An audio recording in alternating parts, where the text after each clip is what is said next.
Folklore of the Holy Land, Moslem, Christian and Jewish. By J. E. Hanauer. Introduction. My aim in this preface being to afford the untraveled reader of the following stories such a glimpse of the country and people which produced them as may render them intelligible, if not coherent. I shall begin with a glance at the past history of the Holy Land as illustrated in its present folklore. Of Old Testament times the Fellahin have countless stories, more or less reminiscent of their religious instruction at the mouth of Greek priest or Moslem katib, one vivified by the incorporation in the text of naive conjectures. Points of private humor, and realistic touches from the present-day life of the country, which shock the pompous listener as absurd anachronisms. Thus the disguise of a Russian pilgrim to a figure now commonly to be met with on the road from Jerusalem to the Jordan is given to Satan when he beguiles the patriarch Lot, sect. Chapter 6. And our father Adam has been described to me as sitting under the tree of knowledge, smoking his nargileh. Nebuchadnezzar and Titus become one person, Bukhtanasar, and the personality of Alexander the Great, Iskender Dhul Karnian, is stretched so as to include more ancient conquerors. Moreover, the desire inherent in Orientals to know how everything came to be, content with any hypothesis provided it be witty, has produced any number of delicious little fictions which, to all ends but the scientific, are much better than fact. Such jeux d'esprit abound in the following pages, as, for instance, the story of Noah's daughter, sect. Chapter 3. And of how the mosquito came to buzz, sect. 3, Chapter 10, and they are useful to be known by all who must converse with Orientals, since for the latter they are a part of learning. Mr. Kipling's Just So stories are examples of this vein of Eastern humor. Of our Lord and the Apostles and the Blessed Virgin there are sheaves of legends extant, many of them current among Moslems as well as Christians. For it must not be forgotten that the followers of Muhammad have great reverence for Jesus Christ, whom their prophet named Ruh Allah, the Spirit of God. They believe in his immaculate conception and all his miracles, but deny his divinity. Only St. Paul is anathema to them, because they say he took the pure faith of Islam, the faith of Adam and Noah and Abraham, as restored by Jesus, and made of it a new religion. With the very doubtful exception of the quaint story of Francesco and the Angel of Death, sect. 3, Chapter 5, no legend concerning the New Testament period has been included in this work. For the reason that such legends ceased long ago to be local, and are most, if not all, of them elsewhere accessible, in the apocryphal Gospels or one or other of the multiplied lives of the saints. To most legends of the centuries between Christ and Muhammad, called by Moslems, the interval, a like objection seemed to apply. The stories of the 7 sleepers and of the martyrs of the pit, of St. Helen's dream and the consequent finding of the cross, no longer belong to Palestine, though they are still told there. But the legend of the tree of the cross, sect. Chap. 6, and that of St. George in the chapter on El Khudr, sect. With a tradition, given in sect. 2, Chapter 6, concerning some caves in Wadi Isma Hin, called the Upper Chambers of the Maidens, undoubtedly belong to this period. The romantic deeds of Antar and Abu Zaid, with all the wealth of stories ascribed to the Arabs of the ignorance, 3 though known to natives of Palestine, have not been localized. They belong to the Arabic language and literature, and must be set down as acquired. With the conquest of Jerusalem by the armies of the Caliph Omar ibn el-Khattab begins the historical memory in this folklore as distinct from the scriptural and the fabulous. And I have heard Christians as well as Moslems extol the character of Omar and depict it not amiss.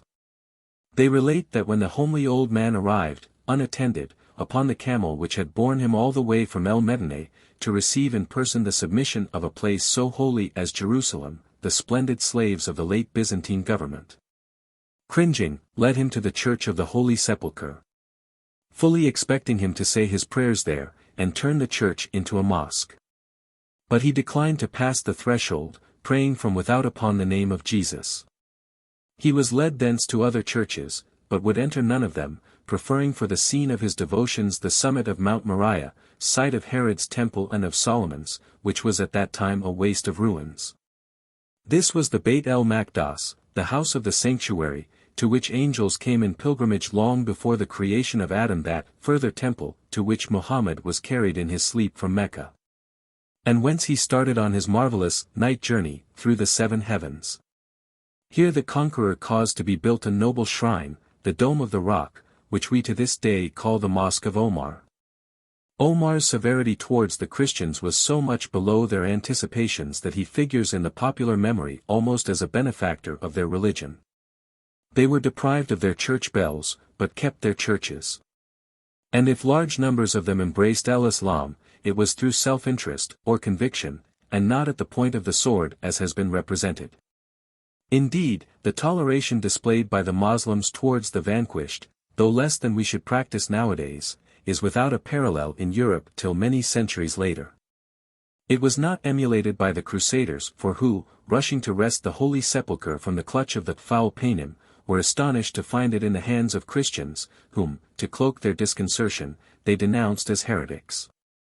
From the Moslem conquest downward, with the exception of the mad destructive inroads called Crusades, and the short-lived Frankish kingdom, often referred to by the Mohammedan Fellahin as the time of the infidels, one tradition has prevailed in the land till quite recent years.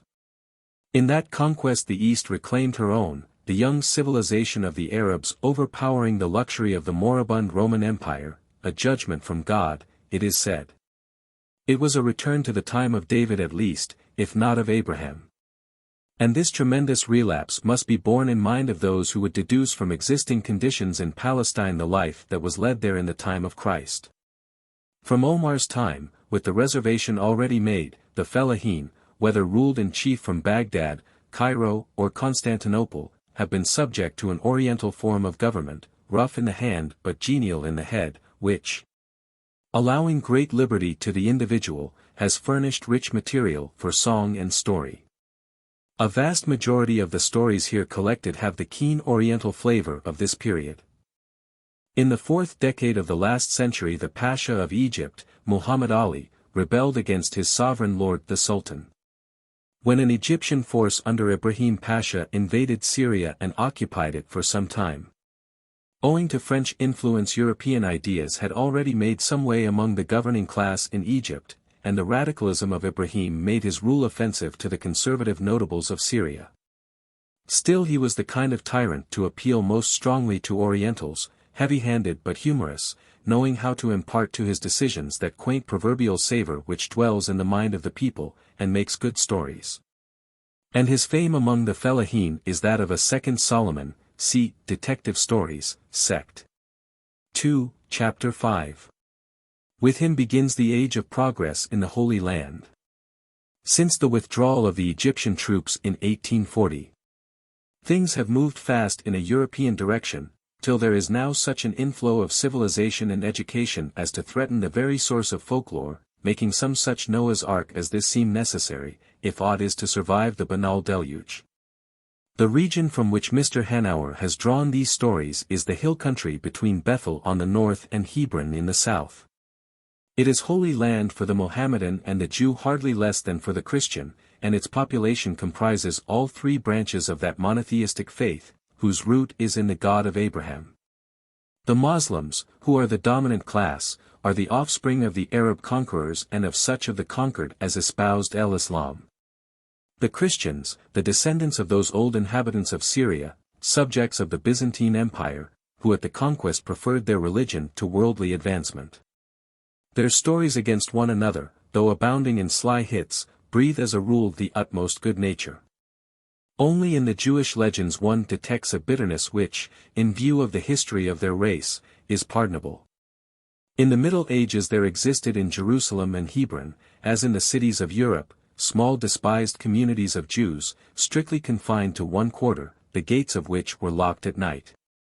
To these were added some 300 years ago a company of Spanish Jews, Sephardim, fleeing hither from the Inquisition with their wives and families, who still at this day form a separate group and use among themselves an antiquated kind of Spanish which they pronounce oddly.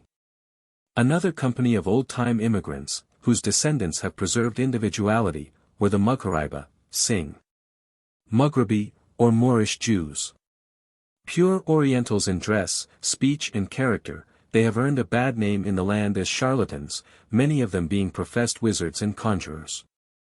But a vast majority of the large and growing Jewish population are immigrants of the last 50 years, born to Palestine on the waves of the Zionist movement, and looking about them surlily, with foreign eyes.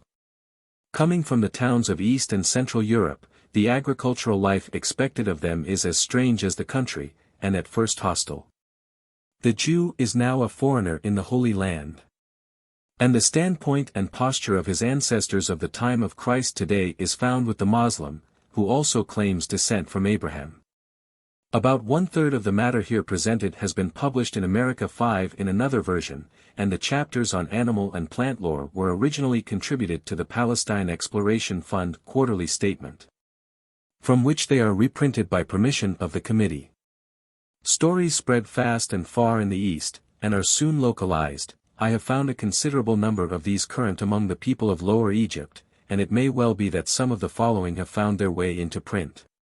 But the author would have it clearly understood that he has derived them all from the legitimate source of folklore, the lips of the people themselves. Where he has observed a coincidence or similarity he has endeavored to point it out, but neither he nor his editor are skilled folklorists. There are sure to be many such kinships which have escaped our vigilance.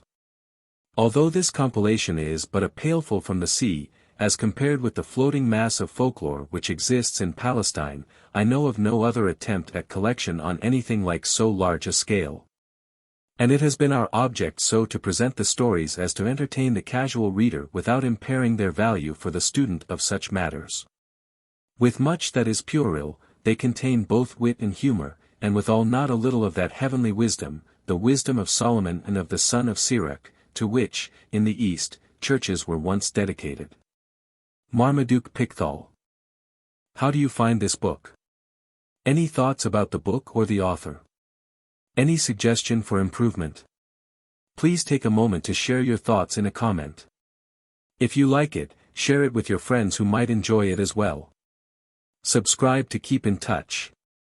Visit CompleteAudiobooks.com for more quality content. A Mohammedan Legend, Introductory and Apologetic. Tainting the air, on a Sirocco day, the carcass of a hound, all loathsome, lay in Nazareth's narrow street. Wayfarers hurried past covering mouth and nostrils, and at last, when purer air they reached, in Eastern style they cursed the dog, and the dog's owner's ancestors, and theirs who, bound to care for public cleanliness yet left the nuisance there to poison all around. Then, that same way, there came Isa, the son of Mary, of great fame for mighty deeds performed in Allah's name. He said, "How lovely are its teeth, so sharp, and white as pearls," then went his way. Be the lot, reader, thine, midst many faults to note some beauty shine, some lesson new in Eastern legends old, and, mid much dross, to find some grains of gold. J.E.H. Section 1. Treating of traditions concerning the creation, and various saints, sinners, and miracles. 1. A learned Moslem's ideas on cosmogony.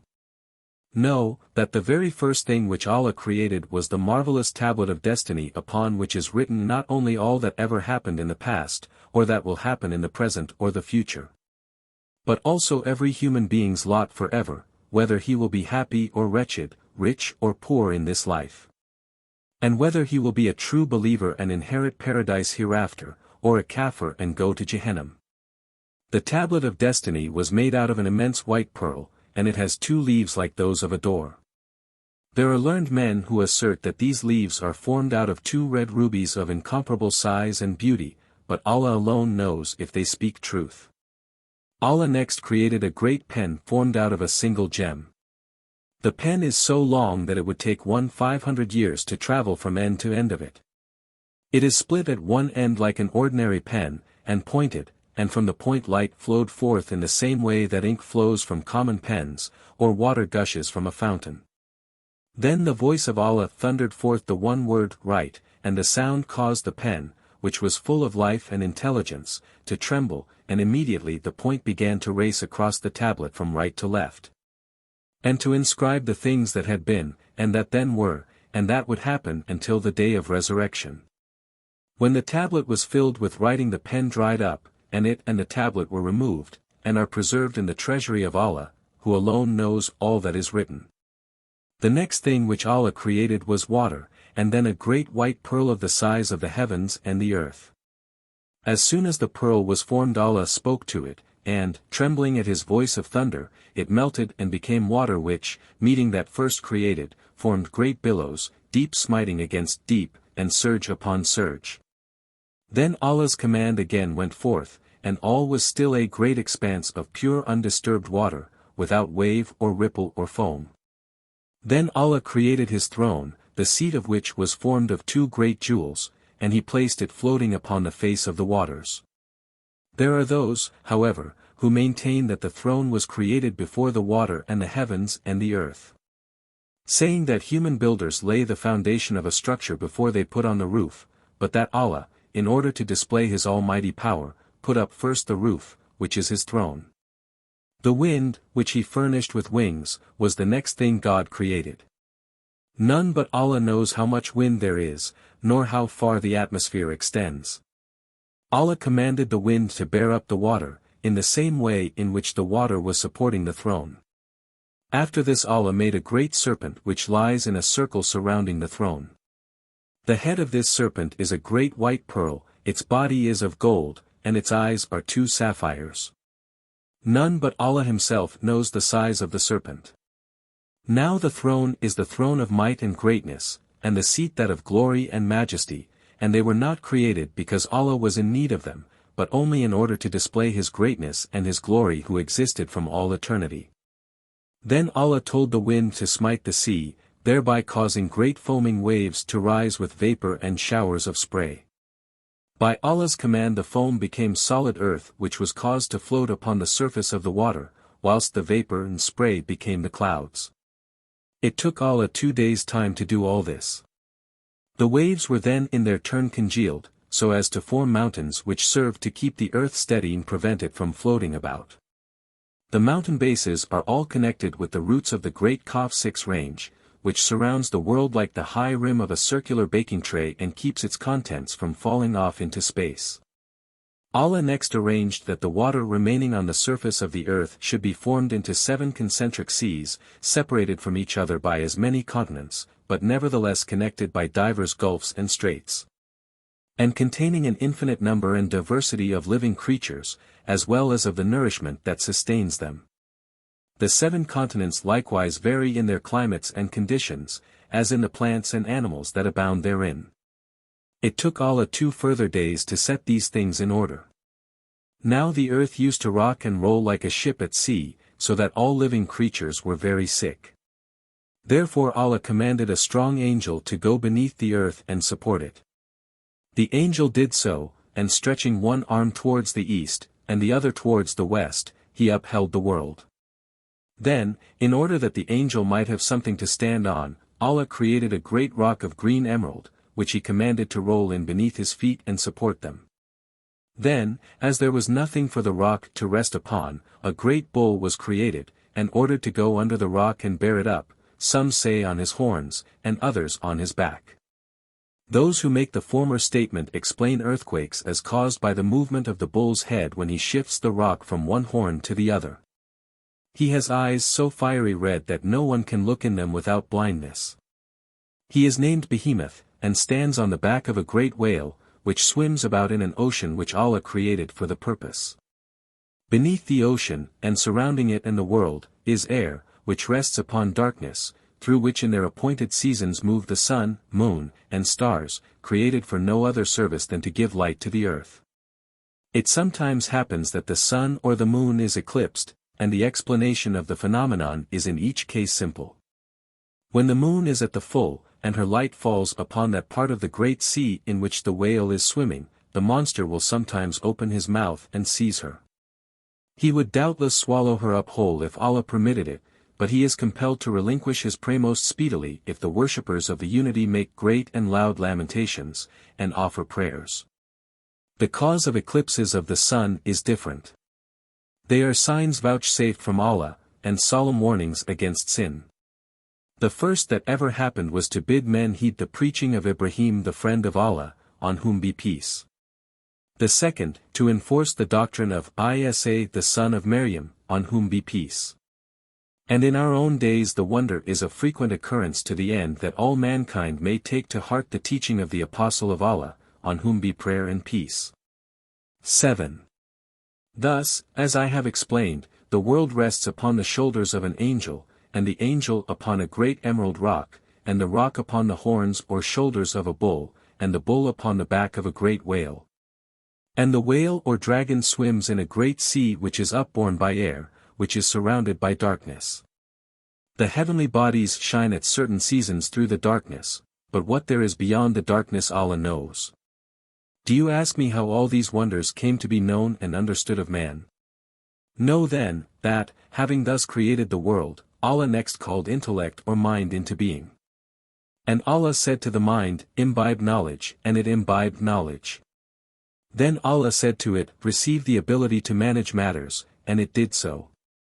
Then said Allah, of all things which I have created by my glory and majesty, I love none but thee. By thee will I deprive, and by thee bestow, by thee will I confirm, and by thee punish.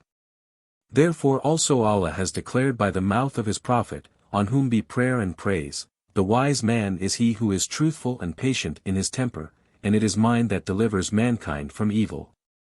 For this cause Allah allows mind an entrance into paradise to discover all mysteries, and he will not punish the wise in the day of resurrection in the same manner in which he will punish the ignorant, who flatter with their lips, and lie with their tongues, and meddle in matters that concern them not by asking questions about things which they are unable to comprehend, even though they may possibly know how to read and write. 2. Our father Adam. Allah formed Adam out of a handful of dust. Some say that this handful was taken from the Sakra, or holy rock in Beit el-Maqdis. But they are more probably right who assert that the dust of which the first man was made had been collected from different parts of the world and consisted of various kinds of soil, which accounts for the divers colors of men and women. When Allah had formed Adam he left the figure lying lifeless 40 days, some say 40 years, while notice was given to the angels, the jinn, and the Jann to be ready to worship and do him honor as soon as Allah had put breath into his nostrils. Though most of them obeyed, yet Iblis, moved with pride and envy, refused to do so, and was therefore cast out of the celestial garden, and became the Satan doomed to stoning, cause of all man's tribulation. At the first Adam was male and female in one body, man on one side, woman on the other. In due time the female part separated from the male, and became a perfect woman, Adam remaining a perfect man, and the couple mated. But, they were not happy, as the female refused to submit to the male, saying they were made of the same dust, and he had no right to order her about. So she was turned out of paradise, and, consorting with Iblis, became the mother of devils. She is called El-Karina by the Arabs, and Lilith by the Jews generally, El-Brusha by the Sephardim or Spanish Jews. She is the deadly enemy of all women, especially such as have recently become mothers. These must be carefully nursed and watched, and, together with their newborn babes, fenced round with charms and holy amulets, and heads of garlic, lumps of alum, blue beads, and so forth, lest the Karina strangle them in her jealous fury, or frighten the mother into madness. European doctors, who pretend to know everything, do not know the dreadful dangers to which they expose women in childbed when they forbid other women to visit and amuse them. When El-Karina had been driven from paradise, Allah created our mother Hawa, that is, Eve, out of one of Adam's ribs, which he had extracted from the latter whilst he slept. Adam and Hawa were very happy together till Iblis succeeded in getting back into paradise concealed in the hollow of the serpent's fangs. The evil one had bribed the serpent with the promise that it should have the richest and most luscious of food, which, as Iblis said, was human flesh. How the serpent was outwitted by the swallow, we shall, inshallah, tell later on in the book. Having entered the garden, Satan succeeded in persuading Hawa to eat of the forbidden fruit, which, according to some of the learned, was wheat. Adam, having been persuaded by his wife to share his offense, was, as a punishment, cast out of paradise, together with Hawa, Iblis, and the serpent. He had, however, the sense to snatch up, and bring down to earth with him, an anvil, a pair of tongs or pincers, 2 hammers, and a needle. He was cast out of paradise at the gate named the Gate of Penitence, Hawa from the Gate of Mercy, Iblis at the Gate of Malediction, and the serpent at the Gate of Calamity. So all 4 of them fell to the earth, each coming down in a different place, Adam at Serendib or Ceylon, Hawa at Jiddah, Iblis at Ayla or Aqaba, and the serpent at Isfahan in Persia. 200 years elapsed before Adam and Hawa met once more at Jebel Arafat, the mountain of recognition, near Mecca.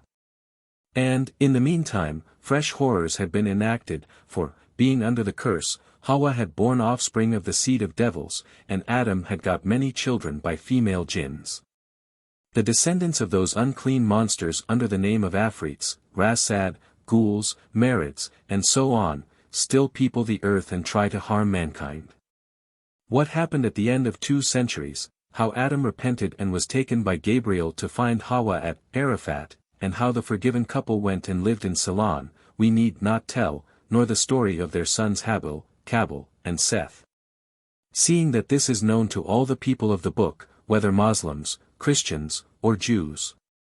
What, however, is not generally known, is that Allah showed Adam all his posterity, even all men that should ever live, between his own days and the day of the resurrection. It came to pass in this manner, Allah stroked Adam's back, and forthwith there issued from the latter's loins multitudes of men, thousands upon thousands and tens of thousands, each man no bigger than an ant.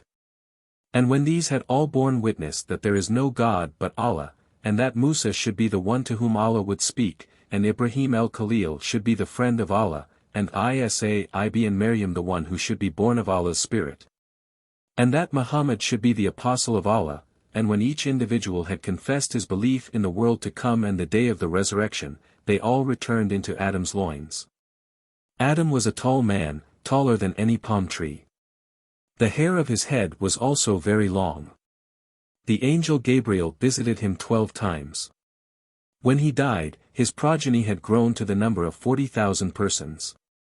Some say, there being others who contradict the statement, that it was he who first built the Beit el-Maqdis. There are also different opinions as to the place where he is buried. Some stating that his tomb is near Hebron, and others that he was buried with his head at Jerusalem and his feet stretching all the way to Hebron. Others say the case is just the reverse, and that Adam's head rests at Hebron, but his feet at El-Quds. Allah knows. 3. Noah and Og. Noah, on whom be peace, was one of the 6 greatest prophets that ever lived, though he left no writings behind him, as did his grandfather Idris 8, who was the first human being to use a pen. Wherewith he wrote 30 books of divine revelation besides works on astronomy and other sciences, which are now lost before Allah removed him to heaven. Another name of Noah was Abd el-Ghafar, which means servant of the forgiving one. He was born 150 years after the translation of Idris. He lived at Damascus till Allah sent him to warn mankind of the flood and build the ark. By Allah's command and direction he made the first nakus or gongs such as those which are used to this day in Oriental churches and convents. Noah's efforts to convert mankind were vain. He was beaten and mocked even by his own wife Wa'ila, an unbeliever, as well as by his wicked son Canaan, and the latter's son Uj ibn Anak, Og the son of Anak. Anak was the daughter of Adam, a vile woman, 9 and the first of witches. These 4 wicked persons did their best to persuade everyone that Noah was mad. The flood burst forth from underground out of a tanner, or oven, the site of which is uncertain, some placing it at Gezer and others at Damascus. The ark was upborne by the rising waters, which were swollen by torrential rains. Noah and his family, his wife, Anak, Canaan, and Og excepted, together with a company of other believers, the number of whom some say was 6, others 10, 12, and even 78 or 80, half of them men and half women, including Joram the elder, the preserver of the Arabic language, were saved, as well as the animals which Allah had caused to enter the ark. Among the latter was the ass, under whose tail Iblis had hidden, disguised as a fly. This donkey, reluctant to enter the ark bearing the evil one with him, was driven in by Noah with hard blows. To compensate the donkey for this injustice, it had been predestined that one of his descendants should enter paradise. This happened when the ass of Ozer 10 was raised to life again and admitted into the heavenly garden. The waters of the deluge destroyed all mankind except those inside the ark, and Og. The latter was so tall that when the flood came its waters only reached up to his ankles. He repeatedly tried to destroy Noah and his crew by submerging the ark, but in vain.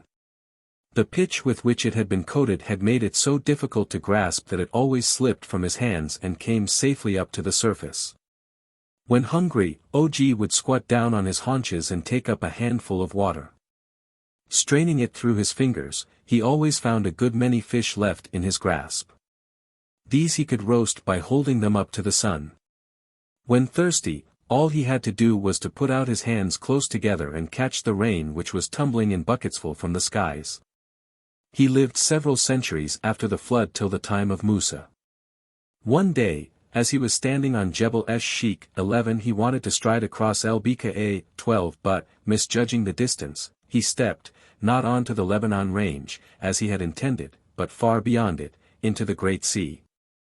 At another time when, suffering from fever, he lay down to rest, he stretched from Banias, where the Jordan gushes forth, as far as the lake Merom. As he lay thus, some muleteers passed Banias on their way southward. When they approached his face, he said to them, "I am too ill to move. For the love of Allah, when you reach my feet, drive away the mosquitoes that are tickling them and cover them up with my abaya." The men promised to do as he said, but, when they reached his feet, they found no mosquitoes, but a crowd of jackals. Og died at last by the hand of Musa, in the following manner. In order to destroy the Israelites on their way through the wilderness, the giant pulled up a great rock out of the earth. It was so large that it would have crushed the whole camp of Israel, which covered a square league of country. Og was carrying it upon his head, meaning to drop it on the camp, when Allah sent a bird that pecked through the stone a hole so large that the mass slipped down over Og's head and onto his shoulders, in such a way that he could not get rid of it, nor see where he was going. Hereupon Musa, whose stature was 10 dras 13 and whose miracle-working rod was the same length, leapt up to the height of 10 dras and just managed to hit Og on his ankle, so that he fell down and was killed. Stones were heaped upon his body as high as a mountain. To return to Noah, the ark floated to and fro on the surface of the flood till it came to the place where Mecca is situated, and there it lay motionless 7 days.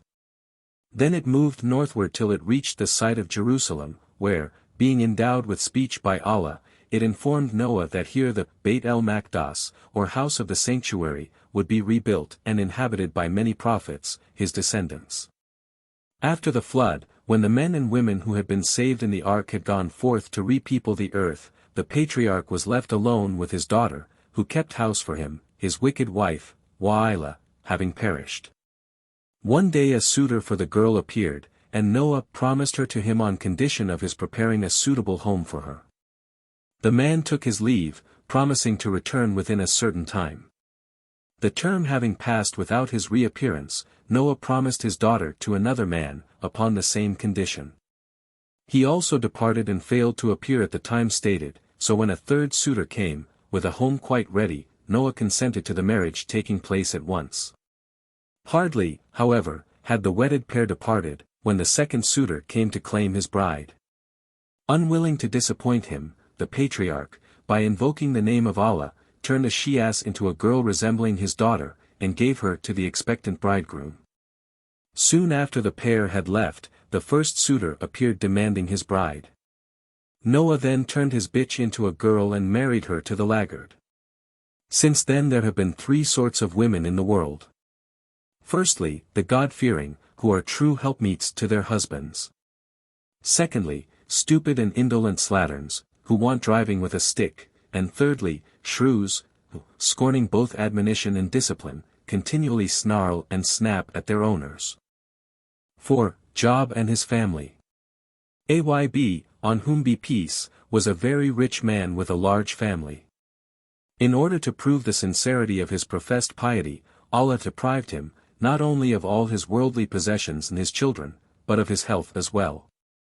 He was afflicted with a skin disease so loathsome that, on account of the smell from his ulcers, nobody but his wife would come within 50 yards of him. In spite of these misfortunes, the patriarch continued to serve Allah and to give him thanks as in the day of prosperity. His patience, though great, did not equal that of his wife, who was a daughter of Ephraim the son of Joseph, or else of Manasseh. She not only nursed her husband with great devotion, but supported him by her earnings, and, when she could get no work, used to carry him about on her back in an abaya, while she begged from door to door. This she did for 7 years without a murmur. One day, when she had been forced to leave her husband for a short time, Iblis appeared to her, and promised that if she would worship him he would cure her husband and restore his lost possessions. The woman, sorely tempted, went to ask leave of Ayyub, who was so angry with her for daring to parley with the devil that he swore, if Allah would restore him to health, to give her 100 lashes. He then uttered this prayer, O my Lord, verily evil hath afflicted me, but thou art the most merciful of those who show mercy. Hereupon Allah sent Gabriel, who took Ayyub by the hand and raised him. At the same instant the fountain which supplies the Bir Ayyub in the valley below Jerusalem sprang up at the patriarch's feet. The latter, by the angel's direction, immediately drank thereof, and the worms in his wounds at once fell from his body. And when he had bathed in the fountain, his former health and beauty were restored. Allah then restored his children to life, and made his wife so young and handsome that she bore him 26 sons. To enable the patriarch to support so large a family, and also to compensate him for the loss of his wealth, the threshing floors close to Bir Ayyub, which belonged to him, were filled with gold and silver coinage rained down by 2 clouds sent for the purpose. Softened by these evidences of the Almighty's mercy, Ayyub began to regret his rash oath, but could not see how to evade its performance. In this difficulty Gabriel came again to his relief. At the angel's suggestion, the patriarch took a palm branch which had 100 fronds, and giving his wife 1 tap with it, considered that she had received the promised beating. Besides his devoted wife, Ayyub had a relative who, from all accounts, was one of the most remarkable men that ever lived. He is generally called El-Hakim Lockman, though I have also heard the name El-Hakim Risto applied to him. 14. This personage was the son of Bora, who was the son or grandson either of Ayyub's sister or of his aunt. He lived for several hundreds of years, till the time of David, with whom he was acquainted. He was extremely ugly, of a black complexion, with thick lips and splay feet, but, to make up for these deformities, Allah gave him wisdom and eloquence. Offered the choice between the gifts of prophecy and wisdom, he chose the latter. The prophet David wished him to be king of Israel, but he declined so onerous a position. 15 Content to remain a simple hakim. Having been taken and sold into slavery by the Bedouin who raided the Horan and carried off Ayyub's cattle, he obtained his liberty in a remarkable manner. His master, having one day given him a bitter melon to eat, was greatly surprised at his obedience in consuming the whole of it, and asked him how he could eat so unpleasant a fruit. Lockman answered that it was no wonder that he should, for once in a while, accept an evil thing from one who had conferred so many benefits on him. This answer so pleased his owner that he set him free. The well-known fables excepted, the following story is that most often related of this sage.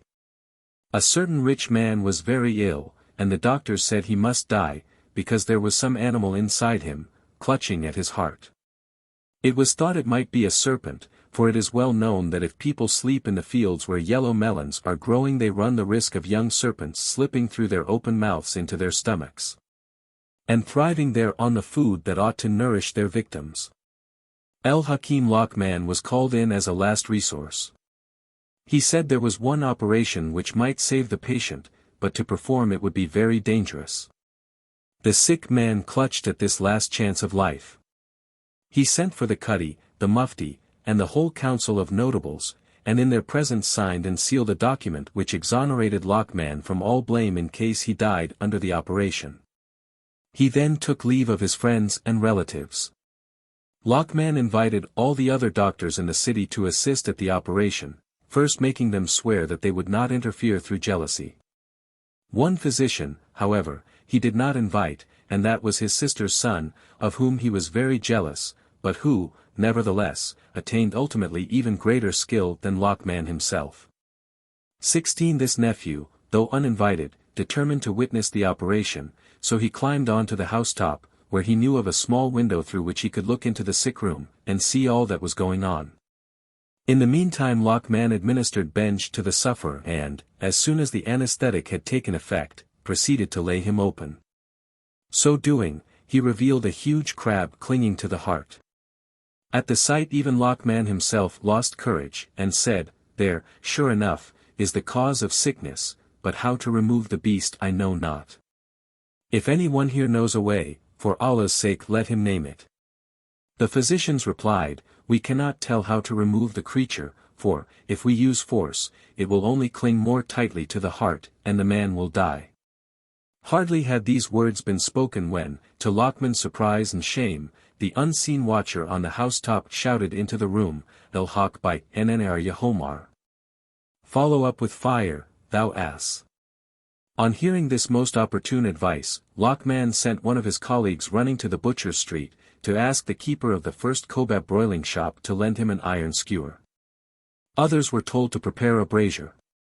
Others to fetch cotton wool. When all was ready, the great Hakim wrapped a wet cloth round one end of the iron skewer for a handle, and thrust the other in the fire till it was red hot, while one of the attendant physicians, by his orders, manufactured 2 small pads of cotton wool. When the skewer was red hot the operator touched one of the claws with it. The sudden pain caused the crab to lift that claw, when one of the pads was put beneath it. In this way all the claws were loosened, and the crab could be removed without danger to the patient. Lockman was then going to clean the wounds with a silver spoon, but his nephew on the roof cried, "Beware of touching a human heart with metal." He therefore took a piece of wood that lay handy, and fashioned it into a spoon for his purpose. Having anointed the wounds in the heart, he sewed up the chest of the patient, who thereafter recovered and enjoyed long life. 5. Abraham, the friend of God. Ibram, whose surname is Khalìl Allah, or the friend of God, was the son of Azar or Tura, a sculptor, and also Wazir to Nimrud, king of Cutha. The impiety of Nimrud was so great that he compelled his subjects to worship him as a god. A dream which greatly disturbed him was interpreted by soothsayers to portend the speedy birth of a great prophet who should overthrow idolatry and cause Nimrud's ruin.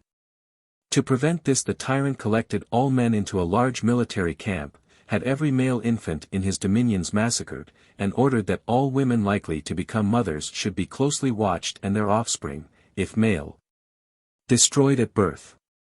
In spite of all these precautions, Azar's wife was delivered of Ibrahim without the knowledge of any mortal but herself. When the hour of her trouble approached, she was led secretly by angels to a concealed and well-furnished cavern. Her trial was rendered painless by Allah's grace, and, leaving her newborn babe in the care of celestial ministrants, she returned to her home in perfect health and vigor. Azar, who, like all the other men, was away from home in constant attendance upon Nimrud, was for a long time ignorant of what had happened during his absence.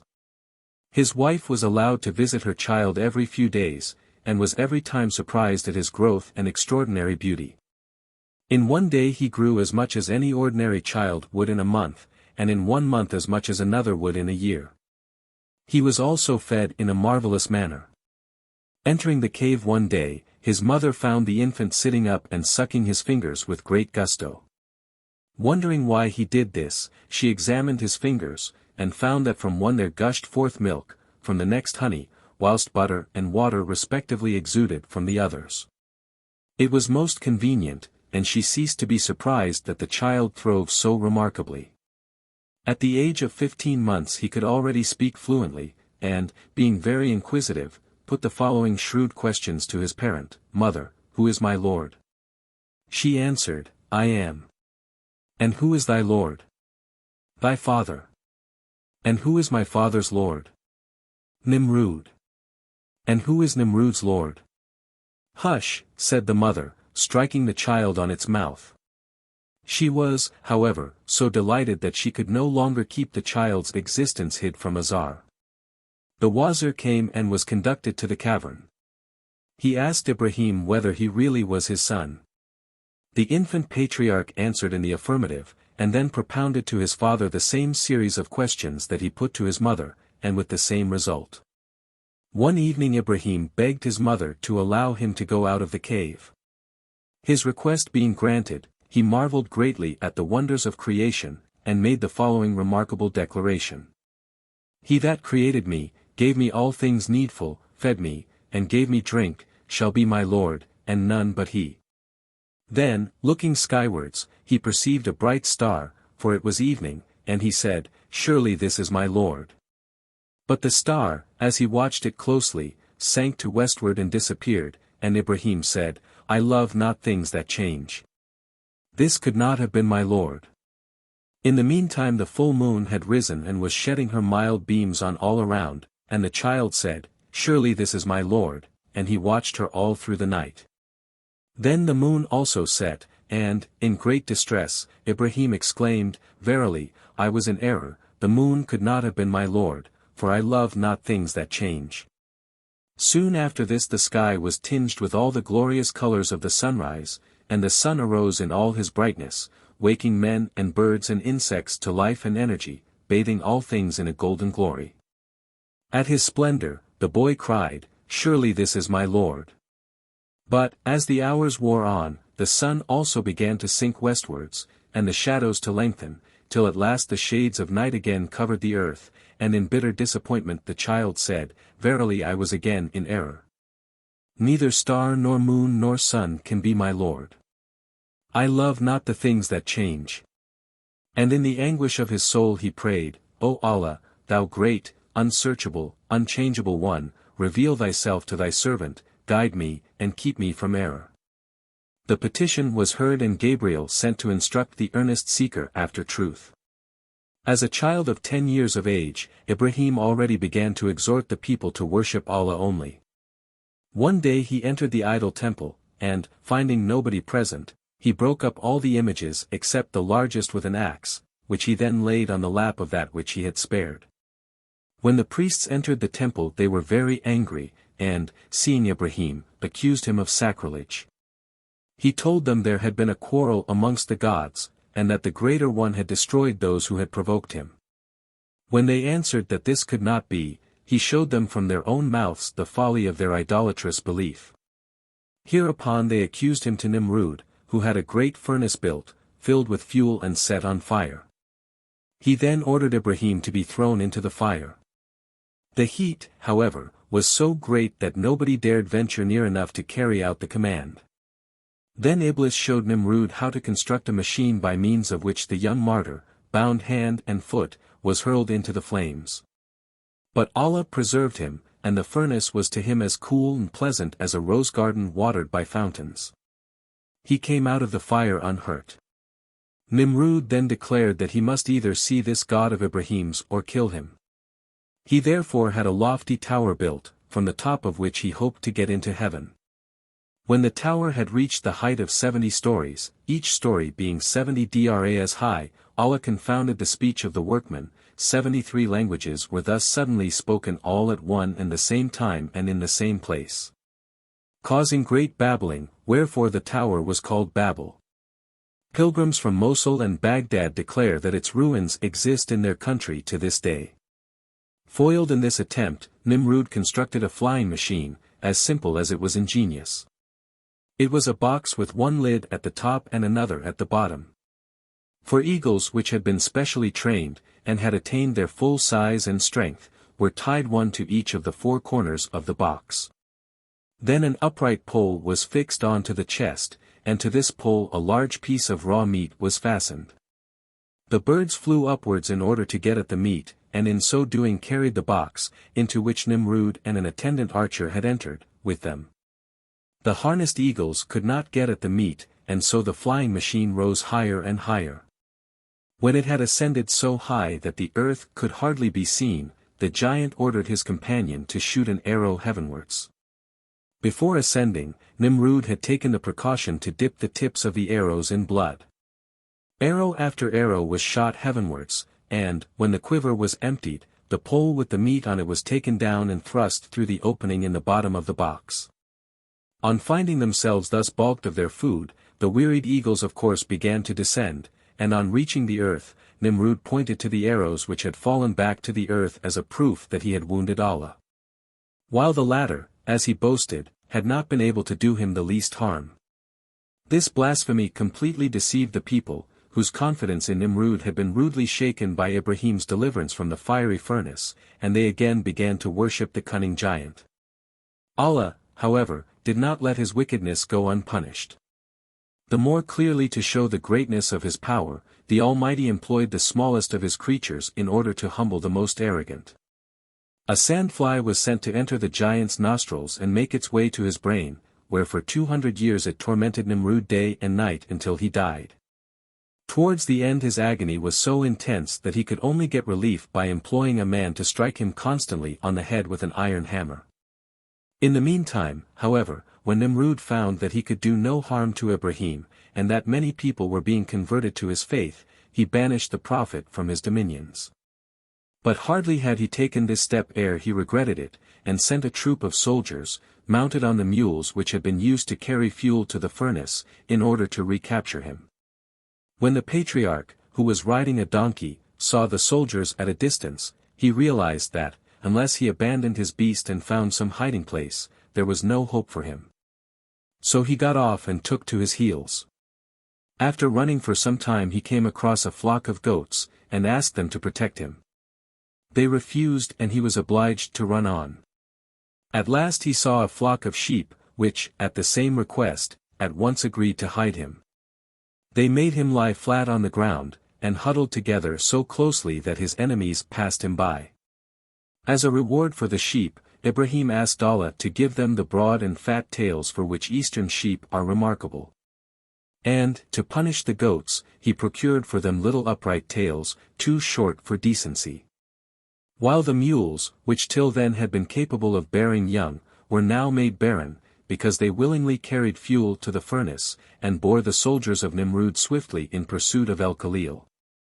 After this, Ibrahim had various adventures both in Egypt and at Bir Seba, 17 following which came events which I cannot do better than tell in the words of one of the sheikhs of the great mosque at Hebron, who gave me the following account.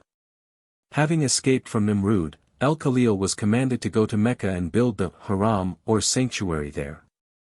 On reaching his destination, he received instructions first to offer up his dear son Ishmael, as a sacrifice upon Jebel Arafat, the mountain where Adam had recognized Hawa. Iblis, hoping to make trouble between the patriarch and his friend, went to Our Lady Hagar, on whom be peace, and implored her to dissuade her husband from the cruel deed. She snatched up a stone and hurled it at the tempter. The missile did him no harm, but the pillar against which the stone dashed is still shown to pilgrims. From this incident he has the name Shaitan or Rajim, meaning, Satan, the stoned one, or, who is to be stoned. Having finished the Kaaba, Ibrahim was directed to build another haram at El-Quds. This he did, and was then ordered to build a third at Hebron. The site of this last sanctuary would, he was informed, be shown to him by a supernatural light which would shine over it at night. This is one account. Another account says that 3 angels in human form having appeared to the patriarch, he, supposing them to be men, invited them into his tent, and then went to slay a failing as a meal for them. In some way or other the calf eluded Ibrahim, who followed it till it entered a certain cave. Going in after it, he heard a voice from some inner chamber informing him that he stood in the sepulchre of our father Adam, over which he must build the sanctuary. A third story runs that a strange camel was to come and guide Khalìl to the appointed place.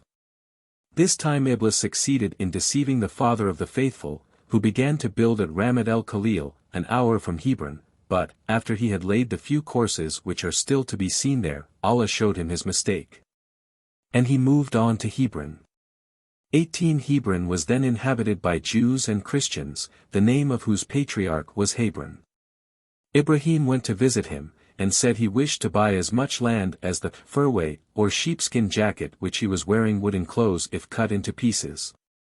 Hebron, laughing, said, I will sell you that much land for 400 golden dinars, and each 100 dinars must have the dye of a different sultan.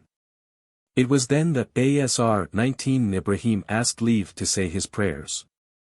He took off his furway and spread it on the ground for a prayer carpet. Then, taking up the proper position, he performed his devotions, adding a petition for the sum demanded. When he rose from his knees and took up the jacket, there lay beneath it 4 bags, each containing 100 gold dinars, and each 100 with the dye of a different sultan. He then, in the presence of 40 witnesses, told the money into Hebron's hand, and proceeded to cut his furway into strips with which to enclose the land thus bought. Hebron protested, saying that was not in the agreement. But Ibrahim appealed to the witnesses, who decided that the size or number of pieces into which the furway was to be cut had not been specified. This made Hebron so angry that he took the 40 witnesses to the top of the hill southwest of the city, where the ruins of Deir el-Arba in 20 now stand, and there cut their heads off. But even that did not silence them, for each head, as it rolled down the hill, cried, the agreement was that the jacket should be cut. Khalìl took their corpses and buried them, each in the place where the head had stopped rolling. Next to his implicit faith in Allah's providence, Ibrahim was chiefly noted for his hospitality. He used often to say, I was a poor penniless outcast and fugitive, but Allah cared for and enriched me. Why, therefore, should not I, in my turn, show kindness to my fellow men? He had a hall built in which there was a table set ready for the refreshment of any hungry wayfarer, as well as new garments for such as were in rags. Before taking his own meals he was wont to go forth out of his camp to the distance of 1 or 2 miles in hopes of meeting guests to keep him company. In spite of his liberality he was not impoverished, but actually grew richer, by Allah's blessing. One year there was a sore famine in the land, and the patriarch sent his servants to a friend he had in Egypt, asking the latter to send him a supply of corn. The false friend, thinking that he had now an opportunity for ruining the friend of Allah, answered that, had the grain been wanted for the use of Ibrahim and his own household and no others, he would have gladly furnished it. But that as he knew that the food, which was so scarce all the world over that year, would only be wasted on vagabonds and beggars, he felt that he would be doing wrong to send any. Ibrahim's servants, very loyal to their master, were ashamed of being seen returning to his camp with empty sacks, so they filled them with fine white sand, and, reaching home, related what had happened. The patriarch was much grieved at his friend's treachery, and whilst thinking on the matter he fell asleep. While he slept, Sarah, who knew nothing of what had occurred, opened one of the sacks and found it full of the most beautiful flour, of which she made bread. Thus, when earthly friends failed, Allah succored Khalìl. Being so hospitable himself, Ibrahim could not understand how others could be the contrary. One day he was obliged to leave his tents and visit a distant part of the country, where some of his flocks were pasturing in the charge of shepherds. On reaching the place where he had expected to find them, he was told by a certain Bedawi that they had gone to other pastures a good way off. He therefore accepted the Arab's invitation to enter his tent and rest a while. A kid was killed to furnish a repast. Some weeks later, Khalìl had again occasion to go the same way, and met the same Bedawi, who, in answer to his inquiry as to the whereabouts of his shepherd, answered, so many hours north of the place where I killed a kid for thee. Ibrahim said nothing, but passed on his way. Not long after this he had occasion to make a third journey, and on meeting the Bedawi the latter told him that the flocks he was seeking were at such a distance south of the place where I killed a kid for thee. The next time Khalìl met the man, he told him that the sheep were so and so far east of the place where that precious kid had been killed. Ya Rabbi, O my Lord, exclaimed Ibrahim, past patience, thou knowest how ungrudgingly I exercise hospitality without respect of persons. I beseech thee, therefore, that as this man is constantly throwing his wretched kid in my teeth, I may be enabled to vomit it out, even though it be so long a time since I partook thereof. The prayer received an instant answer, and the slaughtered kid was restored alive and whole to its churlish owner. Amongst other things which, according to Moslem tradition, began with Ibrahim, we may mention 3. The first of these was the rite of circumcision, which was instituted in order that the corpses of Moslems slain in battle might be distinguished from those of unbelievers and receive decent burial. The second was the wearing of the wide Oriental trousers called surwal.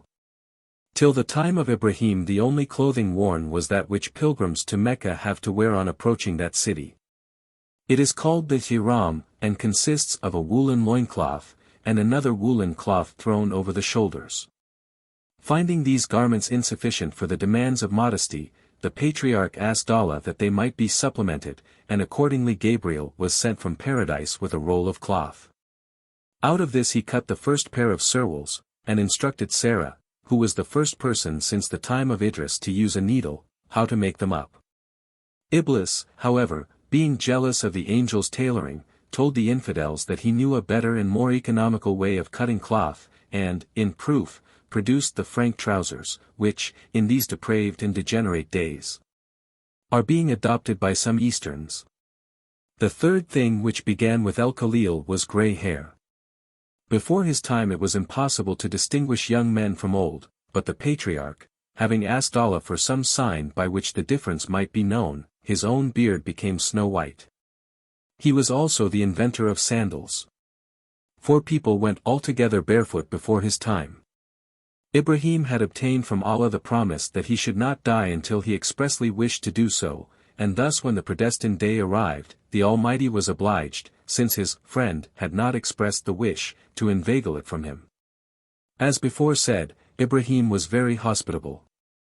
One day, seeing a very old man tottering along the road to his encampment, he sent a servant with a donkey to his assistance. When the stranger arrived, Ibrahim made him welcome and set food before him. But when the guest began to eat, his feebleness seemed to increase. It was with difficulty he carried the food to his mouth. At last Khalìl, who had been watching him with surprise and pity, inquired, "What ails thee, O sheikh?" "It is the weakness of old age," was the reply. "How old are you?" asked Ibrahim, and, on hearing the answer, "What," he exclaimed, "shall I, when I am 2 years older, be as you are now?" "Undoubtedly," replied the stranger. At that Khalìl cried out, "O Lord God, take away my soul before I reach so pitiful a condition." Hereupon the sheikh, who was Azrael in disguise, sprang up and received the soul of the friend of Allah. Ibrahim was laid to rest in the cave of Machpelah at Hebron, by the side of Sarah his wife. His son Isaac and his grandson Jacob were also, as time rolled on, buried in the same place. However, it is a mistake to say that they are in tombs and dead, for as a matter of fact they are not dead, but living. These prophets, like David and Elijah, still appear sometimes in order to save God's servants in times of danger or distress, as in the following story, which I relate as it was told me by the chief rabbi of the Jews at Hebron. Some 2 centuries ago, a pasha, deputed to collect the taxes in Palestine, came to Hebron, and informed the Jewish community that, unless within 3 days they paid a large sum of money, their quarter would be looted and wrecked. The Jews of Hebron were very poor, and had no hope of procuring so much money. They could only fast and pray for succor in their dire extremity. The night before the day on which the money must be paid was spent by them in ceaseless prayer in the synagogue. About midnight they heard loud knocking at one of the gates of their quarter. Some of them went and trembling asked who it was who thus disturbed them. "A friend," was the reply. Still they dared not open. But the man without thrust his hand through the solid door and placed a large bag in a hole of the wall within. The arm was withdrawn again, and all was still. The bag was found to contain the exact sum in gold demanded by the pasha. The Jews next morning presented themselves before their oppressor and laid the money at his feet. At sight of the bag he blenched and asked how they came by it. They told their story, and he confessed that the bag and its contents had been his until the middle of last night, when, though his tent was straitly guarded, a sheikh in bright raiment had come in and taken it, threatening him with instant death if he moved or said a word. He knew that it was Khalìl, come to rescue the Jews, and begged their pardon for his harsh exactions. The Jews of Hebron still show the hole in the wall in which the bag of money was placed by Ibrahim. 6. Lot and the Tree of the Cross. Our father Adam, on his deathbed, was so terrified at the thought of dissolution, that he sent his son, the patriarch Seth, to the gate of paradise to beg the cherub on guard there to give him a single fruit from the tree of life. The angel, unable to grant the request, yet touched with pity for the fallen race, by Allah's leave plucked a branch that had 3 twigs, and gave it to the messenger. Seth returned to find his father dead. He planted the branch at the head of Adam's grave, where it took root and grew through the centuries. Though it survived the flood, it was forgotten by mankind. Now the patriarch Lot, whose wife had been changed into the huge column of rock salt which is still a sight of wonder near Jebel Ustam on the southern shores of the sea which bears his name, fell into sin so grievous that, when his conscience awoke, he despaired of salvation. He might have killed himself had not an angel from Allah appeared and told him to take a jar full of water from the Jordan, and go into the hill country to water a small tree that he would find growing at the head of Adam's grave. The angel also told him that the plant, if it throve, would be a means of grace for all mankind. Lot sped with joy on his errand.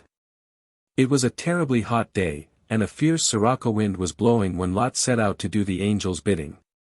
As he toiled up the steep ascent to the spot where the Khan, called the Inn of the Good Samaritan, now stands, he saw a pilgrim, some say a Russian pilgrim, lying beside the road, apparently at the last gasp.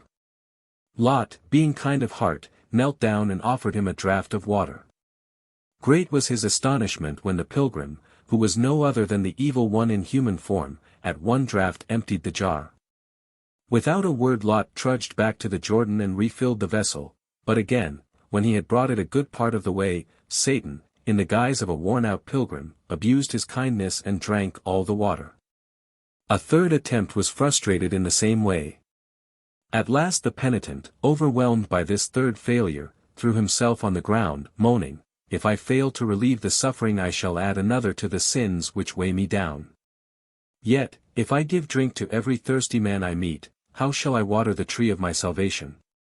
Overcome by fatigue and sorrow he fell asleep where he lay, and in a dream the angel once more appeared to him and told him who the pretended pilgrims really were, adding that his unselfishness had proved acceptable to Allah, and that his sins were forgiven. While, as for the tree, it had been watered by angels. Lot died in peace, and the tree grew and flourished, but the devil ceased not to scheme for its destruction till at length he succeeded in persuading Hiram to cut it down for the building of Solomon's temple. Thus the trunk was carried to Jerusalem, but the architect, finding no use for it, had it thrown into the valley eastward of Jerusalem, where it served as a footbridge across the torrent of the Kedron, and was thus used till Belkis, queen of Sheba, came to visit Solomon. As she drew near to the city she was inspired with consciousness of the precious nature of the bridge she had to cross, and on reaching it she refused to set foot on it, but knelt and worshipped. The wise king of Israel, who had come forth to meet his guest, was greatly surprised at her behavior. But when she told him whence the trunk came, and the purpose it was destined to serve, he had it taken up, carefully cleaned, and preserved in one of the treasure chambers of the temple. There it remained until it was required to make the cross on which Christ died. Anyone who cares to examine the present stone bridge over the Kedron, close to Absalom's pillar, can see some of the large stones where the trunk once lay. 7. The deaths of Moses and Aaron. On reaching the confines of Palestine the Beni Israel encamped in the country near the Wadi Musa. 21 One evening, soon after they had reached it, Harun pointed out to Musa a place on a distant hillside which looked very green and beautiful in the light of the evening sun, and expressed his wish to visit it. Musa promised that they should do so next day. Accordingly, on the following morning, the two brothers, accompanied by their sons, set off on an expedition to the spot. By the time they reached it they were glad to shelter from the sun in an artificial cave they found there. On entering they were much surprised to see a handsome couch to which was attached an inscription stating that it was intended for the use of the person whose stature it would fit. The bedstead was tried in succession by all of the party, and when Harun came to lie there, it exactly suited him. While he was yet on the bed a stranger entered the cavern, and, respectfully saluting those present, introduced himself as Azrael, the angel of death, and stated that he had been specially sent by Allah to receive the soul of Harun. The venerable high priest, though submissive to the Almighty will, wept much as he took leave of his brother, sons, and nephews, commended his family to the care of Musa, and bade him give his blessing to the people. Azrael then begged the others to leave the cave a minute. When he allowed them to return, the high priest lay dead upon the couch. They then carried out the body, washed and prepared it for burial, and, having offered up prayers over it, took it back and laid it on the bed. Then, having carefully closed up the mouth of the sepulchre, they returned sorrowfully to the camp and told the people that Harun was dead. The children of Israel, who were fond of Harun, on hearing these words accused Musa of having murdered his brother. To clear his servant of this accusation, Allah caused angels to carry the couch with Harun's dead body through the air, and hover with it over the camp in the sight of all Israel. And, at the same time, to proclaim that Allah had taken the soul of Harun and that Musa was innocent of his death. Of the death of the great lawgiver himself there are two different accounts. The first briefly relates how Allah, having informed Musa that the time of his decease was at hand, the latter spent the few days of life left him in exhorting Israel to abide in the fear of Allah, and keep his commandments. Then, having solemnly appointed Joshua his successor, and laid down the government, Musa died while studying the law. The other legend, which is the more common, runs as follows. Musa, on whom be peace, had, like Ibrahim el-Khalil, received a promise that he was not to die until he, of his own free will, laid himself down in the grave. Feeling himself to be secure in that promise, the prophet simply refused to die when the angel of death informed him that his hour had come. He was so angry with Azrael that the latter, affrighted, returned to his maker, and complained of the prophet's conduct. The angel was sent back to expostulate and make certain alluring promises, for instance, that Musa's grave should be annually visited in pilgrimage by believers, and that the very stones of the place should be fit for fuel. Azrael also reminded Musa of all the favor which, during his long life, he had received from Allah, and told of yet greater honors in store for him in paradise. All in vain. The prophet turned a deaf ear to every argument, and at length, disgusted with the dread angel's persistency, he told him to be off, and himself left the encampment and wandered forth over the hillsides to the west of the Dead Sea. Here he came across the shepherd to whom the charge of Shoaib, s-22 and Musa's own flock had been entrusted when the latter was sent on his mission to deliver Israel out of Egypt, and he entered into conversation. The man was surprised to see the lawgiver, and inquired what reason he had for leaving the haunts of men. When Musa told him, the shepherd, to his great displeasure, took the part of Azrael, and suggested that, seeing the prophet was simply going to exchange the burdens, toils, and sorrows of this life for unending joys at Allah's right hand, he ought to greet the announcement of his approaching change with joy. I myself, continued the shepherd, greatly fear death, but that is only natural, seeing that I am only a poor sinful being, but you, who are so high in Allah's favor, ought to rejoice at the prospect. On being thus admonished, Musa lost his temper, saying, Well, then, as you say that you are afraid of death, may you never die. Amen, replied the man to this wish, little guessing it was a curse. When the shepherd had lived out his days he swooned away, and his friends, supposing him dead, buried him in the place where his grave is still shown, not far from the shrine of Nebi Musa. But he is not dead, for in consequence of Musa's words, may you never die, he cannot find rest in death, but is still alive and wanders about pasturing the ibex. He is sometimes seen by wandering Bedouin and hunters of the wild goats in the district around the Dead Sea, and in the wadis on the west of the Jordan Valley, as far north as the Sea of Tiberias. He is sometimes mistaken for Khudr. He has been seen in the act of casting himself from a precipitous cliff, attempting suicide in his despair, but in vain. He is described as a very tall old man, covered with white hair, his beard and nails exceeding long. He always takes to flight if one tries to approach him. To return to Musa. On leaving the shepherd, the prophet wandered further along the chalky hillsides till he unexpectedly came upon a group of stonecutters who were excavating a chamber in a wall of rock. Having greeted them, Musa inquired what they were about, and was told that the king of the country had a very precious treasure which he wished to hide carefully from human sight. And that therefore he had commanded them to hollow out a rock chamber in this lonely spot in the wilderness.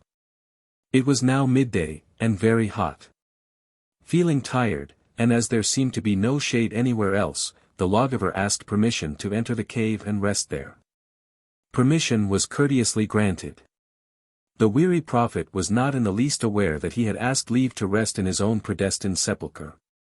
Hardly had he assumed a recumbent posture, when the leader of the gang of workmen, who was the angel of death in disguise, offered him an apple.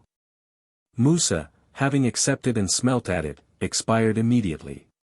His funeral rites were then performed by the supposed workmen, who were in fact angels expressly sent for the purpose.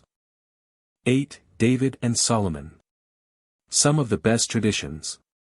Dad, on whom be peace, was singularly pious and anxious to do his duty to Allah as well as to his neighbor. He therefore used to divide his time into 3 parts, devoting one day to the worship of Allah and the study of Scripture, the second to matters of state, and the third to domestic duties and the earning of a livelihood. He was led to work with his own hands for the support of his family by the following circumstance. When he first came to the throne he was anxious to know whether his people were satisfied with his rule, and, knowing how worthless is the praise of courtiers, he resolved to find out for himself. He therefore went about disguised among the common people and heard what was thought of his administration.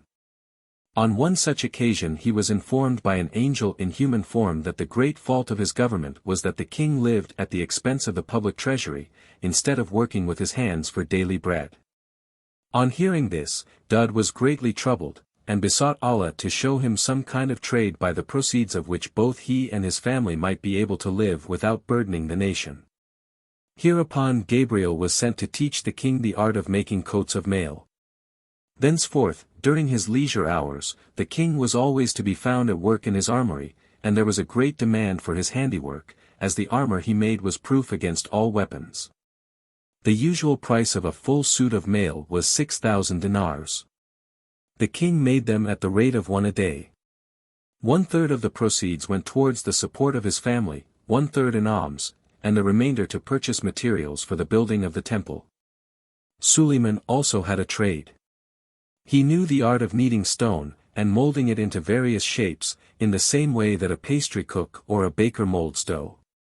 Some colonnettes with curiously twisted, rope-like marble shafts in the dome of the Rock of Jerusalem are shown as his work. Daûd made a pilgrimage to the graves of the patriarchs at Hebron, and, on his return to Jerusalem, expressed in prayer a longing to be as favored of Allah as they were.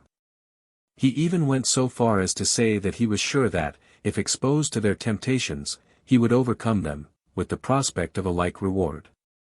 In answer to this prayer Allah told Daûd that his petition would be granted, but that, seeing how the race of Adam had degenerated, the All-Merciful, in granting his request, had added a favor with which the patriarchs had not been indulged, that he should be informed of the exact time of his trial. The date and hour were thus announced to the pious king. When the day arrived, Daûd, full of confidence, shut himself up in the tower which still bears his name, and gave orders that he was on no account to be disturbed. He passed the time in reading and meditation. Then, as now, many wild rock doves flew around the tower, and the king was presently roused from his devotions by a flutter of wings. Looking up, he saw, just outside the window, a most wonderful pigeon, its plumage gleaming with prismatic colors, and looking as if it had feathers of gold and silver studded with precious jewels. The king threw some crumbs onto the floor, and the bird came in and picked them up at his feet, but eluded every attempt at capture. At last it flew to the window and settled on one of the bars.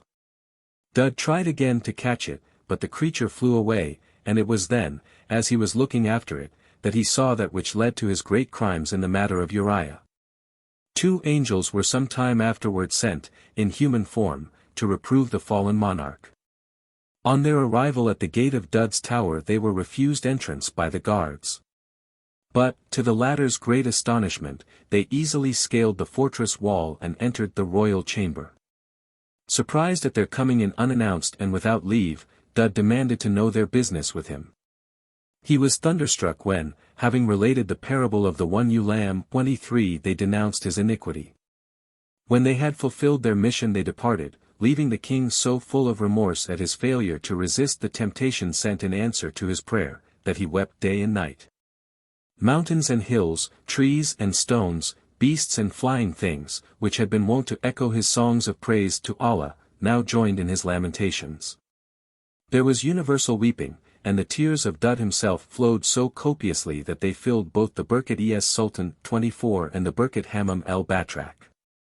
25 At last a prophet was sent to tell the contrite sinner that, in consideration of his penitence, Allah pardoned the sin against himself, but that, for the crime against his fellow man, he must obtain forgiveness from the person injured.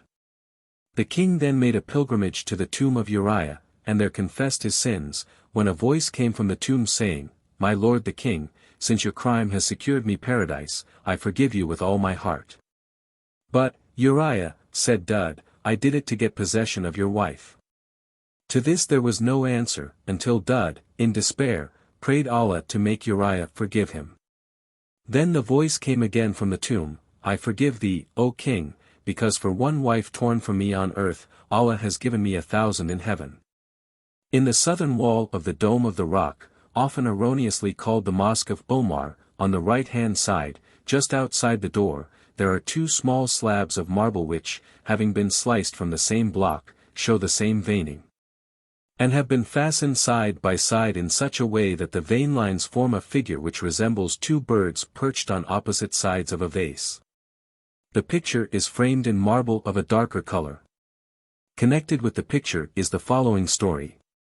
The great Suleiman el-Hakim was sitting one day near a window of his palace, listening to the love talk of two pigeons upon the housetop. Said the male bird loftily, "Who is Suleiman the king? And what are all his buildings to be so proud of? Why, I, if I put my mind to it, could kick them down in a minute." Hearing this, Suleiman leant out of the window and called the boaster, asking how he could tell such a lie. "Your Majesty," was the cringing reply, "will forgive me when I explain that I was talking to a female. You know one cannot help boasting in such circumstances." The monarch laughed and bade the rogue begone, warning him never to speak in that tone again. The pigeon, after a profound reverence, flew to rejoin his mate. The female at once asked why the king had called him. "Oh," came the answer, "he had overheard what I was saying to you, and asked me not to do it." So enraged was Suleiman at the irrepressible vanity of the speaker that he turned both birds into stone, as a warning to men not to boast, and to women not to encourage them. 26. Suleiman was well acquainted with the language of plants. Whenever he came across a new plant he asked its name, uses, the soil and cultivation by which it flourished, and also its properties, and the plant answered. He laid out the first botanical garden. One day, in the temple courts, he noticed a young plant of a kind unknown to him. He promptly asked its name. El-Karub, was the answer. Now El-Karub means the destroyer. "Of what use art thou?" continued the king. "To destroy thy works," replied the plant. On hearing this Suleiman exclaimed in sorrow, "What? Has Allah prepared the cause of the destruction of my works during my lifetime?" Then he prayed that his decease, whenever it should occur, might be hidden from the Jann till all mankind should be aware of it. His reason for making this petition was his fear that if the Jann should know of his death before mankind knew of it, they would seize the opportunity to do mischief and teach men iniquity. Having prayed thus, the king dug up the Karuba and planted it close to a wall in his garden, where, to prevent, as far as might be, any harm coming from it, he watched it daily, till it had grown into a strong, stout sapling. He then cut it down and made of it a walking stick on which he would lean when he sat superintending the labors of the evil spirits he kept slaving for him, to prevent them from exercising their power and ingenuity against mankind. Now, many years before, Belkis, queen of Sheba, had come to prove Suleiman with hard questions, one of which was how to pass a silk thread through a bead, the perforation in which was not straight through, but winding like the body of a moving serpent. It had been a hard task, but it was performed, at the king's request, by a small white worm or maggot which, taking the end of the thread between its teeth, crawled in at one end and out at the other. To reward this insignificant creature for its work, the king granted its request that it might lodge inside the seed vessels and other parts of plants and feed thereon. Unknown to Suleiman, it had found a home under the bark of the young carob tree, his staff, and had penetrated to the very center of the trunk. The time arrived for the king to die, and he happened to be sitting as usual, leaning on his staff, when Azrael came and took away his soul, unknown to the Jann, who worked on steadily for full 40 years, not knowing that the king was dead, because the staff upheld his corpse just as if it had been alive. At last, however, the worm hollowed out the staff, which suddenly broke in two, so that the body of Suleiman rolled to the ground, and the evil spirits knew that their tyrant was dead. To this day the traveler in the east is shown a huge unfinished stone in the quarries at Baalbek, and others in different parts of the country, and is informed that they are some of the tasks left unfinished by the Jann. When at last they were sure that Suleiman el-Hakim was dead. 9. El-Khudr. One of the saints oftenest invoked in Palestine is the mysterious El-Khudr or Evergreen One. He is said to have been successful in discovering the Fountain of Youth, which is situated somewhere near the confluence of the two seas. 27 This fountain had been vainly sought for by other adventurers, including the famous Dhlqarnayn, the two-horned Alexander, who with his companions came to the banks of the stream that flowed from it, and actually washed the salt fish which they had brought with them as provision in its waters, and yet, though the said fish came to life again and escaped them, failed to realize the happiness within their reach. They went on their way till they came to the place where the sun sets in a pool of black mud, and their leader built 18 cities, each of which he called Alexandria, after himself. But neither he nor his companions became immortal, because they failed to see and use the one opportunity of a lifetime. El-Khudr, more fortunate or more observant, not only found the fountain, but drank of its waters, so he never dies, but reappears from time to time as a sort of avatar, to set right the more monstrous forms of wrong and protect the upright. He is identified with Phinehas, the son of Eleazar, with Elijah the prophet, and with Saint George. Jewish mothers, when danger threatens their children, invoke him as Eliyahu Hanavi, Christian as Mar Jirius, and Moslem as El-Khudr. And his numerous shrines in different parts of the land are visited in pilgrimage by adherents of all three religions. Though it is believed that prayers addressed to him at all these places are efficacious, yet on Fridays he himself worships Allah at different sanctuaries in succession, one Friday at Mecca, the next at Medina, and then in turn at Jerusalem, El-Kuba, and Et. He only takes 2 meals a week, and quenches his thirst alternately at the well Zemzem in Mecca and that of Solomon in Jerusalem. He bathes in the fountain at Silwan, Siloam. One of the shrines dedicated to El-Khudr is situated about a mile to the north of Solomon's pools near Bethlehem, and is a sort of madhouse. Deranged persons of all the three faiths are taken thither and chained in the court of the chapel, where they are kept for 40 days on bread and water, the Greek priest at the head of the establishment now and then reading the gospel over them, or administering a whipping, as the case demands. The following legend concerning this convent was related by a native of the neighboring village of Beit Jala. A very long time ago, in the days of the ancestors of our great-grandfathers, the Greek priest was administering the Holy Communion in the church of El-Khudr. Now, as you know, the Greeks crumble the consecrated bread into the cup of wine, and administer both the elements at the same time, by means of a spoon. Whether the celebrant was drunk or not I cannot tell, but this much is certain, that whilst about to put the spoon into the mouth of a communicant kneeling in front of him, somehow or other he spilled its sacred contents. They fell onto his foot, made a hole right through it, and a mark on the flagstone beneath. The wound which the body and blood of the Saviour made in the foot of the priest never healed, but was the cause of his death. Some time afterwards, however, a man afflicted with a grievous disease visited this same church of Mar Jirius, and, without being aware of the fact, knelt down on the flagstone which had received a mark from the falling upon it of the consecrated bread and wine, and prayed for recovery. To his great joy, and to the surprise of all present, he was healed on the spot. The fame of his cure brought many others who were stricken with incurable maladies to El Khudr, and, as soon as they knelt on the sacred stone, they were cured, to the glory of God and of Margyrius. So that the reputation of the church became widely spread, and even reached the ears of the Sultan of the Muscovites, who, jealous that so holy a stone should be kept in such an out-of-the-way village, coveted it for the benefit of himself and his people. He sent a man of war to Jaffa, bearing a letter to the Patriarch of Jerusalem, saying that the slab should be taken up at once and transported to Jaffa. As the Sultan of the Muscovites was a good friend, benefactor, and protector of the church, the Patriarch did not hesitate to obey his order, and had the stone conveyed to Jaffa. It was placed in a boat belonging to the warship in order to be taken on board, but all the efforts of the rowers to reach the vessel were vain, for Margyrius himself appeared and repeatedly pushed the boat back to the shore with his lance.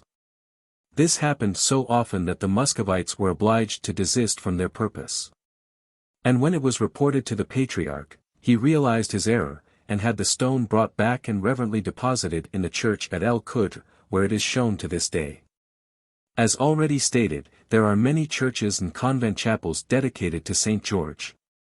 Within the walls of Jerusalem there are at least 2 Greek and 1 Coptic convent of that name. Whilst just outside the Jaffa Gate, and on the western side of the traditional valley of Gihon or Upper Hinnom, nearly opposite the citadel, is another. The Moslems believe that, at the last day, Christ will slay Antichrist, and some of them maintain that this convent marks the spot where that will happen. They found their opinion on the statement that what is now known as the Jaffa Gate was formerly called the Gate of Lydda. On the northern slope of Carmel there is another celebrated center of El Khudr worship. It is frequently visited by Jewish, Christian, Moslem, and Druze pilgrims who are in search of bodily or mental healing. Some very remarkable cures are said to have been performed at this place. The following example was told me by the late Dr. Chaplin, who was for many years head of the LJS medical mission at Jerusalem. One day there was brought to him a young Jewess, suffering from a nervous complaint which he considered curable, but only by long treatment. The girl's relations at first agreed to leave her at the hospital, but afterwards took her away in spite of his remonstrances. They said that they were sure that she was not really ill, but only under the influence of a dybbuk or parasitical demon, and they intended to treat her accordingly. Some months later the doctor happened to meet the girl in the street, and found to his surprise that she was well again. Asking how the cure, which seemed to him astounding, had been effected, he was told that her friends had sent her to Mt. Carmel and locked her up one night in Elijah's cave. Shut up alone, she said, she fell asleep, but was roused at midnight by a light that shone on her. Then she saw an old man all in white, who came slowly towards her, saying, "Fear not, my daughter." He laid his hand gently on her head, and disappeared. When she woke next morning she was perfectly well. Among the Jews Elijah is considered not only as the special guardian of Israel, but as the invisible attendant at every circumcision, and as such, a special seat is prepared for him. In like manner a chair and a cup of wine are placed ready for him at the time of the Paschal anniversary. Amongst the Armenian Christians at Jerusalem there is a belief that if, at a meal, a loaf, or even a slice of bread, happen accidentally to fall or otherwise get into such a position that it stands on edge on the table, it is a sign that Margyrius is invisibly present as a guest, and has condescended to bless the repast. The story of St. George and the dragon is, of course, well known in Palestine. The saint's tomb is shown in the crypt of the Old Crusaders' Church 28 at Lydda. And at Beirut the very well into which he cast the slain monster, and the place where he washed his hands when this dirty work was done. The following is, briefly, the tale generally told by the Christians.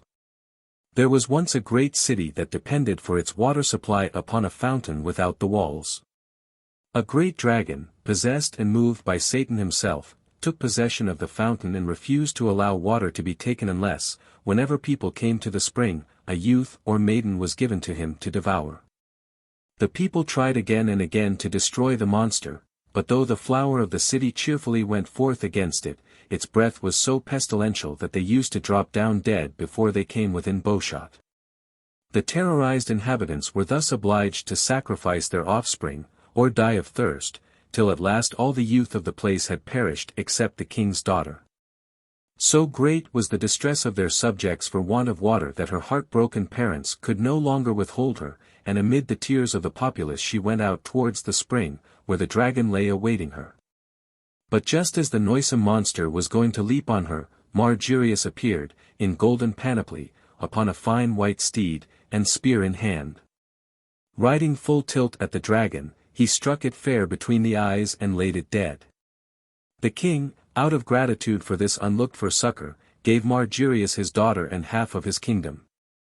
As already remarked, Elijah frequently appears in Jewish legends as the protector of Israel, always ready to instruct, to comfort, or to heal, sometimes condescending to cure so slight a complaint as a toothache.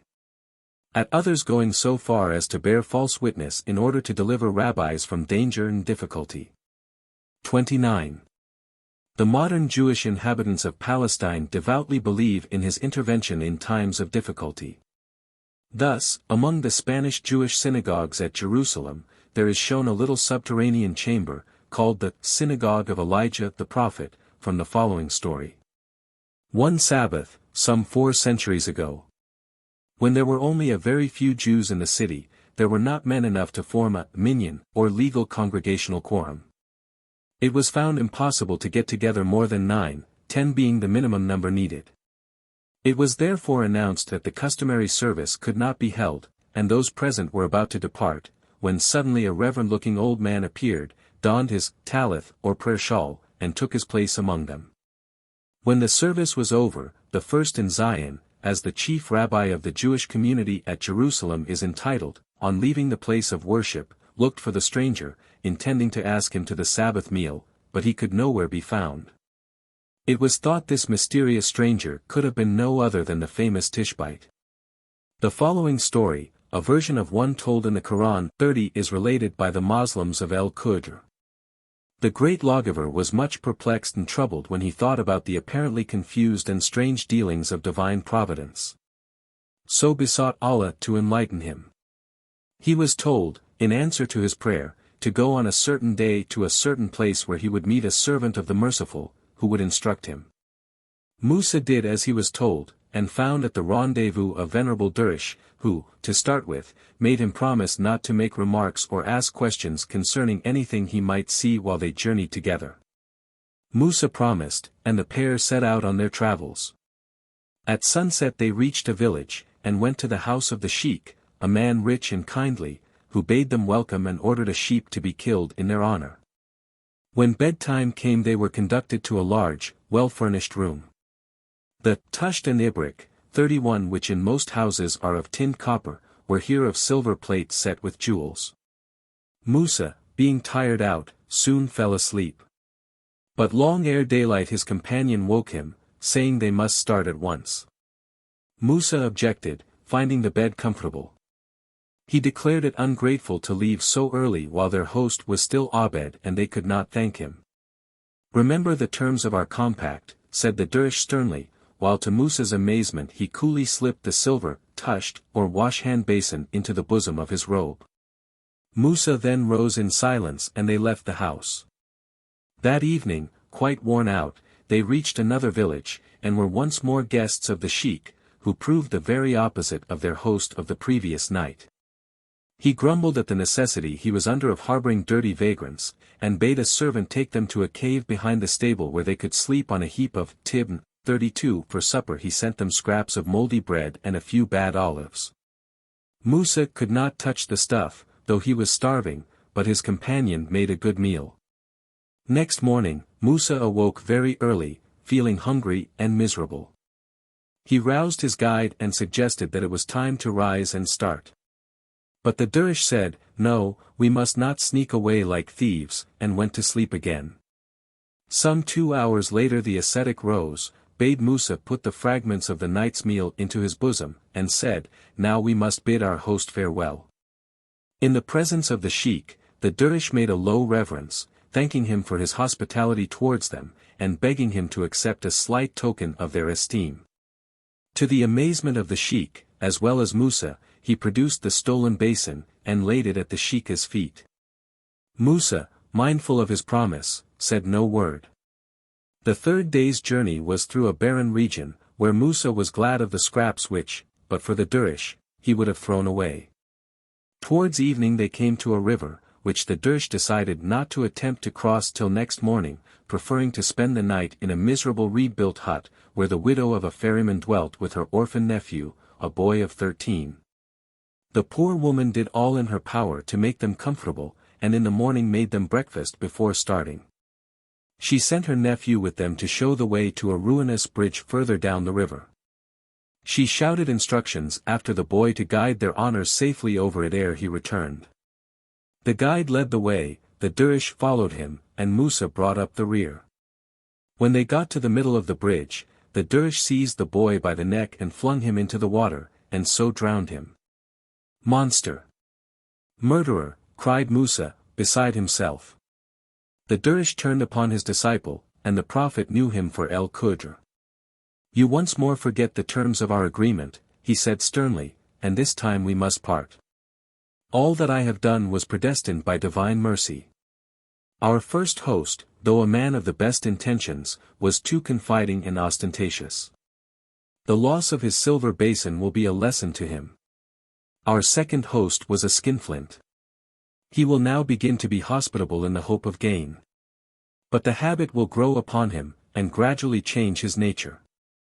As for the boy whose death so angers you, he is gone to paradise, whereas, had he lived but 2 years longer, he would have killed his benefactress, and in the year following he would have killed you. The former, rains having failed during the months of November and December 1906, prayers for rain were offered up in all places of worship, Moslem, Jewish, and Christian. About that time the following tales were circulated at Jerusalem. A woman who had just filled her pitcher, drop by drop, from a scanty spring near Ein Karim was suddenly accosted by a horseman bearing a long lance, who ordered her to empty her vessel into a stone trough and water his horse. She objected, but yielded to his threats. To her horror it was not water but blood that ran from her pitcher. The horseman bade her inform her fellow villagers that had Allah not sent the drought, pestilence and other calamities would have befallen them. Having given her this charge, he vanished. It was Khudr. A Moslem woman at Hebron, giving drink to an aged stranger at his request, was told to give to the Hebronites a message similar to the above, and to add that Allah would send rain after the Greek New Year. We certainly did have some very wet weather after that date. 10. Simon the Just. In the upper part of the Kedron Valley, not far from the point north of Jerusalem where it is crossed by the road to Nablus, is an old rock-hewn sepulchre. Inside the walled-up vestibule, the entrance to which is closed by a modern door, is an ancient, but purposely mutilated and little noticeable, Latin inscription, which proves that at one time this rock tomb, which during the course of ages has been much altered and now serves the purpose of a synagogue, was the last resting place of a noble Roman lady named Julia Sabina. In spite of this fact, however, the Jews of Jerusalem assert that this is the tomb of Simon the Just, and make pilgrimages to it on the 33rd day of Omer, and also on the Feast of Weeks, 17 days later. Simon II, the son of Onias, lived during that period of Jewish history which intervenes between the time of Zerubbabel and that of the Maccabees. His surname, the Just, shows the respect in which he was held by his contemporaries. He towered both in body and mind above other high priests of the period, and worthily closed the long line of ancient Israelitish worthies preceding the heroes of the house of Asman. Jesus the son of Sirach, chap. 50, describes his work in the repairs and fortifications of the city and temple, and dwells with enthusiastic reverence on his majestic appearance when he came from behind the veil hiding the Holy of Holies into the midst of the people as they thronged the temple courts on the great annual Day of Atonement. It was like the morning star bursting from a cloud, or the moon at the full, verses 5, 6, like the sun's rays reflected from the golden pinnacles of God's house, or the rainbow when it shines out clear from the black background of the storm. It was like roses, like to lilies by a stream, like the fruit-laden olive tree, like the stately fir tree, like the fragrance of the frankincense, like the beauty of a golden vessel set with jewels. Every movement of the pontiff is described with glowing admiration. The high priestly garments of glory and beauty seemed all the more gorgeous from the manner in which he wore them. His form towered above those of his fellow priests, as does a cedar in a palm grove. And all his ceremonial acts, the pouring out of the libations, to a blast of silver trumpets, the shouting of the multitude, the harmony evoked by the band of Levitical musicians and singers, above all Simon's delivery of the final benediction, were things never to be forgotten of the witness. Nor was it his physical beauty alone which drew out the love of those who knew him. Various are the stories told of his influence with men, and the prevailing power of his prayers with God. According to one tradition, he was the last survivor of the Great Synagogue which fixed the Old Testament canon. Another says that it was he who met Alexander the Great, when that conqueror, known in Arab folklore as the second Iskandar Dhul-Qarnayn, the first of that name having been a prophet contemporary with Khalìl, and to whom we alluded when speaking of Khudr and the Fountain of Youth, came to Jerusalem about b.c. 330, while a third asserts that it was Simon the Just who tried to dissuade Ptolemy Philopator from intruding into the temple at Jerusalem. The whole city was panic-stricken when the monarch announced his resolution. The dense crowds sent heavenward a shriek so piercing that it seemed as if the very walls and foundations shared in it. In the midst of the tumult was heard the prayer of Simon, invoking the all-seeing God. And then, like a reed broken by the wind, the Egyptian king fell on the pavement, and was carried out by his guards. It is also related that, till the days of Simon the Just, it was always the right hand of the high priest that drew the lot for the scapegoat, but that afterwards the right and left wavered and varied. Till his time the scarlet wool bound round the horns of the animal turned white in token of the atonement being accepted and all sin forgiven, but after his days its changing color was never certain. In his days the golden candlestick in the holy place burned without failing, afterwards it frequently went out. 2 faggots daily were sufficient to keep the flame on the great altar of burnt offering in front of the temple porch alive in his time, but later, piles of wood were not enough. In the last year of his life he is said to have foretold his own death from the omen that, whereas on all former occasions he was accompanied to the entrance of the Holy of Holies on the solemn yearly fast day by an angel in the form of an aged man clad in white from head to foot, this year his mysterious companion was clothed in black, and followed him as he went in and came out. His teaching may be judged of by the saying ascribed to him, there are 3 foundations of the universe: the law, worship, and almsgiving. He greatly disliked receiving the ascetic dedication of the Nazarites. On one occasion, however, he made an exception. A tall, handsome youth of splendid bearing, with beautiful eyes and long locks of hair falling in magnificent clusters on his shoulders, arrived one day from a place in the south of Palestine and presented himself before the high priest as anxious to take the vows. "Why," inquired Simon, "would you shave off that glorious growth of hair?" The young man replied, "I was keeping my father's flocks, when, one day, whilst drawing water from a well, I beheld, with vainglorious feelings, the reflection of my own image in the water, and was, in consequence, tempted to give way to a sinful inclination and be lost. I said to myself, Thou wicked one! Wilt thou be proud of that which does not belong to thee, who art but worms and dust? O God, I will cut off these locks for the glory of heaven." On that, Simon embraced the youth, exclaiming, "Would there were many such Nazarites in Israel!"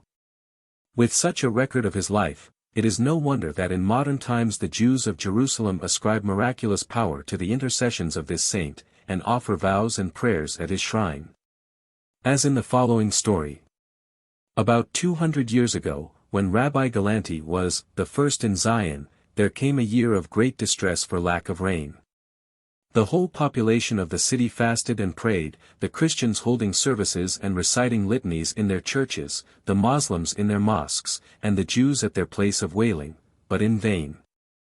Infants, Christian, Jewish, and Moslem, were also kept for hours without food and water, in order that their sufferings and cries might bring down the desired blessing. Since Allah loves the prayers of little children, and the pupils in the Mohammedan schools marched in procession all through and round the city, chanting prayers and passages from the Quran. But still the heaven was as brass, and the All-Merciful seemed to have forgotten his chosen land and city. In consequence of this fearful drought, popular prejudice was roused against the Jews, and a Moslem sheikh told the Pasha that Allah was keeping back the rain because they were allowed to live in Jerusalem. Hearing this, the Pasha sent word to Galanti that, unless rain fell within 3 days, the Jews should be driven out. The consternation caused by this message may be imagined. The Jews spent the next 2 days in constant prayer. Before sunrise of the 3rd day, Galanti bade his people clothe themselves for wet weather, and accompany him to the tomb of Simon the Just, to give thanks for the heavy rain that would fall before evening. The Jews believed their rabbi had gone mad, yet dared not to disobey the crown of the head of Israel. As the procession passed out at the Damascus gate, the Moslem sentries mocked them for wearing winter clothing on that intolerably hot day, under that burning sky. But the Jews trudged on their way regardless of ridicule. On reaching the shrine of Simon the Just, their rabbi's faith infected them, and they joined him with fervor in thanksgiving, when suddenly the sky was overcast and rain came down in torrents. Indeed, so heavy was the downpour that, in spite of their winter clothing, they were drenched to the skin. As they returned, the soldiers at the gate who had mocked them going out, fell at Galanti's feet and asked forgiveness. The Pasha, likewise, was much impressed, and for a long while afterwards they were held in honor by the populace. Notes. Section I. The contents of this chapter are practically identical with Mejred Din, Volume 1, CHI, though it is here derived from the lips of an Arab Katib. The idea of the great serpent is analogous to that of the great Midgard snake in Scandinavian myths. Behemoth and the great whale, this is apparently drawn from Talmudic sources. Thus we read in Bava Bathra, Folios 74, Kernel 2, R.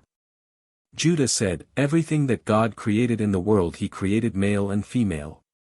And thus he did with Leviathan the piercing serpent, and Leviathan the crooked serpent he created them male and female. But if they had been united, they would have desolated the entire world. What, then, did the Holy One do?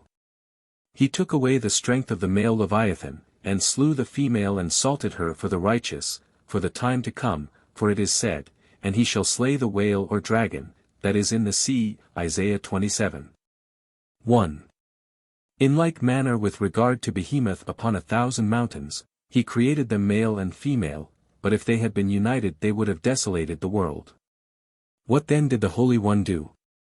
He took away the strength of the male Behemoth, and made the female barren, and preserved her for the righteous for the time to come.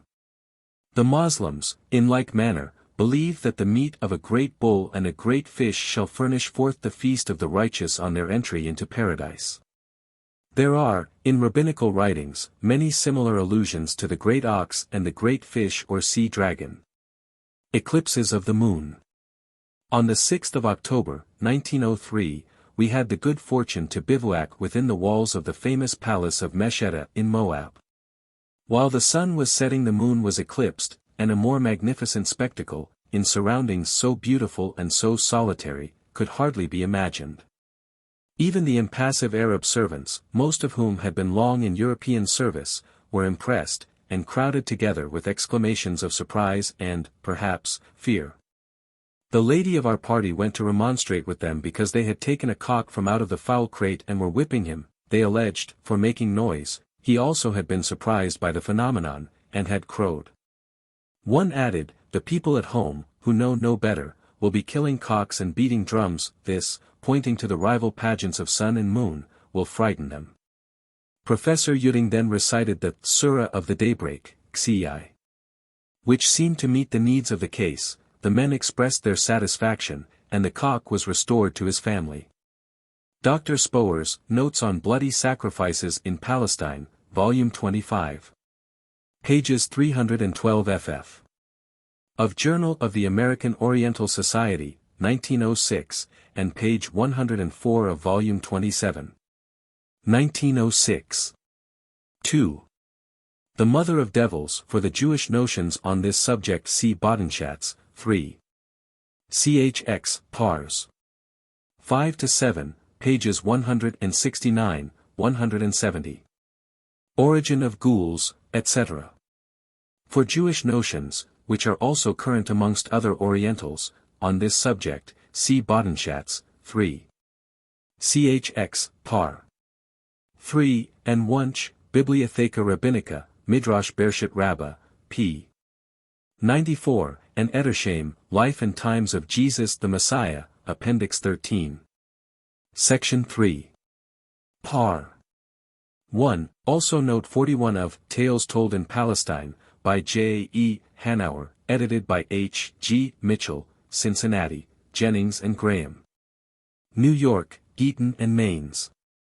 Cain and Abel, Cabal and Habil, or Cain and Abel, with their two sisters were the first children born to Adam and Eve. Adam, by Allah's direction, ordered Cain to marry Abel's twin sister, and that Abel should marry Cain's, for, it being the common opinion that marriages ought not to take place with those very near akin, such as their own sisters.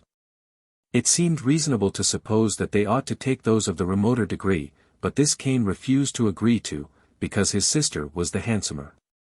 33 Hereupon Adam told them to make their offerings to Allah, thereby referring the dispute to his determination. Cain's offering was a sheaf of the very worst of his corn, but Abel's a fat lamb of the best of his flock. Allah having declared his acceptance of the latter in a visible manner, Cain said to his brother, I will certainly kill thee.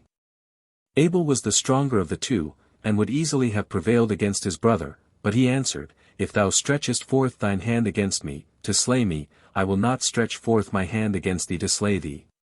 For I fear Allah, the Lord of all creatures. So Cain began to consider in what way he should effect the murder, and as he was doing so the devil appeared to him in human shape, and showed him how to do it, by crushing the head of a bird between two stones. Cain, having committed the fratricide, became exceedingly troubled in his mind, and carried the dead body on his shoulders for a considerable time, not knowing where to conceal it, till it stank horribly. And then Allah taught him to bury it by the example of a raven, who, having killed another raven, in his presence, dug a pit with his claws and beak, and buried him therein. Another tradition is that Cain was at last accidentally slain by Lamech with an arrow, when the latter was hunting at Tel El Kaiman, near the Kishon, at the northern foot of Mount Carmel. See Sale's Quran, pages 76 and 77, text and footnote. Chandos Classics. Burial of Adam. A Christian tradition to the effect that Adam was buried with his head resting at the foot of Calvary, and that he was reawakened to life by some drops of Christ's blood trickling on to his skull at the crucifixion, may be traced back to the time of Origen in the 2nd century. 3. The nakus is a plank or a plate of metal which is struck with a mallet to announce the time of service. When the Moslems under Omar ibn al-Khattab first took Jerusalem, A.D.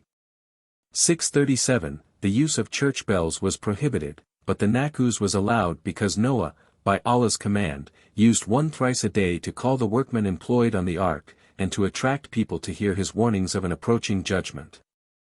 When the Crusaders took Jerusalem in 1099 AD, bells were reinstalled in the churches. One of the complaints made by the Latin Patriarch against the Knights of St. John, was that they disturbed the services held in the Church of the Sepulchre, by ringing the bells of their great church close by. The church bells throughout the Holy Land were silenced when the Crusaders were finally driven away in AD 1292, but they had ceased ringing in Jerusalem when the city fell into the hands of Saladin, October 2, 1187. In 1823, we are informed by a traveler of the period that the only bell in the city was a handbell in the Latin convent.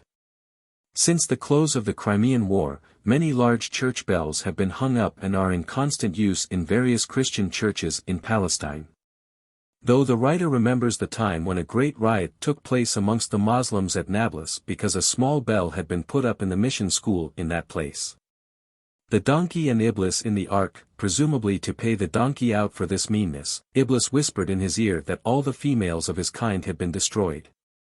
Whereupon the unfortunate beast made so terrible a noise of lamentation that the evil one was scared and made haste to comfort him by adding, "But there is one left for you." At that the donkey's noise subsided in one long ah of relief. This is the origin of the donkey's braying. I have the story from a friend in Egypt. Ed. The abaya, or aba, is the wide, coarse, outer garment worn by all classes in Palestine, and on occasion adaptable to other uses. See Deuteronomy 24:13. Amos 2:8, PEF Quarterly Statement, 1881, page 298. The fables concerning Og are doubtless derived from rabbinical sources, see article Og in Smith's Bible Dictionary. The ark informed Noah that here the Beit el Maqdas would be rebuilt. Cf. UNSL Jelal. Cairo edition, Volume 1, pages 19-22. Marriage of Noah's daughter. This story is a very common one. There is a version of it given by P. Baldensberger in one of the quarterly statements of the PEF. The tomb of one of Noah's daughters is shown at Ela in southern Palestine, and another, it is said, at, or near, Baalbek. 4. Job. In the 4th Christian century many pilgrims used to visit the district east of the Jordan in order to see and embrace the dunghill on which Job sat and scratched himself in his day. And even now there may be seen at the ancient sanctuary called Sheikh Saad, in the Horan, the famous Rock of Job, which modern research has shown to be a monument commemorating the victories of the Egyptian monarch Ramesses II. Besides this, there are in western Palestine at least 2 wells of Job, one on the western shore of the Sea of Galilee, the other, the well-known Bar Ayyub. In the Kedron Valley just at the point where it is joined by the traditional valley of Hinnom. This well is 100 feet deep, and contains an unfailing supply of water, a great deal of which is carried in skins to supply the needs of Jerusalem. A few steps east of this well, under a ledge of rock, in which may still be seen the vats used by the fullers of antiquity, 34 is a small opening. It is the entrance to a cave which, according to peasants of the neighboring village of Salome, was once the dwelling place of the patriarch. It is said that Ayyub was a Rumi, a Greco-Roman descendant of Esau, 35, and that his wife's name was Rama, mercy. She, rather than her husband, is the bright example of human patience. A few years ago an Arab woman of the Orthodox Eastern Church disagreed with her husband and went for advice to a priest, who bade her take example from Job's wife. El-Hakim Lochman. The greater part of the 31st Surah of the Quran is a record of wise sayings of Lochman. The following anecdote is related in the larger, Kamus, dictionary, of El-Bastani. A certain man asked Lochman, "Did I not once see thee keeping sheep?" He answered, "Yes." "Then how didst thou attain to this degree of greatness?" Lochman answered, "By speaking the truth, restoring the pledge, and refraining from talk on matters which do not concern me." Danger of sleeping in the fields where yellow melons grow. In order to prevent such accidents, in the occurrence of which they implicitly believe, the fellahin who have to watch the melon fields are said to eat a great deal of garlic, and to strew bits of that rank vegetable around their beds. The smell is said to be an effective protection, not only against snakes, but also the evil eye. Benj equals bang, Indian hemp or hashish, figures in Eastern tales, and with effects more wonderful than those of chloroform. This story of Lochman is given in a different version in Tales Told in Palestine, under the title of El-Hakim Risto. Various editions and translations of the fables of Lochman have at different times appeared in Europe. The most recent that I know of is by A. Charbonneau, Paris, Hatchett and C. 1884. V. The rite of circumcision, Sarah, in a fit of furious jealousy, is said to have sworn to imbrue her hands in the blood of Hagar.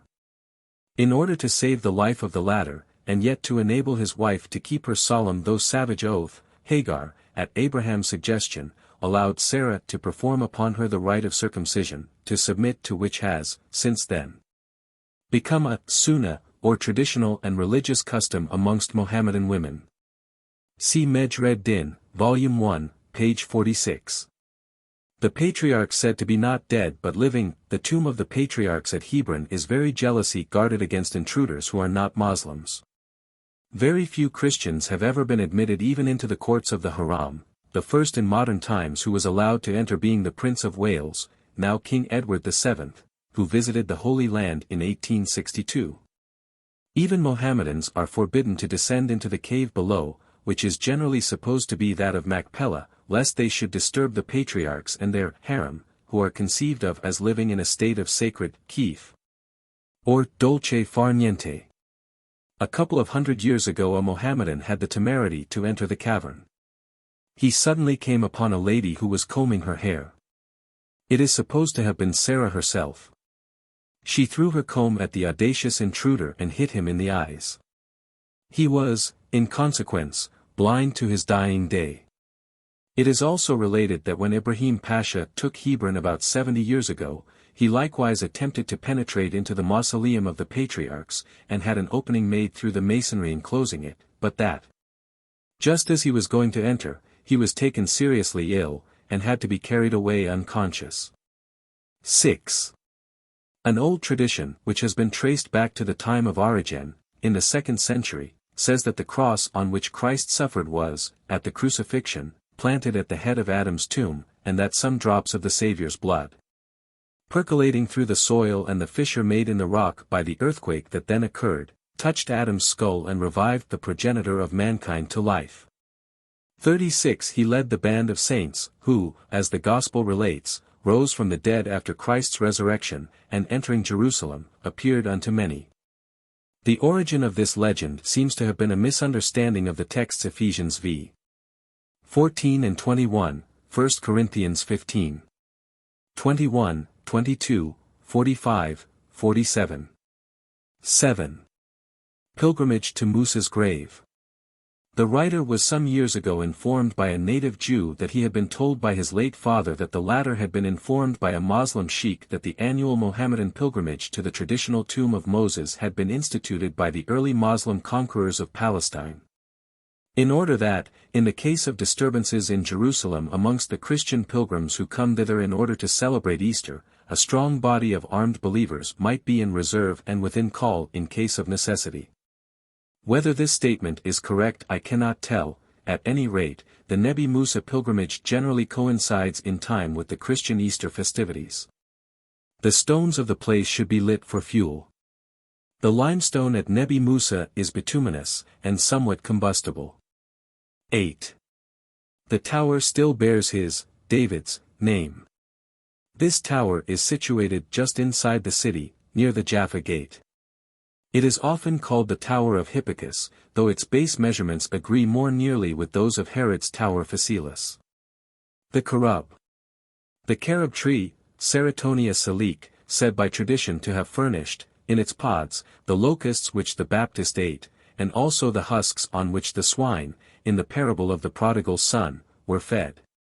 Stones left unfinished at the death of Solomon, these stones are generally called Hajar el-Hibla, or stone of the pregnant woman, from the belief that the work of cutting and carrying them had been assigned to female jinns in that condition. One such stone is pointed out in the south wall of Jerusalem, and another huge block, on a hilltop near Hersha, is said to have been left there by a jinnia who dropped it when she heard the welcome news of Solomon's death. See Claremont Gano's Archaeological Researches, Volume 1, 69. Like Abraham and El-Khudr, David appears sometimes in order to protect the Jews. Some instances will be mentioned in Section 2. In connection with legends possibly founded on facts. 9.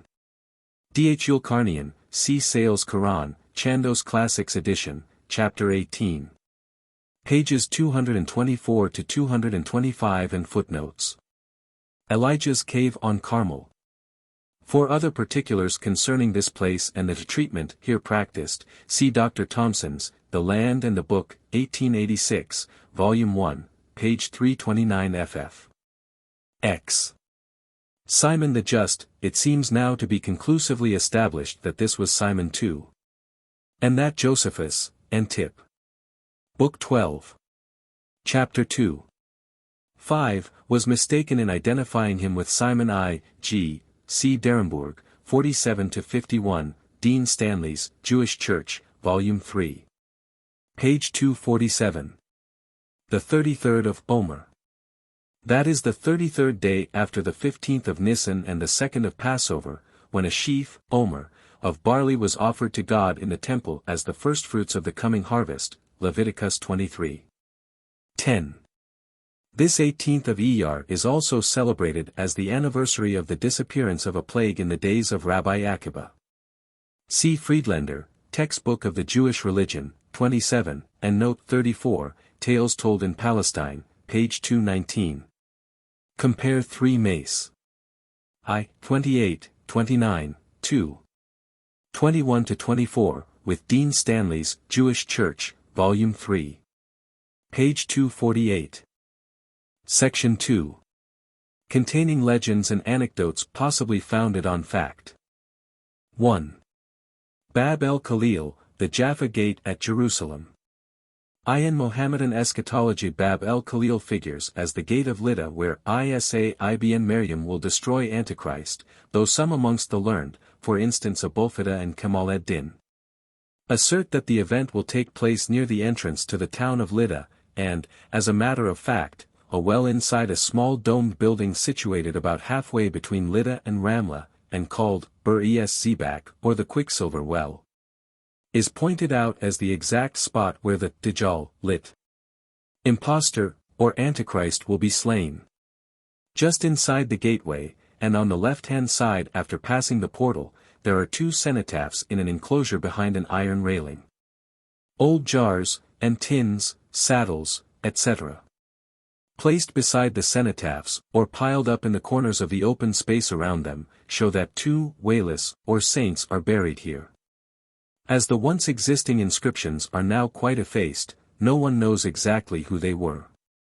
Some think the tombs are those of the 2 architect brothers under whose supervision the present city wall was built in the early part of the 16th century. Others have informed the writer that the monuments mark the graves of Mujahideen, or warriors of Islam, in the days either of Bukhtanasar, Nebuchadnezzar, 37 or of Salah ad-Din, Saladin. While still another story relates that the wali buried here was a namesake and contemporary of Salah ad-Din who was in charge of the gate when the Christians besieged the city, 38 and when he fell in the battle. His severed head seized hold of his scimitar with its teeth, and kept the Christians off 7 days and nights. Concerning Nebuchadnezzar, it is related that long before the destruction of pre-exilic Jerusalem, Jeremiah or Ozer, Esdras, the prophet, knew him as a starving lad, afflicted with a scabby head, and covered with vermin, having foretold his future greatness. The prophet obtained from the youth a letter of Haman, or safety for himself and particular friends to be available at the time when the disasters predicted by the prophet should come upon the unhappy Beit el-Maqdis. When, many years later, Jeremiah heard that the Babylonian hosts were actually on their way, he went down to Ramla, presented the document to Bukhtanasar, and claimed the protection promised. This was granted. But when the prophet begged that the city and temple might also be spared, the invader said that he had received command from Allah to destroy them. In proof of his statement, he bade Jeremiah watch the flight of 3 arrows which he shot at random. The first was aimed westwards, but turned in an opposite direction and struck the roof of the temple at Jerusalem. The second arrow, which was pointed northwards, acted in the same manner, and so also did the third, which was shot southwards. The city and temple were utterly destroyed, and the golden furniture of the latter conveyed by Nebuchadnezzar's orders to Rome. Ozer, however, received a promise from Allah that he should be privileged to behold the restoration of Jerusalem. Passing the ruins one day, with a donkey and a basket of figs, he could not help expressing a doubt if this were possible, when Allah caused him to fall asleep for a whole century. At the end of which he was restored to life and found the city rebuilt, populous, and prosperous. The skeleton of his ass, being restored to life and covered with flesh and skin, began to bray, and was admitted into paradise, as a reward to that one of its ancestors which had been wrongfully beaten for refusing to convey Iblis into the ark. On beholding the resurrection of his donkey, Ozer was convinced that his experiences were real and that he had actually been asleep for 100 years. He then, in obedience to the divine command, entered Jerusalem and instructed its inhabitants in Allah's law. The very spot where the prophet slept so long is shown at El Edemiyah, north of the holy city, in the large cave called Jeremiah's Grotto. And a story like that of Ozer is read in the Greek churches during the service appointed for November 4th, when the fall of Jerusalem is commemorated. Jewish traditions state that the celebrated Hebrew poet, Rabbi Judah Halevi, of Toledo 39 met his death at this Bâb el Khalìl. From his earliest youth he had yearned to visit the Holy Land and city, but had been prevented. At last, in his old age, the obstacles in his path were removed. But he never entered Jerusalem. On coming up to the gate he was seized with such emotion, that he prostrated himself in the dust, and lay there weeping, heedless of danger. A band of armed horsemen came galloping towards the town. The old man neither saw nor heard them, and so rapid was their approach, that before anyone had time either to warn or rescue the aged Jew, he had been trampled to death. Many of the Orthodox Jews of Jerusalem believe that, concealed within the gateposts, there exists a mezuzah, or case like those to be seen at the doorways of Jewish dwellings. Placed here by the Almighty and containing a parchment upon which are written, by the finger of God himself, the texts Dut. 6, 4-9 and 11. 13-21, in consequence of this belief many pious Jews, at passing in or out, touch the gatepost lightly and reverently, and then kiss their fingers. 2. Turbet Birket Mamilla. The most conspicuous object in this cemetery is a small domed building marking the grave of the Emir Ala ed-Din, Adi Gadi ibn Abdullah el-Kebkabi, who died AH 688, equals AD 1289, according to the inscription over the doorway. Inside the edifice is a remarkable cenotaph, the ornamentation of which leads one to suspect that it probably at one time stood over the tomb of some distinguished crusader. A conjecture which seems to be strengthened by two traditions which contradict the statements of the above-mentioned inscription. One affirms that the emir here buried was a black man of gigantic strength, who, on one occasion, when fighting the Christians, cleft his opponent in twain, with a single blow, from the crest of his helmet downwards. 40. The other declares the mausoleum to be that of the person in whose charge Saladin left Jerusalem after wresting it from the Crusaders in 1187 AD. The date of the inscription suggests the time of Baybars. A third story is that the edifice covers the grave of Joha, a famous jester, who is by the peasantry generally confounded with the equally celebrated Abu Nawas, and occupies in Eastern folklore a position analogous to that of Eulenspiegel or Dr. Hourglass in European. Here are a few of the stories told of Joha. The majority are unfit for reproduction. When he was quite young, his mother one day sent him to the market to fetch some salt and also some semna or clarified butter. She provided him with a dish for the latter, and took it for granted that the grocer would put the salt into a piece of paper. On reaching the shop, the boy handed the vessel he had brought to the shopkeeper, in order that the latter might place the butter in it. He then turned it upside down, and directed the grocer to place the salt on the bottom of the dish. Going home, he said, "Here is the salt, mother." "But, my son," said she, "where is the semna?" "Here," replied Joha, turning the dish right side up. Of course, the salt was lost in the same way that the butter had been. When Joha grew old enough to work for his living, he became a donkey driver. One day, being in charge of 12 donkeys employed to carry earth to the city, it occurred to him, before starting with the laden animals, to count them. Finding the tale complete, he took them to their destination and unloaded them. He then mounted one of them, and was going to return when he found one donkey missing. At once dismounting, he put them all in a row, and was astonished and greatly relieved to find the 12 there. He thereupon remounted, and set off again, wondering as he rode along how it was that he had missed one donkey. Suddenly the suspicion flashed upon him that possibly the second count had been faulty, so he counted again, to find once more that only 11 were racing along in front of him. Terribly disconcerted, he again got down off the creature he was riding, and, stopping the others, once more counted them. He was puzzled to find there were again 12. So absorbed was he by this mystery, that he went on counting and recounting the donkeys, till his master, surprised at his long absence, came and solved his difficulty by obliging him to follow his asses on foot. On his father's death, Joha inherited the family property, a small house. Being in need of money, he managed to raise it by selling the building all but 1 karat, 41 which he refused to part with. And, in order to mark that portion of the property which he was resolved to retain, he drove a tent peg into the wall, having stipulated with the purchasers that that part of the edifice was to be set apart for his own unquestioned use. The new owners of the house were for a time allowed to live there undisturbed. One day, however, Johah appeared bearing a sack of lentils, which he hung upon the peg, no one making any objection. Some days later he removed this, and hung up a basket containing something else equally unobjectionable. He continued this procedure for some time without meeting with any remonstrance, seeing that he was only exercising his undoubted rights. At last, however, he one day appeared with a dead cat, which he left there till the occupants of the house, finding that neither remonstrances, entreaties, nor threats could induce him to remove the nuisance. And knowing that an appeal to law would be useless, seeing that Johah had the cuddy's ear, were glad to resell the house to him for a nominal sum.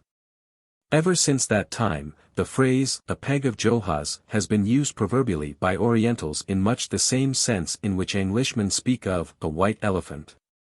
One day Johah borrowed a large tanjera, or copper saucepan, from a neighbor for domestic use. Next day he returned it together with a very small, but quite new one. "What is this?" asked the surprised owner. "Your tanjera gave birth to a young one during the night," replied the jester, and, in spite of the incredulity of the other man, maintained his assertion, refusing to take back the smaller tanjera. On the ground that the young belonged to the parent, and the parent's owner. Besides, it was cruel to separate so young a child from its mother. After a deal of protestation, the neighbor, believing him mad, resolved to humor him, and took the small tanjera, greatly wondering at the jester's whim. Its point was revealed to his chagrin, some days later, when Johah came and borrowed a large and valuable copper dist, or cauldron. This he did not return, but carried it off to another town, where he sold it. When its owner sent to Johah to reclaim it, the knave said that he regretted his inability to send it back, but the utensil had unfortunately died and been devoured by hyenas. "What?" exclaimed the owner angrily, "do you think me fool enough to believe that?" "Well, my friend," was the reply, "wonderful things sometimes happen. You allowed yourself to be persuaded that your tanjera, for instance, gave birth to a young one. Why, then, should you not believe that your dist, which is simply a grown-up tanjera, should die?" In the circumstances, the argument seemed unanswerable, especially when, after searching through Johah's house, the cauldron could not be found. Johah's neighbors, incensed by such practical jokes, put their heads together. They succeeded in persuading the joker to accompany them on an expedition to a lonely part of the coast. Having got him there, they told him they were going to drown him unless he swore a solemn oath to leave off his pranks, and eat salt with them. "I dare not eat salt with you," replied the rascal, "because I have a covenant and have eaten salt with the Jan. I shall not break my compact with them just to please you." "Very well," said his neighbors, "you have your choice. We shall bind you to this tree, and leave you here till midnight, when, unless you change your mind, and eat salt with us, we shall drown you." "Do your worst," said Johah. Whereupon they bound him fast to the tree and went away. Johah cudgelled his brains to devise some means of escape. Great was his joy, when, late that afternoon, he saw, at a distance, a shepherd with a large flock of sheep. He called the shepherd and persuaded him to set him free. When asked by his deliverer why he had been thus bound, he told him, for refusing to taste sugar. The shepherd seemed astonished at that, observing that he himself was fond of sugar. Johah then proposed that he should take his place. The simpleton, in the hope of sugar, consented, and after they had exchanged clothes, and the shepherd had taught the buffoon his special sheep call, 42, the former let himself be bound to the tree, whilst Johah promised to take charge of the flock. Lead it to a certain cave, and there await the shepherd's return. He felt sure that the man would be allowed to go his way when it was discovered that he himself had escaped. This was, however, not the case, for in their haste, and owing to the darkness of the night, the whistling of the wind, the sound of the waves, and the fact that the shepherd mimicked Johah's voice to a tone. The enemies of the latter never suspected the trick. And when the poor shepherd told them he would eat sugar, they pitched him into the sea. Great was the surprise and terror of Johah's enemies when, 3 days later, he marched cheerfully into the village followed by a fine flock of sheep. They ventured to approach and ask him how he had escaped the sea, and whence he had brought the animals. "I told you," was his answer, "that I am in league with the Jann. Had I eaten salt with you they would have treated me as a traitor, and done me some grievous ill.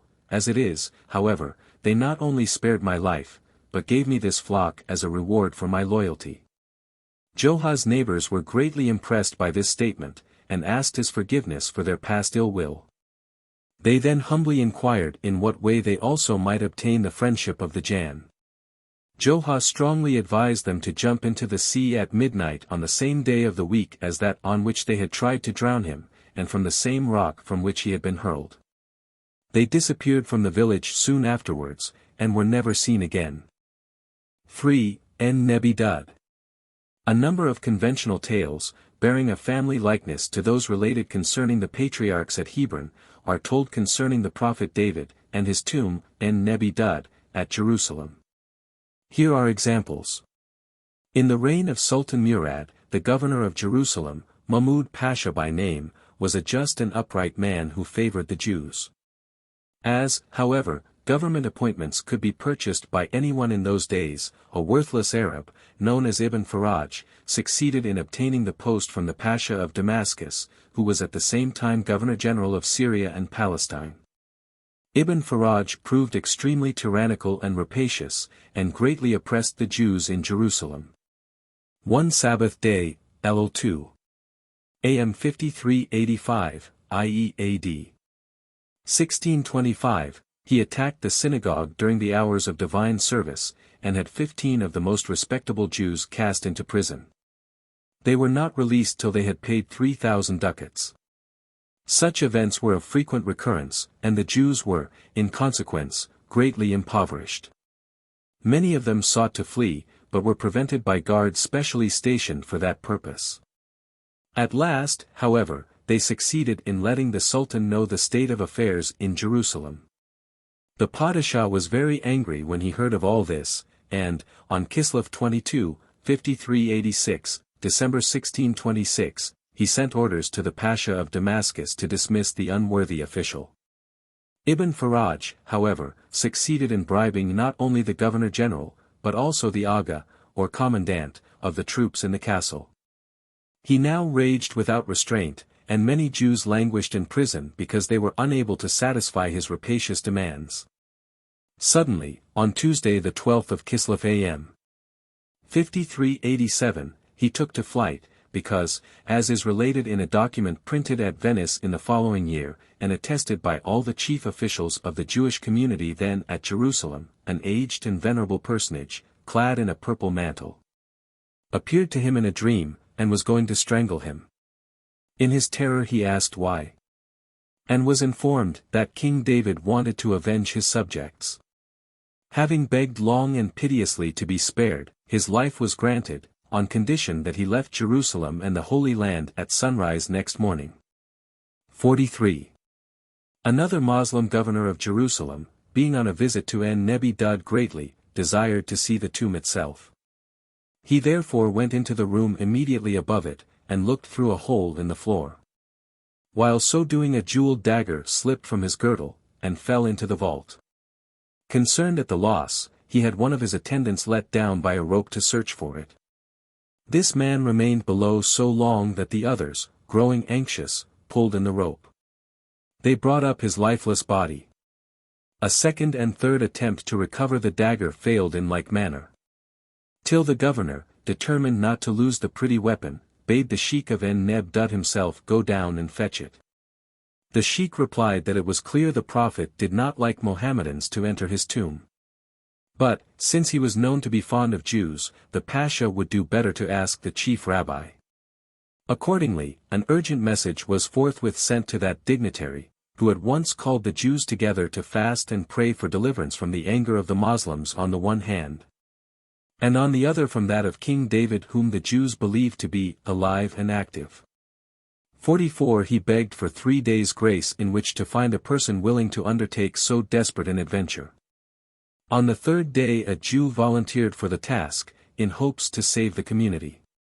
Having purified his soul and body he was lowered into the vault in the presence of all the leading Moslems of the city.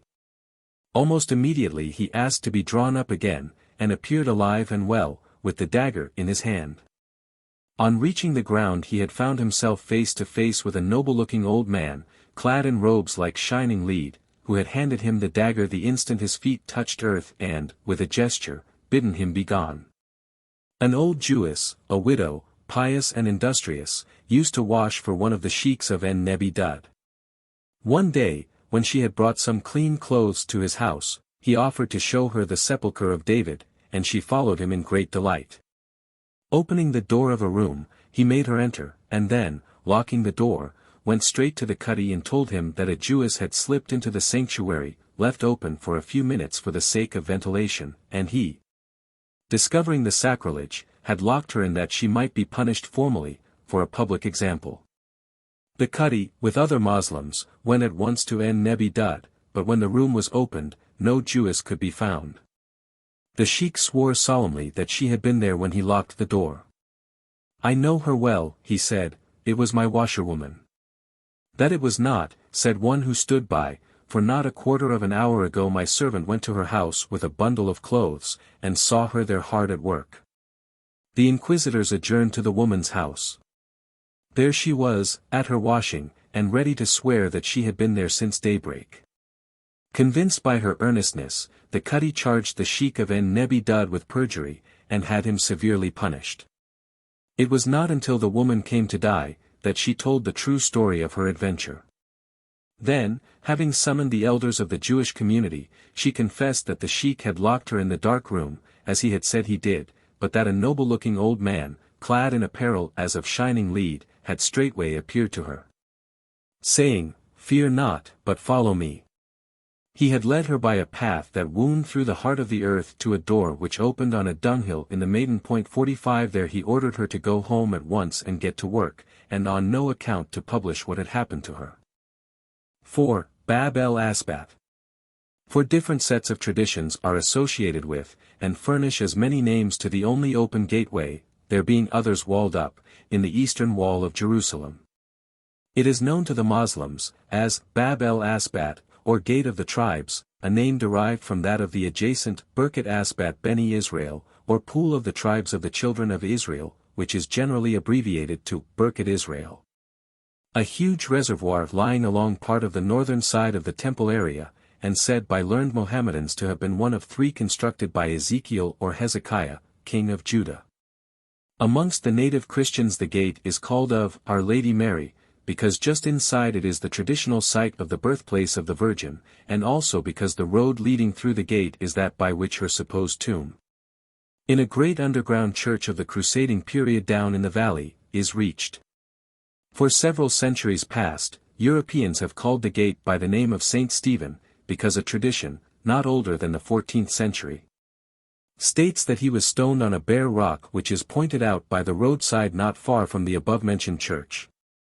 In crusading times the gate that stood where the Bâb El Asbât now is, was called the Gate of Jehoshaphat, from the valley that runs past it. Whilst amongst the modern German-speaking Jews, it is known as Das Loenther, from the pair of roughly carved lions built into the city wall on either side of the entrance. Now, as it is a rare thing to find the likeness of anything in heaven or earth, in the ornamentation of Mohammedan buildings, though here and there, as in the case of the very interesting 13th-century bridge at Lydda, such representations are met with, one naturally looks for some tradition to explain the unusual ornament. In the case of the Bâb El Asbât the story has been preserved in current folklore, and is as follows. Sultan Selim 46 dreamed a dream in which he imagined he was being torn in pieces by 4 lions. Awaking in terror, he sent at once for all the learned to interpret his vision. But they could not. He then had recourse to a famous sheik who dwelt at a distance. This sage, being informed of the matter, asked to know what the Sultan had been thinking about before he slept on the night in question. "I was thinking how to punish the people of Jerusalem," was the reply. "They have refused to pay their taxes, and are quite unmanageable." "Ah," said the sheikh, "Allah has sent the dream in order to prevent your majesty from committing a great sin. El-Quds is the house of the sanctuary, the city of the saints and prophets. So holy is it that according to the learned it was founded by the angel Asrafil, at Allah's command, built by his assistant angels, and then visited by them in pilgrimage fully 2,000 years before the creation of our father Adam, who was buried there. Ibrahim el-Khalìl, and Nebi Daûd, and many other prophets and saints lived and died there, therefore Allah himself loves the place and will punish all who hate it and would do it an injury. I advise thee, O monarch of the age, to put in hand some work that may improve the city." Struck by these words, the Sultan set out shortly on a pilgrimage to Jerusalem. And in the course of his stay there gave orders for the restoration of the Haram, and the rebuilding of the walls. The work on the walls was entrusted to the superintendence of two brothers, who were architects. Each of them had his own party of workmen, and his sphere of labor. They both began at Bâb El Asbât, one party working northwards and the other southwards. It took 7 years 47 to complete the task. At the expiration of that time both working parties met again at Bâb el-Khalìl. The architect who had been given the duty of enclosing the southern part of the city was however beheaded by the Sultan's orders, because he had left the co-inoculum and adjoining buildings outside and unprotected by the new rampart. The lions at the Bâb El Asbât were placed there in order to recall the incident that led to the great work. The foregoing is not the only legend connected with Bâb El Asbât. Just inside the city, a few yards from the gateway and between it and the historic church and abbey of St. Anne, there stood, till the summer of 1906, an interesting old Saracenic bathhouse, which has been pulled down in order to make room for a new building. The following legend used to be told concerning it. When Belkis, queen of Sheba, visited Jerusalem, King Suleiman, enchanted by her loveliness, wished to marry her. But a mischief-maker told him that the queen was not human, but a jinnia, having legs and hoofs like a donkey. The king ordered his informant, a jealous woman, 48, to hold her tongue on pain of death. But the charge rankled in his mind, and he determined to see for himself that it was untrue. So he caused the Jann to build a spacious hall, whose floor was one huge pane of transparent crystal, through which could be seen a stream of running water with fish swimming about in it. At one end he placed his own throne, and beside it that of Belkis, which was made of the precious metals, encrusted with the costliest jewels. On leaving her own land the queen, who valued this throne as her greatest treasure, had it locked up inside the innermost of 7 chambers, in the most inaccessible of her castles, with guards at the gates day and night, to prevent any one from getting near it. But all these precautions were vain, for Suleiman, wishing one day to convince her of the power of the name of Allah, by invoking that name, had the throne transported to Jerusalem in less time than it takes to relate. 49. When all was ready he sent for the queen to come and see his fine new building. On entering she was surprised to behold the king upon a throne which seemed to be set, like that of Allah, on the face of the waters. In order to get to her own throne, at his side, she perceived that she would have to wade, so she lifted up her skirts, exposing her feet and legs almost up to the knees. The next moment showed her mistake, but, as shoes and stockings were unknown in those days, Suleiman had seen that her feet were human feet, but yet her legs were covered with shaggy hair, like a young donkey's. Having converted her to the true religion, Suleiman called together all the learned for counsel how to remove that extraordinary growth of hair. Let her shave, was the unanimous suggestion.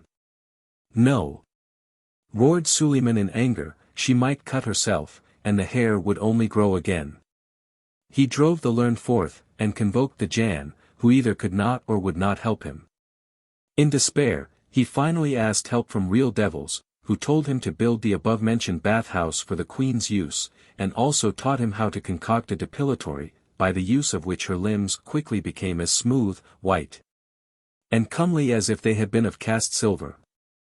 Ever since that time, says a famous, learned, and veracious Arab historian. 50 people have used bathing depilatories, and it is said that the bathhouse is the same that is situated at the Bâb El Asbât, close to the Madrasat Es Salahiyya. 51 and that it is the first bathhouse ever built. 5. Detective stories. In the early part of the 18th century the learned rabbinical writer Kalonimos was head of the small, and greatly oppressed Jewish community at Jerusalem. One Sabbath day, the rabbi was at his devotions at the Jews' wailing place, when the shamash or verger of the synagogue came, breathless with haste and fear, to tell him that the town was in an uproar. And that the Mohammedans were threatening to exterminate the Jews, because a Moslem boy had been found slain in the Jewish quarter. He had not finished his tale when a party of Moslems came up and began to beat the rabbi, dragging him off towards the serai. The pasha, at sight of him, pointed to the body of the murdered lad, which had also been brought before him, and sternly told the rabbi that unless he could produce the actual murderer, all the Jews would be massacred. The rabbi said he could detect the guilty party, if pen and paper, together with a bowl of water were given to him. When this had been done, the rabbi wrote on the paper the tetragrammaton, or unpronounceable name of the Most High, together with certain passages from Scripture, and from Kabbalistic writings. He then washed the document in the water, 52 repeating certain magic formulae all the time. The next thing he did was to apply the wet paper to the dead lad's lips and forehead, the result being that the murdered boy immediately sat up, and, after gazing about him for a moment, sprang to his feet, seized one of the bystanders by the throat, and exclaimed, "This man, and no other, is guilty of my blood." Then he sank to the floor, a corpse as before.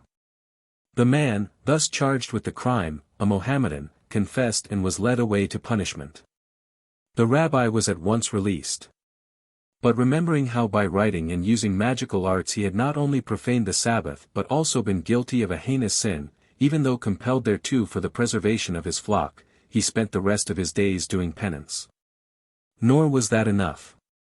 On his deathbed, he gave orders that he should not be buried honorably, but that his friends should take his body to the brow of the hill overlooking the Khudr, just opposite the traditional monument of Zechariah the prophet, and throw it down in the same way that the carcasses of horses and asses are to this day cast down the same slope.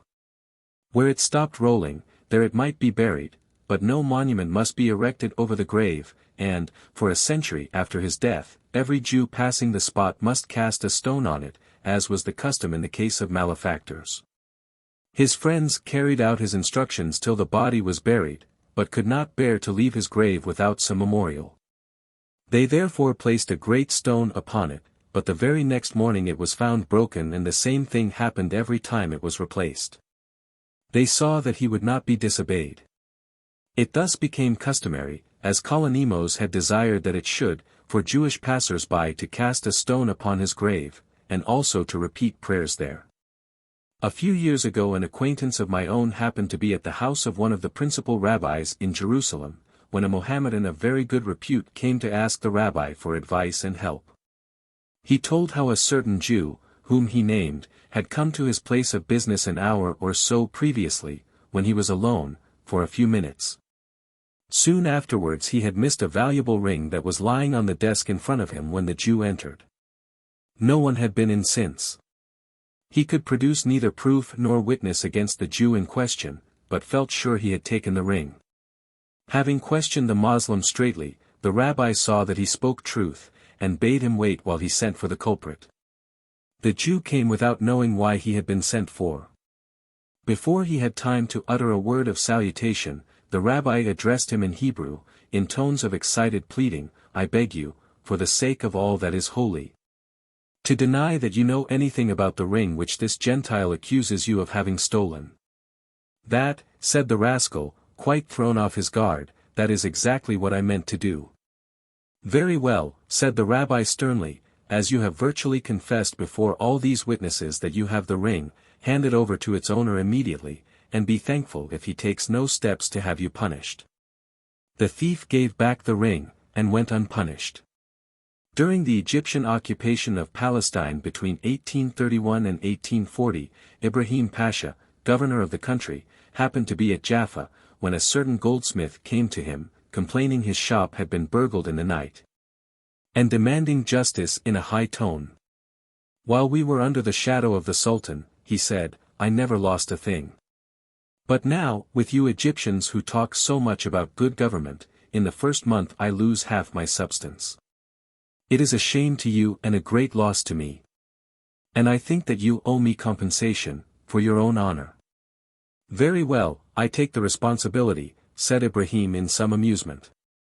He then sent a crier through the streets calling upon all who loved strange sights to be at the goldsmith's shop at a certain hour next day, with the result that when that hour arrived, the street in front of the shop was packed with people. Then Ibrahim appeared, attended by his officers and the public executioner. He first harangued the people on the virtue of trustworthiness, saying that the Egyptian government was determined to administer the strictest justice, and to punish, without partiality, the slightest breach of trust, even though committed by a senseless and inanimate object. Then, turning to the door of the shop, even this door, he said, shall be punished for failing in its duty, which is to keep out thieves, unless it tell me who it was that passed it the night before last and stole things out of the shop. The door giving no answer, he bade the executioner administer 100 lashes with his curbage. 53. When the punishment was ended, he again exhorted the door to speak, saying that, if it feared to utter the name aloud, it could whisper in his ear. He gave his ear to the door, as one listening, then sprang erect and laughed in scorn, this door talks nonsense. Executioner, another 100 lashes. After this second beating, he listened again to hear what the door had to say, while the people murmured and shrugged shoulders one to another, thinking him mad. The same stupid tale, he cried despairingly. It will persist in telling me that the thief is present in this crowd of honest people, and still has some dust and cobwebs from the shop on his tarbouch. At that a man was noticed hurriedly to brush his fez, and the Pasha, on the watch for some such action, had him arrested. He proved to be the guilty party, and was punished. Another story of the kind is told of Ibrahim Pasha. They say that, while in Jerusalem, he encouraged the fellaheen of the country to bring their produce to T-City, assuring them that his soldiers would be punished if they hurt them or took anything from them without payment. One day, a woman from Silwan, with a basket of jars filled with Laban 54 came and complained of a soldier having seized one of her jars and drunk off the contents without so much as, by your leave. Ibrahim asked her when this had happened, and if she thought she could identify the soldier. She replied that it had happened just this minute, and she would know the man again among 10,000. We shall see, said Ibrahim, and called his trumpeter. Soon every soldier in the city was on parade before the castle, and the Pasha led the woman down the ranks, asking her to pick out the offender. She pointed to a certain man and stopped before him. Ibrahim asked if she was sure it was the culprit, and she swore by Allah she was not mistaken. 3 times he put the question, and she replied that she was quite sure. Then he drew his sword, and, with a deft stroke, cut the soldier open, releasing the Laban, still undigested. It is lucky for you, you were right, he remarked to the woman, or your fate would have been far worse than this soldier's. 6. Scraps of Unwritten History. About a quarter of a mile below the Bir Ayyub, near Jerusalem, on the right-hand side as one goes down the valley, there is a recess in the bank which, if noticed in dry weather, might be taken for a gravel pit. Here, however, in the rainy season water comes to the surface in considerable quantities. The place is called Ain el Loz, or the Almond Fountain.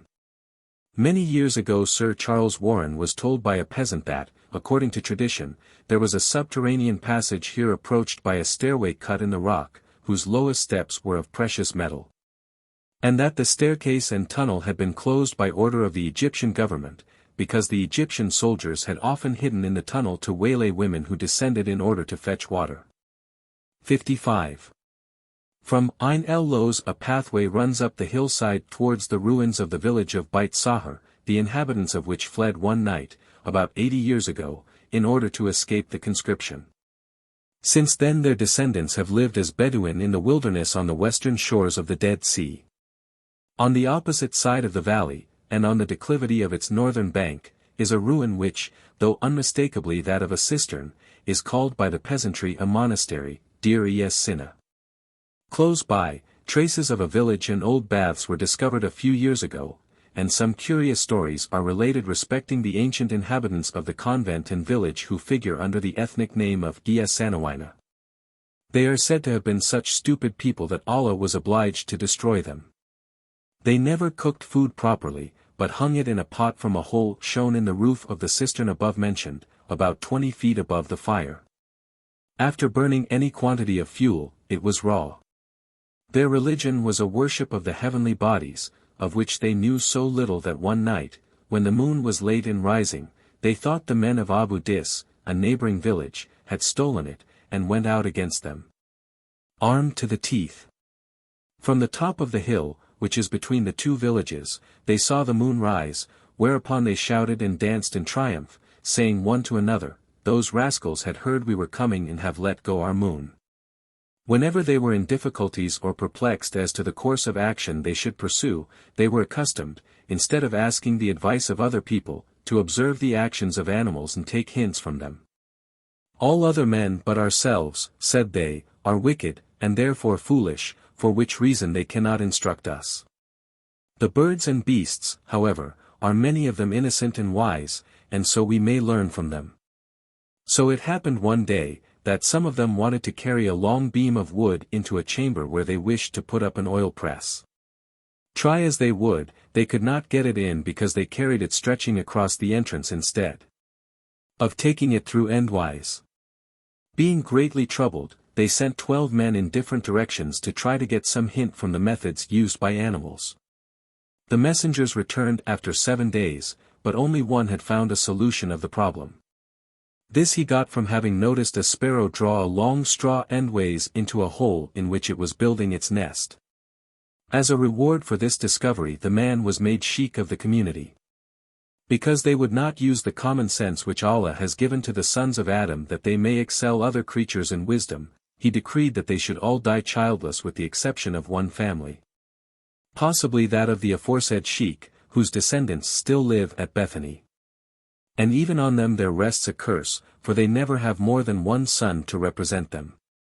In the cliff that towers above the railroad on the northern side of the savage Wadi Ismail just east of Artuf, is a large cave which bears evident traces of having once served as an abode for ascetics. It has, for some years past, been called Samson's Cave, from the supposition that it was here that the Danite champion found shelter after the exploit of the foxes and the following slaughter. A little further east are several smaller caves which also appear to have been used as hermitages, and are known by the name of Alalai el Banat, or the upper chambers of the maidens. 56. The Fellahin of the neighboring village of Bakur say that in the times of the infidels these caves, too high up to be reached unless by ropes and ladders, were full of beautiful girls who, having vowed to keep single, had retired hither to be out of the way of temptation.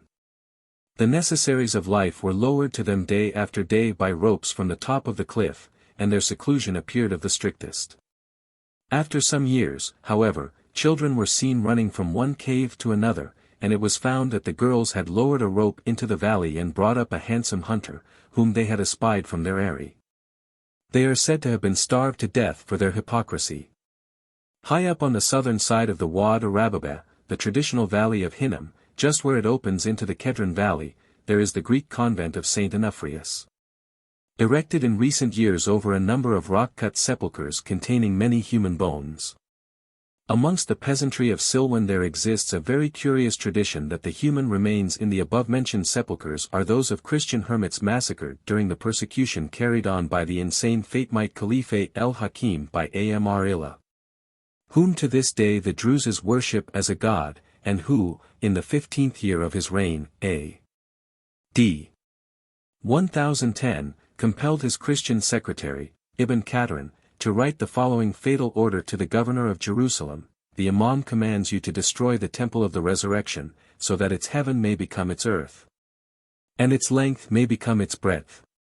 The order was only too literally executed, and Ibn Khudr, in his grief and despair, because he had been forced to write this sentence, smote his head on the ground, broke the joints of his fingers, and died in a few days. 57. The caves in Wad Arababa were at that time the abode of a population of monks and holy men who spent their time in fasting and prayer. Now it happened that El-Hakim needed money, so sent orders to the Mutsarif of Jerusalem to make everybody pay a tax. The Mutsarif and his council wrote back to say that it was impossible to do that, since there were large numbers of poor religious men in the land, who, though Christians, lived like dervishes in bare caves, and had no means wherewith to pay a tax, however small. On receiving this news the Caliph bade his secretary write, "Number the men."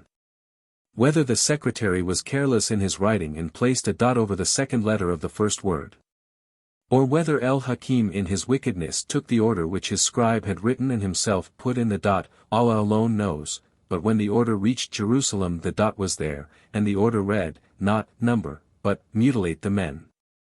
58. This cruelty was literally carried out, and its victims died in consequence, and were buried where they had lived. The human bones now found in the caves in the Wad Arababa are theirs. On a hillside in Gilead is situated the village of Rimaman, inhabited chiefly by native Christians, who account for their preservation in this remote region, during the centuries that have elapsed since the Crusaders. By the following romantic story. When the Crusaders first occupied Palestine there were beyond the Jordan a great many Christians dispersed in various old towns and villages, and suffering daily martyrdom from the Moslems. Many of these migrated westwards with their families and their cattle, gladly exchanging the wooded mountains, fertile pastures and rich vineyards of the country east of Jordan for the less fruitful western districts and a Christian government. Some, however, chose to remain, amongst them a man renowned for his integrity, who, when the Bedouin entered into possession of the cultivated lands deserted by the emigrants, consented to become the wakil or overseer of those which fell to the lot of a great Arab sheikh whose own followers scorned to till the lands, and who was therefore glad to secure the services of a person competent to overlook the work of his slaves, and such refugees of the Fellahin across the Jordan as had fled to his protection. The arrangement worked well till, on an evil day, the chieftain quarrelled with the young wife he had lately married, who was the daughter of an emir of some distant tribe. As her father's tents were far away, she fled to the dwelling of the Christian, and continued there with his family, till reconciled with her husband. For a time things went smoothly between the couple. Then a fresh quarrel arose, and the sheikh said sneeringly to his wife, "Go again and ask for shelter in the kennel of that Christian dog." "He is no dog," retorted the woman, "but a man of stock, though a Christian. If any one is a dog, it is you," and to these words she added expressions such as can only fall from the lips of an angry woman. Stung to fury by her bitter tongue, the chieftain resolved to avenge himself upon the Christian.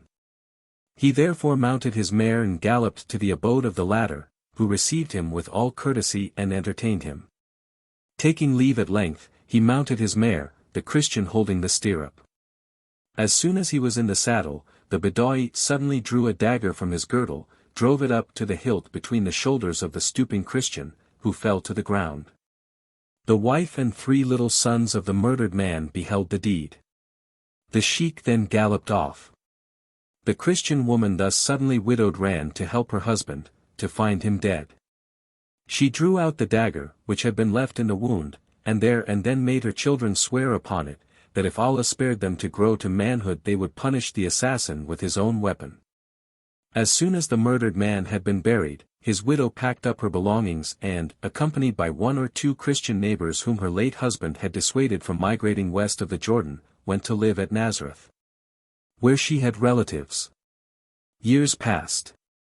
The 3 little boys had become men when, one day, their mother told them that it was the anniversary of their father's death, recalled to them once more every circumstance of the murder and, placing the dagger in the hands of the firstborn, bade all 3 go and avenge their father's death, as they had sworn to do beside his lifeless body.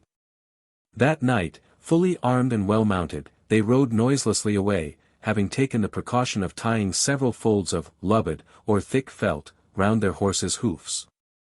Traveling by out-of-the-way routes during the hours of darkness, and hiding, when daylight approached, in some cavern, it took them 3 days to reach the neighborhood of the upland plain where, as they had heard at Nazareth, their enemy was encamped.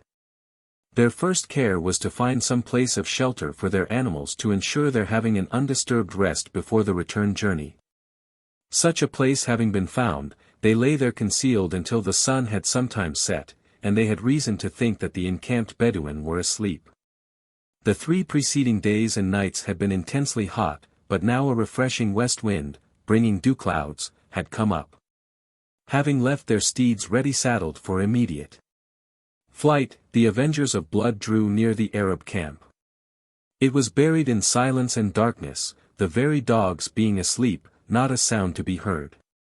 Approaching, 2 crouched down behind a boulder, while the eldest, armed with the dagger, crept in among the tents. The sheikah's was easily found. His spear, the tip adorned with a bunch of ostrich feathers, was planted in the ground before the entrance, and the owner's priceless mare was tethered close by. Loosening one of the tent pegs, the young man lifted the curtain, and crawled beneath it into the tent. There lay his father's murderer, now an aged man with a long white beard, asleep on the ground before him. Beside the chief lay his wife and children, all fast asleep. By the faint light of stars shining in through interstices of the tent curtains, the visitor perused the old assassin's features. Having made sure that it was indeed the murderer, he raised the dagger in act to strike. But at that moment, weakness came upon him. He could not kill thus, in cold blood, an old man lying unconscious. That would be murder. With a prayer to the saints that he might meet his foe, face to face, and so punish him openly, he sheathed the dagger and crawled back to the spot where his brothers waited. Having heard his tale, the second took the dagger, and crept forward into the camp, to return in due course with the same story. The youngest then advanced. He also entered the enemy's tent, and found him sleeping, but could not resolve to kill him on the spot. He therefore crept out of the tent again, and went up to the mare. With the foeman's dagger, he cut off her beautiful mane and the long locks of hair hanging forward between her ears. He then cut all the hair off her sweeping tail, and, wrapping the dagger in the horsehair, re-entered the tent and laid the dagger on the chieftain's pillow. Leaving the tent, he drew his own dagger, and cut every other tent rope, leaving just enough to keep the structure from collapsing. Then, drawing the spear out of the ground, he carried it off, and, returning to his brothers, told them that their father was avenged. The 3 then returned to the place where they had left their horses, and before daybreak were beyond pursuit. Pressing on by day and night, they reached their home in safety. Great was the consternation in the Arab camp when the terrible insult to the sheik was discovered. It was clear that the miscreants must be deadly enemies, thus to disfigure the sheikah's mare, cut his tent ropes, and remove his lance. It was likewise evident that the chieftain's life had been at their mercy, but why had they refrained from slaying him? Lastly, what did this dagger wrapped in the mare's mane and tail hairs signify?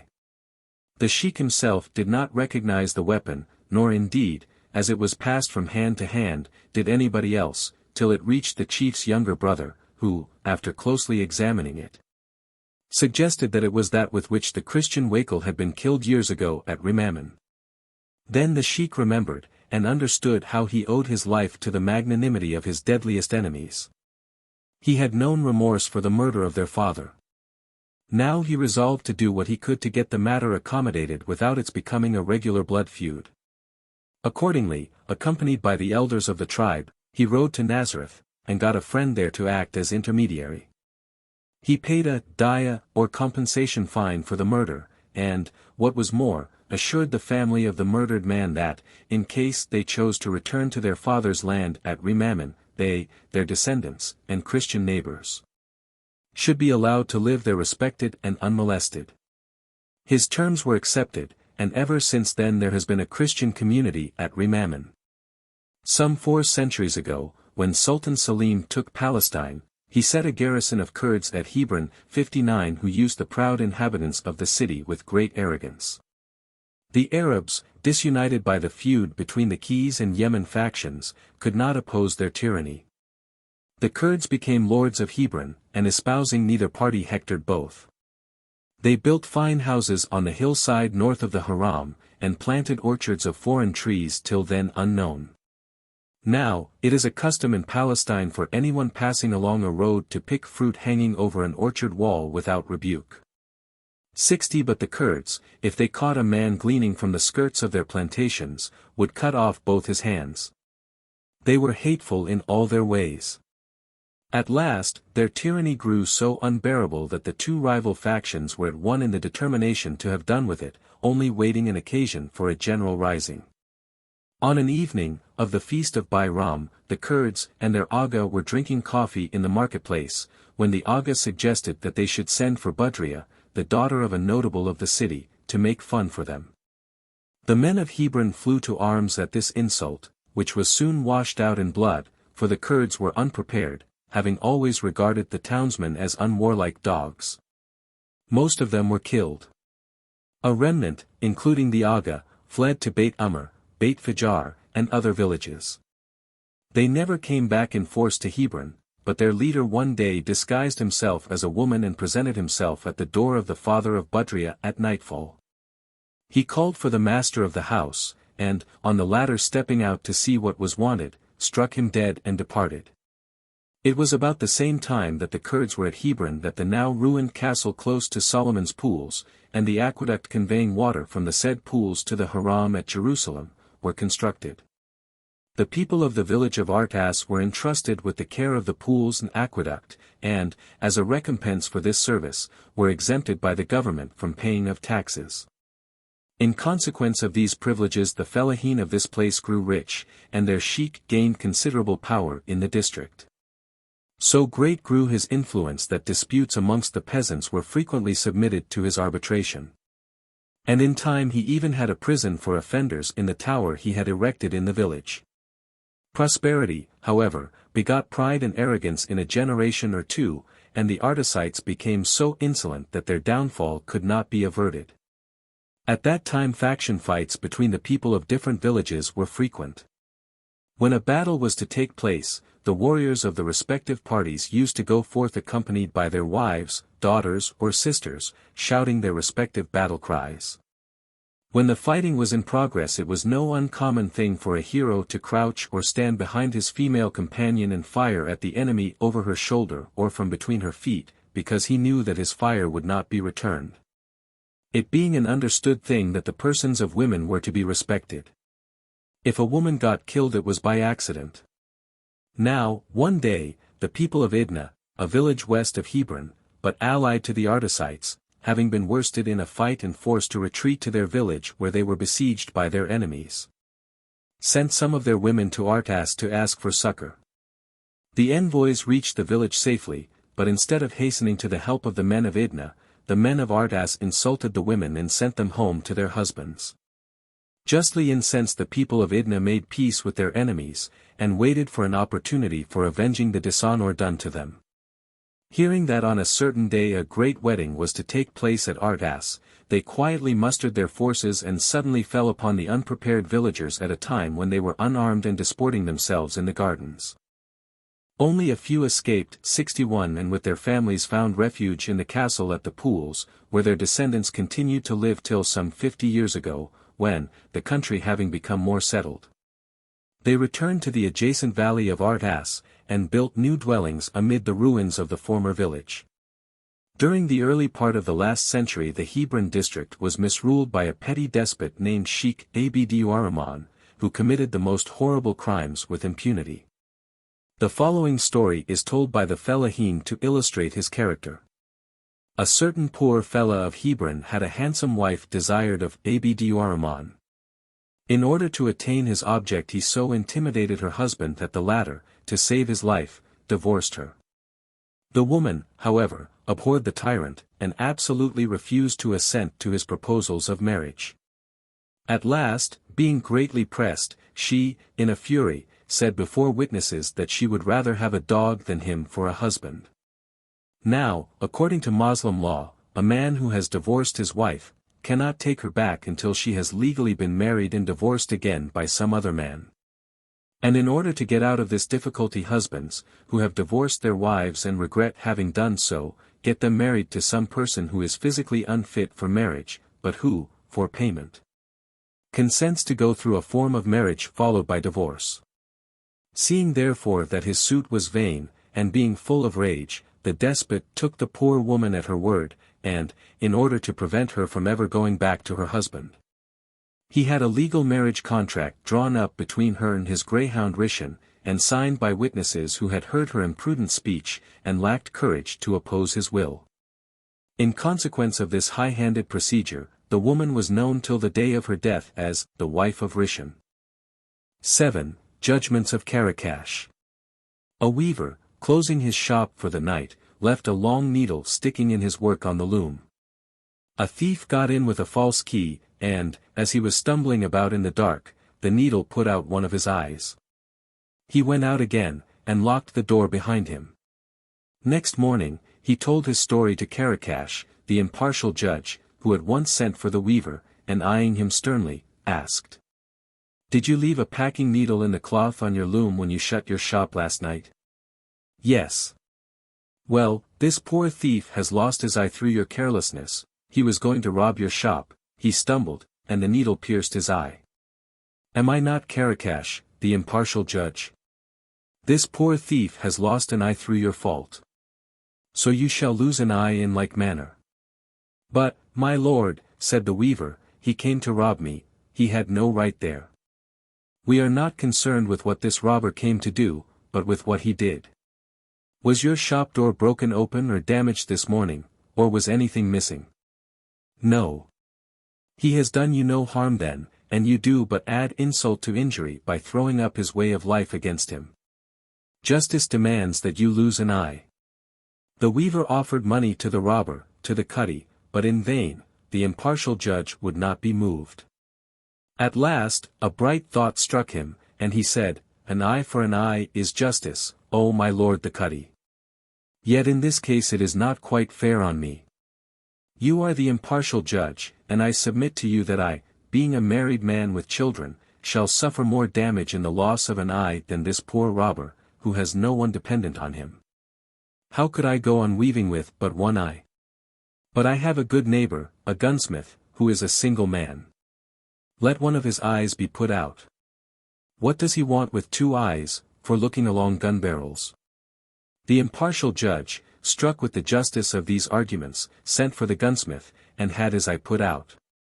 A carpenter was fitting the doors and lattice work to a house newly built, when a stone over a window fell and broke one of his legs. He complained to Karakash, the impartial judge, who called the lord of the house, and charged him with culpable negligence. "It is not my fault, but the builder's," pleaded the lord of the house, so the builder was sent for.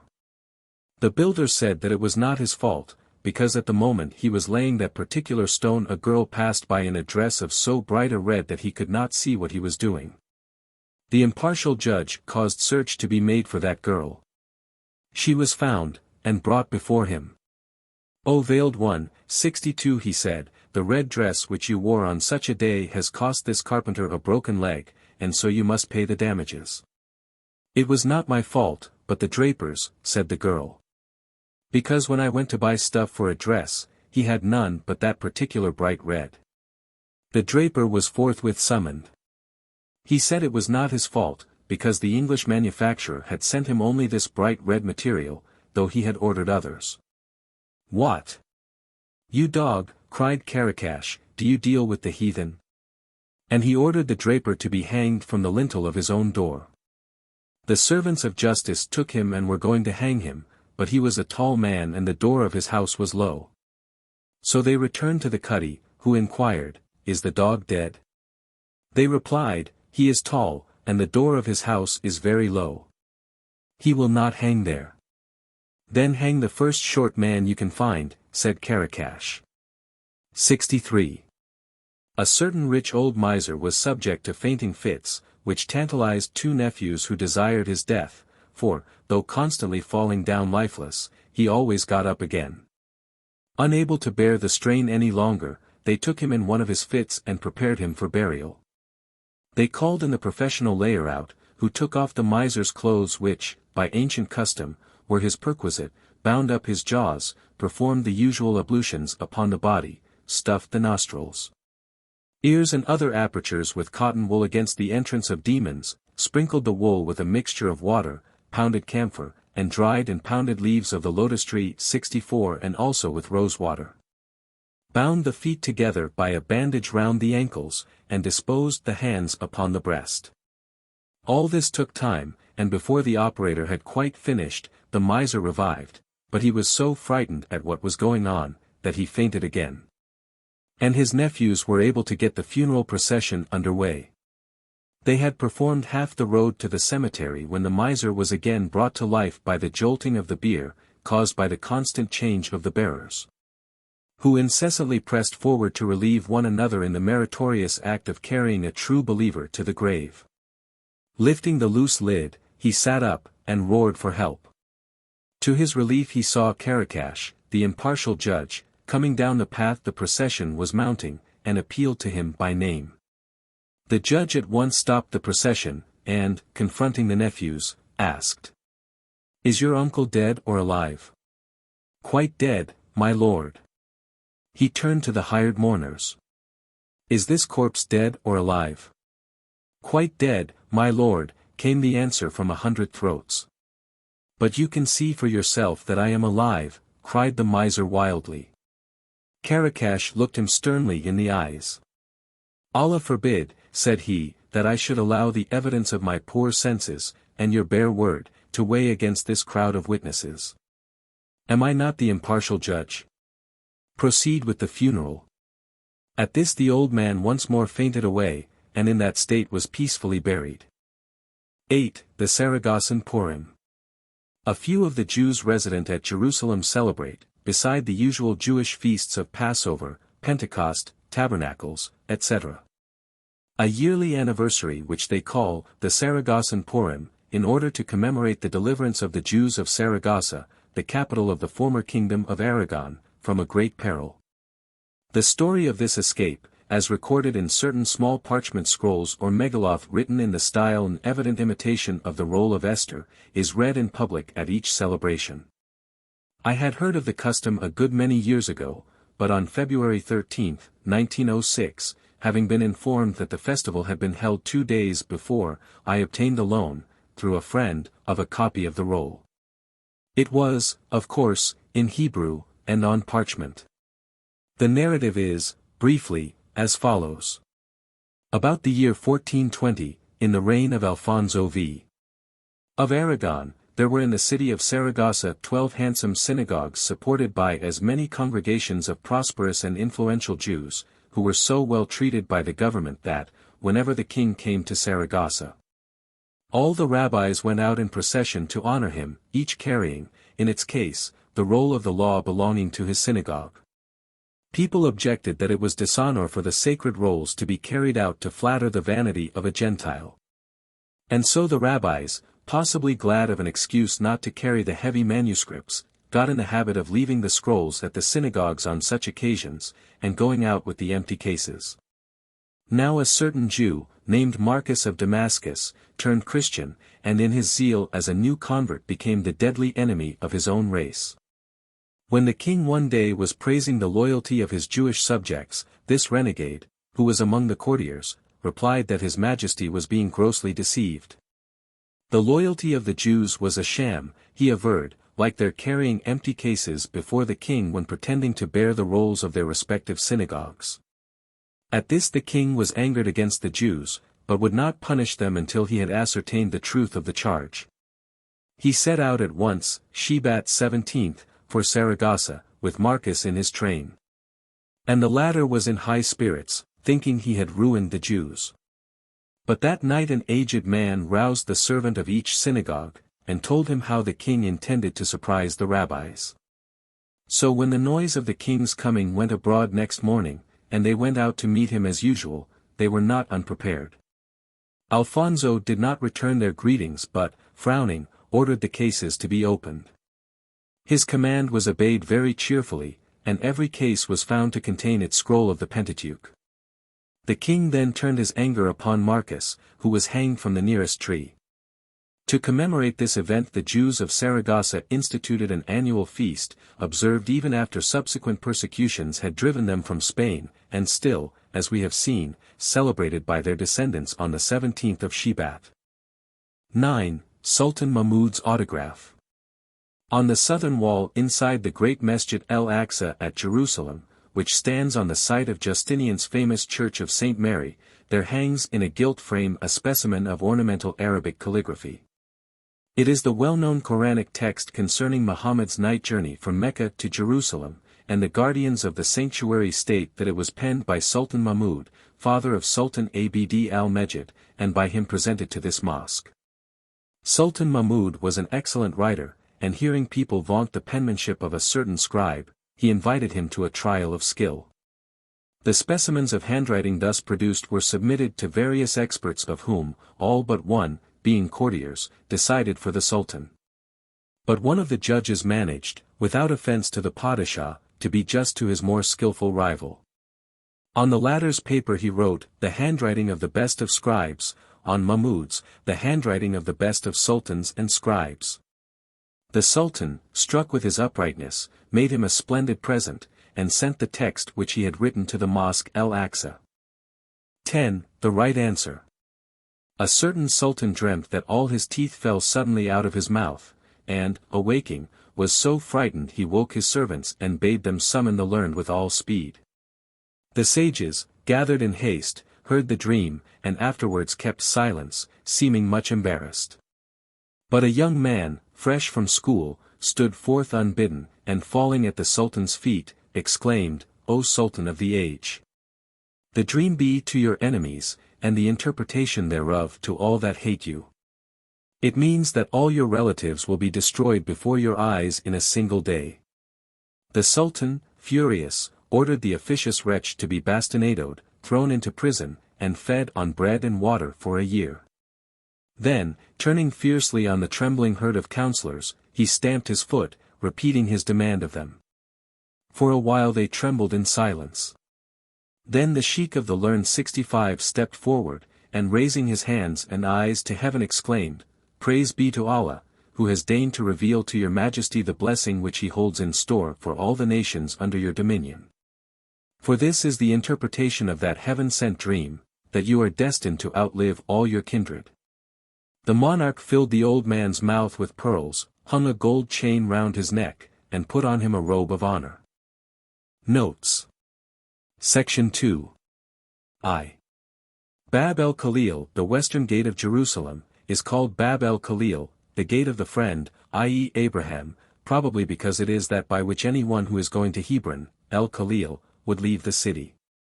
But an ornamental Arabic inscription, just inside the 16th century gateway, reminding the passerby that Ibrahim was the friend of Allah, may have given the name. This gate was at one time called Bâb El Asbât, Gate of the Oratory of David, because of its proximity to the traditional Tower of David mentioned in the first section of this book. The present Zion Gate, now called by the natives Bâb en Nebi Daûd, Gate of the Prophet David, used then to be known as the Gate of Zion, or of the Jews' Quarter. Isa ibn Maryam and el-Mesih ed-Dajjal.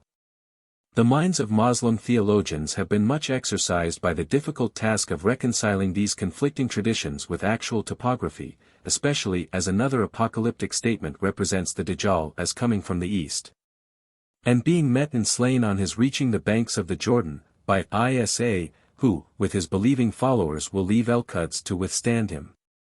The Dajjal will come either from the Iraq or from Khorasan, accompanied by an army of 70,000 Jews, who, having acknowledged him as the Messiah, son of David, hope to be restored to their kingdom under his guidance.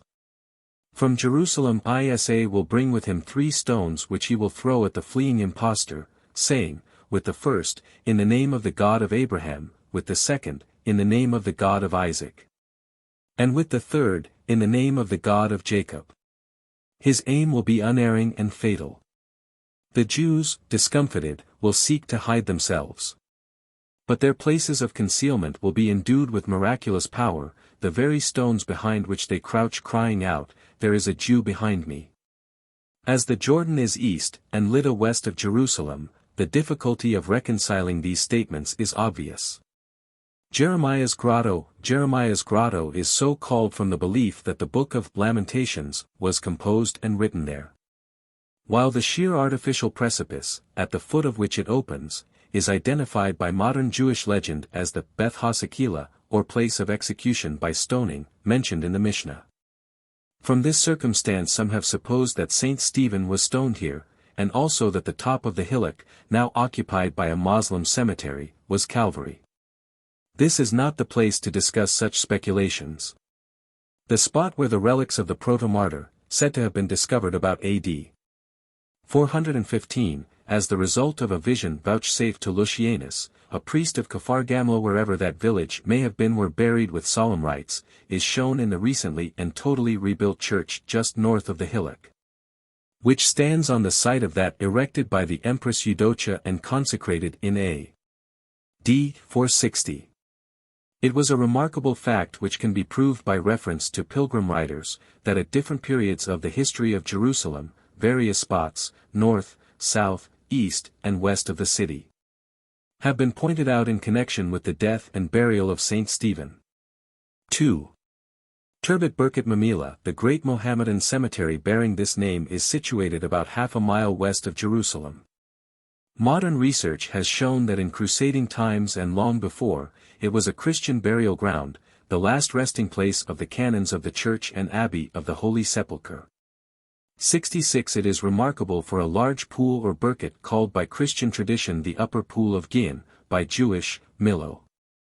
In the cemetery itself, are the tombs of several distinguished Moslems, and, as might be expected, some interesting legends are connected with it. The oldest of these is attached to a cave some distance west of the pool and called the charnel house of the lion. Its story is as follows.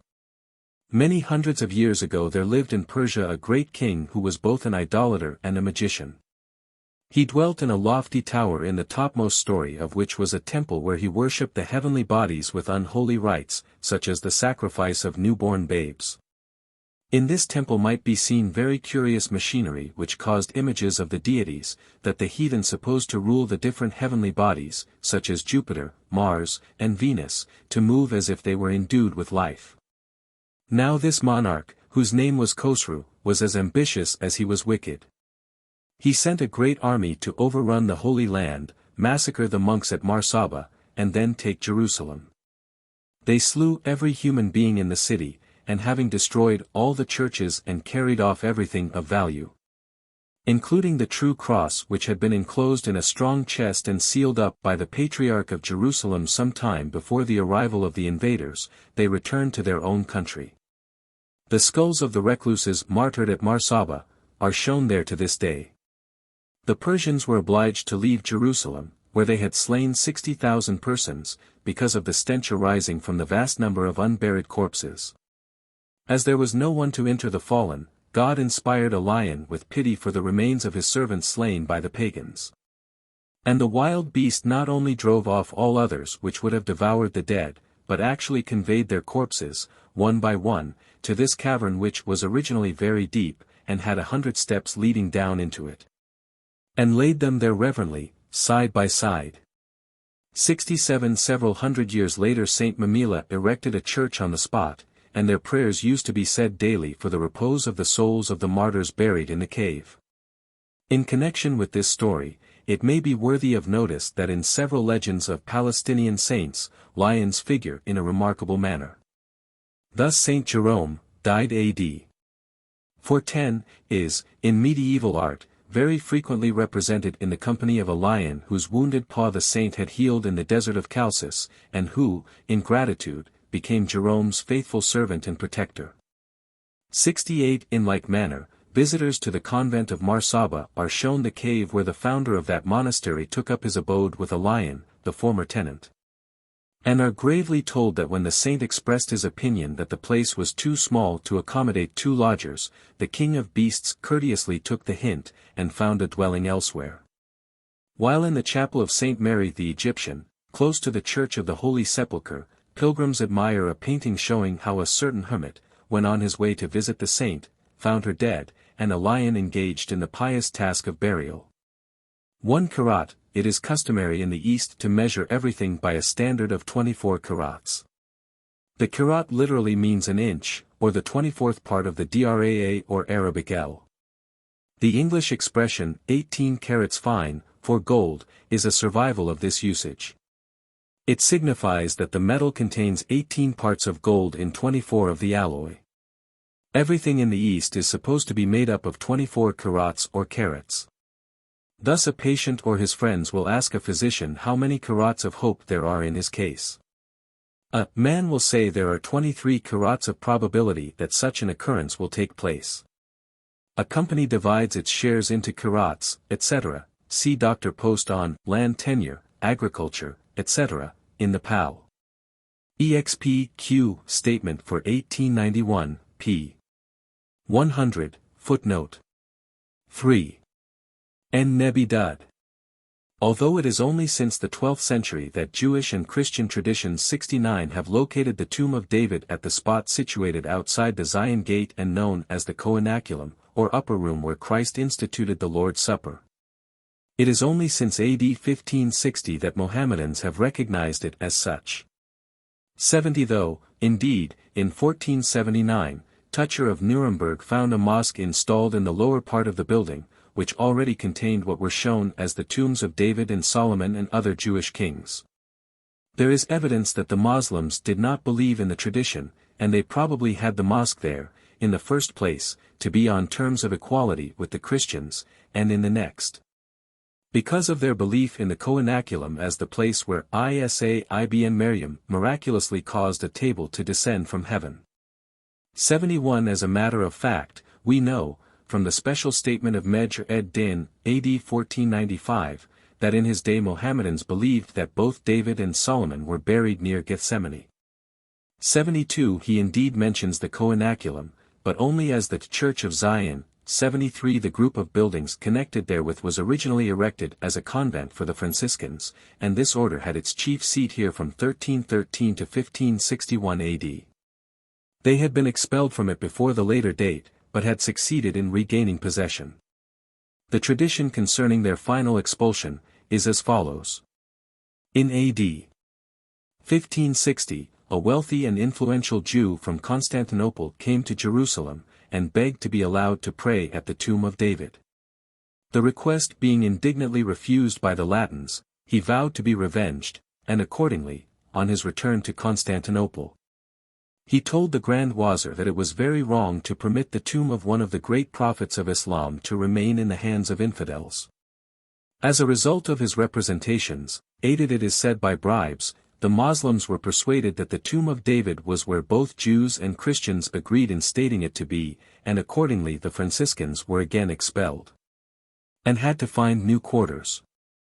Since that time, the place has been in Moslem hands. 4.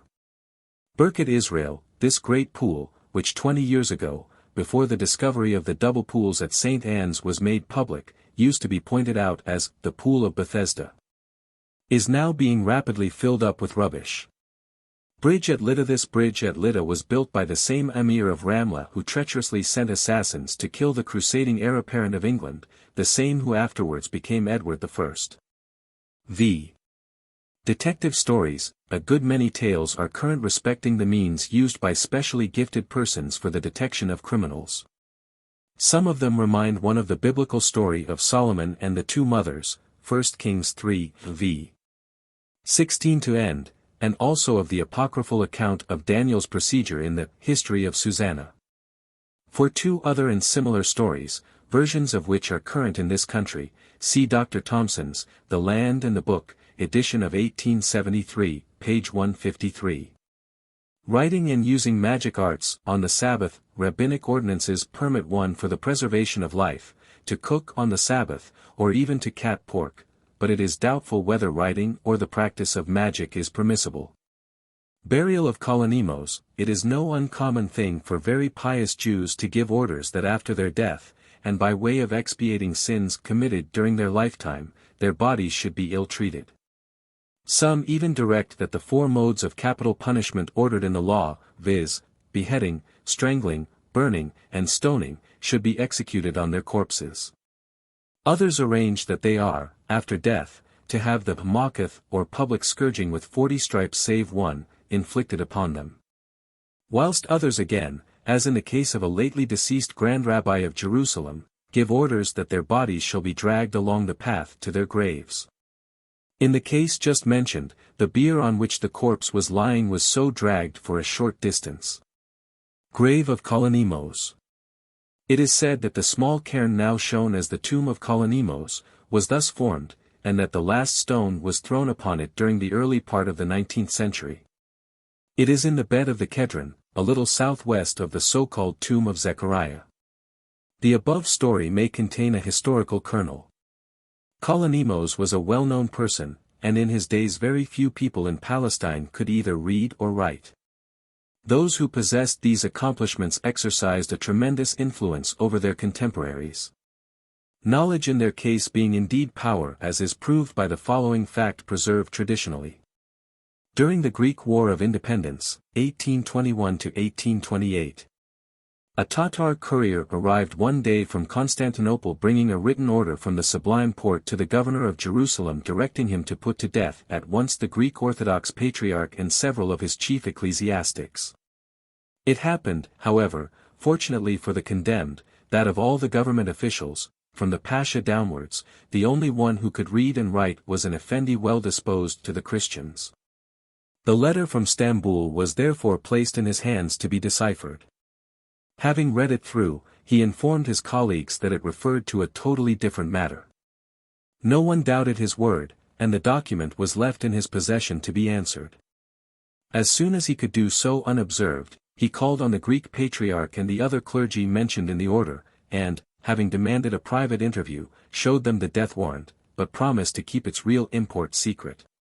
This promise he kept loyally, and the Orthodox Greek community, out of gratitude for this great service, accorded to his descendants the right which they still enjoy, of being entertained as honored guests not only at the Greek convent at Jerusalem, but also in all other Orthodox monasteries within the Patriarchate of Jerusalem. Now if this was the condition of things less than a century ago, it must have been even worse in the time of Kalonimos. What really took place was probably something like this: whilst the rabbi was writing and muttering his hocus pocus, he was furtively scanning the faces of the spectators in order to see whether there were any present who seemed particularly interested in the matter or in the result of his action. Noticing fear or anxiety depicted on the features of one of them, he concluded that it was caused by an evil conscience, and, having made up his own mind, he needed only to point to the shrinking culprit in order to elicit the truth. Such methods for surprising wrongdoers into confession of their guilt are in vogue at the present day. 6. The people of Deir es Sinna v. 128, Josephus, Antig. 15, 10, 5, Wars, 2. 8, 6, Antig. 13, 5, 9, 18. 1, 5, 6, 17. 13, 3.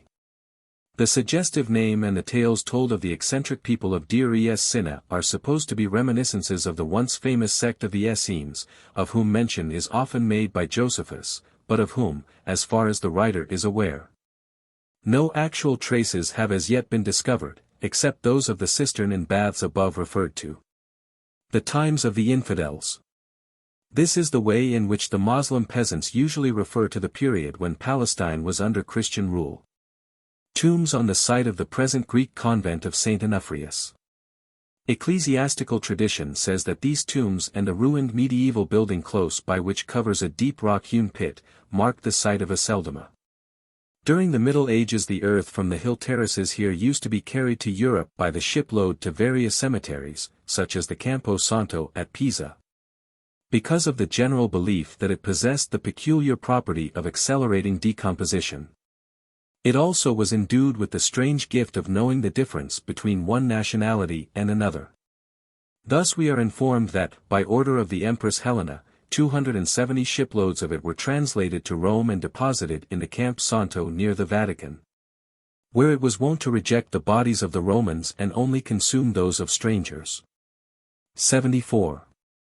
Christians beyond Jordan. In the time of the Crusades, Baldwin I tempted many of the Christians living beyond Jordan to come and settle at Jerusalem. They were granted special privileges and immunities, and in AD 1121, his successor passed a free trade measure remitting all customary dues on articles of commerce. Will Tyrensis, 12. 15, Williams, Holy City, Volume 1, page 404 and footnote. It has for centuries been customary for criminals and outlaws to flee to the district east of the Jordan, and take refuge there under the protection of some Bedouin sheikh. The custom illustrates such episodes as the flight of Jephthah, Judges 11. 2, and David's sojourn in Philistia, 1 Sam, 21. 10, 27, 28. 2. 7.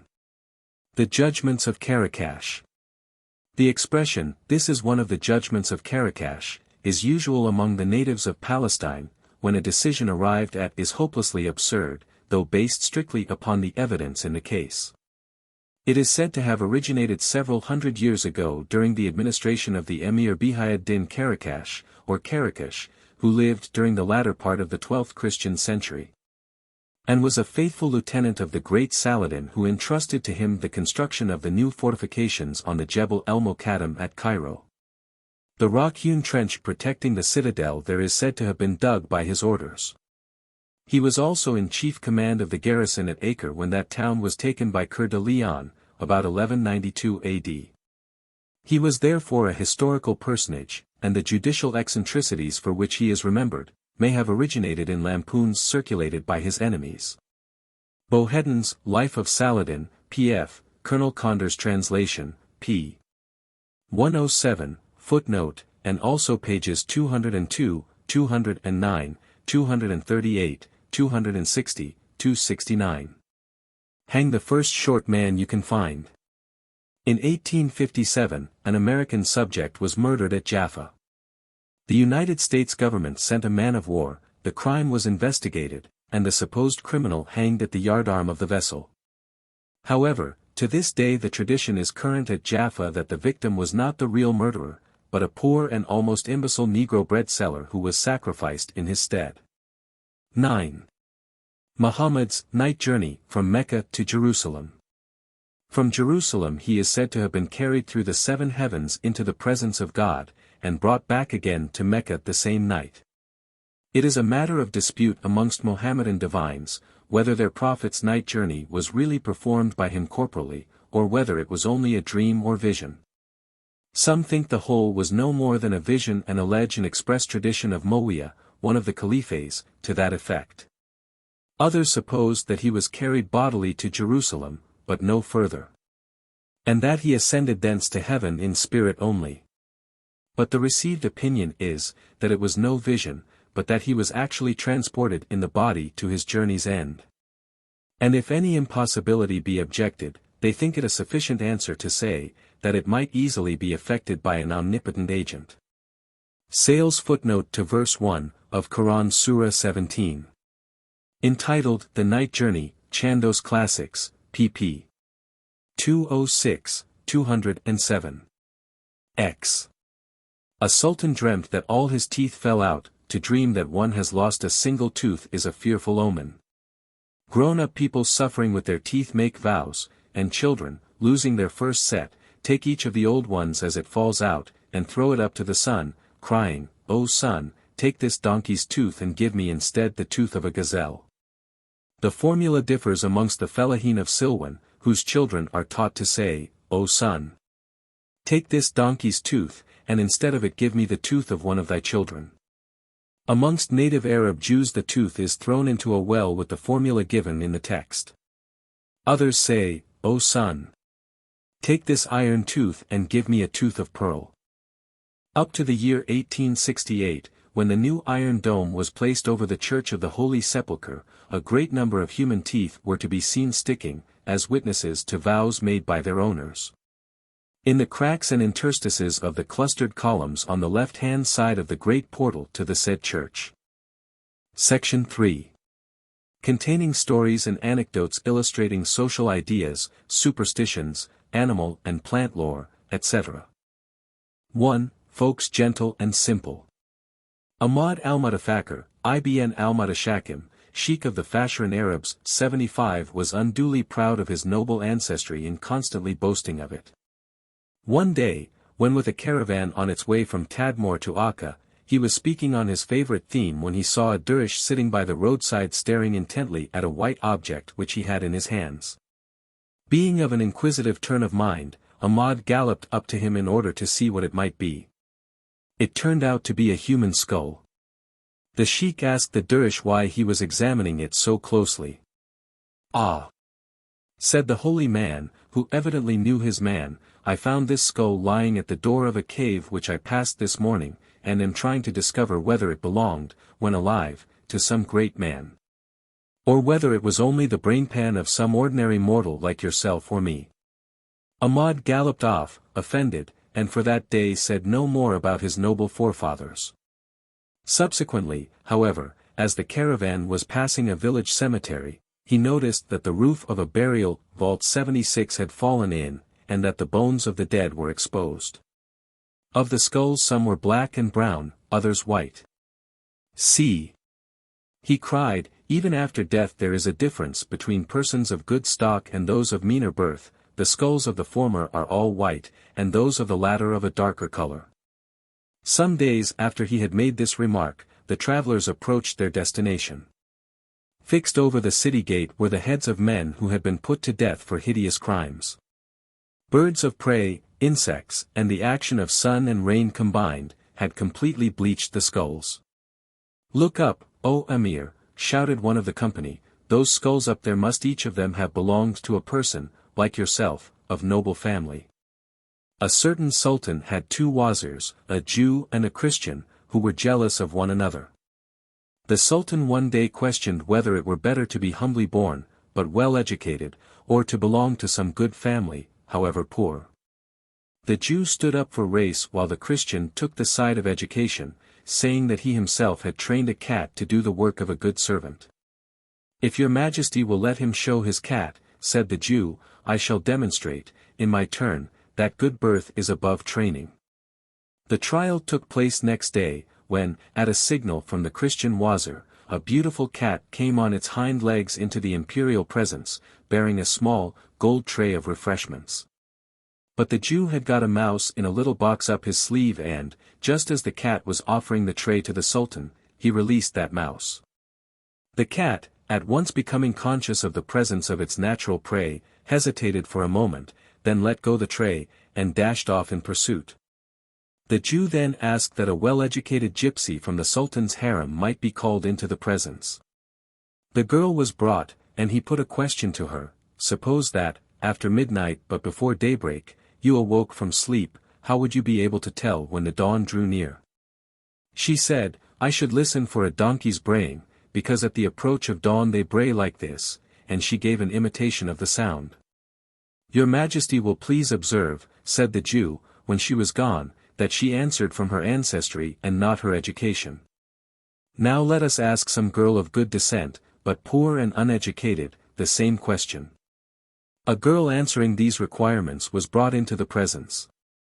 She had but newly joined the harem, and her manner was of graceful shyness. When the Sultan asked how she would perceive the approach of dawn, she faltered, "May it please your Majesty, my mother has told me that the light of a diamond grows dull when dawn approaches." The Sultan and all present applauded her answer and gave to good birth the palm over education. A certain emperor of China, a land of idolaters and infidels, was once visited by a famous traveler who related the marvels which he had witnessed in different countries, and, among other things, informed His Majesty that the Shah of Persia had a lion so tame that it would follow its master about everywhere like a well-trained hound. That the Emir of Kabul had a tiger, the ruler of Kashmir a leopard, and, in short, every potentate he had ever visited or heard of, possessed some wild beast which had learnt to be companionable. It made the ruler of the Chinese feel small to think that he alone, among the sovereigns of the earth, had no strange pet. As wisest of men and chief of monarchs, he scorned to ape such inferior mortals as either the Shah of Persia or the Tsar of Muscovy, and determined to adopt some creature that no human being had ever dreamt of taming. Having, after much deliberation, made his choice, he summoned his counselors and laid upon them his commands to devise some means to tame that foul and fierce animal, the pig, so completely that it should become as clean, gentle, and well-disposed as a lamb. The assembled sages and courtiers told their master that what he asked of them was feasible, and in fact, so easy that they would set about it at once. All that has to be done, said they, is to give orders that a sow-in pig be closely watched, and, as soon as she litters, one of her young ones be snatched away before it has had time either to smell her or to taste her milk. It must then be suckled by a ewe, carefully washed every day, and trained in cleanly habits. If this course be adopted, the vilest of beasts is sure to grow up as mild and unobjectionable as a lamb. The monarch ordered all this to be done. An official of high rank was appointed guardian of the emperor's sucking pig. He had under him a special staff of washers and feeders, and the ruler of China awaited, with imperial patience, the result of his servant's labors. The sucking pig was duly obtained, washed in frequent baths of rose water and other perfumes, and brought up in the manner directed by the learned. In time the officials in charge had the honor to present to their lord a pigling elegant and lamb-like. The monarch liberally rewarded all concerned, and made the tame pig his constant companion. It followed him about everywhere to his great delight. One day, however, the emperor took it into his head to extend his walk beyond the palace grounds. His pig, wearing a gold collar set with jewels, followed at his heels. All of a sudden, the animal forgot its manners. It began to sniff the air and grunt in most unlamb-like fashion, and, before anything could be done to prevent it, left its master and, scampering across fields and scrambling through hedges, rushed headlong into a morass in which a number of swine were wallowing. The courtiers in attendance were horrified and ran as fast as they could, forgetting all dignity, zealous to save their lives. But in vain every effort. When they reached the edge of the slough, no one could tell which of the unclean beasts rolling about in it had been the royal pet. They suspected indeed that one particularly filthy creature might be he, but could not be sure seeing that there was no trace of any collar, so they returned in fear and trembling to their sovereign, who threatened to do terrible things. Orders were given that all the absent members of the council and all the wise men in the capital should immediately appear before him. When every one of the frightened grey, black, and brown beards had come into the presence, they were told that their master felt sorely tempted to have their heads chopped off that very instant. But since it pleased him to remember that he was the fount of mercy as well as of retribution, he would give them grace of 3 days, in which to find some infallible means of turning a pig into a permanent lamb. Grateful for the respite, the wazirs, the old men, and the learned discussed the momentous question in all its aspects. At the close of the last hour of the 3rd day, they returned to the hall of audience and prostrated themselves before the throne. "O mighty monarch of this golden age," said their spokesman, "your humble and obedient servants and slaves have very carefully considered and discussed the matter graciously entrusted to them, and have found a solution of the difficulty. The achievement is, indeed, a hard one, but just for that cause worthy of so great a ruler. Therefore, if it please your majesty, let orders be sent to all your ambassadors and representatives in foreign parts to promise great rewards to that skillful surgeon who shall undertake the operation of cutting both a live pig and a live lamb open at the same time, and extracting the heart of the former, of inserting the lamb's heart in its place. When the wound is sewn up and the swine has recovered, it will be found a perfect lamb, and the achievement will be one to add luster to the wonderful annals of your majesty's most glorious reign." So pleased was the Emperor of China with this suggestion that he at once issued an errata commanding that orders should be immediately forwarded to his envoys abroad. However, though advertisements may have appeared in all the leading gazettes of Bâb El Asbât, I have not heard that any surgeon applied in response to the invitation. 2. The secret of success. In a town not far from the capital there lived, years ago, a young man noted for his learning. He had completed his studies at the great University of El Azhar at Cairo, and was a master in all the 7 sciences and an owner of the 7 tongues, a beautiful calligraphist. A poet so accomplished that his verse were said by his friends to deserve to be affixed to the gates of the Kaaba at Mecca. 77 and a scholar so erudite that none grudged him the right to wear the wide formal and much respected shape of turban called mukla. But, despite these advantages, he could not get on in the world, having no influential relative to push him forward. Nothing discouraged, however, he resolved, being ambitious, to gain the notice and approbation of the Sultan himself, and, as a result, position and wealth, for he was poor although of stately presence. He therefore wrote a magnificent poem in praise of the great Khan and mighty Khakan, the commander of the faithful, our sovereign lord the Sultan Fulan, 78 Ibns Sultan Fulan, Sultan of the Arabians, the Persians, and the Rum, whose fame and influence extended over the 7 continents and across the 7 seas. When the ode was finished he forwarded it to the potentate, having sold nearly everything he possessed in order to gain the favor of the various officials through whose hands the document would have to pass before it could be laid at the foot of the couch whereon reposed the sovereign of the age.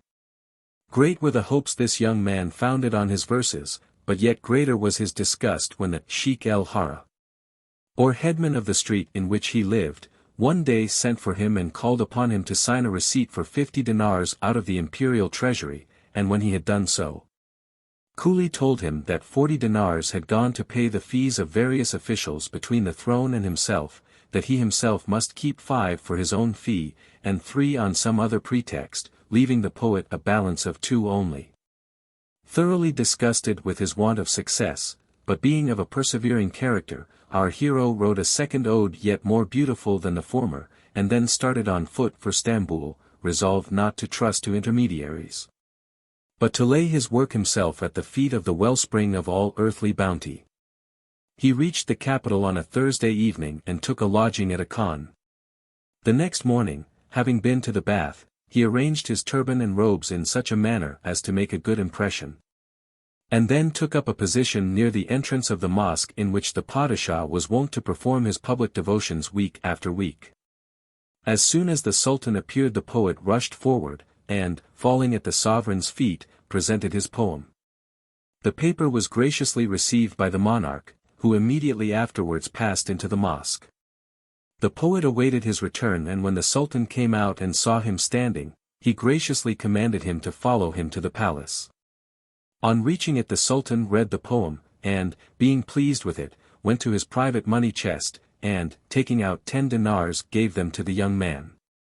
Noticing the look of disappointment on the latter's face, and being himself in a very good humor, the Padishah told him to say why he was not pleased and to speak frankly without fear or reserve. On receiving such encouragement, the poet fell at his sovereign's feet, told him of his aspirations, his disappointments, and how he had spent the whole of his property in striving to achieve success and attain a high position. "My son," said the benevolent ruler, when the poet had stopped speaking, "be content with what I now give you. For you to receive more at present would only be a cause of trouble to you, for it would be sure to excite the attention, and rouse the envy and hatred, of your neighbors. I will, however, add to it something of greater worth than all the talents and learning which you already possess. I will tell you what is the secret of success in life. It is expressed in the one Arabic word, halim. 79 Make halim your rule of life and you will be sure to attain eminence." With these words the scholar was dismissed. Walking home, he pondered on his sovereign's strange advice. Suddenly a bright idea struck him. Meeting a well-dressed Greek priest in the lonely road, he accosted him. "O Nazarene, son of a dog, change clothes with me." The priest objected at first, but finally yielded to the Moslem's threats, and was glad to be allowed to go his way unharmed, as a Mohammedan alim or savant, whilst the poet, as a Greek priest, returned to Istanbul, took a room in a quiet khan, and remained in retirement till his hair was grown so long as to enable him to pass for a priest of the Orthodox Church. Having attained this object he called on the Sheikh el-Islam and desired a private interview, which was granted. 3 nights ago, said the impostor, I had a dream which greatly troubled me. It has been repeated on the 2 succeeding nights. I dreamt that a venerable man, who had such and such features, and wore such and such a garb, here he gave a description which would remind learned Moslems of the traditional appearance of the founder of Islam, appeared to me and declaring that he had been sent to teach me the true religion, made me repeat the following prayer after him several times till I knew it by heart. When I could do this, he told me to come to you, repeat what he had taught me, and ask for further instruction.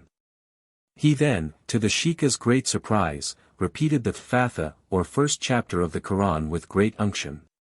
The Sheikh el-Islam cross-questioned his visitor shrewdly but failed to disconcert him. It appeared he was in truth a Christian priest to whom Muhammad himself had taught the first rudiments of Islam, a most interesting convert.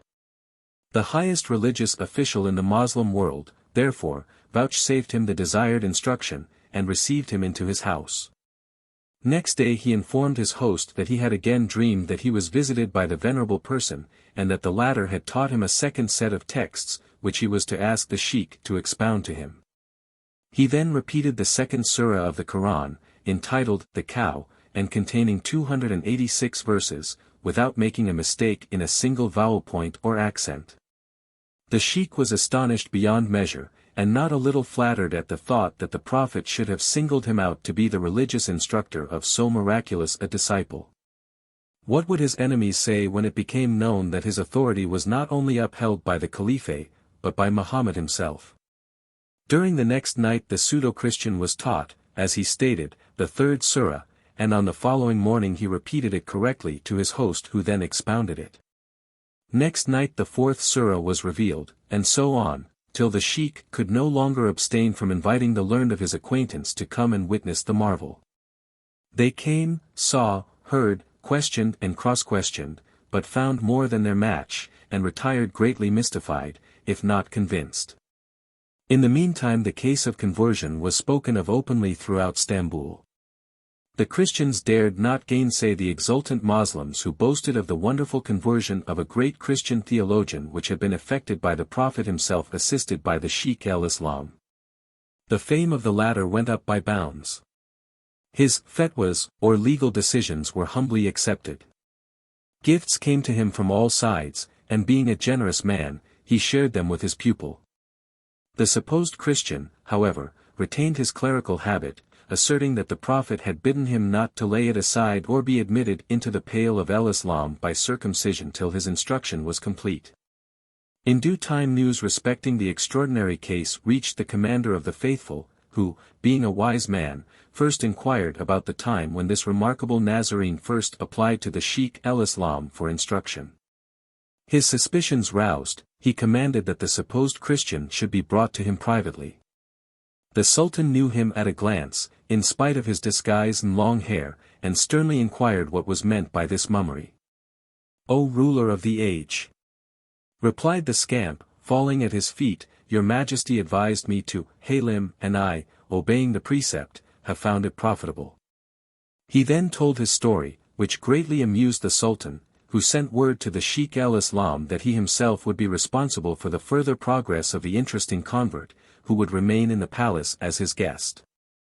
After this, having commanded the palace barber to attend the rogue, and dressed him in clothes befitting a true believer, he made him one of his private secretaries, and by degrees advanced him to higher posts in the government. Ever since that time the plain rule, hail, or in other words, kiss a dog on his mouth till you have got what you want from him, 80 has been well observed in the East. 3. Origin of 3 well-known sayings. A wealthy merchant had 3 sons. He himself was growing old and felt in doubt how to arrange for the management of the property after his death. Because, although his sons were grown-up men, industrious and dutiful, he feared that they were too good-natured, and, having from their childhood been brought up in comfort, might not have sufficiently realized the value of money. He therefore tried by a trick, to find out which of his sons was gifted with most common sense. He feigned to be very ill, and sent word to his sons, employed in different branches of his extensive business, that they must take turns in nursing, for his days were numbered. The eldest came at once. When he reached his father's bedside the old man complained that his feet were very cold. Noticing that they were uncovered the young man drew the ilhaf or quilted cotton coverlet, which in the East takes the place of blankets, over them. A few minutes later, the father complained that his shoulders were cold, so the son drew the ilhaf upwards, and observing that it was too short to cover both feet and shoulders at the same time, wanted to fetch a longer quilt, of which there were plenty in the house. The old fellow, however, angrily refused to let him do this, and said that he could not bear a heavier weight of covering, and preferred the quilt he had to all others. Unwilling either to disobey or to provoke his father, the eldest son dutifully spent a whole day and night in drawing the scanty covering now over his shoulders, now over his bare feet. He was quite worn out, when the second brother came to relieve him. The second son endured the same experiences. In spite of coaxing and remonstrance, the old merchant refused to let a longer quilt be brought to cover him, and yet was constantly crying out, now that his shoulders, now his feet, were cold. It came to the turn of the third and youngest son. He also tried in vain to persuade his father to let him fetch a longer quilt. Then on a thoughtful observation of his parent, seeing him enjoy his meals, and troubled with no special pain, he suspected a game of some kind. He left the bedside for a minute, cut a good and supple rod from a pomegranate tree in the garden, and straight returned to the sick room where he was greeted with the usual complaint of cold in the extremities. He suddenly brought down the stick within an inch of the ancient's feet, saying, "Very well, father. Stretch your legs according to your coverlet." The effect was magical. The old man jumped out of bed, completely cured. He made arrangements that at his death the supervision and management of the estate should devolve on his youngest son, who, without failing in duty, had proved himself too shrewd to let himself be imposed on even by his own father. This incident is said to have given rise to the proverb, "Stretch your legs according to the length of your coverlet." An Afrit, who had grown old, feeling that his term of existence was drawing to a close, resolved by way of turning over a new leaf to go on a pilgrimage. He therefore called his friends together, informed them of his conversion, and bade them farewell. Now, among them was a couple who had a son for whose future they were anxious. They considered that it would be of the greatest advantage to their young devil, to travel under the wing of one so good and venerable. They therefore begged leave for their son to accompany him. He at first objected, but finally yielded to the solicitations of his friends, only stipulating that his companion should swear by the seal of Solomon, that while traveling he would do no harm to man, beast, bird, or creeping thing. To this condition the young devil and his parents very readily agreed. The penitent then set forth with his young disciple, but the latter soon began to find the journey intolerable without the recreation of a little mischief. The Afarit 81 always journey by night and sleep in the day. One dark, moonless night, the couple reached a large encampment of Bedouin. 82 Everything was silent, and it was clear that the whole tribe was asleep. The two devils passed through the camp without disturbing a soul, but a little later the young one begged leave to return and walk once more through the camp, declaring that he wanted to go from pure curiosity and without any mischievous intention. He was gone but a minute, and they proceeded on their way. But they had not made many steps, before there arose a din to wake the dead in the camp behind them, horses neighing, dogs barking, women shrieking, men shouting. The elder Afrit turned fiercely on his pupil, crying, "Perjurer! You have broken your solemn oath." "You lie," replied the youngster, "I have done no harm to any living thing." "What, then, is the meaning of that noise?" "I cannot think. Unless it be that the Sheikah's stallion has got loose. He was tethered to a tent peg, and I thought I would see if he was securely fastened. Perhaps I loosened the peg a little." From this answer comes the saying, when someone does much mischief indirectly, he only moved the tent peg. Karakos and Iways were two rogues who had long lived on terms of the closest amity, sharing the toils and dangers, as well as the fruits, of rascality. But a time came when they spoke no more to one another. Iways was sitting one day in his dwelling, cudgeling his brains for some new trick by which to fill his empty purse, when there came to him one of his acquaintance, a youth whose father had just died.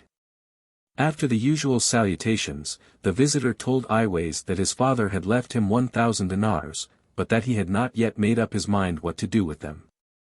Meanwhile he was anxious to find some honest person who would take charge of them for him, till he, the owner, could decide upon a line of business, and he asked Iways whether he would do him the favor. Though inwardly delighted at the offer, the rogue assumed the greatest aversion, crying, "No! No! No! Go and find someone else to take charge of your money. I cannot be troubled with so great a responsibility. On hearing this emphatic refusal, the young man became more importunate. My father told me on his dying bed, said he, not to trust anyone who showed an eagerness to accept the offer of having the money given into his charge, but, on the other hand, to leave it with full confidence in the hands of anyone who showed a dislike of the responsibility. As you are such a person, I beseech you to take it from me. No. No.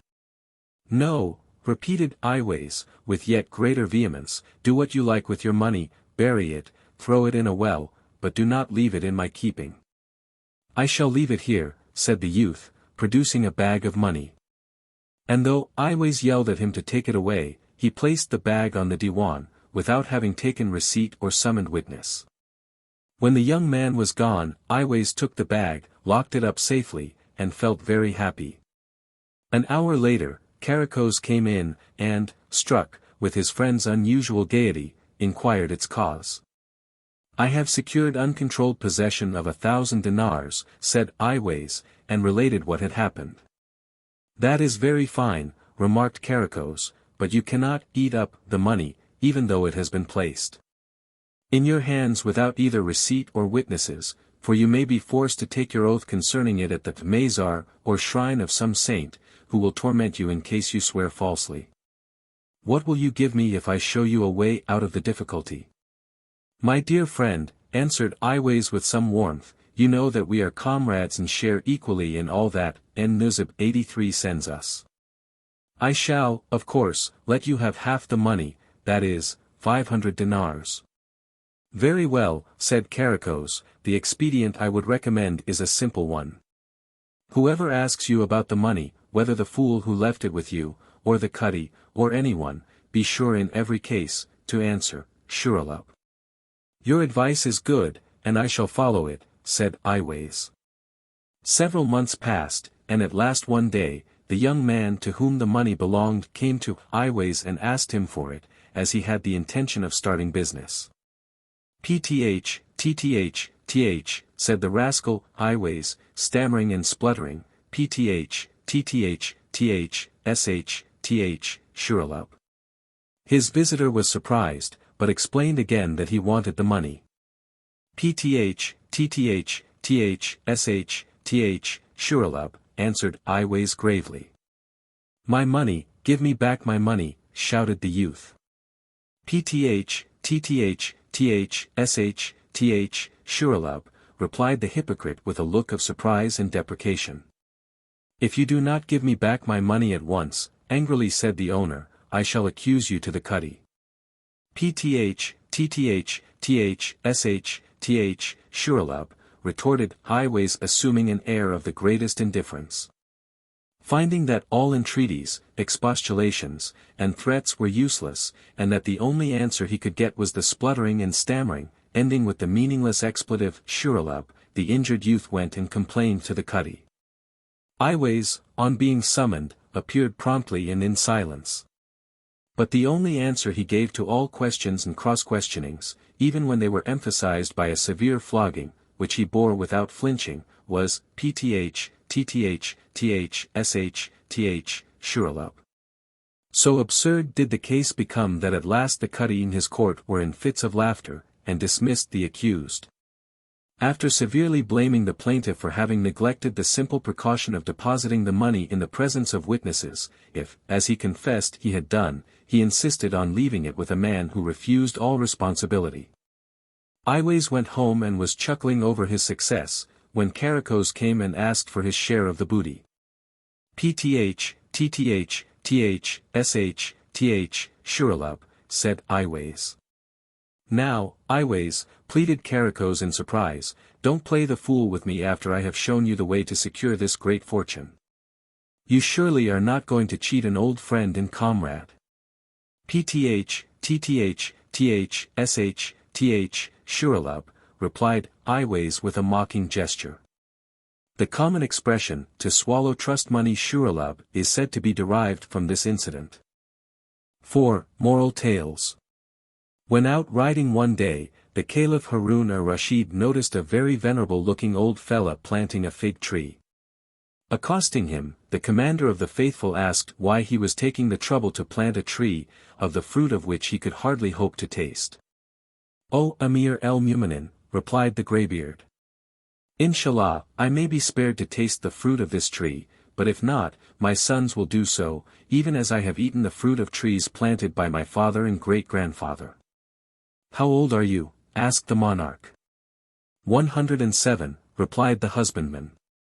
107, exclaimed the caliph in astonishment, and added, "Well, in case you really do live to eat fruit from this tree, be sure and let me know." Several years passed, and Harun had quite forgotten the incident when one day he was told that an aged peasant desired an audience, saying that by the caliph's own command he had brought him a basket of figs. Having ordered the man to be admitted, Harun was surprised to find that it was the same fella he had once seen planting a fig tree, who now brought him some choice fruit from that very tree. The commander of the faithful received the gift most graciously, making the old man sit beside him on the diwan, and commanding a robe of honor to be put on him. He gave him a gold dinar for each fig, and then dismissed him with all honor. When the old fella had left the presence, the caliph's son al-Mamun asked his father why such grace had been shown to an illiterate peasant. "My son," replied Harun, "Allah himself had honored him, so I was bound to do the same." The old fella returned to his village in high glee, and there extolled the liberality and condescension of the prince of believers. Now next door to him lived a jealous and avaricious woman, who, envious of her old neighbor's good fortune, resolved to outdo him, and therefore worried her husband till, for peace, he filled a large basket with figs and presented himself with them at the door of the Caliph's palace. When asked what he wanted, he answered that as the commander of the faithful was famed for his impartiality, and had so richly rewarded his neighbor for a few figs, he had also brought some and hoped to receive a similar reward. On hearing this reply, the guards reported the case to Harun, by whose orders the foolish man was pelted with his own fruit.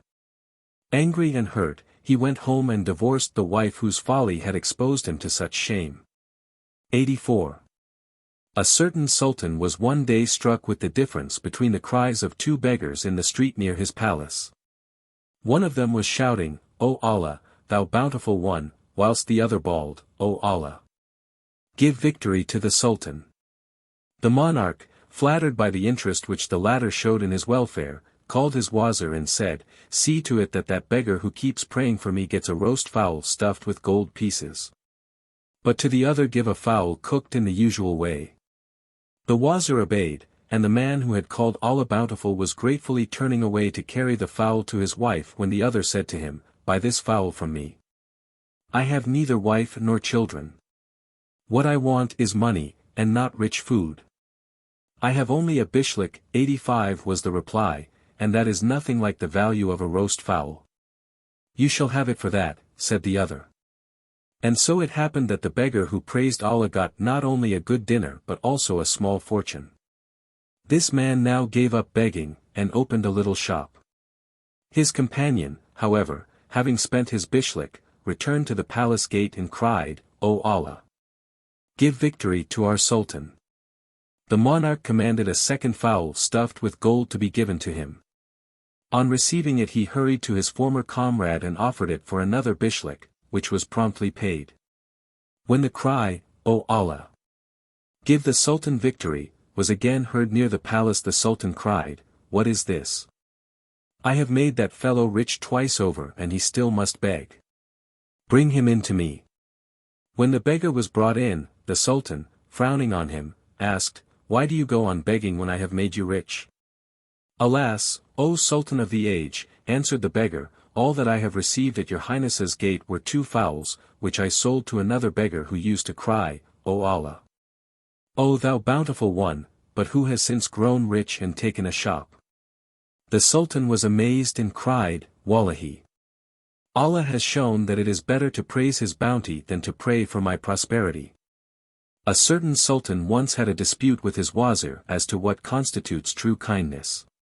He said that it might be found among the poorest of the people, while the wazir maintained that it was impossible to show kindness, or to feel it, unless one were well-to-do.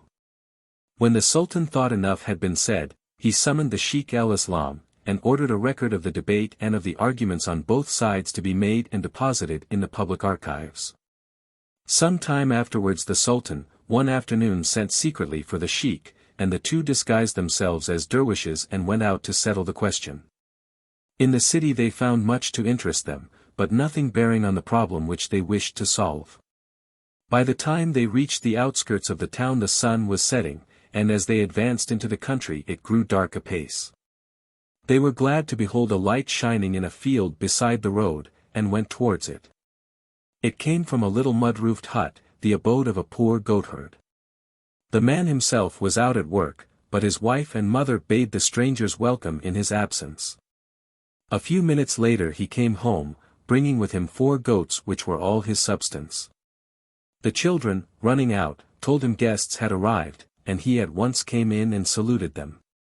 Having assured them that his house was theirs, he asked to be excused for a minute, and going to the owners of the flock he tended, begged 2 loaves of wheaten bread, as he could not set course dura 86 bread before his guests. The 2 loaves with some eggs, curds, 87 and olives, made a tempting meal. But pardon us, said the Sultan, we are under a vow not to eat anything but bread and kidneys for a year and a day. Without a word, the host went out, killed his 4 goats, and broiled their kidneys. But the Sultan, when they were set before him, said, we have a vow to eat nothing until after midnight. We will take this with us, and eat it when our vow has expired. And now, I grieve to say, we must be going. The goatherd and his family begged them to stay till morning, but in vain. When the masqueraders were once more alone on the highway, the Sultan said, now let us try the wazir. They reached his house, from which streamed light and music. He was entertaining.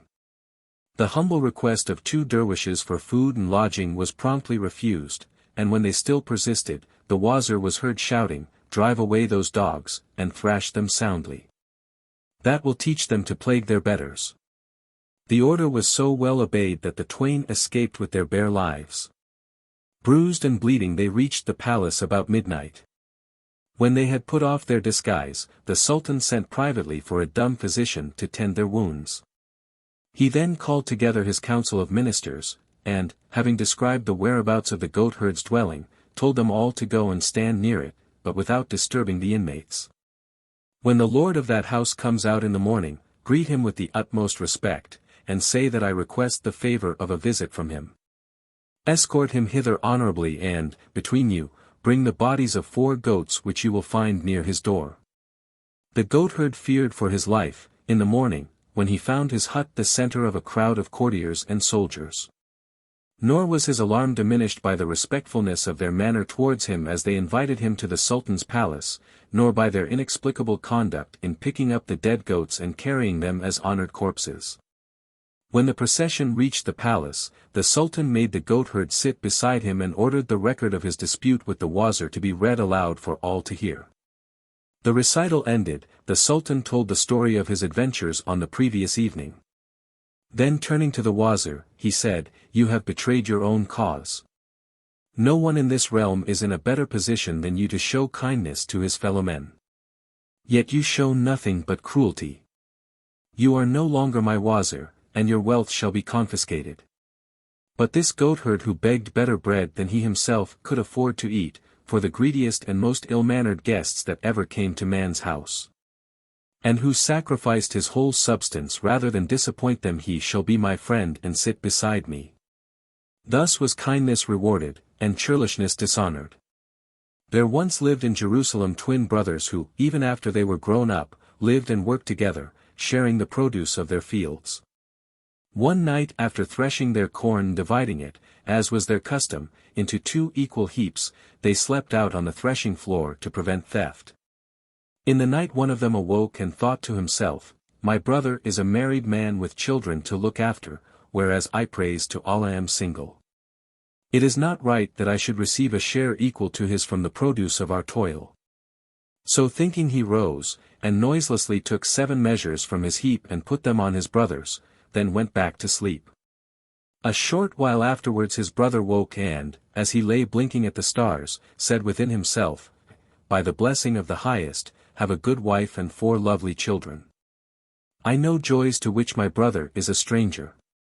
It is not right that I should receive a share equal to his from the produce of our toil." Thereupon he crept to his heap and transferred 7 measures thence to his brother's portion, then went back to sleep. In the morning each was amazed to find the heap still equal, till Allah sent a prophet who informed them that their unselfish love was pleasing to the Almighty, and that threshing floor 88 was blessed for evermore. The Qadi, Abdullah el-Mustaqim, some whose descendants are said to reside at Jaffa at the present day, lived at Baghdad, during the reign of El-Mansur, one of the caliphs of the dynasty of Abbas.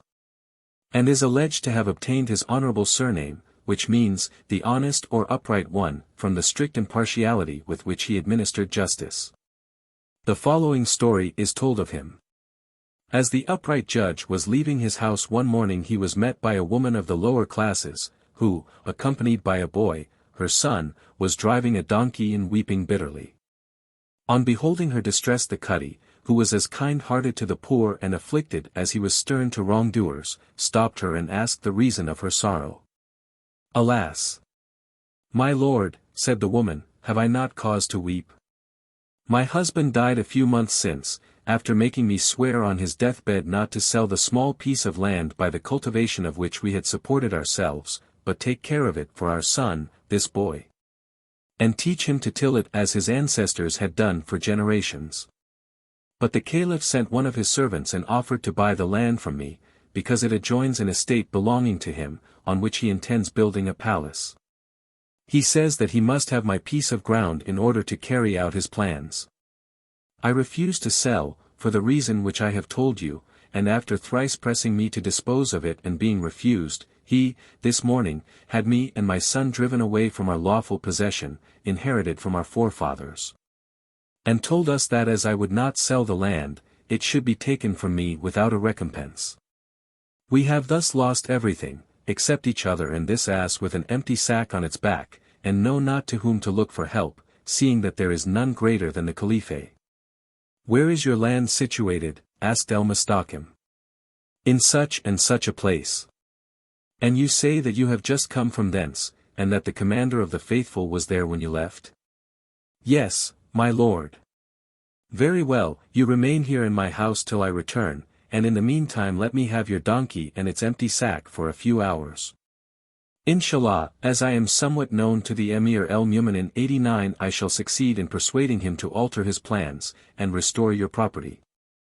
On hearing these words, the poor widow at once consented to his proposal, and the judge departed, driving the ass before him. He soon reached the place, and found the Caliphate on the spot, giving various orders to the architect who was to erect the new palace. On beholding the ruler of El-Islamiyya, 90 the judge, prostrating himself before him with every reverence, begged for a private audience without delay. The Caliphate, who had a great respect for the Qadi, granted his request, and Abdullah, acting as the widow's advocate, earnestly pleaded with his master on her behalf.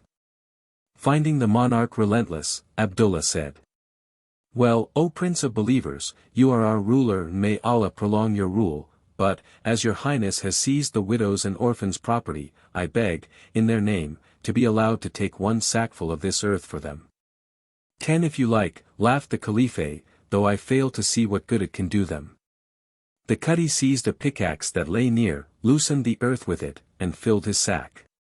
Then, turning to the Caliph, he said, "I now adjure your highness, by all that we Muslims hold sacred, to help me to place it upon the back of this ass."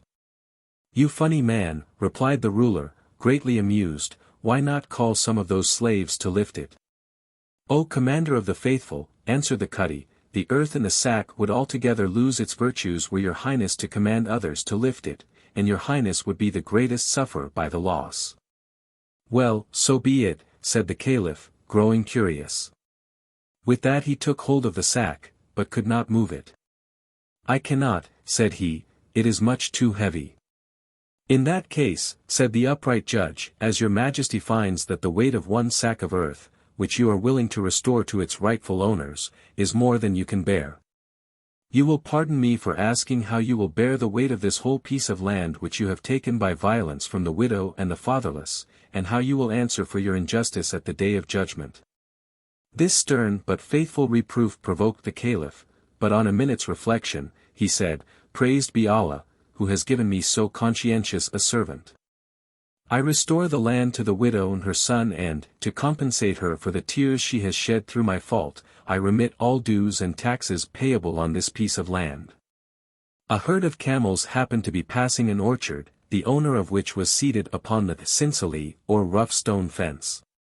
One of the animals, a very fine male, caught hold of the overhanging bough of a fruit tree and broke it off with his teeth.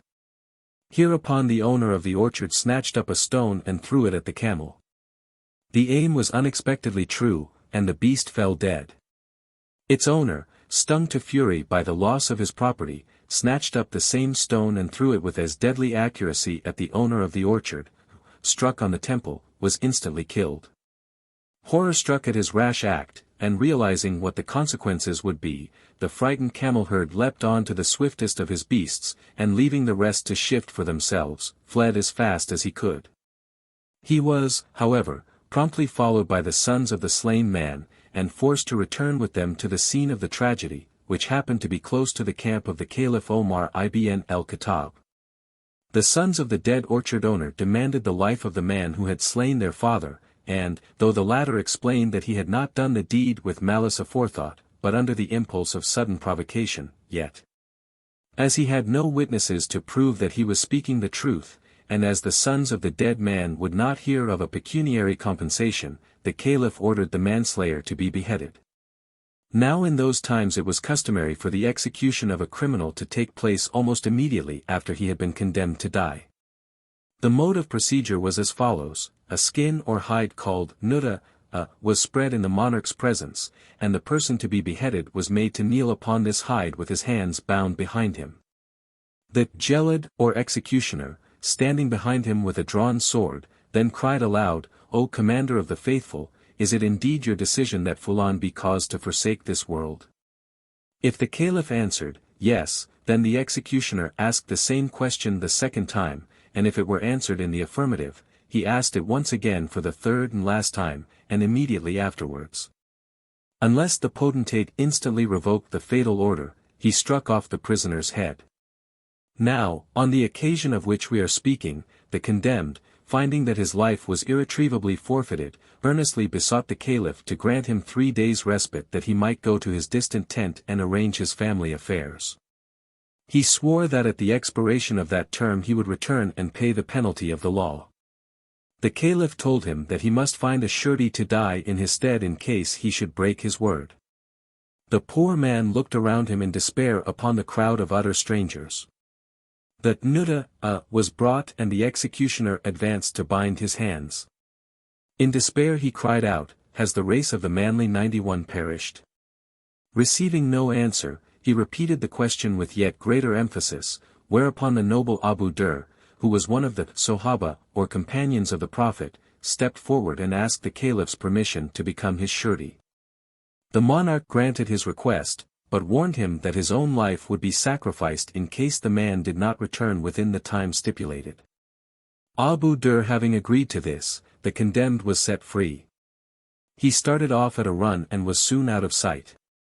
The 3 days had passed, and as the manslayer had not returned and nobody believed that he would do so, the Caliph, yielding to the dead man's relatives, gave orders that Abu Dur should pay the forfeit. The hide was brought and Abu Dur, his hands tied behind him, knelt upon it amid the lamentations and tears of his numerous friends and relatives. Twice, in a voice that was heard above the noise of the assembly, had the executioner asked the ruler of Islam if it was indeed his will that the noble man should quit this world. Twice had the monarch grimly answered, "Yes," when, just as the fatal question was to be put for the third and last time, someone cried out, "For Allah's sake, stop! For here comes someone running." At a sign from the Caliph the executioner remained silent, and, to everyone's astonishment, the man who 3 days previously had been condemned to die ran up out of breath and, with the words, "Praise be to Allah," sank exhausted to the ground. "Fool," said the Caliph to him, "why didst thou return? Hadst thou stayed away, the surety would have died in thy stead and thou wouldst have been free." "I returned," replied the man, in order to prove that not only the race of the virtuous has not yet died out but also that of the truthful. 92. Then why didst thou go away at all? Asked the monarch. In order, said the man, who was now kneeling with bound hands upon the hide from which Abu Dur had arisen, in order to prove that the race of the trustworthy 93 has not yet perished. Explain thyself, said the commander of the faithful. Some time ago, said the man, a poor widow came to me and entrusted some articles of value to my keeping. Having to leave our camp on business, I took the things into the desert and hid them under a great rock in a spot which no one but myself could find, and there they were when I was condemned to die. Had my life not been spared for a few days, I should have died with a heavy heart, as the knowledge of the hiding place would have perished with me, the woman would have been irretrievably injured. And my children would have heard her curse my memory without being able to clear it. Now, however, that I have arranged my household affairs and have restored her property to the woman, I can die with a light heart. On hearing this Omar turned to Abu Dur and asked, Is this man any friend or relative of thine? Wallahi, replied Abu Dur, I assure thee, O Amir el-Mu'minin, that I never set eyes on him till 3 days since. Then, why wast thou such a fool as to risk thy life in his stead, for had he not returned, I was determined that thou shouldst die in his place. I did so in order to prove that the race of the manly and virtuous had not yet died out, replied Abu Dur. On receiving this answer the caliph was silent for a while, then, turning to the kneeling man, he said, I pardon thee, thou canst go. Why so? O commander of the faithful, asked an aged and privileged sheikh. Because, answered Omar, as it has been proved that the races of the manly, the virtuous, the truthful, and the trustworthy have not yet perished. It only remains for me to demonstrate that the races of the clement 94 and the generous 95 are also still alive, and I therefore not only pardon the man, but shall pay the diya, blood money, out of my own private means. 5. The Angel of Death. 3 mighty angels were standing before the throne of Allah with the most profound reverence, waiting to fulfill his high behests, and Allah said to one of them, Descend to the earth and bring hither a handful of its dust. On receiving this command the messenger, with swift wing cleaving the atmosphere, descended to the earth, and gathered a handful of its dust in obedience to the Most High. No sooner, however, had he begun to do this, than the whole world shuddered and trembled from its center to its circumference and groaned most pitifully. And, moved and startled by the distress and anguish which his attempt had caused, the gentle angel let the dust which he had gathered fall back, earth to earth, and returned weeping and ashamed to the presence of him that had sent him. And Allah said, I blame thee not, it was not written on the tablet of destiny that this should be thine office. Stand now aside for other service. Then Allah said to the second of the 3 angels, Go thou, and fetch a handful of earth's dust. He, too, flew swiftly down to earth and tried to gather up a handful of its dust, but when he saw how the earth shook and shuddered, and when he heard its groans, the gentle angel could not do the deed but let that which he had gathered fall. Dust unto dust, and lifting up himself, he returned ashamed and weeping to the presence of him who had sent him. And Allah said, This task was not for thee. I blame thee not, but stand thou too aside, and other service shall be thine. Then Allah sent the 3rd angel, who descended swiftly, and gathered up the dust. But when the earth began to groan and shudder in great pain and fearful anguish, the sad angel said, This sore task was given me by Allah, and his will must be done, even though hearts break with pain and sorrow. Then he returned and presented the handful of earth's dust at Allah's throne. And Allah said, As thou the deed hast done, so now the office shall be thine, O Azrael, to gather up for me the souls of men and women when their time has come. The souls of saints and sinners, of beggars and of princes, of the old or young, whatever befall, and even though friends weep, and hearts of loved ones ache with sorrow and with anguish, when bereft of those they love. So Azrael became the messenger of death. 96. Azrael had done some wrong in heaven, to expiate which he was obliged to live a man's life on earth, without, however, neglecting his duties as angel of death. So he became a physician and, as such, attained wide celebrity. He married and got a son, but his wife was a dreadful shrew, and it did not increase his happiness in her society to know that she was destined to outlive him. When Azrael had grown old, and the time for his release drew near, he revealed his real character to his son under oath of the strictest secrecy. "As I am shortly to depart," he said, "it is my duty to provide for your future. You know all that can be known of the science and practice of medicine. Now I am going to tell you a secret which will secure infallible success in that profession. Whenever you are called to a bedside, I shall be present, visible to you alone. If I stand at the head of the bed, be sure the patient will die in spite of all your remedies. If at the foot, he will recover though you gave him the deadliest poison." Azrael died, as was predestined. And his son, following his instructions, soon grew rich and famous. But he was a spendthrift, and laid by nothing out of all he earned. One day, when his purse was quite empty, he was called to the bedside of a rich notable, who lay at death's door. On entering the sick room, he saw his father standing at the head of the bed, so, after going through a form of examination and deliberation, he pronounced the patient's case quite hopeless. At that the poor rich man, beside himself with fear, clasped the doctor's knees, and promised him half his possessions if he would save his life. The son of Azrael was sorely tempted. "Well," he said at length, "I will see what I can do, if you will make it 3/4 of your wealth, to be mine whether I succeed or no." The patient in fear of death consented, and a contract was drawn up, signed and sealed and witnessed. Then the physician turned to his father, and by frantic gestures implored him to move to the foot of the bed, but the angel of death would not budge. Then, having called in 4 strong men, he bade each take a corner of the bed and, lifting all together, turn it round quickly so that the sick man's head should be where his feet had been. This was done very cleverly, but Azrael still stood at the head. The maneuver was oft repeated, but Azrael always moved with the bed. The son was forced to rack his brains for some new expedient. Having dismissed the 4 porters, he suddenly fell a-trembling and whispered, "Father, I hear mother coming." In a trice fear flamed in the grim angel's orbs, and he was gone. So the sick man recovered. But from that day forth Azrael ceased to appear to his son, who made so many mistakes in his practice that his reputation fast declined. One day he had been at the funeral of a Jew, his victim, and was strolling down Wadi Nar 97 in sad thought of his father, when he saw Azrael standing at the door of a cave. "In a few minutes you are going to die," said the father sternly. "For thwarting me in my duties, your life has been shortened." The youth implored his mercy, falling at his feet and kissing them, till Azrael said more kindly, "Well, come into my workshop, and see if your wits can find a way out of the difficulty.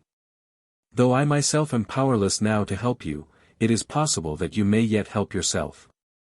They passed through a suite of 7 chambers, the sides of which looked like the walls of an apothecary's shop, being covered with shelves on which were all sorts of bottles, urns, and boxes. Each of which, as Azrael explained, contained the means of death for some human being. Taking down a vessel, he unscrewed its metal lid, and it seemed to the son as if some air escaped. "A certain youth," he explained, "has to die within a few minutes by a fall from his horse, and I have just let loose the Afrit, who will scare that horse." Of a second vessel he said, "This contains eggshells of the saffet, a strange bird, which never alights, even when mating. Its eggs are laid while on the wing and hatched before they reach the ground. The shells only fall to the earth, for the young are able to fly as soon as they leave the egg. These shells are often found and devoured by the greedy and bloodthirsty Shiba, 98, which goes mad in consequence and bites every creature that comes in its way, thus spreading hydrophobia and giving me plenty of work." Thus they passed from room to room till they came to a mighty hall, where, on rows upon rows of tables, were myriads of earthen lamps of various forms and sizes. Some of which burned brightly, others with a doubtful flame, while many were going out. "These are the lives of men," said Azrael. "It is Gabriel's place to fill and light them, but he is rather careless. See! He has left his pitcher of oil on the table next to you." "My lamp! Where is my lamp?" cried the son feverishly. The angel of death pointed to one in the act of going out. "O Father, for pity's sake, refill it. That is Gabriel's place, not mine. But I shall not take your life for a minute, as I have got to collect those lamps at the end of the hall, which have just gone out." The son, left standing by his dying flame, grasped Gabriel's pitcher and tried to pour some oil into his vessel. But in his nervous haste he upset the lamp and put it out. Azrael came and took up his son's empty lamp, carrying it back through the rooms to the mouth of the cave, where the dead body of the physician was found later. Silly fellow, he thought to himself. Why must he interfere in the work of angels? But at any rate he cannot say I killed him. Azrael always finds an excuse, as the saying goes. Among the soldiers of Herod there was an Italian named Francesco, a brave young man who had distinguished himself in the wars and was a favorite with his master as with all who knew him.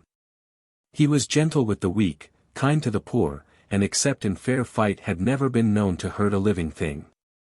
Children especially used to delight in his companionship. He had but one vice: he was an inveterate gambler, and all his spare moments were spent at cards. Not only did he gamble himself, but he seemed to take a special delight in persuading others to follow his example. He would waylay boys and lads on their way to school, and apprentices sent running upon errands, and entice them to try their luck at a game.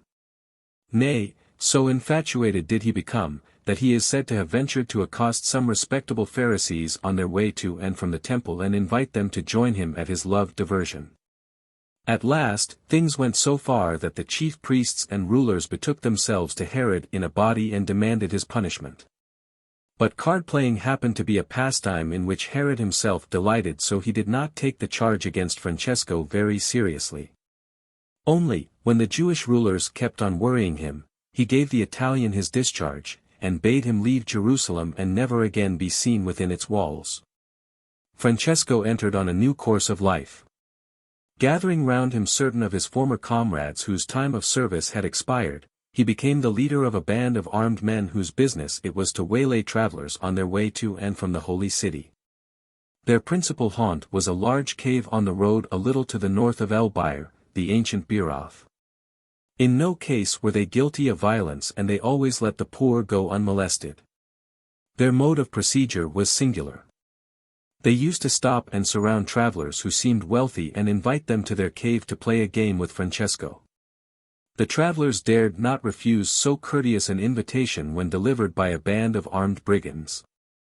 They were politely welcomed by the gambler, treated to wine, and made to stake at cards whatever valuables they had with them. If they won, they went undespoiled. If they lost, they were compassionate and begged to come again with more money and try their luck a second time. This went on for a long while, till, on a certain day, the sentinel on the lookout announced that a party of pedestrians was in sight. "If they are on foot," said the leader of the outlaws, "they are not likely to have with them anything worth playing for. Still, let us see. How many of them are there?" 13, was the answer.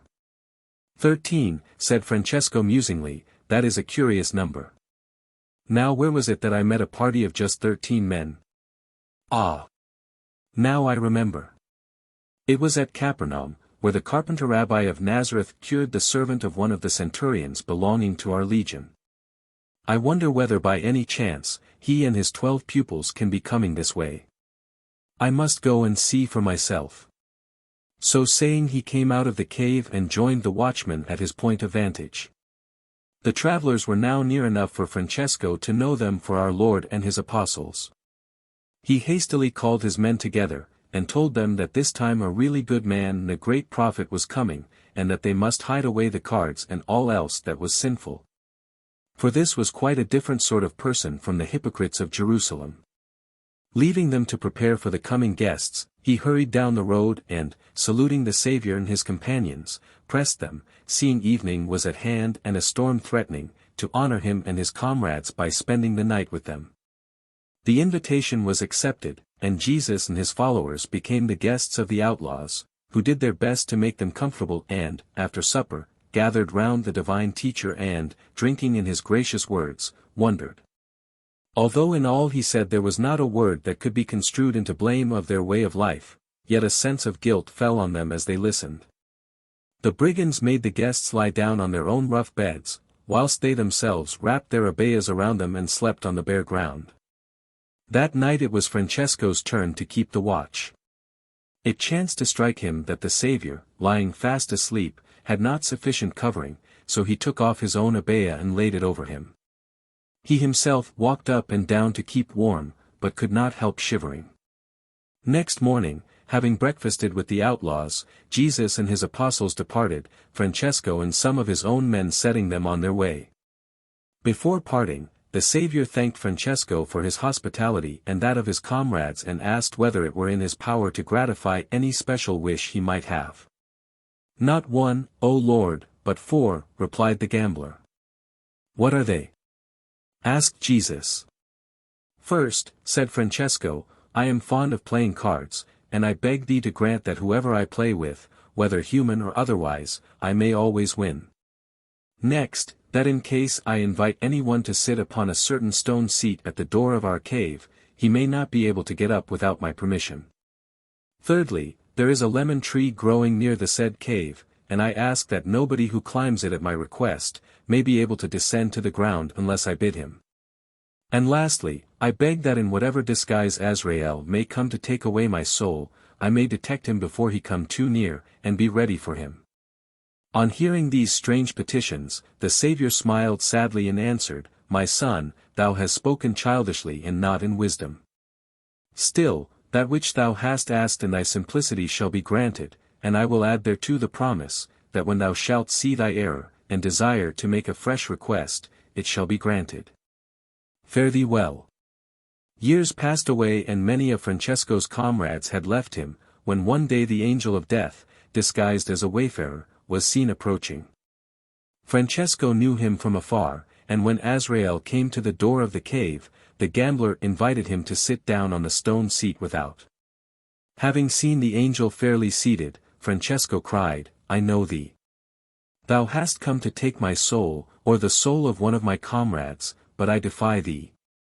I entertained the Lord of Life in this cave years ago, and he gave me power to forbid anyone who sits on that seat to rise from it without my leave." The angel at once struggled to get up but found himself paralyzed. Finding rage of no avail, he humbly begged to be released.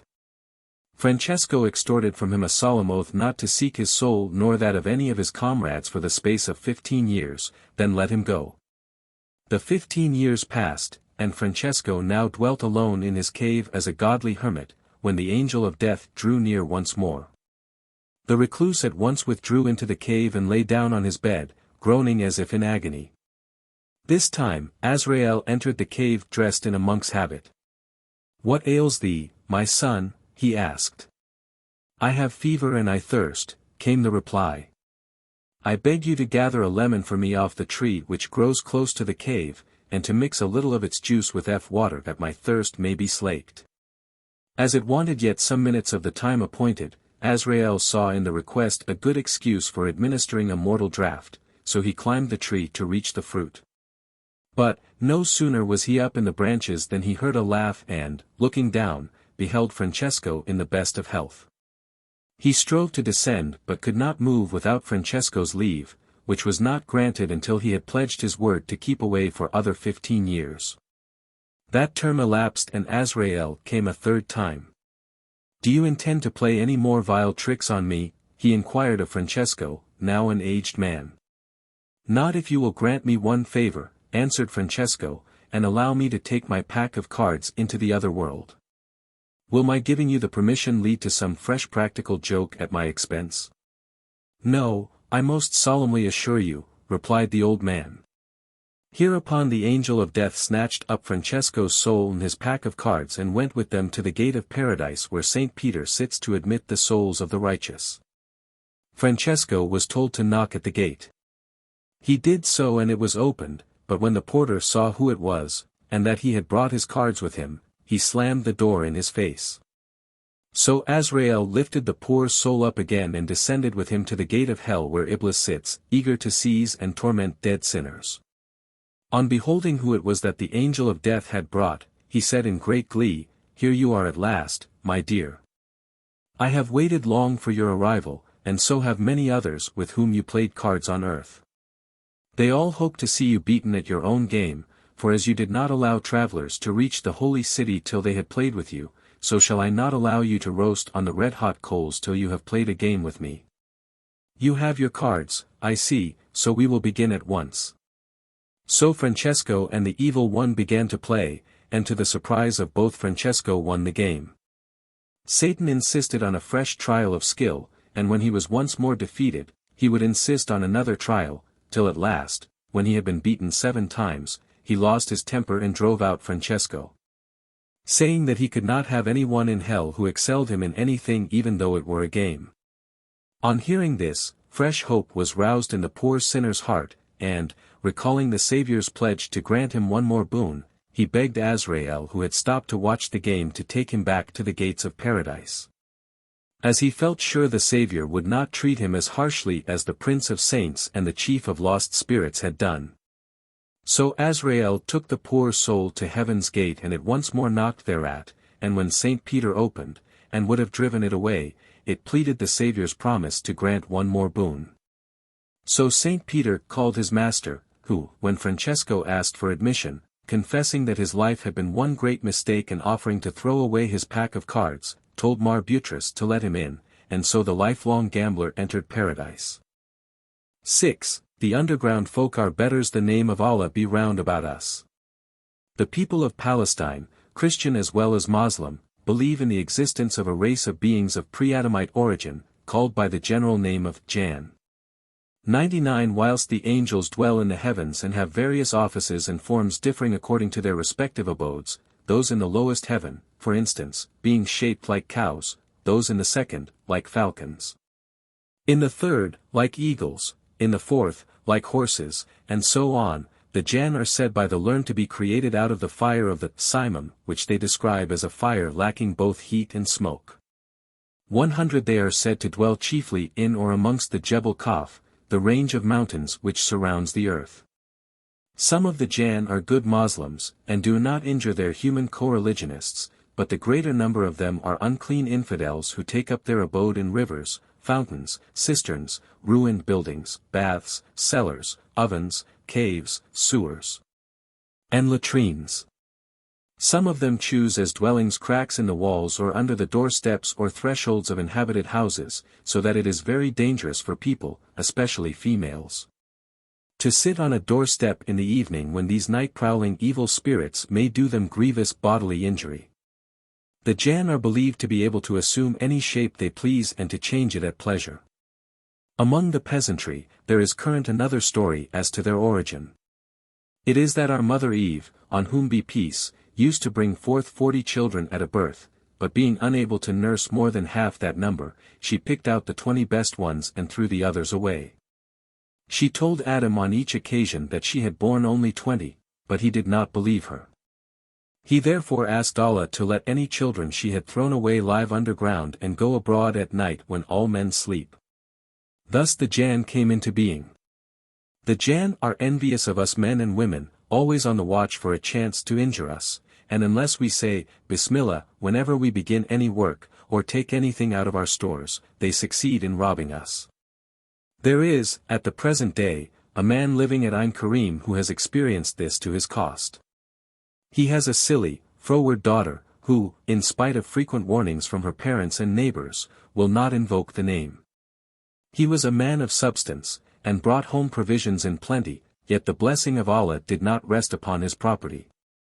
At length, perplexed and discouraged, he had recourse to a great sheikh, who asked, "Whom have you in the house?" "My wife and daughter." "Does your wife invoke the name of Allah?" "I would not have married her if she had not done so." "Does your daughter also name?" "I regret to say she does not." "Then," said the sheikh, "don't let her touch anything about the house, and get rid of her at once." The father acted on the sheikh's advice, and no sooner had he disposed of his daughter in marriage than the Jan ceased to trouble him. But the bridegroom, till then a thriving man, has not now enough money to buy oil to keep a lamp burning through the night. 101. Not only are the Jann men and women like ourselves, but they can, and sometimes do, intermarry with the other sons and daughters of Adam, often against the will of the latter, when these have neglected to ask the protection of Allah. In proof of this I will relate an incident that occurred some years ago.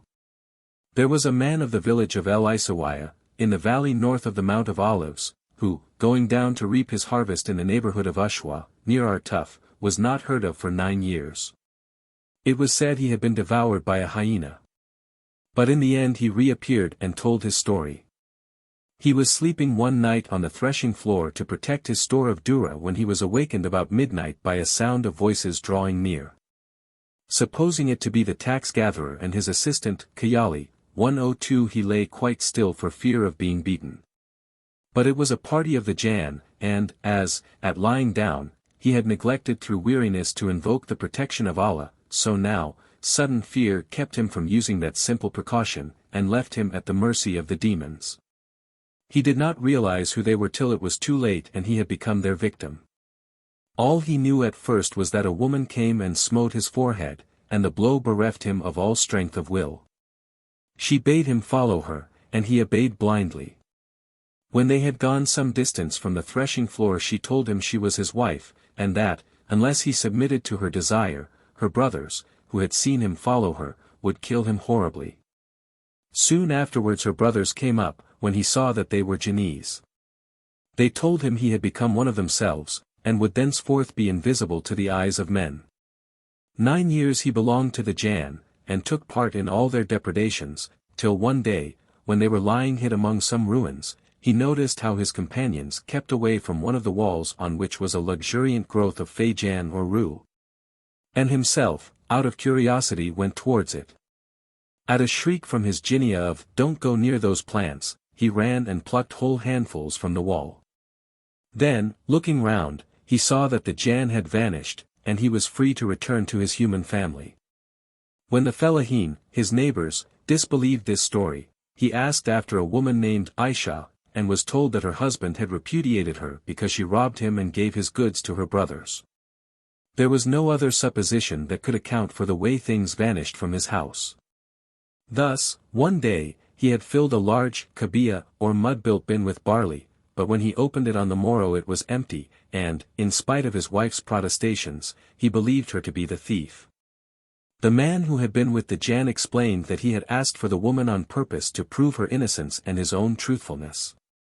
He had been present when the barley was carried off by the Jann, who knew that the divine name was not habitually called upon in that house. Other things that had been missed from the village while he was away had been carried off in like manner. Since that time everyone has been careful to gather handfuls of the plant rue, and to keep it in his house, and no good man will begin a piece of work without invoking Allah, the merciful, the compassionate. And no respectable woman will take even a handful of flour from its receptacle without likewise calling on the Most High. A certain young married couple, though hard-working and economical, could not achieve prosperity, because one thing after another kept disappearing from the house. Did the wife put a bag of wheat beside the hand-mill overnight, in the morning it had vanished, and if she put aside cooked meats or preserves, they were sure to be spirited off. Her husband had a mare which he greatly prized. Every night, before going to bed, he fed the mare himself, carefully locked the stable door, and kept the key under his pillow till the morning. One morning, when he unlocked the door, the mare was gone. And, believing her to have been stolen by some human enemy, he trudged to the nearest towns in which cattle markets were held, in the hope to recover her, but in vain. At last he concluded that Bedouin from the Belka had somehow gained possession of a false key, and used it to rob his stable, so he set out for the country east of Jordan, hoping to find his missing steed in some Arab camp. At nightfall of the first day he found himself in a narrow gorge, in the sides of which were many caves. Seeing light in one of them, he supposed some shepherds or camel drivers were putting up there for the night, and hastened to join them. But on entering the cave, he saw it was full of the Jann. Afraid to give offense by a retreat he saluted them with as cheerful a voice as he could command. They replied politely in the common formula, "Our house is thy house, our dwelling and all that it contains belongs to thee." The demons, on the point of sitting down to supper, invited the guest to share the meal with them. And he nervously accepted the invitation. Among other dishes there was one of rice and lentils mixed, of which, at the entreaty of the Jan, he partook though sparingly. Supper ended, he thanked the Jan. And they replied, "We have already told you that everything here is yours." Then, looking around him, the man fancied a resemblance between the furniture of the cave and things which had mysteriously disappeared from his own house. There followed a conversation in the course of which he told his hosts about the loss of his mare, and whither he was going in the hope to find it. They told him he need go no further, for the mare was there with them, and he could have her for the asking. He managed to frame the demand, and the mare was brought to him at once. Dark as it was, he would have mounted then and there and started homeward, but his hosts invited him to stay the night, and, as he feared to offend them, he tied up the horse and remained. When he arose next morning he found the cave empty, but his mare still tethered in the same place where he had put her before lying down to sleep. Without mishap he rode back to his home, where his wife welcomed him with the news that all the things which had been missing had reappeared in the night as miraculously as they had vanished. Her joy was increased by the sight of the mare. Her husband, who had had no breakfast, asked for food, when she at once produced a dish of lentils mixed with rice, explaining, as she did so, that she had cooked it the day before, but not being hungry herself, had put it by for his return. Thereupon she uncovered the dish, to start back in surprise. "What is this?" she exclaimed. "When I put this dish away yesterday, it was full and carefully covered, and yet as you see somebody has had a taste of it. It cannot have been the cat, for, though she might have moved the cover, she could not possibly have replaced it." The young man was himself surprised when his wife said this, till, examining the dish, he knew it for the same from which he had eaten at the request of the Jan. This fact threw a new light on his strange experience. "My dear wife," he cried, "I now know the secret of our late misfortunes. It is that we have neglected a pious custom of our fathers, to name the name of Allah at all seasons. Our things were stolen by the Jan, through that neglect. Let us mend our ways henceforth." Needless to say, from that day forward the couple were careful to ask the divine blessing on all they undertook, and thus, to the end of their days, enjoyed the protection of the Most High. Not only is it held foolhardy to sit on the doorstep or the threshold of a house, especially about sunset, but it is dangerous to call any animal, even the smallest insect, without at the same time pointing at the object. Because many of the Jan and other demons are named after animals and other things in nature, and should the name be used without the gesture, some Jinni will think that he is called, and will take advantage of the mistake to harm the person calling him. A perfect multitude of the Jan may thus be summoned inadvertently, for among them, as among men, some names are common. For instance, a certain woman who had no children, but who longed for offspring, sat one evening on her doorstep, ignorant of danger, when she noticed a black beetle crawling along the road. "I want a child," said the woman, even though she be only a girl and as black as a beetle. "Oh Kanufsa, 103, won't you come and be my daughter?" With that she rose and went into the house. Some time later, to her vast surprise, she actually gave birth to a whole swarm of black beetles. "O Lord," said she, "I only ask for one. Whatever shall I do with all these hundreds? I will sweep them up into the basket where I put dry dung 104 and carry them to the tabun and burn them all." She did so, but, on the point of returning to the house, she noticed that one of the creatures had escaped destruction by clinging with its feet to the wickerwork. "Well," she considered, "I did ask for one. I will make a pet of this beetle, which, after all, is my child." So she took the insect home and made a pet of it. It grew bigger and bigger, and in time, to the mother's joy, developed into a dark maiden whom she named Kunifsa. 105 The creature, however, was a gully, one of the most dreadful enemies of the human race, and she was rapidly growing big and strong. At length, upon a day, her mother bade her take 4 loaves of bread and a plate of Laban to her supposed father who was plowing. The monster ate up the bread and the Laban on her way, and when she came up to the plowman she swallowed him and his yoke of oxen. Then she returned, and said to her mother, I have devoured the 4 loaves and the Laban, as well as the plowman and his oxen, shall I also swallow you and the dough which you are kneading? Do so, replied her mother, who thought her precious child was only jesting. The gully at once gobbled up her mother, the dough, and the kneading trough. She went next to her grandmother who was spinning, and said, Grandmother, I have eaten the 4 loaves and the Laban, the plowman with his yoke of oxen, the trough full of the dough with its kneader. Shall I eat you? Do so, my child, if you like, said the old woman, and was instantly devoured together with her spinning wheel. Then Cunifsa went out of the village.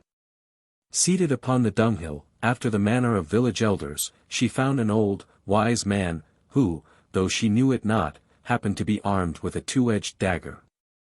Accosting him, O Sheik, she said, I have devoured the 4 loaves and the Laban, the plowman with his yoke of oxen, the kneader with the trough full of dough, and the old woman with her spinning wheel. Shall I devour you? Now that old man was wise and the owner of experience. From the manner of the dark girl's speech he guessed with what he had to deal, and so he answered, Very well, my daughter, devour me if it please you.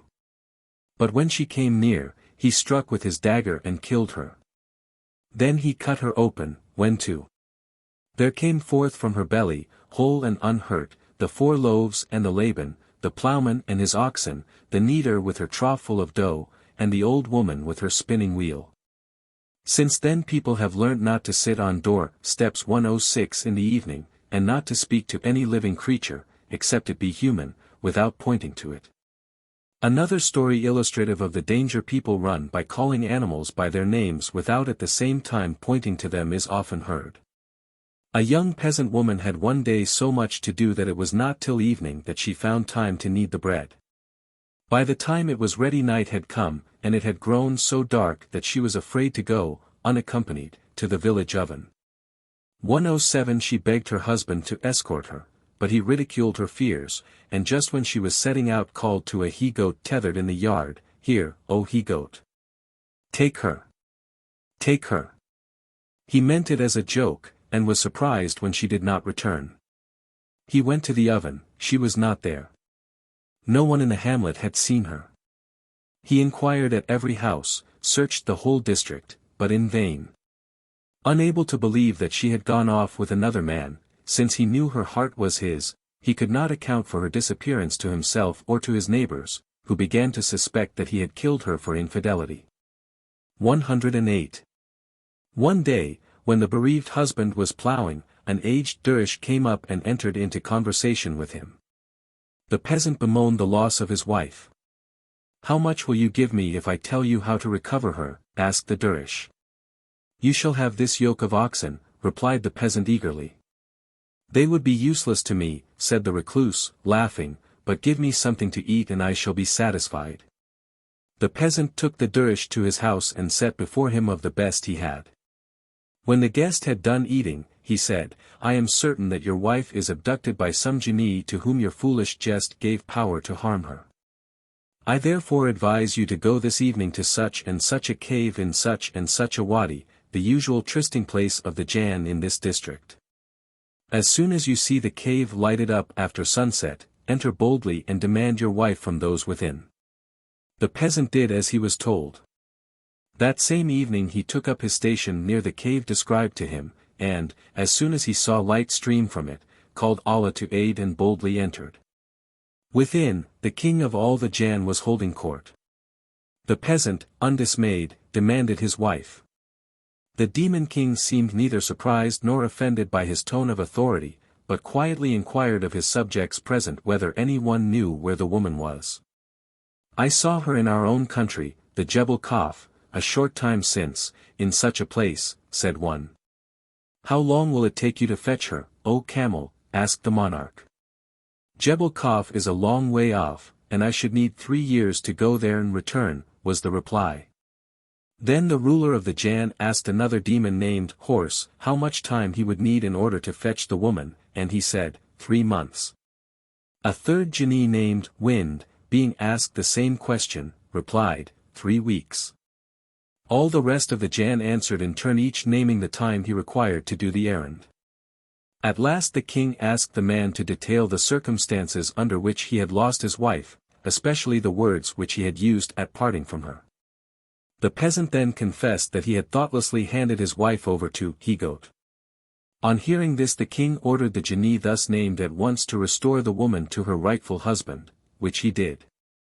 A shepherd once, after folding his flock for the night, went to sleep in a cave. He awoke about midnight to find himself in the presence of a large party of the Jann. Afraid to give offense, and being curious, he lay still with half-closed eyes, pretending to sleep. The leader of the party sent out some of his followers to forage for provisions. These soon returned with plenty of all kinds of food, and the Jann fell to with a relish. Among the delicacies was a large tray of baklaw, round which the whole party gathered. Just then a young female suggested that they should wake the sleeper and make him join them at the meal. The others, however, objected on the ground that he might ask a blessing on the food, and thus compel them to disperse and leave behind them all that they had brought together out of the houses of people who were not used to name the name. We will put a large helping on a tray beside him, for him to eat when he wakes up. By that time we shall have gone, and his blessing, if he ask one, will not hurt us. Hearing this, the shepherd sat up suddenly and exclaimed, Bismillah ar-Rahman ar-Rahim, in the name of Allah, the Merciful, the Compassionate, as one awaking, startled, in strange company. At the name, the Jann all vanished, screaming.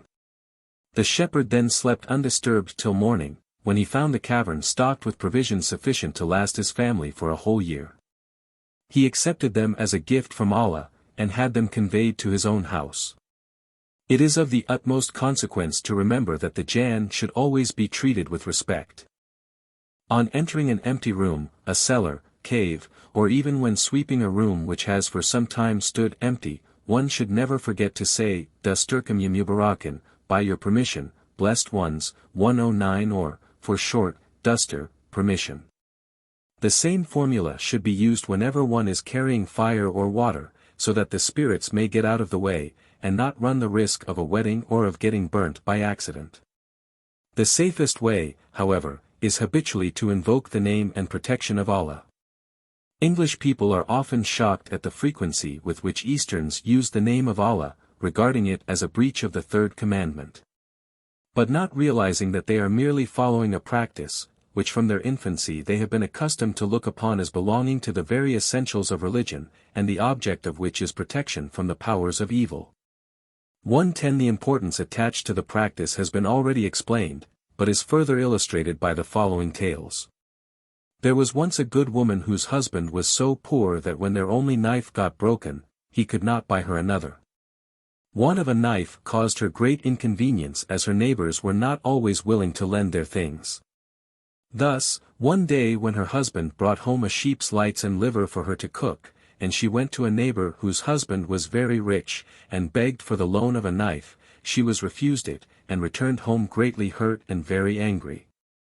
For want of a knife she was compelled to tear the raw flesh asunder with her teeth and nails, just as if she had become a gully, for the gulls do not know the use of iron. In her vexation she forgot to name, and the Jann at once took advantage of the omission. A sudden whirlwind swept her off her feet and down through a crack in the floor. When at last the motion ceased, and she had recovered her senses sufficiently to look about her, she was in a large, well-furnished room, which seemed empty save for a handsome Persian cat. 111 Noticing that the creature was soon to have kittens, she stroked her, saying, "The mention of Allah be upon you. Allah grant you full recovery." The animal appeared to understand, and showed great pleasure by purring and rubbing up against her. Suddenly sounds were heard as of a crowd approaching, when the cat observed in Arabic, "Get under that chair and fear nothing." The visitor had just time to obey before a number of the Jann trooped in, sniffing the air and saying, "We smell the smell of a human being. If it is an old man, he is our father, if an old woman, she is our mother. If it is a young man or a young woman, he or she shall be our brother or sister, if a boy or girl, they also shall receive fraternal treatment. Show yourself and fear not, for we honor guests, and they are perfectly safe in our company." On this the woman left her hiding place, and greeted the newcomers, who used her kindly and set good food before her. After the lapse of a decent interval, she humbly begged to be sent home. The whirlwind which had brought her there, itself a genie, was called and asked if she had come of her own free will. The wind acknowledged that it had brought her against her will, because, in a moment of worry, she had not named. In that case, she may go home again, said the leader of the Jann. But before she went he made her loosen the string of her libas, and filled that sack-like garment with onion peels. Then the whirlwind caught her, and she was at home again. It suddenly struck her that the contents of her pantaloons were very heavy for mere onion peels. She could not move for the weight of them, so made haste to take them out, when, to her amazement and delight, she found they were all gold pieces. Being a prudent woman, she said no word of her good fortune to the neighbors, but hid the money away till her husband came home, when she told him what had happened to her, and showed him the treasure. The couple kept their own counsel, and purchased cattle and land so gradually that their neighbors believed their prosperity to be the result of industry. One person could not credit this, and that was the woman who had refused to lend a knife. Envy made her suspicious, and she gave her friend no peace till she had found out the secret. Having learned it, she went straight home and made her husband bring the lights and liver of a sheep, which she tore to pieces with their teeth and nails, at the same time omitting to name. The immediate result of her deliberate and studied action was the same as of her neighbor's inadvertence. A whirlwind whisked her down into the bowels of the earth, and she found herself in the room where sat the Persian cat. But her behavior was the very opposite of that of the good woman. She abused the cat, and even dared to say she hoped it would not live to see its kittens. When from her hiding place under the chair she heard the Jann assuring her of her safety, she rudely neglected to salute them when she came forth. Having devoured the food set before her with great greediness, she demanded to be sent home. The Jann, who took no notice of her rudeness, then inquired of the whirlwind whether she had come of her own free will. Yes, was the answer. Then the chief of the Jann bade her loose her trousers, filled them with gold coins, and had her carried home. But when she got there, and had closed the doors and windows, she found her trousers full of spiders, scorpions, and centipedes, which soon put an end to her wicked life. Noticing that a native milkman, a fellow from Salome, was always in the habit of invoking the name of Allah before measuring the milk which he handed over to our servant every morning, I one day asked him why he did so. "Oh," said he, "it is always good to name, and we fellaheen always do so when we put our hands into a vessel or commence work of any kind." I said, "I quite agree with you that we ought always to ask God to bless us in anything we undertake, but, supposing you were to omit this precaution, what do you think would happen?" "We should most certainly fall into the power of the Jann," replied the man very earnestly, adding, "Ism illa hawalina, the name of Allah be around us." "How?" I inquired, when, setting down his pitcher of milk, he told the following story. The son of a great Arab sheikh, a most accomplished youth, was sent forth by his father to travel and see the world. One day, arriving at a certain city, he chose a site for his tent, and bade his servants pitch it while he went and strolled through the markets. He had never before been within the walls of a city, and was so much interested in what he saw, that he spent more time than he had intended, and when he at last thought of returning to his camp it was night, and he could not find the way. Coming by chance upon a large open space, he resolved to sleep there till morning. So, wrapping himself in his abaya he lay down upon the bare ground, saying, "In the name of Allah, the Merciful, the Compassionate, I place my confidence in Allah, and commend myself to the protection of the owner of this field." Now the Jann were celebrating a wedding feast that night, and invited the genie of that particular field to the feast. He refused, saying that he had a guest and could not leave him. "Bring him too," said the merrymakers. "That is impossible," was the reply, "because he named as well. I am therefore responsible for his safety." "Well, this is what you can do," said the Jann. "The Sultan has a lovely daughter shut up in the castle. Take him to her in his sleep, and leave him with her while you come to the wedding. Before daybreak, you can put him back again. So he will be quite happy, and no harm will befall him." The host was pleased with this suggestion and at once acted upon it. The youth awoke towards midnight to find himself lying in a luxurious bed by the side of a beautiful maiden, on whose sleeping form the tapers in tall golden candlesticks shed a subdued light. He was lost in wonder and delight, when her eyes opened on him, and he saw the like rapture dawn in them. They held loving converse, exchanged their seal rings, and then sank back to sleep. When the youth awoke the second time, to find himself on a piece of waste land near the wall of the city, he was at first inclined to regard his night's adventure as a blissful dream. But when he saw on his finger the signet ring which his lady had placed there, he had no doubt of the reality of that strange experience, and made up his mind not to leave the city until he had solved the mystery. The princess was equally astonished, when she awoke, to find only a ring to confirm her recollections of the night. In time she became with child. But the Sultan, her father, being passionately fond of her, could not make up his mind to kill her, as was his duty, since she had no brothers. Her strange story, and the sight of the signet ring which her unknown love had given her, made him resolve to spare her life, for he knew the power and malice of the Jann, and saw their hand in the matter. So when his daughter had been safely delivered of a son, he sent her and the child into exile without other attendants than one aged nurse. Now the town to which she was sent happened to be the same in which her lover still dwelt in the hope of obtaining news of her. She abode there in obscurity, devoting herself to the child, who would let no one but his mother carry him, and cried whenever any one else tried to take him up. One day, when the exiled princess was tired of fondling him, she told her female attendant to take him out of doors. While the nurse was carrying him in the streets, she chanced to pass a place where the young Badawi was sitting listlessly. Something in the child's crying touched his heart, and he asked the woman to let him take the little man. The moment the transfer was made, the child stopped crying as if by magic and began to laugh, which so pleased the unconscious father, that, before handing him back to the nurse, he bought him loads of sweetmeats from a passing vendor. The woman, going back to her mistress, extolled the beauty and goodness of the youth who had quieted the baby for her. A hope at once flashed upon the mother's mind. She commanded the nurse to take her to that young man. The couple, meeting, knew one another, and the signet rings confirmed their intuitions. They were married forthwith, and with the Sultan's favor, and it is said that they lived happy ever after.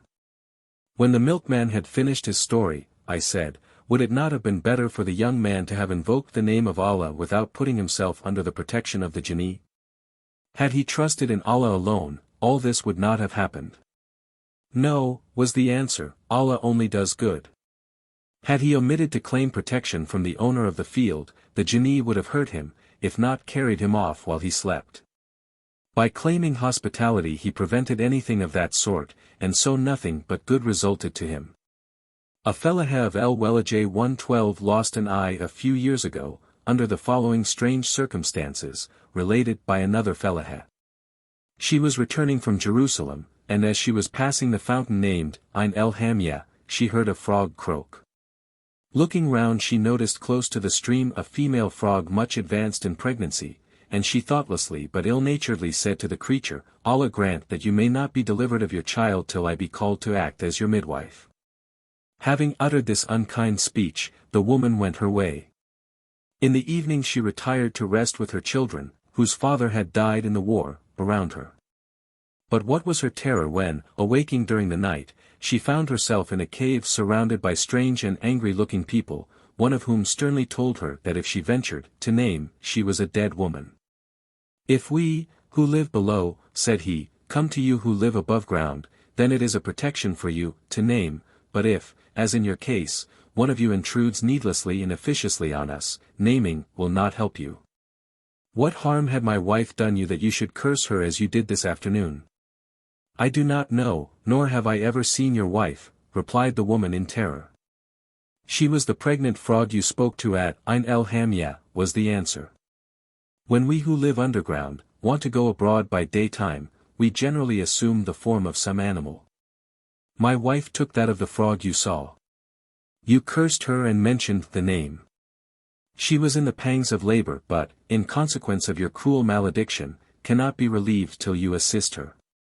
I warn you therefore that unless she give birth to a boy, it will go hard with you. He then led her to where his wife lay, with females round her. The woman from El Wilaja, though almost frightened out of her wits, did her best for the uncanny patient, who soon gave birth to a fine boy. When the father was informed of the happy event, he handed the human midwife a makali, or coal vessel, and told her to apply some of its contents to the infant's eyes in order that they might become dark and bright. When doing so, she noticed that the baby's eyes, like those of the other Jan around her, differed from those of ordinary men and women, in that the pupil was longitudinal and vertical. When she had applied the coal to the little one's eyes, she took the bodkin which she had used and put some coal to one of her own eyes, but before she had time to put coal to the other, the female Jan, who noticed what she was doing, angrily snatched the makali from her. They then bade her loosen one of her long flowing sleeves, in which, like other Syrian peasant women, she was wont to carry things, and filled it with something, though she did not know what. They next blindfolded her and led her out of the cave. When they told her she might uncover her eyes, she, on looking around her, found herself standing alone at Ain el-Hamia. Being curious to know what was in her sleeve, she opened it and found a quantity of onion peels which she promptly threw away. A few minutes later she reached her home, where she found her children still asleep. As she was preparing to lie down, something fell out of her sleeve. She picked it up and found it was a piece of gold. Realizing the true nature of the supposed onion peels she had thrown away, she at once hurried back to the fountain, and sure enough found the onion peels lying untouched, but all of them turned into gold coins. Gathering them up eagerly, she returned home, and as there were still some hours till daylight, lay down and went to sleep. On awaking next morning, she thought that she must have dreamt all that has been narrated. When, however, one of her children told her that one of her eyes had coal in it and the other not, and, above all, when she saw her store of gold coin, she was convinced that she had not been dreaming but was now a wealthy woman. Some time afterward she went to El-Quds to Houaj, i.e. to do some shopping. As she was standing close to the draper's shop, the Jewish draper whose shop is just in front of the wheat bazaar, she saw the being whom she had assisted in her confinement, mingling with the crowd and pilfering as she went from shop to shop. The woman from El Welajay went up to her, and, touching her shoulder, asked her why she did so. Being frightened by the Jinnia's angry look, she stooped and kissed the baby. The people who stood by thought her mad when, as they supposed, they saw her kissing the air, for, as they had not had Jan's coal applied to their eyes, they were unable to see what was going on. The Jinnia, however, said angrily, "What? Are you going to disgrace us?" And straightway poking a finger into the poor woman's eye, the eye which had the coal in it, she blinded it on the spot. What misfortune might have happened had she applied Jan's coal to both eyes, Allah only knows, but this seems certain, namely, that by reason of their having such curiously formed eyes, the Jan can see and know many things which ordinary mortals cannot. And their coal helps them to a sort of second sight which we do not possess. You very rarely meet common people who have such eyes. There is perhaps scarcely 1 in 10,000, but that one sees and can do things which other people cannot, and therefore the Mughariba, Arabs of North Africa, who by the powers of magic know where hidden treasure may be found, are always on the lookout for such persons, in hopes of obtaining their assistance. A mason, nearly related to one of my neighbors, rose very early one morning to go to his work. As the full moon was shining, he did not realize how early it was. Going along, he was overtaken by a wedding procession, all bearing torches, the women uttering their zagharat. As they were going the same way, he kept up with them out of curiosity, noticing only that the men looked grim and fierce. One of the women gave him a lighted taper, which he accepted. He now realized the true character of these people whom he had taken for Circassians. But, having the presence of mind instantly to invoke the aid of Allah and all the saints, he is a member of the Orthodox Greek Church, his dread companions vanished, and he found himself alone in the street with a donkey's leg bone in his hand. Terribly frightened, he went straight home and was very ill for a long while afterwards. 7. Nursery Tales. Allah had given a certain woman 7 sons, and she was very thankful for them, but for all that she longed to have a daughter and asked Allah to let her have one. One day, as she was passing through the market, she saw some fair, white goat's milk cheese exposed for sale, and the sight so moved her that she exclaimed, "O my Lord! O Allah! Give me, I entreat, a daughter as white and lovely as this cheese, and I will call her Ijbana." 113 Her prayer was heard, and in due time she became the mother of a beautiful girl with a complexion like goat's milk cheese, the neck of a gazelle, blue eyes, black hair, and a rose on either cheek. The child was named Ijbana, and everyone who saw her loved her, with the exception of her cousins who were very jealous. When Ijbana was about 7 years old, these cousins, at her own request, took her with them on an excursion into the forest, 114 where they were in the habit of going in order to pick the fruit of the Zarr. 115 The child, having filled her square linen head veil, Tarbiyah, with the berries, laid it at the foot of a tree and wandered picking flowers. When she returned to the place where she had left her head veil, she found bad berries instead of the beauties she had gathered, and her cousins gone. She wandered hither and thither through the Hish, calling to them, but received no answer. She tried to find her way home, but went further astray. At last a gull, out hunting, came up and would have devoured her, but, Ijbana being Allah's gift to her parents, and so protected, instead of eating her up the monster pitied her. She cried, "O my uncle! Tell me which way my cousins have gone."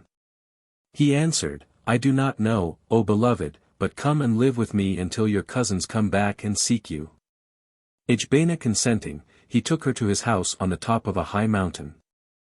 There she became his shepherdess, and he grew very fond of her, and daily brought choice game for her to eat.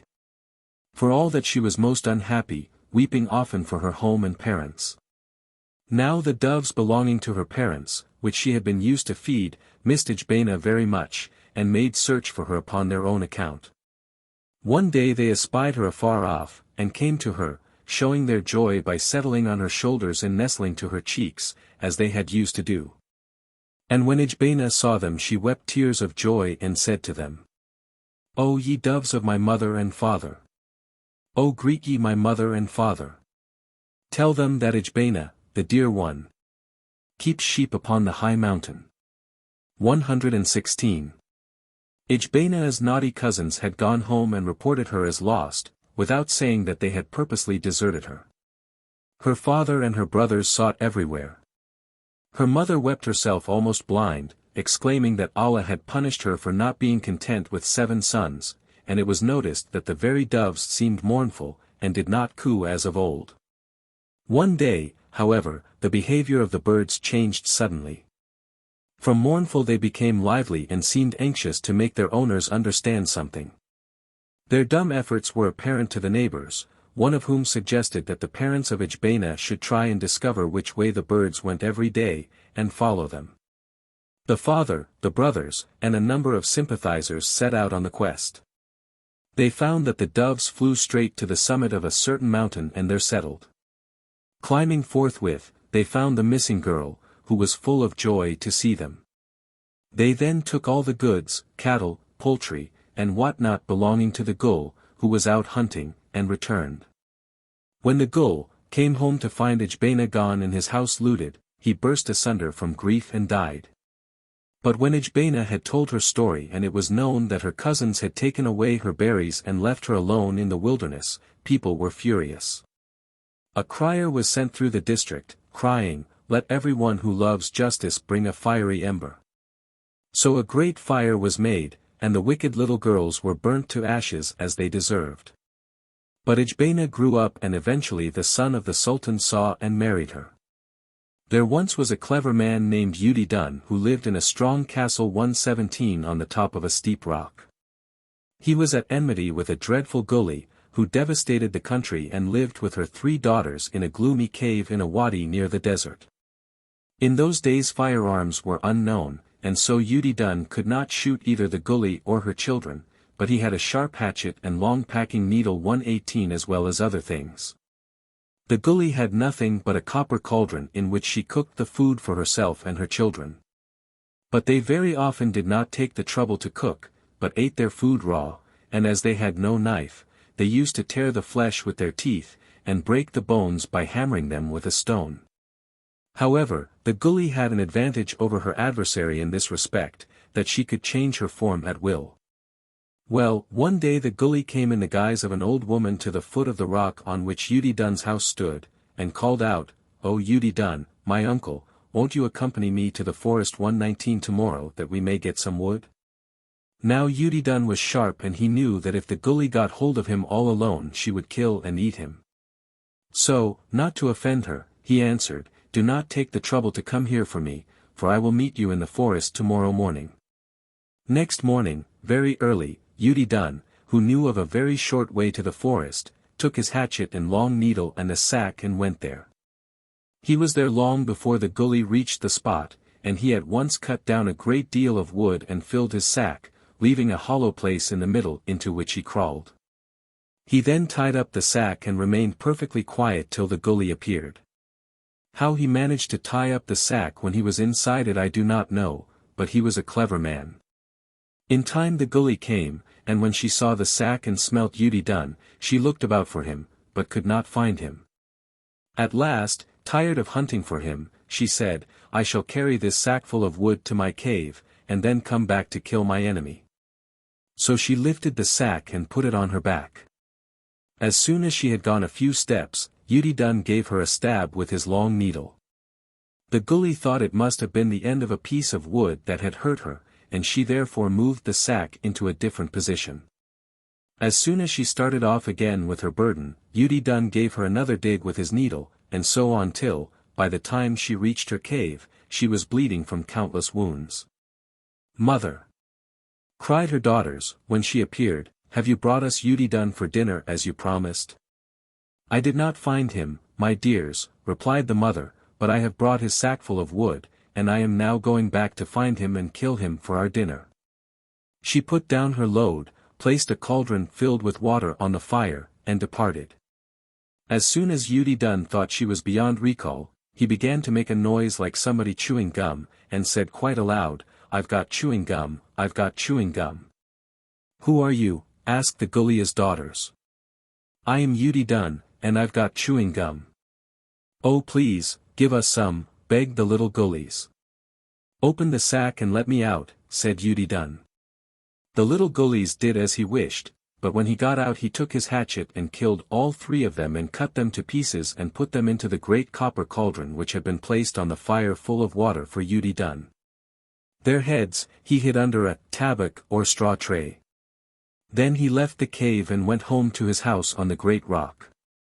In the meantime the gully sought Judai in the forest, but in vain. She returned to her cave, and not finding her little ones, but noticing the scent of Judai, and also of cooked meat, she said, "Oh, I am sure that my enemy has been here and my darlings have killed him and put him into the copper to be cooked. And now they are gone in order to invite their cousins to the feast.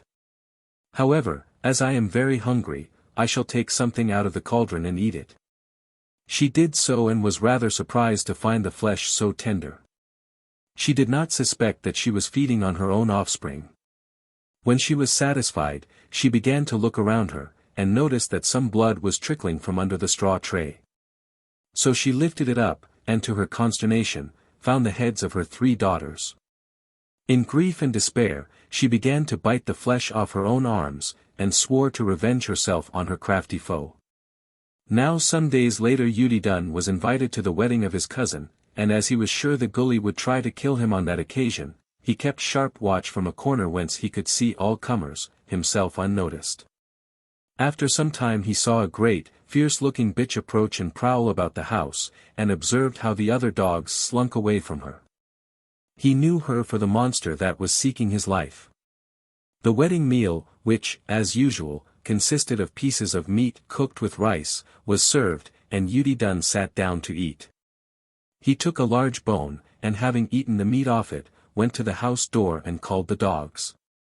The gully ran towards him and he threw the bone at her with so true an aim that it hit her on the forehead and cut it so that the blood began to flow down her face. As it did so, she licked it with her tongue, saying, "Oh how sweet is the dibs 120 in my uncle's house." "Ah!" said Judai, as he brandished his hatchet, do you think that I can't see through your disguise? It was I who destroyed your children, I who poked you with my needle while you carried that sack of wood, and I'll kill you yet. Come near me if you dare. Now the Gailan are afraid of iron, and so, when the Gully saw that her enemy was armed and on the alert, she slunk away disappointed. Some days later, she thought of a device to tempt him to expose himself unarmed. In the form of a peasant woman she came to the foot of his rock, and called up to him for the loan of a sieve. Come up and fetch it, said Judgements. I cannot climb the rock, replied the Gully. I will lower a rope for you, said Judgements. He did so, but noticing that his visitor was coming up with unusual skill, he observed her more closely and recognized her. He therefore let the rope go, and so the monster fell down the precipice and was dashed to bits. This was the way in which Judgements delivered the country from the Gully and her brood. There was once a poor woodcutter 121 who had a wife and 3 daughters dependent on him. One day, while he was working in the forest, a stranger passed that way and stopped to talk with him. Hearing he had 3 daughters, the stranger persuaded him, for a large sum of money, which he paid on the spot, to let him have the eldest girl in marriage. When the woodcutter went home at dusk, he boasted of the bargain to his wife, and next morning, took the girl to a certain cave and there gave her over to the stranger, who said that his name was Abu Frywar. As soon as the woodman was gone, Abu Frywar said to her, You must be hungry, eat these. So saying, he took a knife and cut off both his ears, which he gave to her together with a nasty-looking loaf of black bread. The girl refusing such food, he hung her up by the hair from the ceiling of a chamber in the cave, which had meanwhile become a magnificent palace. Next day, Abu Frywar went again to the forest and found the woodcutter. I want your second daughter for my brother, he said, here is the money. Bring her to the cave tomorrow. The woodcutter, delighted at his great good fortune, brought his second daughter to Abu Frywar, and directly he had gone, Abu Frywar gave the girl his ears, which had grown afresh, to eat. She said she was not hungry just then, but would keep them to eat by and by. When he went out of the room, she tried to deceive him by hiding his ears under a carpet on the floor. When he returned and asked if she had eaten them, she said, yes. But he called out, Ears of mine, are you hot or cold? And they answered promptly, cold as ice, and lying under the carpet. Whereupon Abu Frywar, in a rage, hung her up beside her sister. He then went and asked for the youngest daughter, whose name was Zerendak, saying, that he wanted her for another brother. But the girl, a spoilt child, refused to go unless she might take with her a pet kitten and a box in which she kept her treasures. Hugging those, she went with Abu Frywar to the cave. She proved wiser than her sisters. When her husband's back was turned, she gave his ears to the cat, which devoured them eagerly, while she ate some food which she had brought from home. When the ogre returned and cried as of wont, Ears of mine, are you hot or cold? He received the answer, as hot as can be in this snug little stomach, and this pleased him so that from that time he began to grow very fond of Zerendak. After she had lived some days with him, he said, I must go on a journey. There are 40 rooms in this palace. Here are the keys, with which you may open any door you please except that to which this golden key belongs, and with that he took his departure. Zerendak amused herself in his absence with opening and examining the locked-up rooms. On entering the 39th, she happened to look out of the window which opened on to a burial ground, and was terrified to see her husband, who was a gull, devouring a corpse that he had just dug out of a grave with his long claw-like nails. She was so fascinated with the sight that, hidden behind the window curtain, she watched him at his horrible repast. A few minutes later she saw him start and hide himself behind a monument in the cemetery. He had been disturbed by the approach of a funeral. As the procession approached she heard one of the bearers say, Let us be off as soon as possible, lest the gull which haunts this place get hold of us, and she could see that the whole company seemed very anxious. This discovery caused the girl great uneasiness. She was anxious to know what was in the 40th room, and the discovery she had made as to the real character of her husband prompted her to solve the mystery at any cost. She took the golden key and opened the door. She found her two sisters still alive and dangling from the ceiling by their hair. She cut them down, fed them, and as soon as their health was restored, sent them back to her parents. Abu Friwar returned next day, but not for long. He left home a few days later, telling his wife she might invite any of her relations whom she cared to see. Accordingly she invited many of her friends and relatives, who came to see her, but heard nothing of her troubles. It was well for her that she did not complain, for her visitors were not the persons they seemed to be, but simply her husband in various shapes assumed in order to entrap her. He succeeded at last in the form of her grandmother to whom she was beginning to tell all her sorrows, when the old woman became Abu Friwar and, taking a poisoned nail, drove it into her breast. The wound did not kill her, but it caused her to swoon away. No sooner was she unconscious than the monster put her into a chest and sank it in the sea. Now the son of the Sultan of that land was fond of boating and fishing, and this prince happened to cast a large net from a boat close to the place where the chest in which she was lay at the bottom of the sea. The net, happening to enclose the chest, was hauled in with the greatest difficulty. The Sultan's son had it drawn into the boat, and, before opening it, said to his attendants, "If it contains money or jewels, you may have them all. But should it contain anything else, it is mine." He was greatly shocked when he saw its actual contents, and mourned the sad fate of that lovely girl. He had her body carried to his mother's chamber, to be honorably prepared for burial. During the process, 122 the nail being found and removed, Serendak sneezed and came to life again.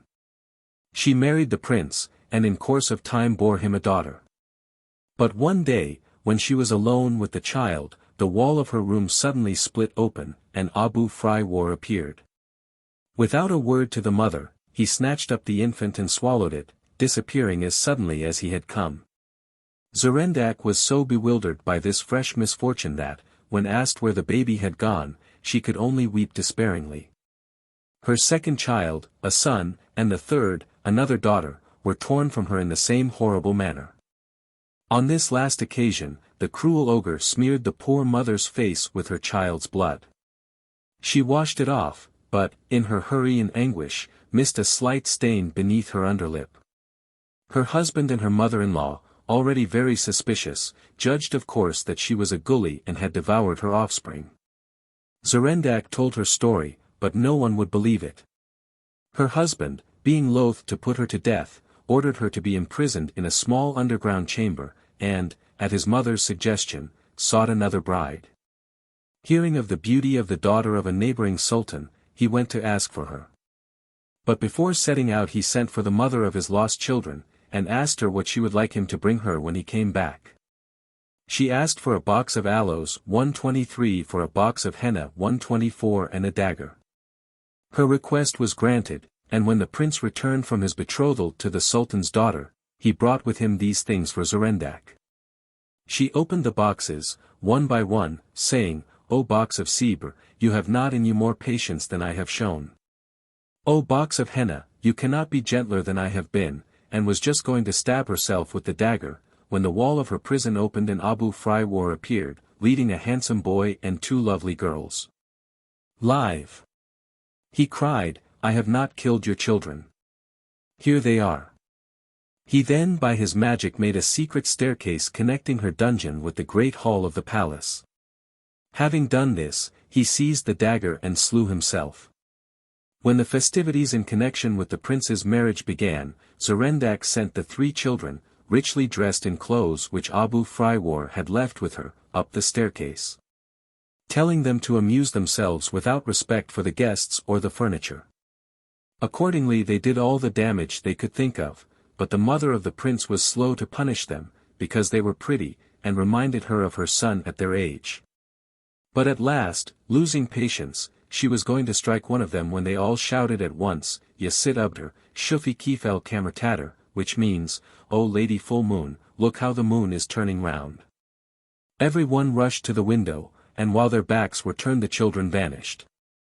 On the actual wedding day the children appeared again when their father was present, ran about, breaking china and glass, and did all the damage they could think of. The prince forbade them.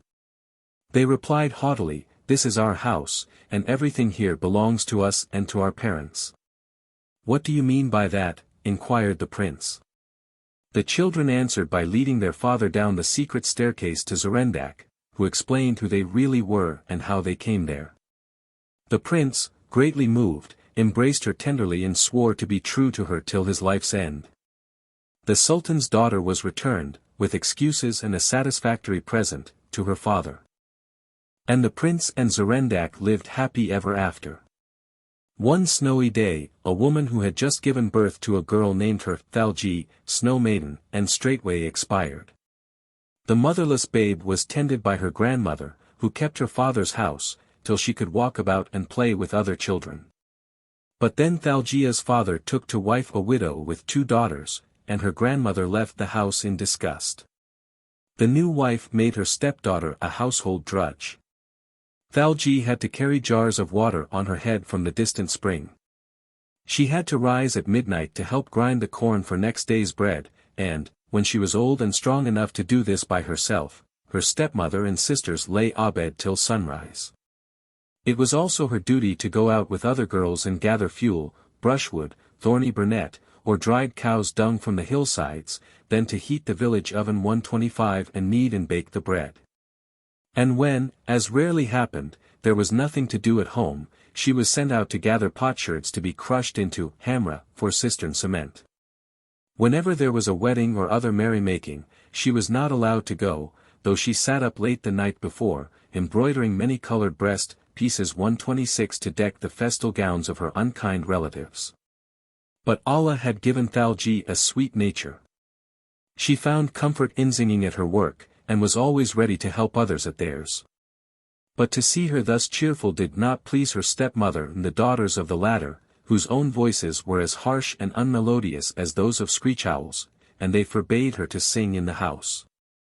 One day when the rest of the family had gone to a wedding, Thalji was left alone in charge of the vineyard tower, for it was summer time. Just outside the vineyard gate, by the roadside, there was a cistern for rainwater, from which she was wont to draw water for the house, and to fill the drinking trough 127 for thirsty wayfarers. On this day Thalji had lowered her bucket into the cistern when the rope broke and the vessel sank to the bottom and was lost. She was obliged to go to a neighbor and borrow a well drag. 128 having obtained one, Thalji tied it to a new rope, and having said, "Duster," 129 to warn any spirits that might be in the cistern to get out of the way, she lowered the drag while she sang. "O well drag! Gather, gather! And all that you find sweep up, sweep up." 130. Now, though she did not know it, these words were a spell, and, as there happened to be in the cistern a Jinniah who liked Thalji, the latter immediately felt the drag catch hold of something heavy. And when she drew it up, there was her bucket full of the most lovely jeweler earrings, massive gold bracelets, anklets, chains for tying the headdress round the neck, 131 and gold chains for the head tie. Full of joy at her good fortune, the girl took the pretty things into the tower, and when her relations came home she gave them into their keeping. They, however, pretended not to want them, and, having been told how Thalji had come by them, said they would get some for themselves. They, therefore, each in turn dropped the bucket into the cistern, and in loud arrogant tones of command uttered the words of the spell which Thalji had sung so sweetly. Try as they would, they always brought up the bucket full of mud, stones, and loathsome crawling things. So, in their disappointment, they took Thaljia's jewels, continued to treat her with great unkindness, and one evening, after her father's death, actually turned her out of doors. It was raining, and the poor girl did not want to spoil her pretty shoes made of red Damascus leather, which had been her dead father's gift. She tied them together and threw them over her shoulder, one hanging in front of, and the other behind, her point 132. It was now dark, and Thalji knew not where to go. Seeing a light glimmering from the open door of a cave dwelling, she went towards it, hoping to obtain shelter for the night.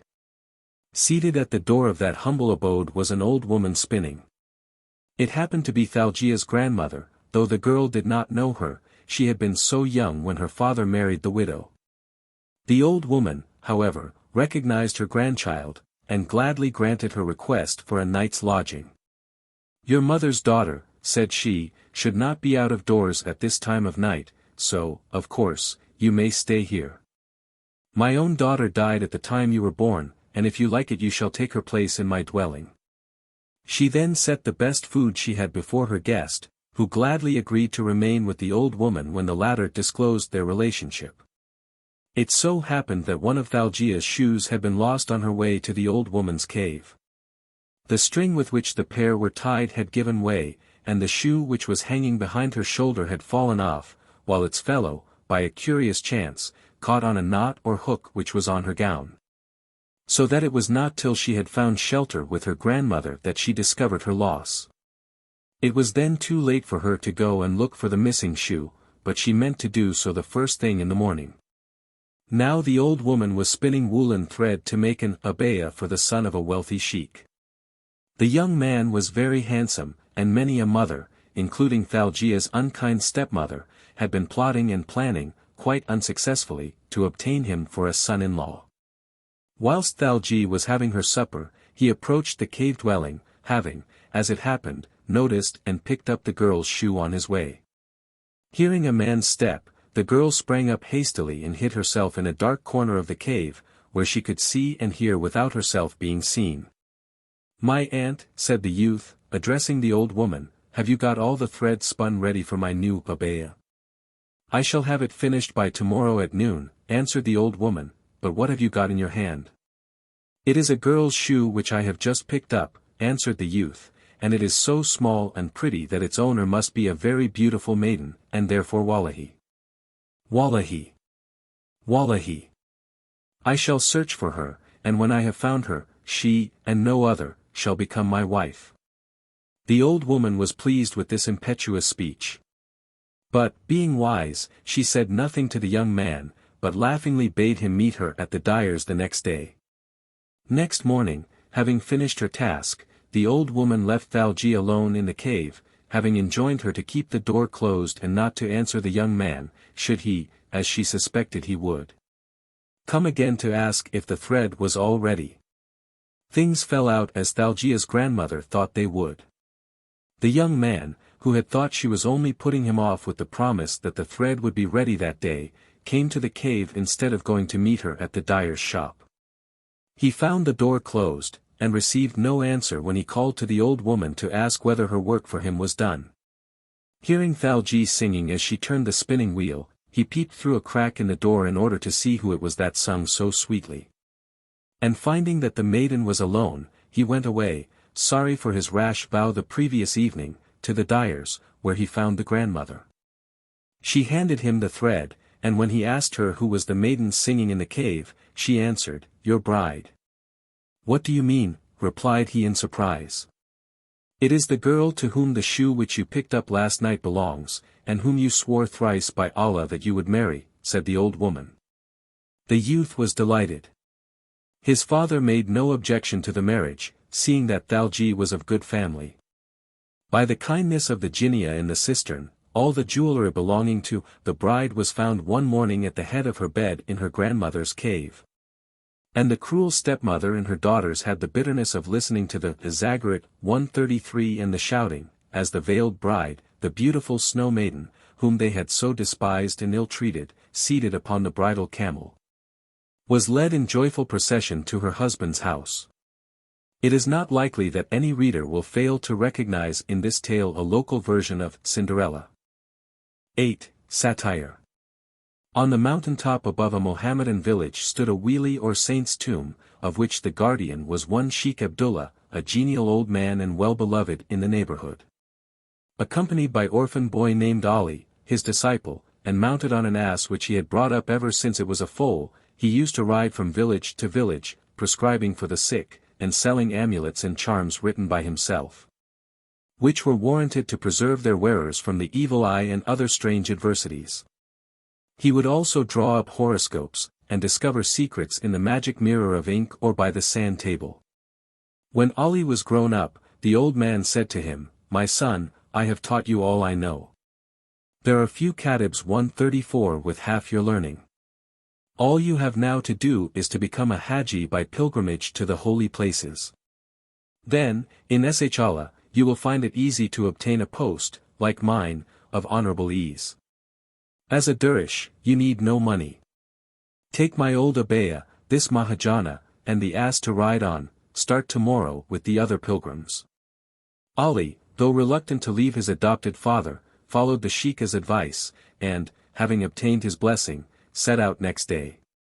By the mercy of Allah he journeyed in safety for many months, till on a day he found himself in a barren plain, with a hot wind blowing, far from any well or human habitation.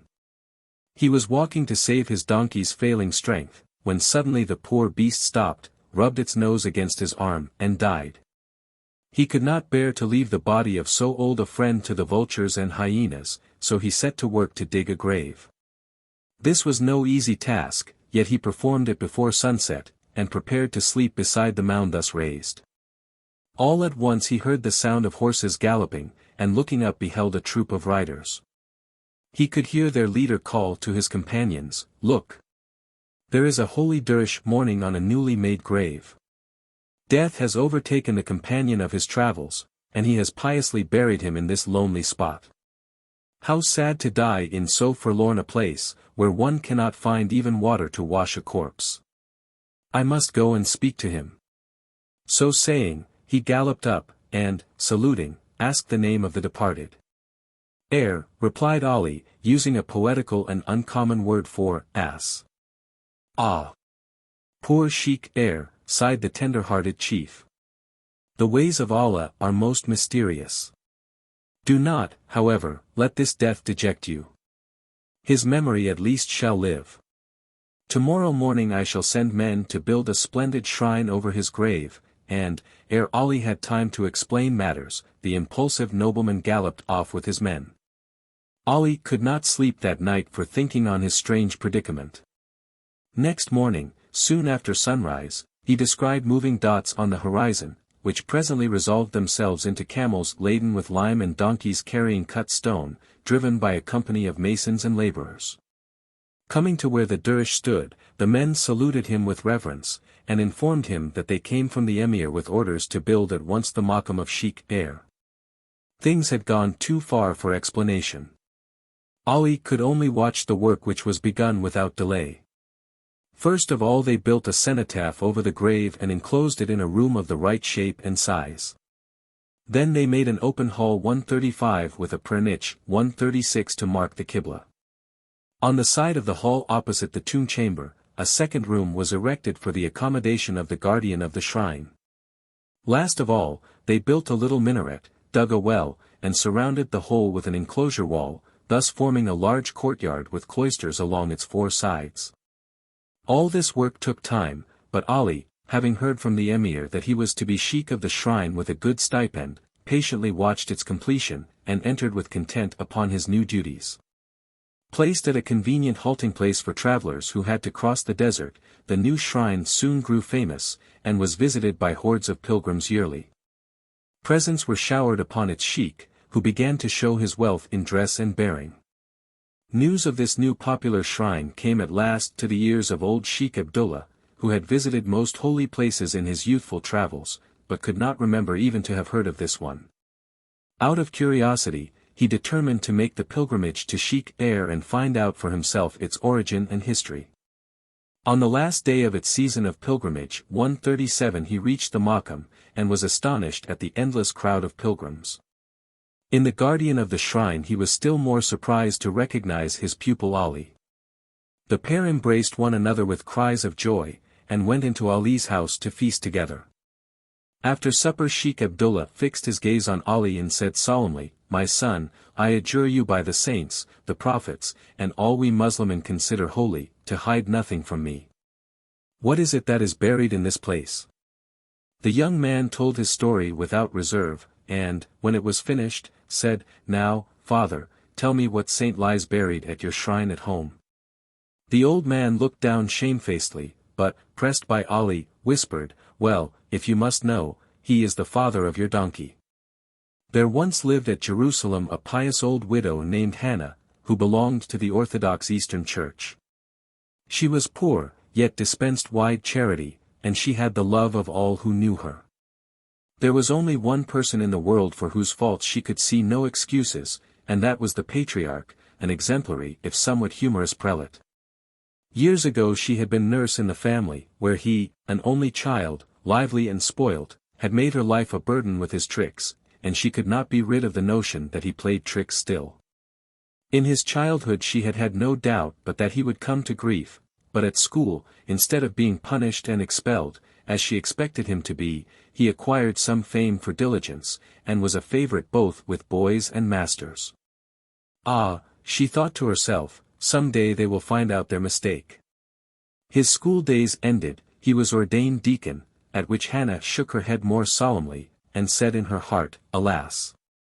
Our pastors must have been struck with spiritual blindness to admit that scamp into holy orders. Her astonishment and horror grew when, as time passed, he became a priest, an archimandrite, a bishop, and at last ascended the patriarchal throne. She felt bitterly the humiliation, when she met him in the street, of having to bend and kiss his hand, although she could see in his eye that mischievous twinkle which she had learnt to associate with his tricks. However, she said to herself, here on earth, naturally, mistakes are made, but in heaven they will be corrected. Hannah died in the odor of sanctity, and her soul was wafted to the gate of heaven, where Mar Buttress 138 sits with the keys to admit the worthy. She timidly knocked for admission. Who is there? Said Mar Buttress, looking out of the machicolated window above the gate. Ah!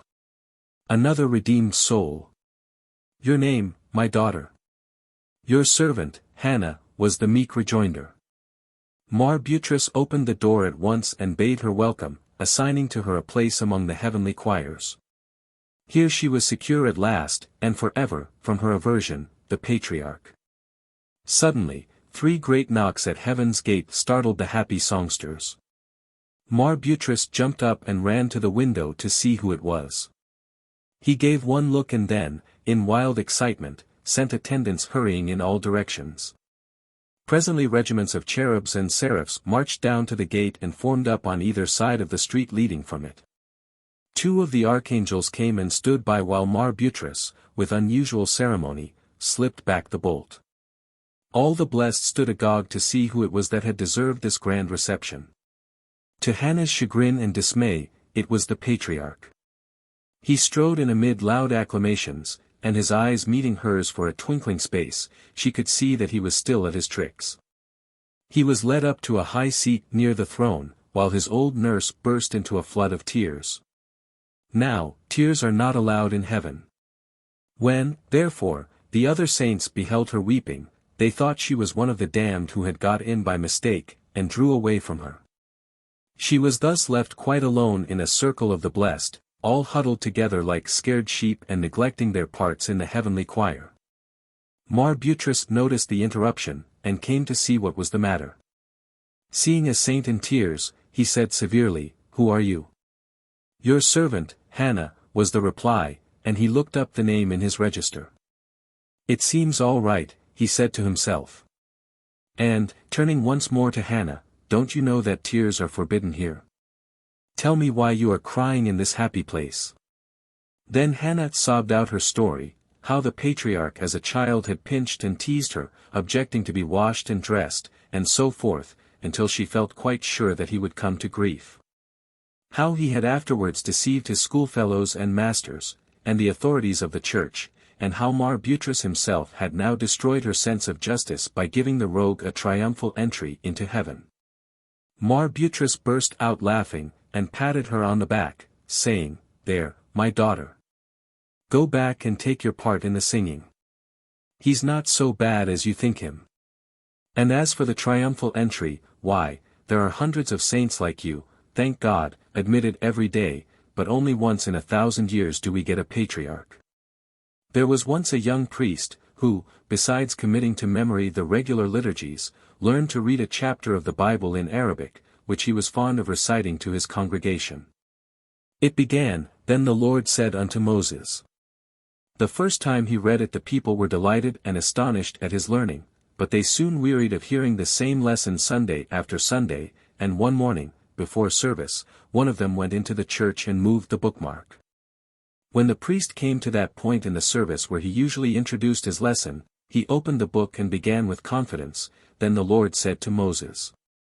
But presently, needing to refresh his memory, he looked at the page before him. It was strange to him. Then he realized that his mark had been moved, and began to turn the leaves frantically, hoping to light upon his own chapter. More than once, thinking he had found it, he began, then the Lord said unto Moses, but could go no further. At last an old man in the congregation, puzzled by the repetition of this phrase, inquired, Father, what did the Lord say unto Moses? To which the priest replied angrily, May Allah destroy the house of the man who moved my bookmark. A certain priest had learned by heart the list of fasts and festivals of the Orthodox Church, with the number of intervening days. To keep a tally of the days as they passed, that he might give due notice of the fasts preceding certain festivals, he put in one of his pockets a number of peas equal to the number of days he wished to remember. And every morning transferred one of them to another pocket. Thus, by counting the peas still in the first pocket, he could always tell how many days remained.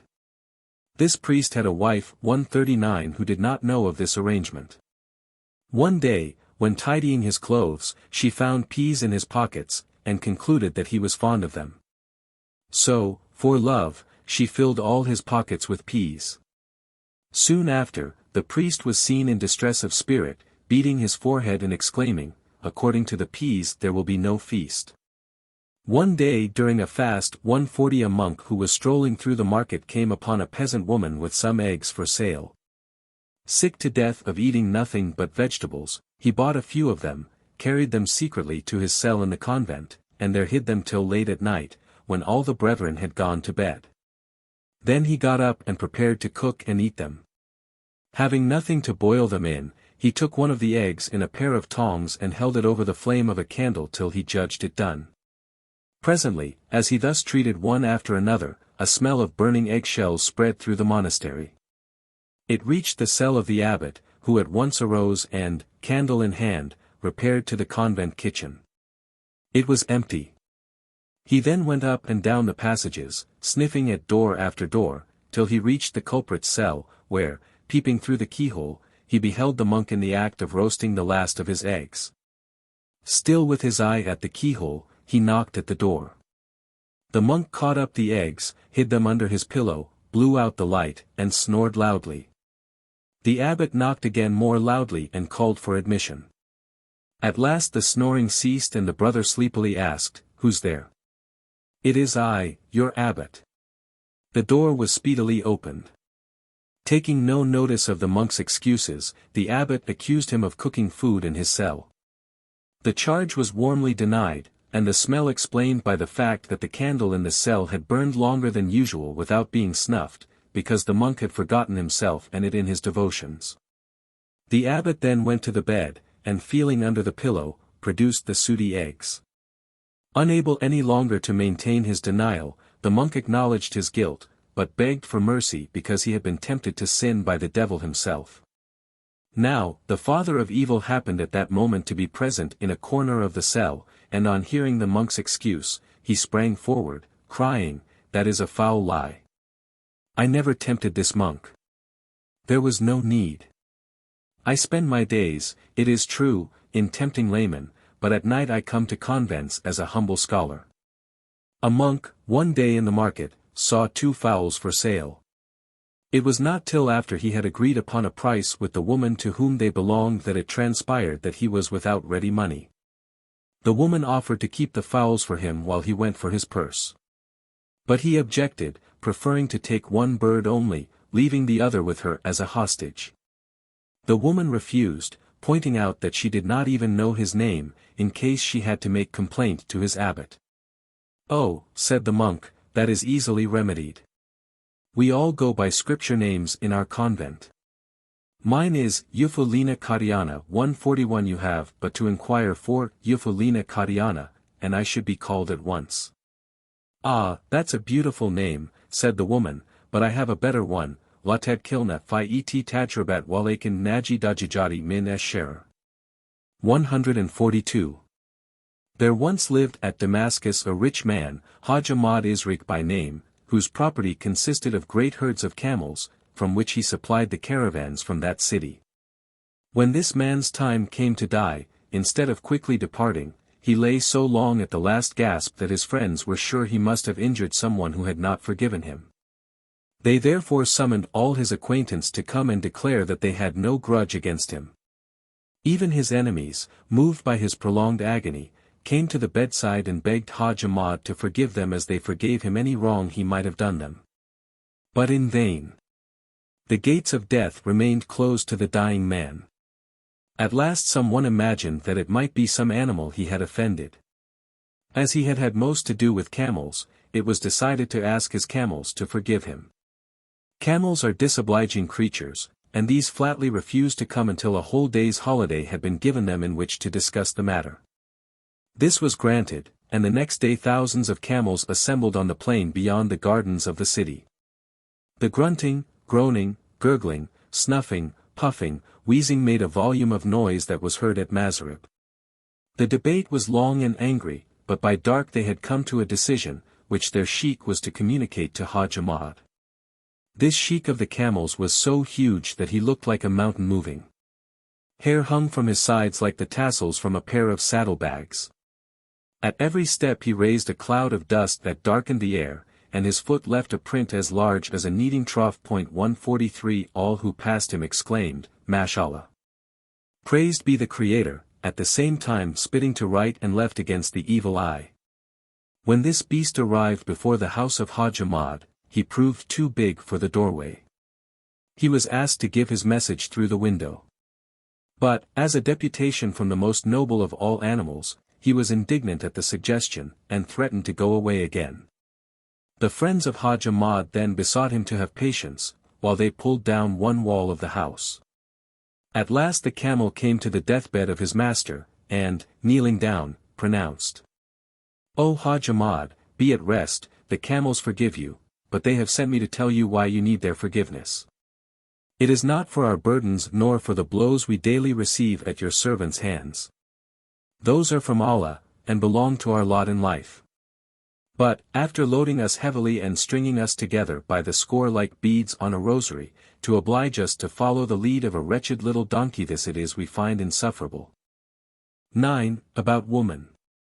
A certain man was living with his wife and her bedridden mother in a two-storied house when the house caught fire.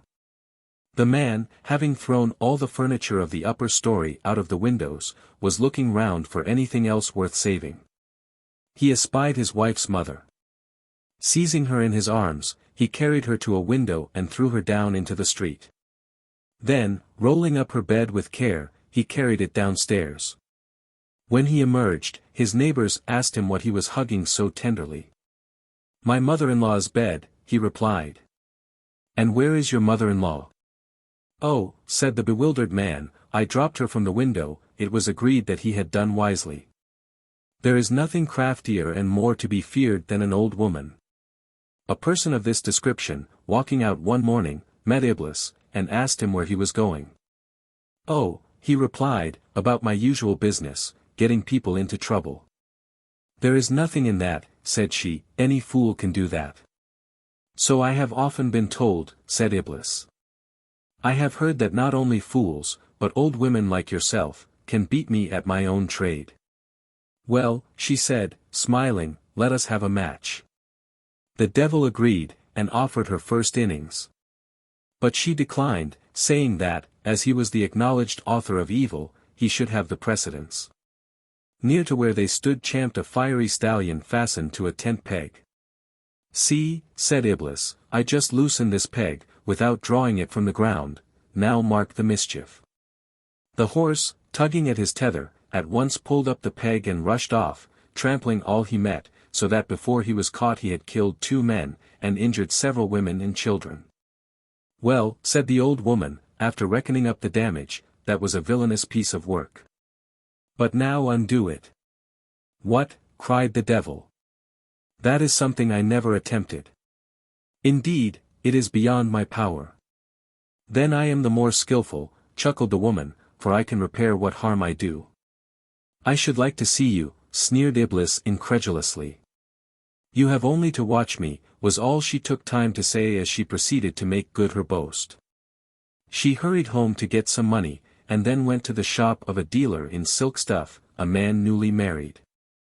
"A happy day, O my lord," she said, stopping before the bench where he was sitting. "I want the most beautiful dress you have for sale." "For your daughter," said he. "No, for my son." "He is going to be married, then," remarked the merchant. "Alas." "No," said the woman plaintively, "but he is in love with a young woman recently married to another man, and she asks a rich dress as the price of her favor." The merchant, astonished at the confession, said, "A respectable old woman like you should not countenance such wickedness." "Ah, my lord," she moaned, "he has threatened to beat me unless I do his will." "Well," said he, "here is the dress, but the price is 500 dinars, and after what you have told me, my conscience will not allow me to sell it at a lower price." After a deal of haggling, he accepted 200 dinars, and the old woman took the dress and went her way. Iblis, who witnessed the transaction, exclaimed, "O foolish woman, you have harmed no one but yourself by paying 200 dinars for a dress that is not worth half that amount." "Wait and see," was the reply. The old woman went home again, and changed her apparel for that of a dervish, throwing a green veil over her head and hanging a great rosary with 99 beads around her neck. It was noon when she again set out, taking with her the dress she had just bought, and went to the private house of the merchant from whom she had bought it. She arrived just as the muezzin of a neighboring mosque was calling to prayer. She knocked, and, the door being opened, begged for leave to enter and say her prayers there, giving as the reason for the request that she could not reach home in time. She was, she explained, a devotee of mature age, ceremonially clean, and no longer subject to the infirmities of women. The servant told her mistress, who, happy to receive so venerable a visitor, herself came to greet her, and showed her up to a room, where she might perform her devotions. But the old woman was not easy to please. "My dear," she objected, "the men have been smoking in this room. Now, I have just bathed myself and am perfectly pure, but if I took off my yellow boots here my feet would be defiled." She was taken to a different room. "Ah, my daughter," she complained, "meals have been eaten here. My mind would be distracted by carnal things. Have you not some quiet chamber?" "I am sorry," answered the hostess, "there is no other chamber except our bedroom." "Take me there," said the old woman. When shown the bedroom, she professed herself satisfied, and asked to be left alone at her prayers, promising to include in them the petition that her hostess might bear a son. As soon as she was alone, the old woman hid the parcel containing the silken dress under the pillow of the bed, waited long enough to have said her prayers, and then took her leave, with blessings on the house and its kind owners. The merchant came home as usual, supped, smoked his pipe, and went to bed.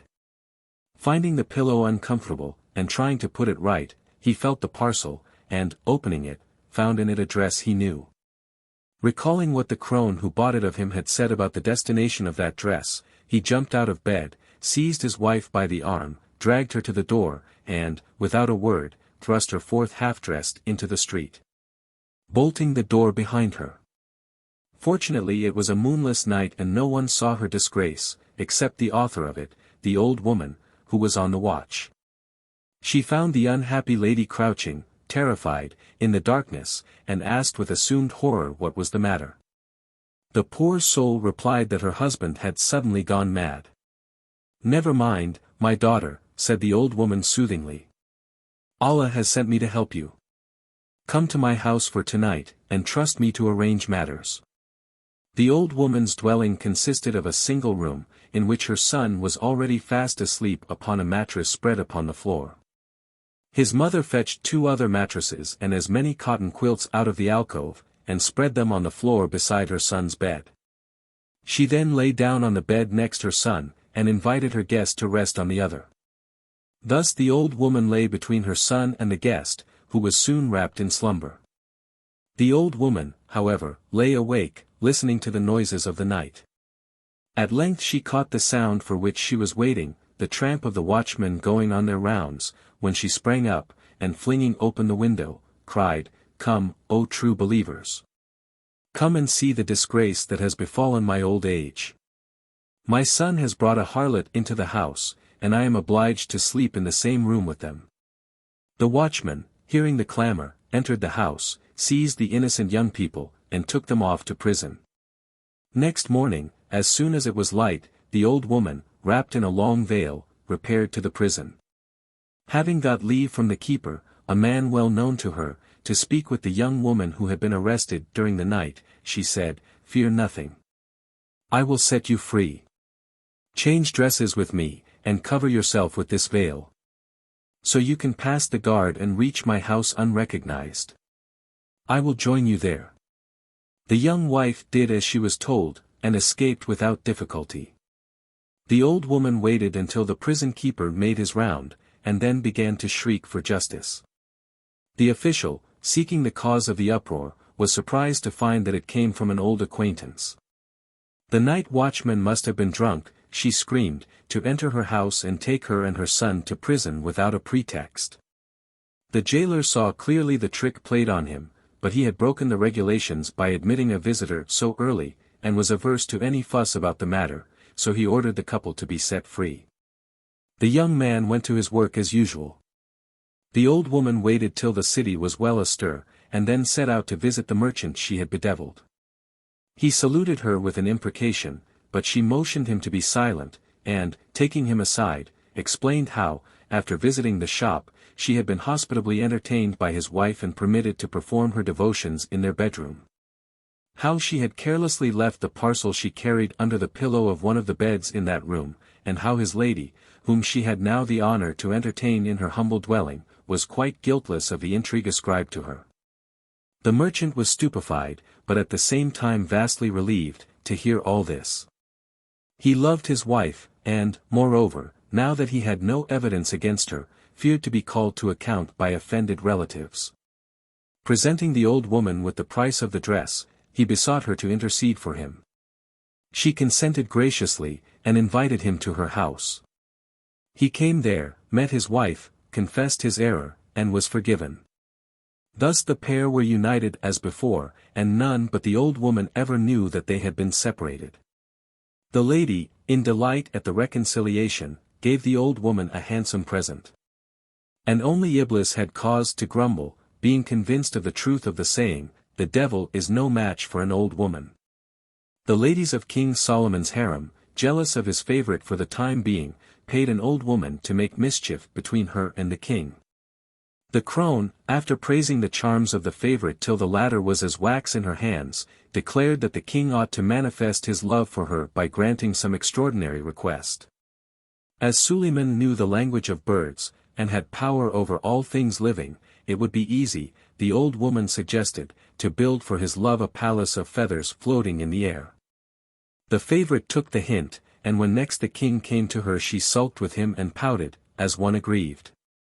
By dint of coaxing, Suleiman learnt her grievance. He at once ordered all the birds to come before him and devise some measure to content his love. All obeyed except the owl, who flatly refused. But Suleiman sent word that if she persisted in disobeying him he would cut off her head. When she changed her mind, and asked forgiveness for her first refusal, the king promised to overlook it, but only on condition of her answering aright some questions he was going to put to her. The Hakim asked her why she had not come when he first called her.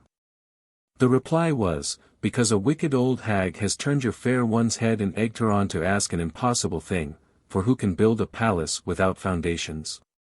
Pointing to the thousands of birds there present, the king asked, "Which of all these birds do you think the handsomest?" "My son," replied the owl. "Which are more numerous, the living or the dead?" "The dead," said the bird. "How do you prove that?" "All who sleep are dead, as far as the business of life is concerned." "What is more abundant, day or night?" "Day." "How so?" "Because when the moon shines it is daylight and people travel." "Only one more question," said the king, "which are the more numerous, men or women?" "Women." "Prove it." "Count up all the women, and then add all the husbands who are governed by their whims," replied the owl. At that the wise king burst out laughing, and told the owl that she might go in peace. Whenever King Solomon went abroad, the birds of the air, by his command, hovered in flocks over his head like a vast canopy. On the occasion of his marriage, he commanded his feathered slaves to pay the like honor to his bride. All obeyed but the hoopoe 144 who, rather than flatter a woman, went and hid himself. The king, on his wedding day, missing his favorite bird, ordered the rest to go and find the hoopoe. The birds flew north, south, east, and west. And at length after many months the fugitive was discovered crouching in a hole in a rock on an island in the most distant of the 7 seas. "You are many, and I but one," said the hoopoe, "there is no escape now you found me. I go with you against my will to Suleiman, whose folly in asking us to do homage to the most worthless of creatures exasperates and disgusts me. But before we start, let me tell you 3 true stories of the nature of woman, that you may judge in your minds between the king and me. A certain man had for wife a most beautiful woman of whom he was consumedly fond. And she was even fonder of him, for he was very rich. Were I to die, she would sometimes sigh in his ear, you would soon dry your eyes and take a better wife, whereas, if you died first, I should end my days in grief. Nay, by Allah, replied the man fiercely. Were you to die, I would renounce my business and weep on your grave 7 years. Would you? She cried, enraptured. Oh, I would do more than that for your sweet memory. The woman, as it was decreed, died first, and the man, true to his vow, gave up his business, and mourned at her graveside night and day for 7 long years, subsisting upon scraps of broken meat thrown to him by the charitable. His clothes turned to rags, his hair and beard hung about him like the fronds of maiden hair, his nails grew as long as eagle's talons, and his body became as emaciated as that of the leaf insect. 145. At the end of the 7 years Khudr, being sent that way, saw the strange mourner, and inquired his story. The saint asked him whether he really believed that his wife, had she outlived him, would have done as much. Of course, was the reply. Do you think that, if she were now alive, she would still love you? Of course I do. Well, said Khudr, we shall see.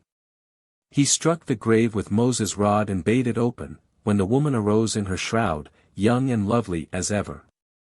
Khudr, having hidden behind a monument, the woman saw only her husband. Horrified by his appearance, she cried, Who are you, dreadful creature, more like a beast than a man? Why am I here in the graveyard? If you are a ghoul, I pray you not to eat me. She shuddered still more when she learnt that the frightful creature was her faithful husband, and deferred going home with him till nightfall, saying that people would talk if she went through the streets in her grave clothes. He sat down beside her, laid his head in her lap, and in the relief of again possessing her, fell sound asleep. A sultan, journeying by that way, saw the couple near the open grave, and, struck by the woman's beauty in her shroud, he invited her to be his love. She laid her husband's head on the ground, and stepped into a litter that was in readiness. When the cavalcade was gone, Khudr came and woke the husband, telling him how his wife had been carried off, and suggesting that they should follow her. They started in pursuit, and reached the palace soon after the Sultan's arrival there. Khudr demanded an audience, which, on account of his commanding presence, was instantly granted. The Sultan was incredulous and very angry when Khudr proclaimed the identity of his companion, while the woman vehemently declared that the old fright had never been her husband. The saint offered to settle the question, and commanded that the woman should resume her shroud and be taken back to the graveyard. The Sultan, in awe of Khudr, was bound to submit, and the woman was brought to the brink of her former grave. She suddenly fell into it, a lifeless corpse, some say in consequence of a withering look from Khudr, and others, as the result of a blow from the beak of a great eagle, which suddenly swooped down out of heaven. Khudr then closed the grave with a stroke of his rod, and by the command of Allah, her husband regained the 7 years which he had lost. He was thus enabled to marry again and live long and happily with another wife, whom, having lost his illusions, he was wise enough to keep in her place. Two good friends, who were merchants, went into partnership. The one, a fat man, had a wife who loved him, the other, a lean one, was tethered to a shrew who made life wretched for him. When the fat man asked his partner to go home with him and spend the evening, his wife, though not a party to the invitation, made them heartily welcome. But when the lean man ventured to return the hospitality, he was met with abuse and driven forth with his guest. The fat man simply laughed and carried off the henpecked husband to his own house, saying, "Now I know the cause of your thinness and your sad looks, and I think I know a remedy. Take my advice, and travel with our merchandise for, say, 6 months, then send me a report that you are dead. Your wife will then realize the good fortune she has lost and repent of her ill treatment of you. When I and my wife perceive that she is really humbled, I will let you know, and you can return." The lean man approved of the plan, and in due time started on his travels. 6 months later his partner received the letter announcing his death. The fat man then informed the widow that the shop and all the merchandise were his alone. He further seized all her belongings under pretext of some debt or other, leaving her destitute. As a well-known virago, she could find no employment, and was at last compelled to ask the fat man's help. He reminded her coldly of the rudeness she had formerly shown to him, and reprehended her ill treatment of his friend, her late husband. It was purely out of respect for that husband's memory that he finally prevailed upon his wife to employ her as a servant. The excellent couple contrived to make her life with them so wretched that she thought of her former life as paradise, of her husband as an angel of light. When, therefore, the lean man reappeared she fell at his feet, and thenceforth to the end of her life was submissive. There was once a merchant who knew the language of beasts. But this knowledge had been granted him only upon condition that, if he told the secrets learnt by its means, he should die instantly. No one, not even his wife, was aware that he was gifted beyond the common. One evening, standing near his stables, he heard an ox, which had just returned from ploughing, complaining bitterly of his hard labor, and asking the ass on which the merchant rode to business how he might lighten it. The ass advised him to be very ill, to leave his food untouched and roll on the ground in pain, when the ploughman came to take him to the field. The ox took this advice, and next day his master was told he was too ill to work. The merchant prescribed rest and extra food for the ox, and ordered that the donkey, which was strong and fat, should be yoked to the plough in his place. That evening the merchant stood again by the stable, listening. When the ass came in from ploughing, the ox thanked him for his advice, and expressed his intention to act upon it again next morning. "I don't advise you to do that," said the ass, "if you value your life. Today, while I was ploughing, our master came into the field and told the ploughman to take you to the butcher's tomorrow, as you seemed ailing, and have you killed to save your life. For should you sicken and die, he would lose the value of your carcass." "What shall I do?" cried the ox in terror. "Be well and strong tomorrow morning," said the ass. At that the merchant, unaware that his wife stood near him, laughed aloud, and excited her curiosity. His evasive answers only made her more inquisitive. And when he absolutely refused to satisfy her, she lost her temper, and went to complain of him to her relations, who soon threatened him with a divorce. The poor man, who really loved his wife, in despair resolved to tell her all and die. So he put his affairs in order, made his will, and promised to content her on the morrow. Next morning, at a window overlooking the stable yard, where a cock was gallanting with a number of hens, he heard his watch-dog reprove the bird for such light conduct on a day of grief. "Why? What is the matter?" inquired the cock. The dog told the story of their master's trouble, when the cock exclaimed, "Our master is a fool. He cannot keep one wife in order, while I have no trouble with 20. He has only to take a stick and give the mistress a sound thrashing to make her amiable." These words came as light to the merchant's gloom. Forthwith he called his wife into an inner room, and there chastised her within an inch of her life. And from that hour she gave him no more trouble. 146. You see from these true stories, concluded the hoopoe, what silly, vain, and tiresome creatures women are, and how wrong it was of Suleiman to ask us to do homage to one of them. When you find a good woman, like the fat man's wife, you may be sure that her virtues are the fruit of the stick. The assembled birds acquiesced in the soundness of the hoopoe's remarks. They considered that, if these valuable facts were known to Suleiman, he would mend his ways with the sex, and perhaps reward the hoopoe for having dared, from such humane motives, to disobey him. They all returned to the king, who, when he had listened to the hoopoe's 3 stories, took the crown off his head and placed it on that of the bird, whose descendants were it to this day. 147. 10. About animals. The dog and the cat were not always the enemies we now see them. There was once strong friendship between them. Their hostility arose from the following incident. Ages ago, when the different kinds of animals in the world had their various offices and duties assigned to them, the dog and the cat, though classed amongst domestic animals, were exempted from drudgery, the former for his fidelity, the latter for her cleanliness. At their special request they received the written document attesting and confirming this privilege. It was handed to the dog for safekeeping, and he buried it where he kept his bones. Filled with envy, the horse, ass, and ox purchased the services of the rat, who, burrowing, found and destroyed the charter. Ever since that time the dog has been liable, on account of his carelessness, to be tied or chained up by his master.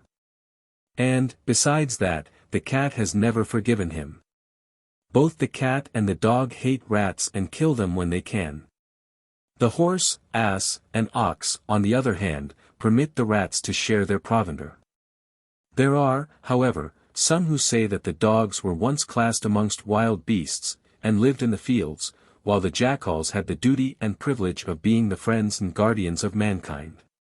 The reason why their positions are now reversed is given as follows: the dogs, being envious of the jackals, plotted to oust their rivals from the towns and villages. One day the sheik of the dogs being ill, they asked the jackals to be so kind as to exchange duties with them for a while, that their chief and other sick persons among them might have the benefit of medical treatment, and they themselves might acquire some civilization. The jackals good-naturedly agreed, but the dogs, being the more numerous, the stronger, and much the cleverer, having once obtained the position they coveted, altogether declined to give it up again. The cat is a clean beast, and has the blessing and seal of Solomon set upon it. Therefore, if a cat drinks out of a can containing milk or drinking water, what remains after she has quenched her thirst is not unclean, and may be used by human beings, so, at least, I was assured by a fellah of Bethlehem. The dog, however, is unclean, and a vessel from which he has drunk is polluted. Indeed, the dog is considered so foul an animal by the stricter Moslems, more especially members of the Shafi'i sect, that if, while they are at prayers, a dog that has got a wetting shake himself at a distance of 40 steps from them, they at once arise, perform the preliminary ablutions, and start afresh from the very beginning. On the other hand, there are always to be found people who are fond of dogs. A story is told of a Moslem who owned a handsome sluggy 148 to which he was very much attached. When it died he buried it in his garden reverently, with his own hands. His enemies thereupon went to the Khudr and accused him of having buried an unclean beast with the respect and ceremonies due only to a believer. The man would have been severely dealt with had he not told the judge that the animal had proved his sagacity by leaving a will, in which a large sum of money was mentioned as a legacy to his worship. On hearing this the Khudr decided that a dog of such rare wisdom and discernment had indeed earned a right to decent burial. It is also related of Ibrahim el-Khalil, on whom be peace, that he was kind and hospitable, not only to men, but to dogs as well. His flocks were so numerous that 4,000 dogs were needed to guard them, and were fed daily by the patriarch's bounty. It is also said that in ancient times if one killed his neighbor's dog he was liable to pay blood money for the creature just as for a human being. The amount of compensation is said to have been calculated in the following manner. The dead creature was hung up by the tail with its nose touching the ground. A stake was then fixed in the ground, of a height the same as that of the suspended animal. Wheat or, according to another statement, flour was then heaped round the stake till the top was quite hidden, and as high as the tip of the dog's tail would have been had its carcass been left hanging there. The value of the grain or meal heaped up was then estimated, and the slayer of the dog had to pay the equivalent. Just at the point where the road from Herod's gate in the northern wall of Jerusalem joins the great road to Nablus, and close to the tombs of the kings, is a cistern concerning which the old guardian of the adjacent Moslem shrine of Sheikh Jarrah told me this legend. Many years ago a man was murdered, and his dog would not leave the place, but attacked all passers-by. The animal was therefore killed, but that was of no use, for his ghost now appeared in the company of that of his master, and frightened wayfarers. In order to lay the ghosts, the brother of the murdered man had the cistern and drinking fountain constructed on the fatal spot for the free use of men and beasts. Since then the specters have no longer been seen, but the cistern is still called Bir el Kelb, the dog's well. Another version of the story is, that the dog discovered the body of his murdered master which had been thrown into the well. 149. Here are 3 of the commonest proverbs concerning dogs. It is better to feed a dog than to feed a man, meaning that the canine will not forget the kindness, while the human animal may. For want of horses and men, saddle dogs. It is the sheikah's dog that is chic. The cat is liked by the Moslems, it is said, for the following reason. When the Prophet was a camel driver, he was asleep one day in the shade of some bushes in the desert. A serpent came out of a hole and would have killed him had not a cat that happened to be prowling about pounced upon and destroyed it. When the Prophet awoke he saw what had happened, and, calling the cat to him, fondled and blessed it. From thenceforth he was very fond of cats. It is said that one day he cut off the long sleeve of his robe, upon which his pet cat was asleep, rather than disturb her slumbers. But while the cat is a blessed animal, strange cats that come to houses, and especially black cats, should be avoided, as they may be demons in disguise. A great Mohammedan sheikh in Egypt had a pet black cat of which he was very fond, and which used to sleep near him at night. One night the sheikh was ill and could not sleep. As he lay awake he heard a cat mewing in the street under his window. His favorite at once arose and went to the window. The cat outside the house called her distinctly by name and asked her, in Arabic, whether there were any food in the house. She answered, also in Arabic, that there was plenty, but that neither she nor the other could get it because the name was always pronounced over the stores of provisions there, and so the would-be guest must go elsewhere. The female demon Lilith, the first wife of Adam 150, sometimes disguises herself as an owl, but more frequently as a cat. The following story related by a Spanish Jewess illustrates this belief. It is quite true that La Bruja, that is, Lilith, often takes the form of a cat. This is what my mother told me happened when she was born. It was told her by her mother, my grandmother. Both were very truthful women. For 9 days after a child has been born the mother and baby ought never to be left alone in a room. What happened when my mother was born was this.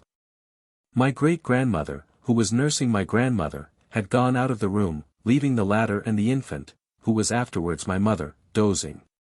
When she came back the patient told her that she had had a strange dream during her absence.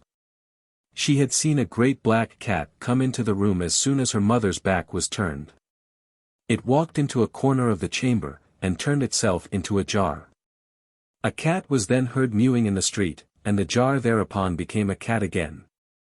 It came up to the bed, my grandmother being paralyzed with fear and helpless, took up the baby, went with it to the window and called out, "Shall I throw?" was the answer given by the cat outside.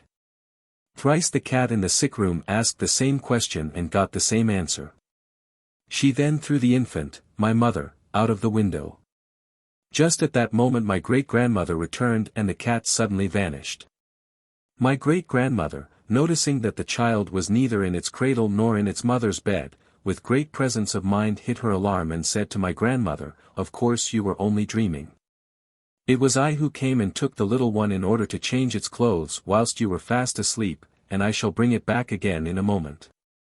So saying, she left the room quietly, but as soon as she got outside and had closed the door behind her, she rushed out of the house and beheld a huge cat crossing a field with the child in its mouth.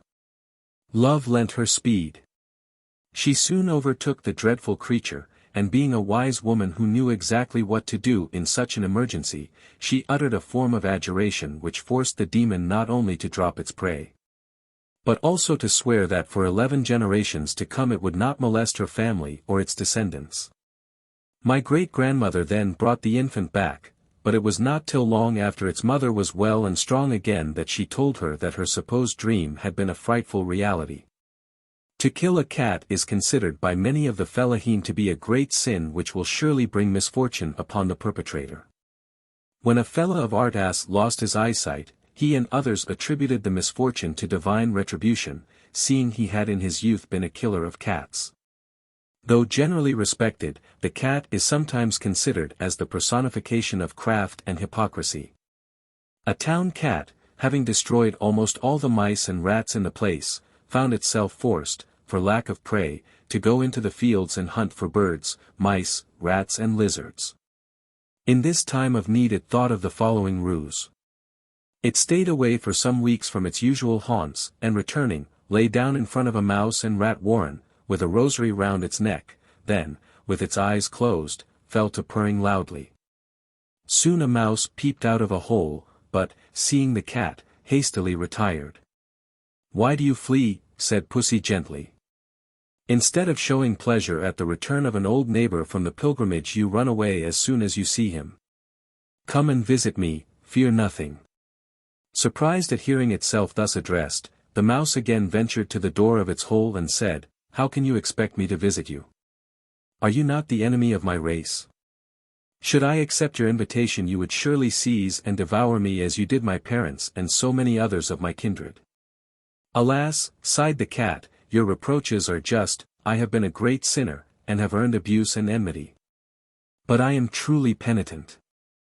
As you see from this rosary round my neck, now devote myself to prayer, meditation, and the recital of holy books, the whole of which I have learnt by heart, and was just beginning to repeat when you happened to look out of your hole. Besides this, I have visited the holy places, so am a Haji 151 as well as a Hafiz. 152 Go, my injured but nevertheless generous and forgiving, friend, make my change of life and sentiments known to the rest of your people and bid them no longer shun my society, seeing that I am become a recluse. Whilst you are absent I shall resume my recitations. Purr, purr, purr." Much surprised at the news he had just heard, the mouse made it known to the rest of his tribe. They were at first incredulous. But at last, after one and another had ventured to peep from the mouth of its hole and had beheld the whiskered ascetic with the rosary round his neck apparently oblivious of earthly things, and steadily repeating his purr, purr, purr, which they supposed to be the contents of holy books, they thought that there might be some truth in the matter and they convened a meeting of mice and rats to discuss it. After much debate, it was judged right to test the reality of the cat's conversion, but to be prudent at the same time, and so a large and experienced old rat was sent out to reconnoiter. Being a wary veteran, he kept well out of the cat's reach, though he saluted him respectfully from a distance. The cat allowed the rat to prowl about unmolested for a long time in the hope that other rats and mice would come out, when his prey would be easy to catch and plentiful. But no others came, and at last the pangs of hunger made him resolve to wait no longer. The rat, however, was on the alert and darted off the instant he noticed, from a slight movement of the cat's muscles, that the pretended saint was about to kill him. "Why do you go away so abruptly?" mewed the cat. "Are you tired of hearing me repeat scripture, or do you doubt the correctness of my recitation?" "Neither," answered the rat as he peeped from the hole in which he had taken refuge. "I am convinced that you have indeed committed the holy books perfectly to memory, but at the same time, I am convinced that, however much you may have learnt by rote, you have neither unlearnt nor eschewed your habits of pouncing upon us. The hyena is an evil and accursed beast. Whenever an owl is heard to hoot at night, it is because she, who is herself a metamorphosed woman, or Lilith in owl form, sees either a human thief, or a hyena. Among the Jews there is a belief that the hyena is formed out of a white germ, and that it has as many different colors as there are days in the solar year. When a male hyena is 7 years old, it becomes either a female of the same species or else a bat. The natives of Palestine generally believe that the hyena, not content with digging up and devouring dead bodies, often bewitches the living and lures them to his den. He is wont to come up at night to the solitary wayfarer, rub against him endearingly and then run on ahead. The man against whom he has rubbed himself is instantly bewitched, and with the cry, "Oh my uncle, stop, and wait for me," he follows the hyena as fast as he can till he gets into the beast's den and is devoured. It sometimes happens that the entrance to the den is very low, and that, when he tries to enter, the human victim hits his head against a projection of the rock. If that happens, he at once recovers his senses and saves himself by flight, for the hyena is a great coward, and never attacks a man unless the latter be asleep, or disabled, or has been bewitched by him. Sometimes the frightful creature hides itself behind stones or bushes near the roadside, and when, after nightfall, a single person passes without a lantern, the hyena sets up a groaning like that of somebody in great pain. If the wayfarer turns aside to see what is the matter, the wild beast will leap upon him and so startle him, that he will be at once bewitched and follow it. The following story is often told of a fella who caught a hyena in a very clever way. The fella was on a journey and had with him a donkey bearing a heavy sack of grain. About sunset the man reached a wayside khan. As it was a hot night, he put up his donkey in the stable but left the sack outside, and, wrapping his abba around him, lay down upon the sack and went to sleep. About midnight he was disturbed by something scratching up the ground near him. Opening his eyes, he saw a large hyena digging a grave alongside of him, evidently intending to kill and bury him, and later on to exhume and devour him at his leisure. The fellow let the hyena dig on till the ridge of its back was below the level of the ground. Then, starting up, he rolled the sack of corn on to the animal, and thus kept him down in the grave till morning, when it was an easy task to secure him, for, though a lion at night, 153 the hyena is but a cur in the daytime. However, even at night he fears fire, and a simple way to drive him off is to burn matches or to strike sparks with flint and steel. In spite of the evil qualities popularly ascribed to the hyena, this animal is credited with one good trait, that of gratitude to those who treat him well. A Bedawi having been found murdered, suspicion pointed to a young man in a certain village as the murderer, and though innocent, he had to flee from his home to escape the vengeance of the dead man's relatives. Flying northwards he encountered a sheik of his acquaintance who asked him whither he was going, and dissuaded him from going further in that direction, because the avengers of blood lay in ambush ahead of him. The young man then turned westward, but had not gone far before he met another friend who turned him back, saying that the kinsfolk of the dead Bedawi were waiting for him a little further on. He then went eastward, only to meet a third friend, who warned him that in that direction also a party of his enemies were on the lookout for him. In this trouble he cried out, "O Allah, thou knowest that I am innocent, and yet, whichever way I turn, I shall meet with those who seek my life."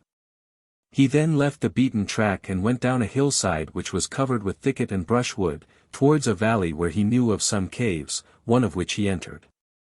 As soon as he got used to the gloom of his hiding place he perceived to his horror that he was in the den of a female hyena which, leaving a litter of cubs asleep, had gone abroad in search of prey.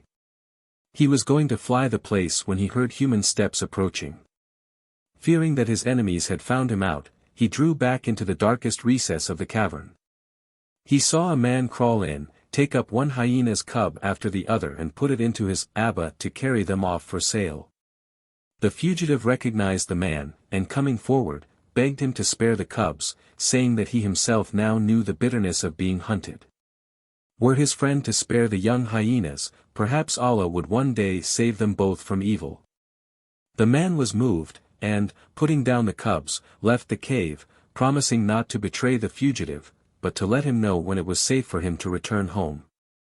He had just gone when the hyena returned and, seeing a man in her den, was going to attack him, when the cubs rushed up, and by their yelping attracted her attention. After much hyena talk between her and her children, she seemed to understand that the man had been their protector, and showed her gratitude by bringing him food. Not carrion such as hyenas love, but hares, partridges, and kids, which she caught alive. Thus the youth abode as the hyena's guest till his friend came and told him that the real murderer had been found and punished. The fox is the most crafty and cunning of beasts. His tricks and wiles are innumerable. If there are partridges about, he notices the direction in which they will be likely to run, and then he runs ahead of them and lies down as if dead, foaming at the mouth. When the birds come to the spot they think him dead, and peck at him. They dip their bills in the saliva running from his mouth, and then he snaps at, and catches them. He one day played a similar trick on a peasant woman who was carrying a basketful of live fowls to market. Seeing the way she was going, he ran ahead and lay down as above described. When passing the spot she saw him, but did not think it worth her while to stop and skin him. As soon as she was out of sight, the fox jumped up and, making a detour, again ran ahead of her and lay down a second time in the road at a point she would have to pass. She was surprised to see him, and said to herself, "Has a pestilence broken out amongst the sons of Awi? Had I skinned the first I saw lying by the roadside it would have been worth my while to stop for this one, but as I did not do so then, I shall not do so now." She went on her way and her surprise was unbounded when, after a while she noticed what she believed to be a third fox dead on the roadside. "Verily I have done wrong," thought she, "to neglect the good things Allah has placed in my way. I shall leave my fowls here, and secure the pelts of the first two before others take them." No sooner said than done, but before she had time to return, wondering, but empty-handed, the cunning fox had secured his prey and departed. The fox is fond of playing practical jokes on other animals. He sometimes, however, gets practical jokes played on him. Meeting the eagle one day, he inquired how large the world looked when seen from the highest point to which he had ever soared. "Why," answered the king of birds, "it is so small as to be almost invisible." The fox looked incredulous, so the eagle invited him to mount on his shoulders while he soared, so that he might judge for himself, "How big does the earth look now?" He asked, when they had risen a great way. "As large as a straw basket made at Lydda," answered Abu Hassan. 154. They still went up and up, and the eagle repeated his question. "No bigger than an onion," said the fox. Higher they went, and higher still, and at last, when questioned, the fox acknowledged that the world was out of sight. "How far off do you suppose it to be?" asked the eagle maliciously. The fox, who by this time was frightened out of his wits, replied that he did not know. "In that case you had better find out," said the great bird, turning over suddenly.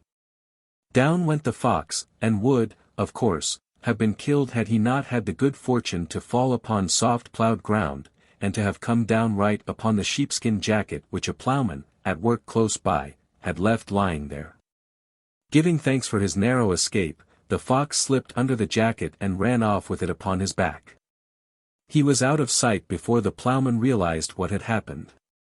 As he ran he came suddenly face to face with a leopard who asked from whence he had obtained his new dress. Abu Suleiman 155 promptly replied that he had become a furrier and dealt in sheepskin jackets, and advised the leopard to order one for himself, warning him, however, that he would have to provide 6 lambskins, 2 for the front, 2 for the back, and 2 for the sleeves.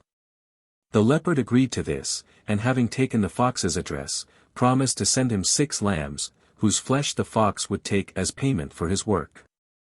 Next day, the lambs were brought to the door of the fox's den. Abu Hassan, with his wife and 7 cubs, lived in luxury, and thought no more about the jacket, till the leopard called to ask whether his garment were ready, when the fox said that he had made a mistake in his estimate, and that he had used all 6 lambskins for the body of the coat. 2.5 lambskins were required for the sleeves. "You shall have 3, said the liberal-minded customer, and sure enough, he next day brought 3 lambs to the fox's door, and was promised his jacket for the following week. At the appointed time he came and asked for it, but was put off with another excuse and told to come next day. Whenever he appeared the fox had some new story to account for the non-appearance of the jacket. At last, the leopard refused to wait any longer, and losing patience, struck at the fox and managed to catch hold of his tail just as he was slipping into his den. The tail gave way and the fox escaped with his life, as his hole was too small for the leopard to enter.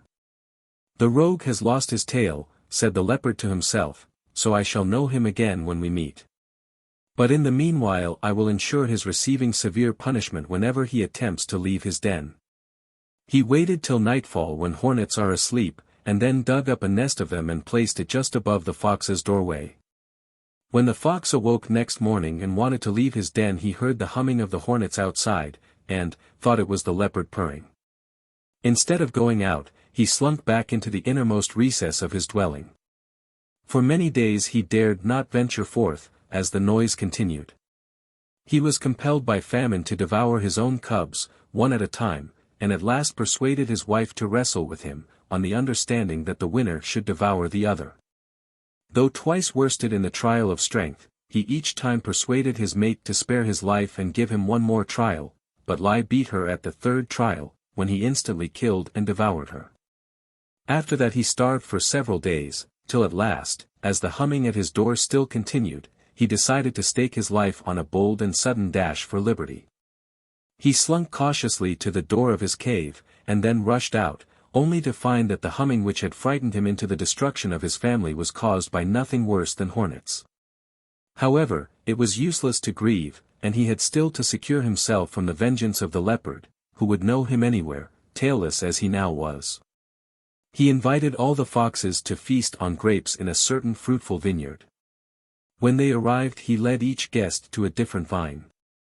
And, explaining that, should they be allowed to roam at liberty and eat from any vine they chose, quarrels might arise and the noise of strife endanger all, he tied each one firmly by the tail to his special vine.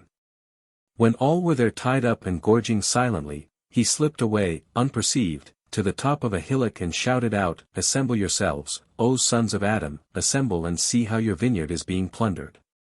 On hearing this alarm, the foxes, in their desperate efforts to escape, tugged and pulled till they left their tails behind them.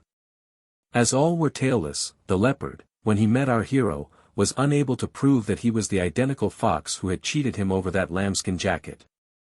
A poor old widow, whose relations were all dead, lived alone in a little mud-roofed hut far from any village.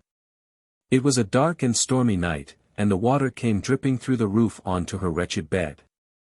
She rose and dragged her straw mat and the old mattress that lay thereon into another corner of the hovel, but in vain, for the water came through there as well, making, as it fell, the noise, dib, dib, dib, dib.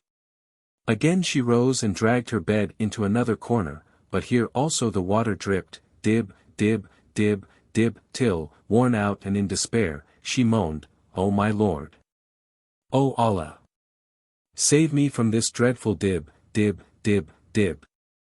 See how it torments me, robbing me of my sleep, and tomorrow it will have made all my bones to ache with intolerable pain. I fear and hate nothing so much as I do this dib, dib.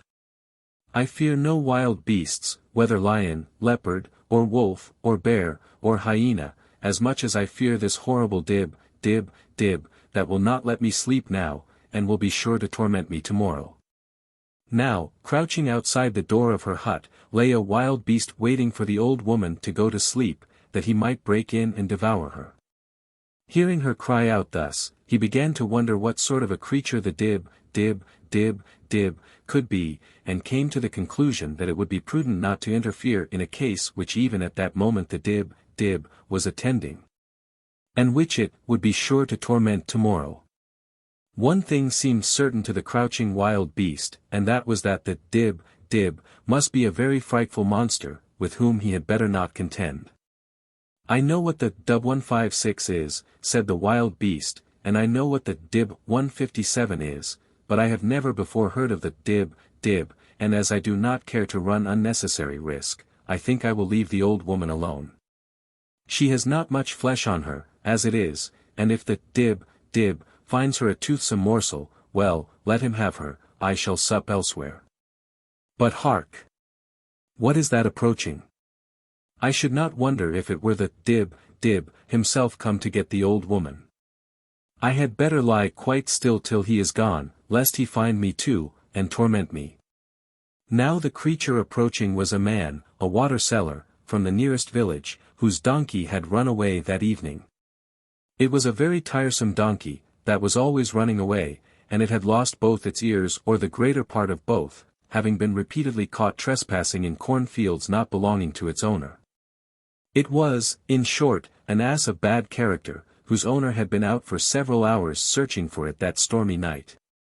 He was in a very bad temper, and when he came up to the spot on which the wild beast was lying trembling in every limb for fear of the dib, dib, dib, he caught sight of an animal with short ears and about the same size as his donkey. So he swore a great oath that he would break every bone in its body, and he cursed its father and all its forefathers and the religion of its owner, and of his ancestors. And, without stopping to ascertain its identity, he began to rain heavy blows upon the panic-stricken wild beast with a great stick which he had in his hand.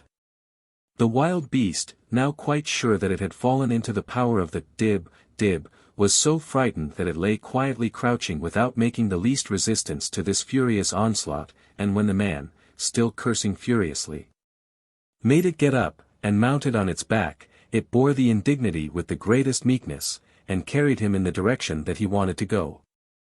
When the man had got over his passion and was fairly on his way, he began to realize that the seat on which he sat was different from that which he was used to. And also that the animal he was now riding had a noiseless tread quite different from that of any donkey. And he saw that in his haste he had put himself into the power of some wild creature. But so long as he was on its back, he considered it would not be able to kill him. And, as it seemed afraid of him, he determined to keep it in that condition till he should be able to find out what it was and a way of escape from it. So, whenever the pace slackened, he thrashed the beast well, and kept up a storm of cursing. When daylight broke, he found himself astride of an enormous leopard, and wondered how he could ever get off its back without the certainty of being torn to death.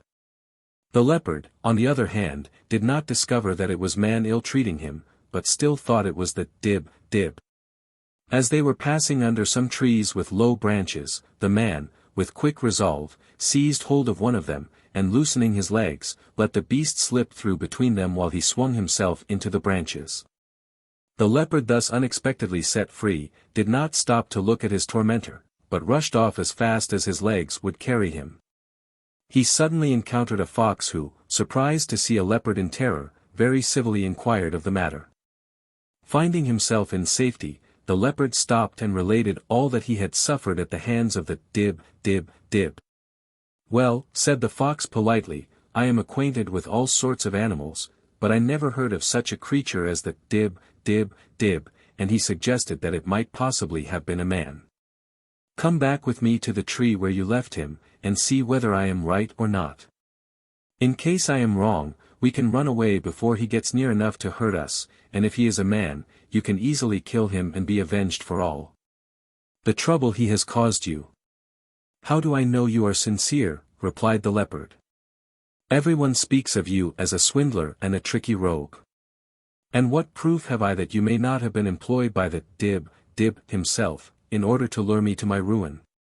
"Tie your tail to mine," answered the fox, "and then, if I play you false, you will have me at hand and can kill me." The leopard accepted this handsome offer. Having tied his tail to that of the fox, and made an extra knot, they went towards the place where the water cellar had been left. The latter was still in the tree, for, though it was now broad daylight, he feared to descend before all the world was astir lest he should be ambushed by the leopard. So, although it was the kind of day on which the Sheikh of the Harridan 158 gives his daughter in marriage, the poor drenched fellow stayed shivering in his tree. At last he made up his mind, and was just on the point to climb down when he saw the leopard, accompanied by the fox, emerge from a thicket and come towards him. At first he could not understand why the two animals should have tied their tails together, but being a man of ready wit, the true cause flashed upon him. And while the pair were still a good way off, he cried, "O Abu Suleiman, why have you kept me so long waiting?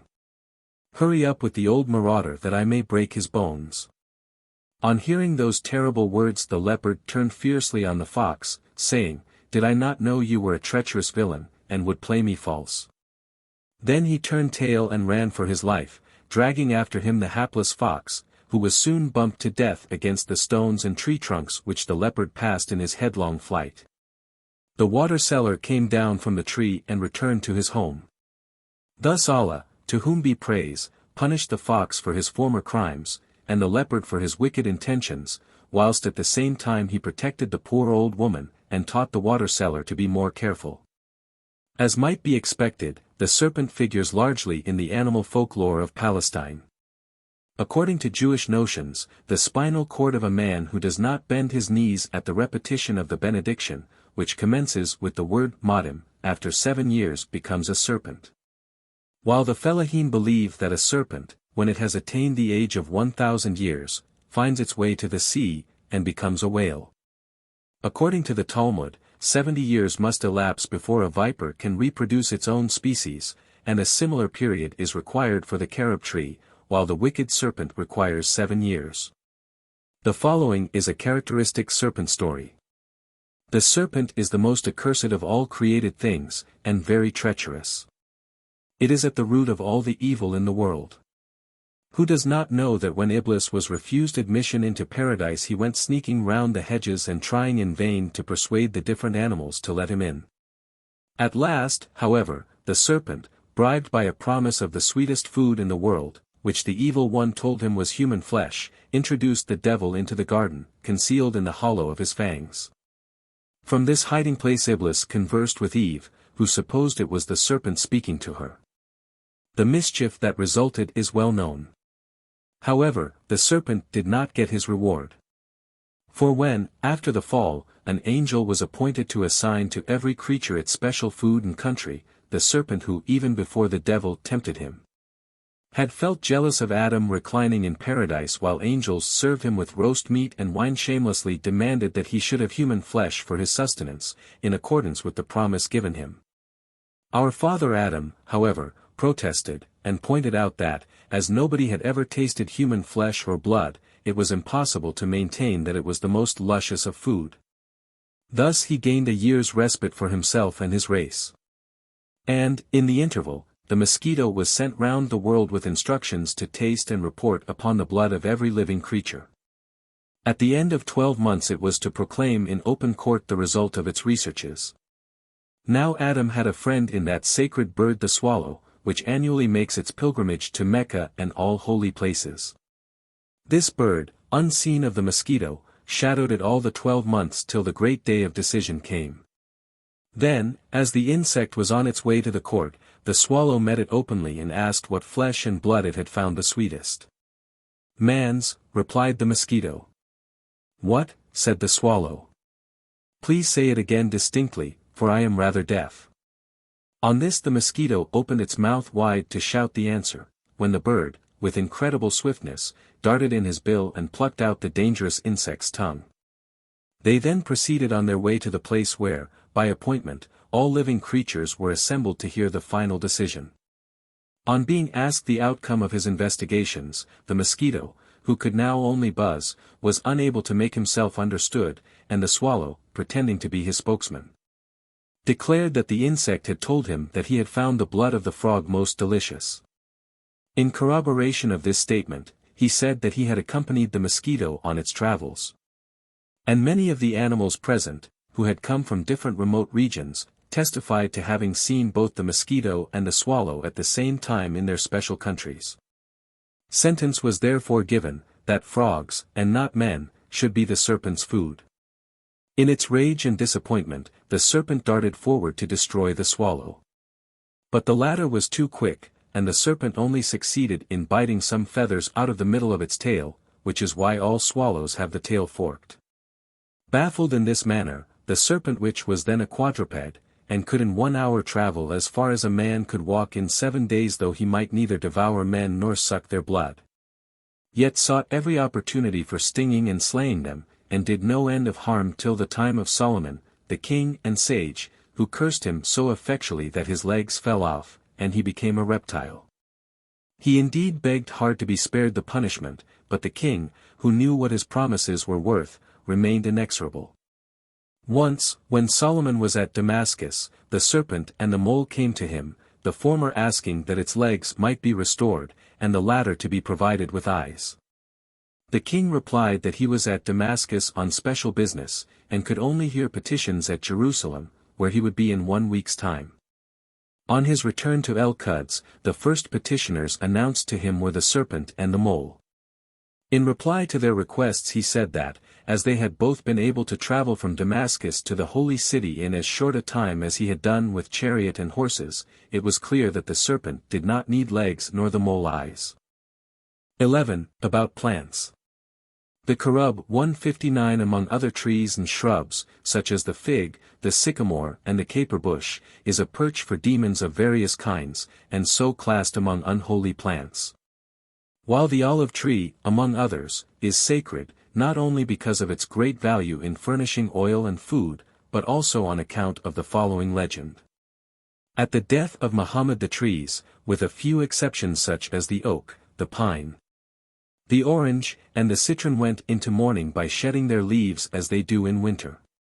When the others were asked why they did not do the same, the olive, as their elder and spokesman, replied, "You show your sorrow by external signs, but our grief, who care not for the opinion of others, but only that Allah, who reads the secrets of the heart, should approve of our motives, is no less sincere, though inward. Should you cleave my trunk open, for instance, you would find that at its core it has become black with grief." The Abhar 160 is another sacred tree, because its nut is used in the manufacture of rosaries 161 and because, when he fled from Pharaoh, Moses, tired in the shadeless desert, planted his staff of storax in the soil and lay down in its scanty shade, which was instantly increased, Allah causing the staff to sprout and put forth branches bearing leaves and blossoms. In like manner the Miriamaya or sage 162 is much esteemed. Not only for its medicinal properties which cause its dried leaves to be burned in fumigation in cases of cholera, smallpox, measles and other contagious and epidemic diseases, while an infusion of its leaves is a specific for various maladies. But also because the Virgin Mary, being overcome with fatigue during her flight into Egypt, rested under a sage bush, and, breaking off a bunch of its leaves, wiped her brow with them. And when she rose refreshed, blessed the plant and bestowed upon it the virtues it now possesses. The nubk or lotus 163 is also a sacred plant. It often marks the boundaries between the lands of different villages, and some believe that the hedge surrounding paradise is formed of it. When a lotus tree has attained the age of 40 years it often becomes the abode of some departed saint. It is therefore a dangerous thing to cut down a lotus tree that is above that age, as the saint might resent the deed. In traveling through Palestine one frequently meets with clumps of sacred trees, not necessarily always lotus, which are thus haunted by the spirits of holy men. And, on Thursday evenings especially, one sometimes sees these trees lighted up, and can hear snatches of sacred instrumental music proceeding therefrom, while lights appear to be darting from tree to tree. It is a sign that the saints are keeping festival, and exchanging visits. A sacred tree much affected by such spirits is the tamarisk. 164 If, when passing these trees on windy nights, you listen attentively, you may sometimes distinctly hear the holy name Allah soughing through the branches. It is not generally known that one of the proofs that the time when the Orthodox Greek Christians celebrate Christmas is the right one, and that the Latins and other Westerns are wrong in the time of their celebration, is that on the Greek Christmas Eve all trees and plants, but especially those on the banks of the Jordan, worship the Savior. This important fact was discovered in the following manner: a certain man rode into Lydda shortly before midnight on the Greek Christmas Eve. On reaching his quarters he tied up his donkey to the trunk of a palm tree which, as it lay prostrate in the yard, he naturally supposed had been blown down by a recent storm. Next morning, however, when he arose and went to look after his donkey, his astonishment was great to find the tree erect and the ass hanging beside and from the palm trunk. As the animal was quite dead, the fact was proved beyond dispute. Another remarkable plant, much talked about, is the Ushbet el Kirka, or tortoise herb. He who finds this plant has made his fortune in more senses than one. In the first place, its leaves are of pure gold. Further, if one is so fortunate as to find and gather it, he has the marvelous power of unconsciously gaining the goodwill of everybody, and can, if he choose, fascinate both men and women and make them his willing slaves. Even should he unconsciously tread upon this plant, without picking it, he is able, without himself being conscious of the fact or others being able to explain it, to win the love and esteem of all whom he meets. Even goats which browse upon it have their teeth turned to gold. Unfortunately, this plant is extremely rare. Some years ago there was a fellow living in a village in Judea who knew all about it, where it grew, at what season it might be found, its appearance, and so forth. He was offered a large sum of money by a rich Bethlehemite for these secrets, but, being a man of high principles, he refused the offer rather than betray the honor of the countryside by putting a Christian in possession of such powers. He is dead now, and his knowledge perished with him. 12. About coffee. The origin of coffee drinking is connected with various legends and superstitious ideas. The shrub on which the coffee berry grows is said to be indigenous in Abyssinia, and the story runs that the virtues of the plant were discovered by accident. Fleeing from persecution, towards the end of the 3rd century, a party of monks from Egypt found refuge in the Abyssinian highlands, where they settled and supported themselves by agriculture and the care of flocks, which were entrusted in turn to the pastoral care of different brethren. One of these came to the prior one night with the strange tale that the sheep and goats would not go to rest in their fold, but were frisking and lively to such a degree that he feared that they had been bewitched. This state of things continued, in spite of prayers and exorcisms, for several days, till at last the prior resolved himself to herd the animals. Leading them out to pasture, he observed what plants they browsed on, and thus discovered that their sleeplessness was the effect of the leaves of a certain shrub. Experimenting on himself by chewing some buds of the same plant, he found that he was easily able to keep awake during the long night services which his form of religion prescribed. Thus was coffee discovered. It was not at first used as a beverage, but eaten in form of a paste, something like chocolate. It was introduced into Arabia in pre-Islamic times, probably not later than the time of the famous crusade undertaken by Elesbaan, or Caleb Negus, the Nagash of Arab authors, in order to punish the Himyaritic Jewish ruler, Yusuf Yarish, surnamed Dhu Nawaz, who had been persecuting the Christians. When Mohammedans were prohibited the use of wine, its place was taken by decoctions of coffee berries. The name coffee is derived from the Arabic kahwe, pronounced kave by the Turks, and, in its primary sense, denoted wine or other intoxicating liquors. The city of Aden, says Crichton, is the first on record that set the example of drinking it as a common refreshment, about the middle of the 15th century. A drowsy mufti, called Jamaluddin, had discovered that it disposed him to keep awake, as well as to a more lively exercise of his spiritual duties.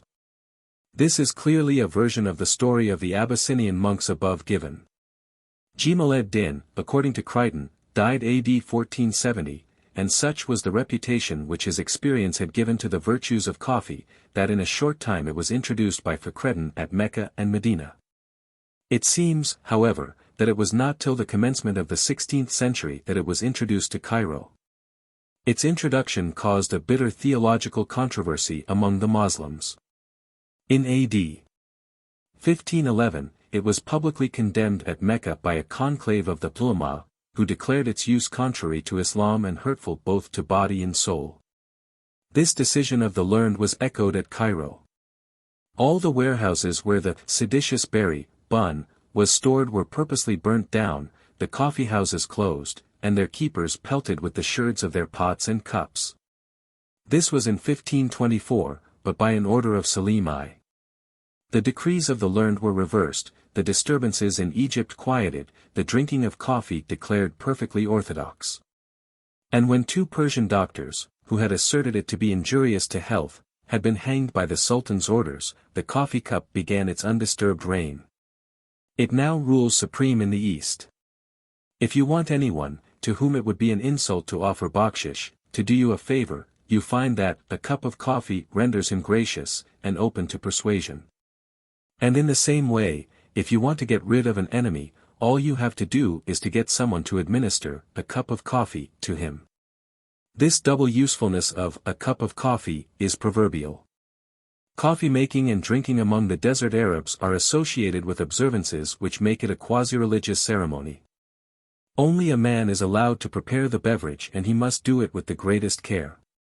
The berries are roasted in a shallow ladle or pan, mamassa, and when half roasted they are pounded in a stone or wooden mortar, with a great pestle, mabash. The pounding being carried on rhythmically thus whilst the pounding is proceeding a coffee pot, bukrich, is placed on the fire. When the water boils the pot is taken off the fire and the coffee meal is put into the hot water. It is then placed on the fire again, and when it has boiled up, the pot is again taken off, and then allowed to boil again a second and a third time. The coffee maker, holding in his left hand a row of small cups placed one inside the other, then pours a little coffee into the topmost and rinses it with the liquid, which he then pours into the second and others in turn. Rinsing them all in turn with the coffee he poured into the first cup. When he has rinsed the last cup he pours its contents into the fire as a libation to the Sheikh Shadhili, the patron of coffee drinkers. Then, and not till then, the drinking begins. Half a cupful is handed to the eldest and most honored guest, and then a second cup, and so on to all others in turn. To offer a full cup is considered a studied insult, and so also is the offer of a third cup. The saying is, the first cup for the guest, the second for enjoyment, and the third for the sword. 165. Wherever a party of coffee drinkers assemble, there the spirit of Shadhili is present to keep them from harm, and in like manner when a bride is leaving her parents' house in order to be taken to that of her bridegroom. The keeper of a neighboring coffee house will show his goodwill by rushing out of his place of business and pouring a cup of coffee on the ground on the pathway at her feet in order to propitiate his patron saint and dispose him in her favor. A large number of people were assembled in a village guest house. Coffee was being prepared for them. Beside the fire stood a very large stockpot, out of which the person who made the coffee replenished a smaller pot in which he boiled the liquor after adding fresh coffee meal. He then, after the libation above described, handed a cup of coffee to the man nearest him, who out of politeness handed it to the one next him, and he in his turn gave it to the next, and so on, till it had passed all round the company untasted. The coffee maker was surprised when the cup was returned to him untasted. Somebody suggested that Shadhili must have had some hand in the matter, and had purposely prevented those present from tasting the coffee. Hereupon the coffee pots were emptied out, when, to the horror of all beholders, the dead body of a venomous serpent, according to one version of this story, of a toad, fell out of the stockpot. How it got in no one ever knew, but it was seen how Sheikh Shadhili had protected his votaries. Besides the large stockpot, it is no uncommon thing to have little brass or tin copper pots standing near the fire ready to be filled from the larger vessel and set to boil. It is not always safe to partake of coffee made in such vessels, as they are not always kept clean and freshly tinned, and sad cases of poisoning by copper oxide have happened through their use. The proverbial saying above quoted concerning the third cup is illustrated by the following story. During a famine in the early part of last century, a Bedawi sheikh left his encampment somewhere in the Gaza district and went down to Egypt with men and camels to buy corn. Night came on after he had crossed the frontier, and about midnight, seeing a light in the distance, the sheikh, who had never before visited that part of the country, thought that some village must be near. He left his men and camels where they were and went to reconnoiter. The light proceeded from a house the door of which was ajar. As he smelt coffee berries roasting, he concluded it was a guest house, and boldly entered. But he was mistaken. The only persons in the lighted chamber were an unveiled woman and a memluk, her husband. The woman screamed and hid her face at sight of a man in the doorway, but her husband rebuked her fears and asked the stranger what he wanted. The sheikh replied that he had thought the place was a guest house but, since he was mistaken, would go away again. The memluk, however, insisted on his remaining, and gave him a cup of coffee. When he had drunk this his host offered him a second cup, which he accepted. A third cup he declined, although pressed to take it.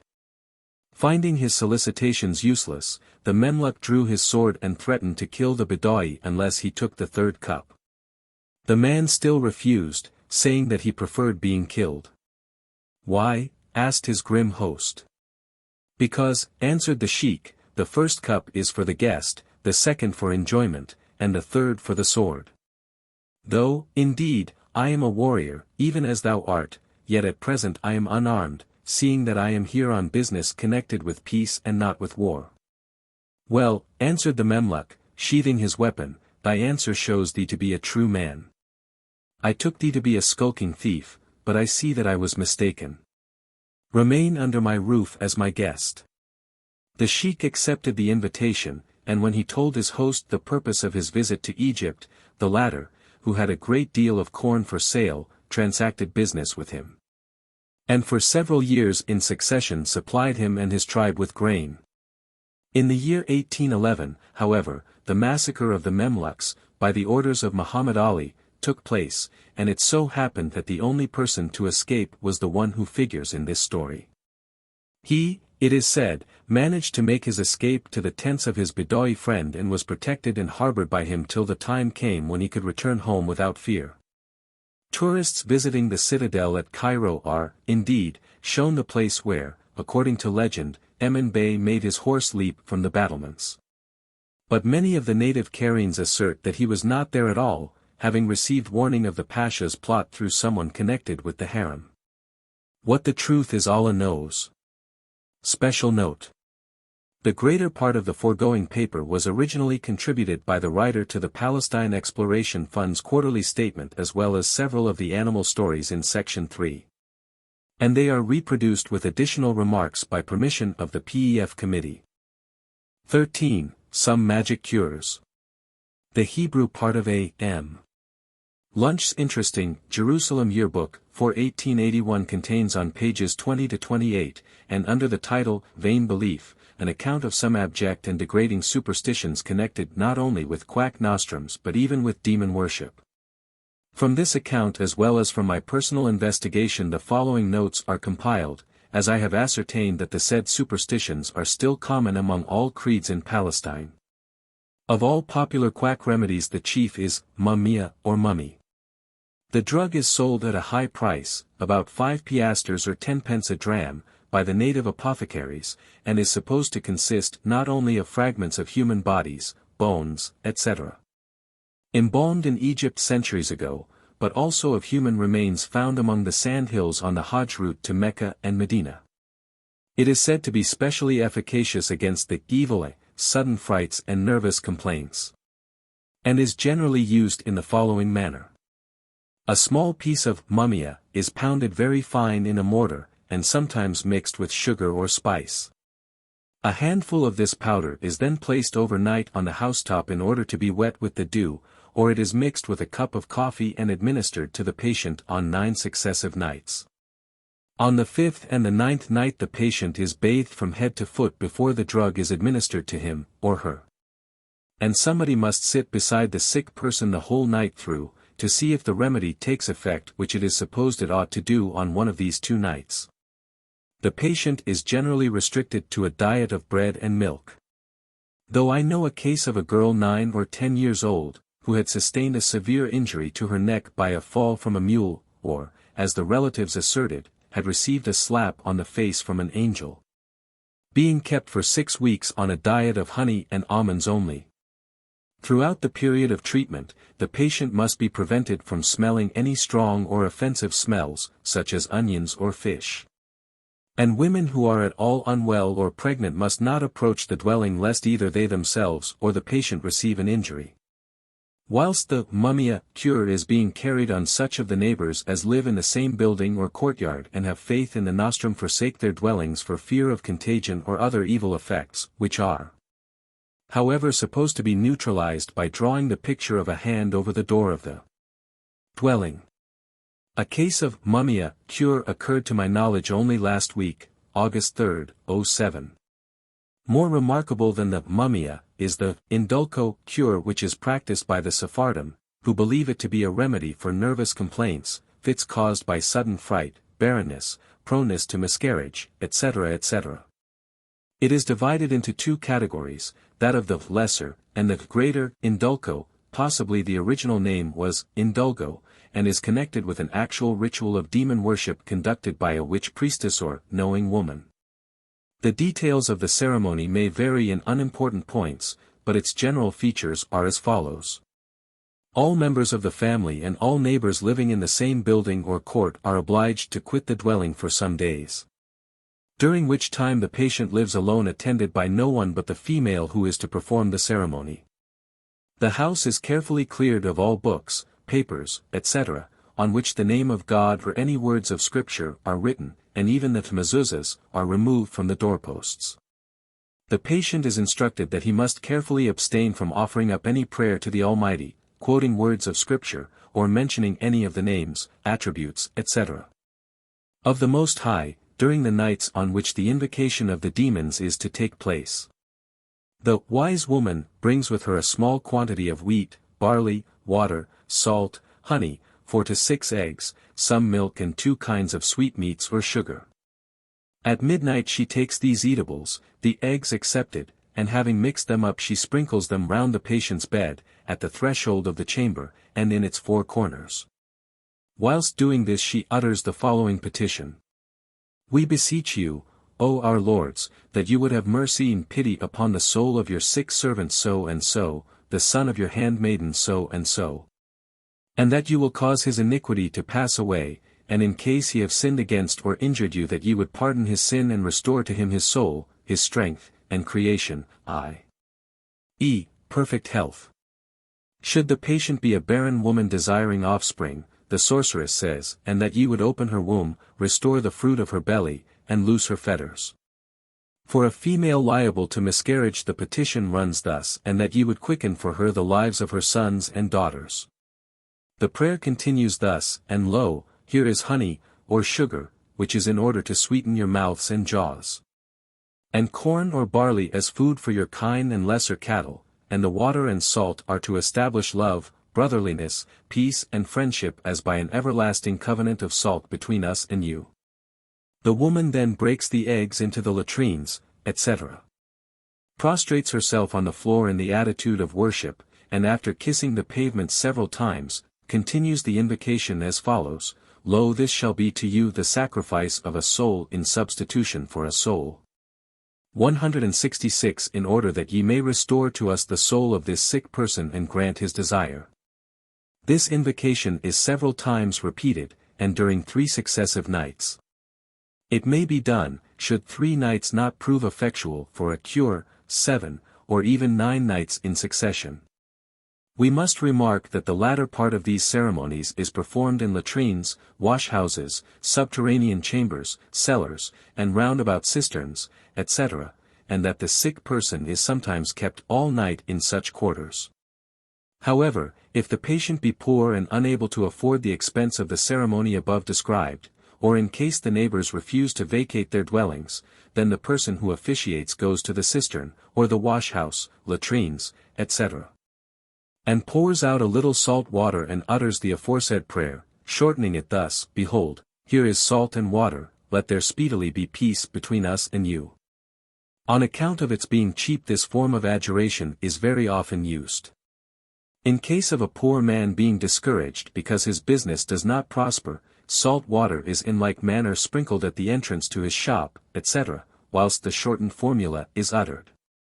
Should a man or woman meet with an accident, such as a fall which has resulted in a broken leg, or arm, a sprained ankle, etc., etc., the exact spot where the misfortune occurred is ascertained and sprinkled with water, whilst the short formula is repeated. In some cases, however, as the present writer has ascertained by personal inquiry, should the injury received be a very severe one, the ceremony is varied in the following manner. At midnight, the knowing woman, after having sprinkled the exact spot where the accident happened with salt water, and then strewed sugar over it, adds to her petition the following clause, Forgive, we pray you, so and so, son or daughter of your handmaiden so and so, for having unconsciously and without intending it, disturbed and perhaps hurt one of you, and restore him or her to health, etc., etc. The dust of the spot is then carefully gathered up, and mixed with water. Doses of this precious mixture are then administered to the patient from time to time. The greater indulco differs from the lesser above described, in being more expensive, and continued for a greater length of time, sometimes for 40 or even 50 days. The sick room is luxuriously furnished, the patient arrayed in costly white garments, whilst the room is brilliantly lighted up with wax candles, and a table spread not only with the edibles above mentioned, but with other sweetmeats and delicacies as well as with flowers, perfumes, etc. in abundance. The form of adjuration, or prayer to the demons, is the same as that above described. Frescura is the name of another superstitious remedy used by Sephardim women for the benefit of their children, if the latter happen to suffer from fits, fever, etc. The nostrum is prepared in the following manner. Vegetable marrows or cucumbers, those grown at Ein Karim, are said, for reasons not ascertained, to be best suited for the purpose, have their insides carefully scooped out. They are then soaked in a solution of indigo and exposed on the roof overnight, in order to be wetted with dew. On the eve of the 9th day of Ab, the anniversary of the destruction of the Jewish temples, no other day or night of the year being appropriate, they are taken to the synagogue. And when the service has reached a certain point at which the ceremony of extinguishing lights takes place, the vegetables are stuffed with a mixture of pine seeds, snowbar, and yellow clay, moistened with the juice of unripe grapes. The vegetables thus stuffed are then left to dry in the sun for several weeks till their insides have been baked hard. If a child happens to be ill with fever, a fragment of one of these marrows is put into his mouth and rubbed by the knowing woman against his palate. Whilst she does this she says, "Depart heat, enter coolness, frescura. Enter coolness, frescura, depart heat." Pieces of the dried vegetable and its contents are then rubbed over the sufferer's body and limbs. The nostrum is said to be efficacious, if worn as an amulet, to keep off danger from the evil eye, etc. The superstition concerning the evil eye has been so often written about by others, that it is unnecessary to describe it here. Among the notes to this section is the translation of a typical written Jewish charm or amulet, which bears on the subject. 14. A popular calendar and some sayings.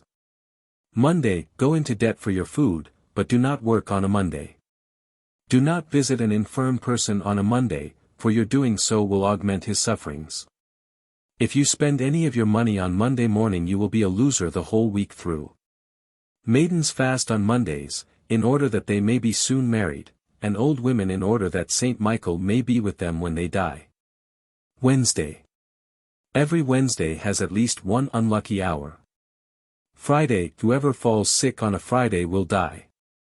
If a person is born on a Friday he will either die himself, or else his father or mother will. If a mother strike her son on the eye on a Friday, whilst standing on the doorstep at the time when the muezzin calls to prayer, she causes the Jan to ride the child and drive him mad. The great underground river which runs past the Damascus gate stops running, in order to worship, on Fridays. Do not draw water from a well on Fridays at the time of the muezzin's call to prayer. Should you do so the Jan in the well will snatch away your intellect. Saturday, it is a meritorious act to visit the graves of the dead on Saturdays. Canon L all equals December. On St. Barbara's Day, December. 4. Water gushes out at the mouse hole. Maidens put coal to their eyes, and in every family corn is boiled. A plate of this boiled grain is set apart for each member of the household, relatives, friends, etc. respectively, and, with sugar and pomegranate seeds sprinkled over it, is put away for the night, in order that Mar Saba, whose day is that immediately after St. Barbara's, may trample upon it and bless the household and the household stores. The local form of the legend of St. Barbara is curious and runs thus. Barbara's father was a great Roman officer, a pagan, who lived in the Kulae or citadel at Jerusalem, where, it is said, his dwelling still exists. The daughter was converted to Christianity, and as she refused to recant, her father and brother were so angry that they shut her up for 4 days in a hot oven. When, at the end of the time they opened the oven, the maiden, to their great surprise, came forth alive and well. As she still refused to deny Christ, it was resolved to boil her to death. A great cauldron full of water was therefore put on the fire, but when it began to boil and the heathen were about to put Barbara in, it was found to be so full of wheat that there was no room for the saint. Her father and brother then took their swords and between them slew her, but were themselves struck by lightning immediately afterwards. Saint Barbara's Day is kept by Latins, Greeks, and Armenians. Canon Eth Thani equals January. This month is dumb, i.e., damp and miserable, and so cold that the hens lay blood-stained eggs. On New Year's Day the table is left as it is, with the dishes and food upon it, after meals, in order that the mighty ones amongst the Jan, El Furis El Janiya, may deposit bags of gold upon it. On other days of the year, however, the table is not left in this condition. If it were, it would be carried off by angels. At the Feast of the Epiphany, the dough rises without being leavened, and leaven made from this dough must on no account be lent to anyone. Special graces are showered down at the Epiphany, and it is said that the trees on the banks of the Jordan adore the Savior on this festival. See Animal and Plant Lore, chapter. Whoever eats lentils during the 12 days following the Feast of the Nativity is sure to be smitten with the mange. Shabbat equals February. A smiter, a plunger, or wallower, and nevertheless with a summer scent about him. No reliance can be placed on February. This is the month for cats to kitten. The sunshine of February sets the head throbbing, i.e. causes violent headaches. Adar equals March. Adar is the father of earthquakes and showers. Save up your largest pieces of charcoal for your uncle Adar. He will satisfy you with 7 great snowfalls, not reckoning small ones. And yet, during Adar, the shepherd can dry his drenched clothing without a fire. It is said that the sunshine of Adar causes clothes hung out to dry to become exceedingly white. For this reason it is a favorite time for women to do their washing, and more especially to wash their azars, i.e., the white sheets in which they envelop themselves when they go abroad. The sunshine of Adar also makes the complexion fair. Therefore old women say, the sunshine of Shabbat for my daughter-in-law, because it causes headache. That of Adar for my daughter, because it beautifies the complexion, and of Nisan, April, for my senility, because it brings fresh life and vigor. On the festival of the 40 martyrs it is customary to light 40 wicks, placed in oil, in honor of those saints, who were Christians of the days of Nero. In order to force them to recant, they were exposed naked the whole of a snowy night in Adar, with revelry and festivity going on before their eyes in a palace in front of them. And they were informed that if during the night any of them desired to deny Christ, all he had to do was to enter the palace and join in the festivities. At midnight one of them did so. But his place was immediately taken by one of the Roman sentries, who thus proved his sincerity in confessing the Savior. Next morning the whole party, whose number had thus been preserved intact, were found frozen to death. The 3 first days of Adar are called El Mustaqradat, a name which means lent out ones, and is generally explained by the following legend. An aged Bedouin shepherdess, keeping her flocks in one of the wadis trending downwards to the Dead Sea, was heard by Shabbat, who is thought of as a personality, mocking him because he had failed to send rain. Furious at being thus derided, Shabbat said to Adar, "My brother Adar, I have only 3 days left me, and they are not sufficient to enable me to be revenged on the old woman who has derided me. Lend me, therefore, 3 days of thine." Adar willingly granted his brother's request. 6 days of heavy rain were the result, and the sails, or winter torrents from the hills, swept the old woman and her flock into the sea. If the year is to be good, it depends upon Adar. The Moslems say, the meat and Laban of Adar are forbidden to the infidels, meaning that they are so good that the Christians must not taste them. A chuckle at the strict fast of Lent. Nisan equals April. Nisan is the life of mankind, i.e., it revives and invigorates. During the rain showers of Nisan, the bivalves, oysters, living at the bottom of the sea, rise to the surface and open their shells. As soon as a raindrop falls into one of these open oysters, the shell closes and the creature sinks to the bottom. The raindrop inside it becomes a pearl. It is customary for people to picnic out during Nisan and drink milk at such picnics. Iyar equals May. Iyar ripens the apricots and cucumbers. Serpents and partridges become white, I suppose that this means that during this month snakes change their skins and partridges molt. Hezron and Tammuz equals June and July. Boil the water in the cruse, i.e. these are hot months. Ab equals August. The dreaded month. However, pluck the cluster of grapes, and fear not, i.e. the grapes are ripe, and may be eaten with impunity. Beware of holding a knife on Ab 29, the day of the beheading of St. John the Baptist. Elul equals September. On the eve of the festival of the Cross, Holy Cross Day, September 14th, it is customary to expose on the housetop during the night 7 small heaps of salt, which respectively represent the 7 months following Elul.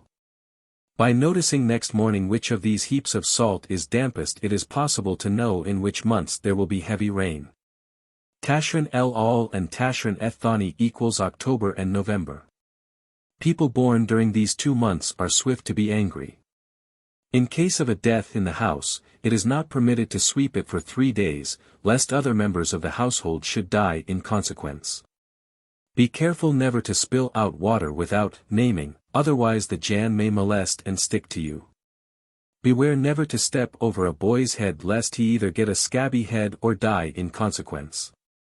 During the period between the Carnival and Palm Sunday, the souls, ghosts, of the departed have permission to visit their living friends. Every odd number, and especially the number 11, is unlucky. It is better to meet a demon, Khudr, the first thing in the morning than to meet a man who has naturally a hairless face. A one-eyed man is very difficult to get on with, and a man with a kusa, or pointed goat's beard is more cunning than Iblis himself. Boils are the consequence of the sufferers having attempted to count the stars. He who spills salt will suffer from tumors. It is a sin to kill a turtle dove because this bird was tinged with drops of the Saviour's blood at the crucifixion. If a quarrel is proceeding, and a person present turns a shoe upside down, the strife will become more violent. Tall people are simpletons. If a dog howls at night under the window of a house, it is a sign that someone in that house will die. Should you hear a dog howling at night, turn a shoe upside down and he will be sure to stop. Note, the overturning of a shoe has been explained to me as an act of respect towards the Jan. When Allah is worshipped, the face is directed towards him and the soles of the feet are furthest away. By turning the sole of a shoe, therefore, furthest away from the Jan, one implies a respect bordering on worship. The demons accept the compliment and are mollified, and Allah, who is good, and knows that no insult is intended to him, does not resent the act. Notes. Section 3. Folks gentle and simple. Considering the strange vicissitudes of Eastern history, it is not surprising that many people, now abjectly poor, should claim to be descendants of famous men. Orientals generally have great regard for pure blood and ancient lineage. Amongst the poor of Palestine there are many who, though obliged to do menial work to obtain a living, as household servants, laborers, etc., yet claim that they are Aulad Asl, i.e., children of stock or of gentle descent, and that on this account, if they do their work faithfully, they should enjoy a degree of respect not shown to those lowborn. It is related of one such that, being able-bodied and very strong, but having no other means of livelihood, he consented to accept employment from a poor peasant who had only 1 ox and could not plough for want of a second. The scion of nobility in his dire distress actually agreed to be yoked to the plough in the place of the missing animal. Stipulating, however, that besides receiving food and wages, he was to be treated with the greatest respect, and always to be addressed as, O Emir. In consequence of this arrangement the ploughman, while at work, was constantly calling out, Yamanak ya Emir, or Shamalik ya Emir, i.e., to the right, O Emir, or, to the left, O Emir. There is at the present day a poor seamstress at Jerusalem whose family boast that they are descended from Khosrow, king of Persia. A fellah for some time in the writer's service traced his lineage to the Fatimite Caliphate Ed-Dahir, whilst a teacher in one of the Jerusalem mission schools in 1874 asserted that he was descended from the ancient kings of Armenia. There are some of these high-born people who have been more fortunate than others. Thus, the family of the celebrated Khalid ibn Walid, surnamed for his victories in the early days of Islam, the Sword of Allah, is still powerful at Jerusalem 167, and there are, in the Lebanon, descendants of the great and chivalrous Saladin, who are pensioners of the German Protestant order of the Johanniter, or Knights of St. John of Jerusalem. The value placed upon connection with a good family is popularly expressed in the saying, "Take good stock, even on the mat," i.e. marry a woman of good family, even though she possess nothing but a mat. On the other hand, persons assuming an arrogant demeanor solely on the strength of their supposed noble ancestry, and whilst lacking any personal merit themselves, are mercilessly ridiculed, as it is right that they should be. The principle, noblesse oblige, is perfectly well appreciated, in theory, at any rate. 2. Affixed to the gates of the Kaaba. It was customary among the ancient Arabs to reward poets of acknowledged eminence by allowing copies of their verses to be affixed to the gate of the temple at Mecca. 7 such poems were thus distinguished, and are known in literature as the Mo'allaqat, suspended poems. Muqla, an illustration of this form of headdress, will be found on page 49 of Lane's Modern Egyptians, Volume 1. It is not uncommon in Palestine, where there may, at the present day, be seen no fewer than 60 different forms of Oriental male headgear, by which Christians, Jews, Moslems, Bedouin, different classes of dervishes and peasants from various districts, etc., may be distinguished from each other. Long hair of a priest of the Orthodox Church. The ecclesiastics of the Orthodox Greek community are remarkable for wearing their hair very long. Many Moslem dervishes do the same, but amongst the Mohammedan peasantry it is customary to shave the head, leaving only a tuft called shusha on the crown. The tale often told by Christian dragomans to tourists is, that this tuft is left in order that Muhammad or good angels may have something to lay hold of, when carrying dead Mohammedans to heaven. In the same way that the prophet Habakkuk was transported to Babylon. See, Bel and the Dragon, verse 36.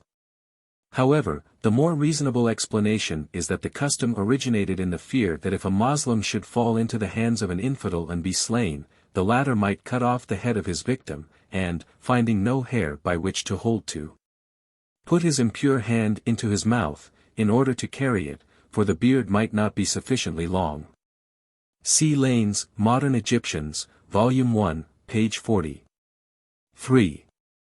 O Afrit. The Afrit is an especially malicious and mischief-loving demon whose abode is on housetops, and in corners behind doors, as well as in cracks in walls or under thresholds. It is considered very dangerous, for women especially, to sit on the thresholds of doors after sunset, as then the Fafarit issue forth from their lurking places and might do them serious injury. Karakos and Eyeways. Karakos and Eyeways, something like the English Punch and Judy, are the names of the actors in Oriental puppet shows, for a description of which see Lane's Modern Egyptians, Volume 2. Page 116. Karakos is universal, but on the 2 occasions when I have seen the Khilî Zizo, shadow shapes, referred to, there was no Eyeways. On one occasion, in Egypt, Asfar was a leading character, e.d. 4.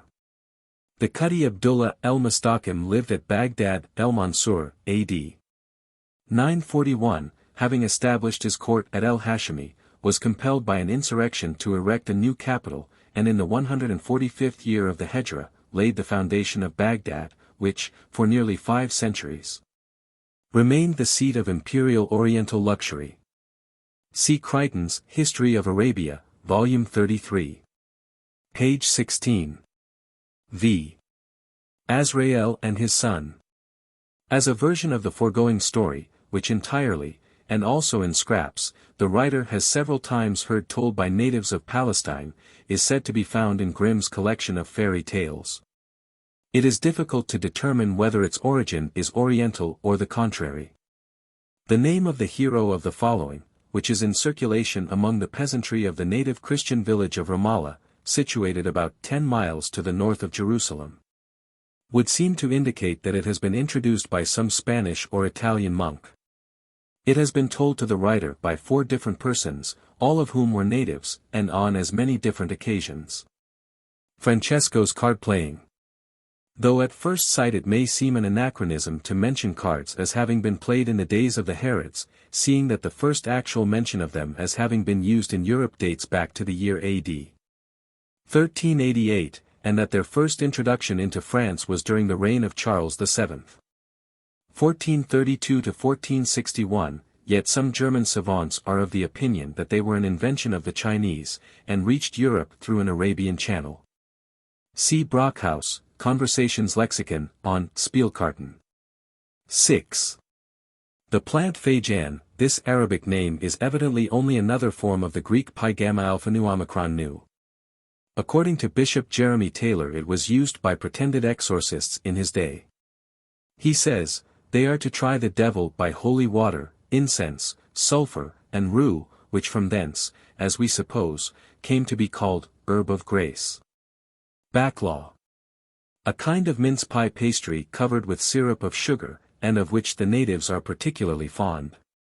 A story is told of an Arab who, when threatened with immediate death if he took any more of it, coolly commended his family to the protection of the would-be murderer, who stood over him with a drawn sword and took another mouthful. See note 48. Tales told in Palestine. The Sultan could not make up his mind to kill her as was his duty since she had no brothers. According to Oriental social ideas, the result, doubtless, of the fact that polygamy is allowed, it is the brother, and not the father, who is a girl's natural protector, her avenger if wronged, and her executioner in case she disgrace herself. This should be borne in mind when reading such scripture narratives as Genesis 34. Or 2 Samuel 13. Wedding Procession of the Jan. 10 years ago, I was told in Jerusalem the story of a servant of the Latin patriarch who played upon the reed pipes very beautifully. This man was sent one night on an urgent errand to the head of a religious house at Nazareth, and as he rode out from the city down into the gloomy valley, he amused himself and supported his courage with the music of his favorite instrument.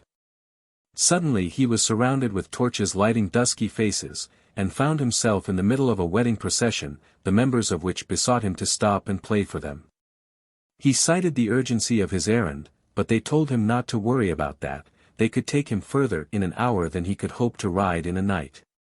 By that and their peculiar faces he knew them for the Jan, so was afraid to deny them. At an early hour of the next morning, when the patriarch was saying his first mass, he turned and saw this man kneeling in the church behind him. The service over, he called him and asked why he had not gone to Nazareth as he had been told to do. The man replied, I have been and come again, and in proof of the assertion presented the answer to the message with which he had been sent. The patriarch led him straight to the confessional, and having heard his story, as a penance forbade him ever again to play the pipes, of whose music the Jan are known to be fond. Ed. 7. Ff. Adadidun. This, at first sight, appears a foolish story, but I seem to detect in it a legendary reminiscence of the destruction of a savage and cannibal race or their subjugation by men more civilized. The name Adadidun, which is a diminutive of Hadad, blacksmith, and the fact that his enemy had a copper cauldron temptingly suggest the age of iron conquering that of bronze. 8. The magic mirror of ink and the sand table. For a description of the wonders performed by Oriental wizards with the mirror of ink, see Lane's Modern Egyptians, Volume 1, page 367 ff., or Thomson's The Land and the Book, in which Lane is quoted at page 157, edition of 1873. For the sand table see Lane as above, page 362. Mahajana, more properly Majane, a stick with a peculiar crotch at one end, always cut from an almond tree, and carried by dervishes. Its handle is the same in shape as that of some symbolic staves often represented by the ancient Egyptians in the hands of their deities. The Mawsum or season of pilgrimage, this varies according to the dignity of the Makam. Many of the greater shrines of famous saints, such as Nebi Musa and Nebi Reuben, have their own Mawsum which lasts a whole week. The machicolated window above the gate. In the earlier part of the last century such machicolations, or protected windows over doorways were very common in Jerusalem, not only over the entrances to monasteries and public buildings, but even in private dwellings. They are rarely met with nowadays. and following. Ignorance of Christian priests. The Christians of the various sects in Palestine now generally appreciate the value of education, and vie with each other in providing schools, especially for the training of ecclesiastics. In and near Jerusalem, there are several such seminaries, and though there are still, in out-of-the-way places more particularly, ignorant ecclesiastics. Yet the number of the latter is by no means so great as it was during the early part of last century, when the rural clergy belonging to the Orthodox Greek Church was notorious for its dense ignorance. And no adequate provision was made for the instruction of the parochial ministers. Even in Jerusalem, it was the custom for the Sunday preacher to have to go during the previous week to a learned archimandrite in order to be instructed in a sermon for the occasion. 168 It was also then the custom to provide a successor for a village priest who was becoming old or feeble, by selecting a likely lad from the hamlet, and sending him as a servant to the convent at Jerusalem. Here he had to attend the various services of the church and commit to memory the liturgies for Sundays, feast days, baptism, etc., so that, when occasion required, he could read them, if nothing else, from the prayer books. 9. The Hupu, Upupa Epops. For particulars concerning the Hupu, see Tristram's Natural History of the Bible, page 208 ff, and Hastings' Bible Dictionary, articles, Lapwing, also the Quran 27. 20, where, however, Sale wrongly renders the Arabic name Hudhud by Lapwing. It is also mentioned by that name in the English Bible, Leviticus 11. 19. For the story of the Hupu in connection with Solomon and Belkis, see Mejred Din, Volume 1. Page 115, Cairo edition. X. Most of the animal stories in this chapter appeared originally in the PEF quarterly statements for July 1904 and April 1905. In the present reproduction I have altered some details and added others which I did not mention in my original paper. Other stories, for instance that about the old woman, and those on plant lore, are, as far as I know, new to the English-speaking public. The dog who earned his right to decent burial. Since I first contributed this story to the quarterly statement, as above noted, I have, to my surprise, come across a version of it in an old 18th century Spanish edition of Gil Blas. Bur el Kelb. It seems probable that the true origin of the legend about the Bur el Kelb is the fact that the tombs of the king, only a few yards distant, are generally called by the Jews the tomb of Kalba Shabua. This person is said by tradition to have been the father-in-law of Akiba. He is said to have distinguished himself by supplying food, at his own cost, to the poor of Jerusalem during the time of a great famine.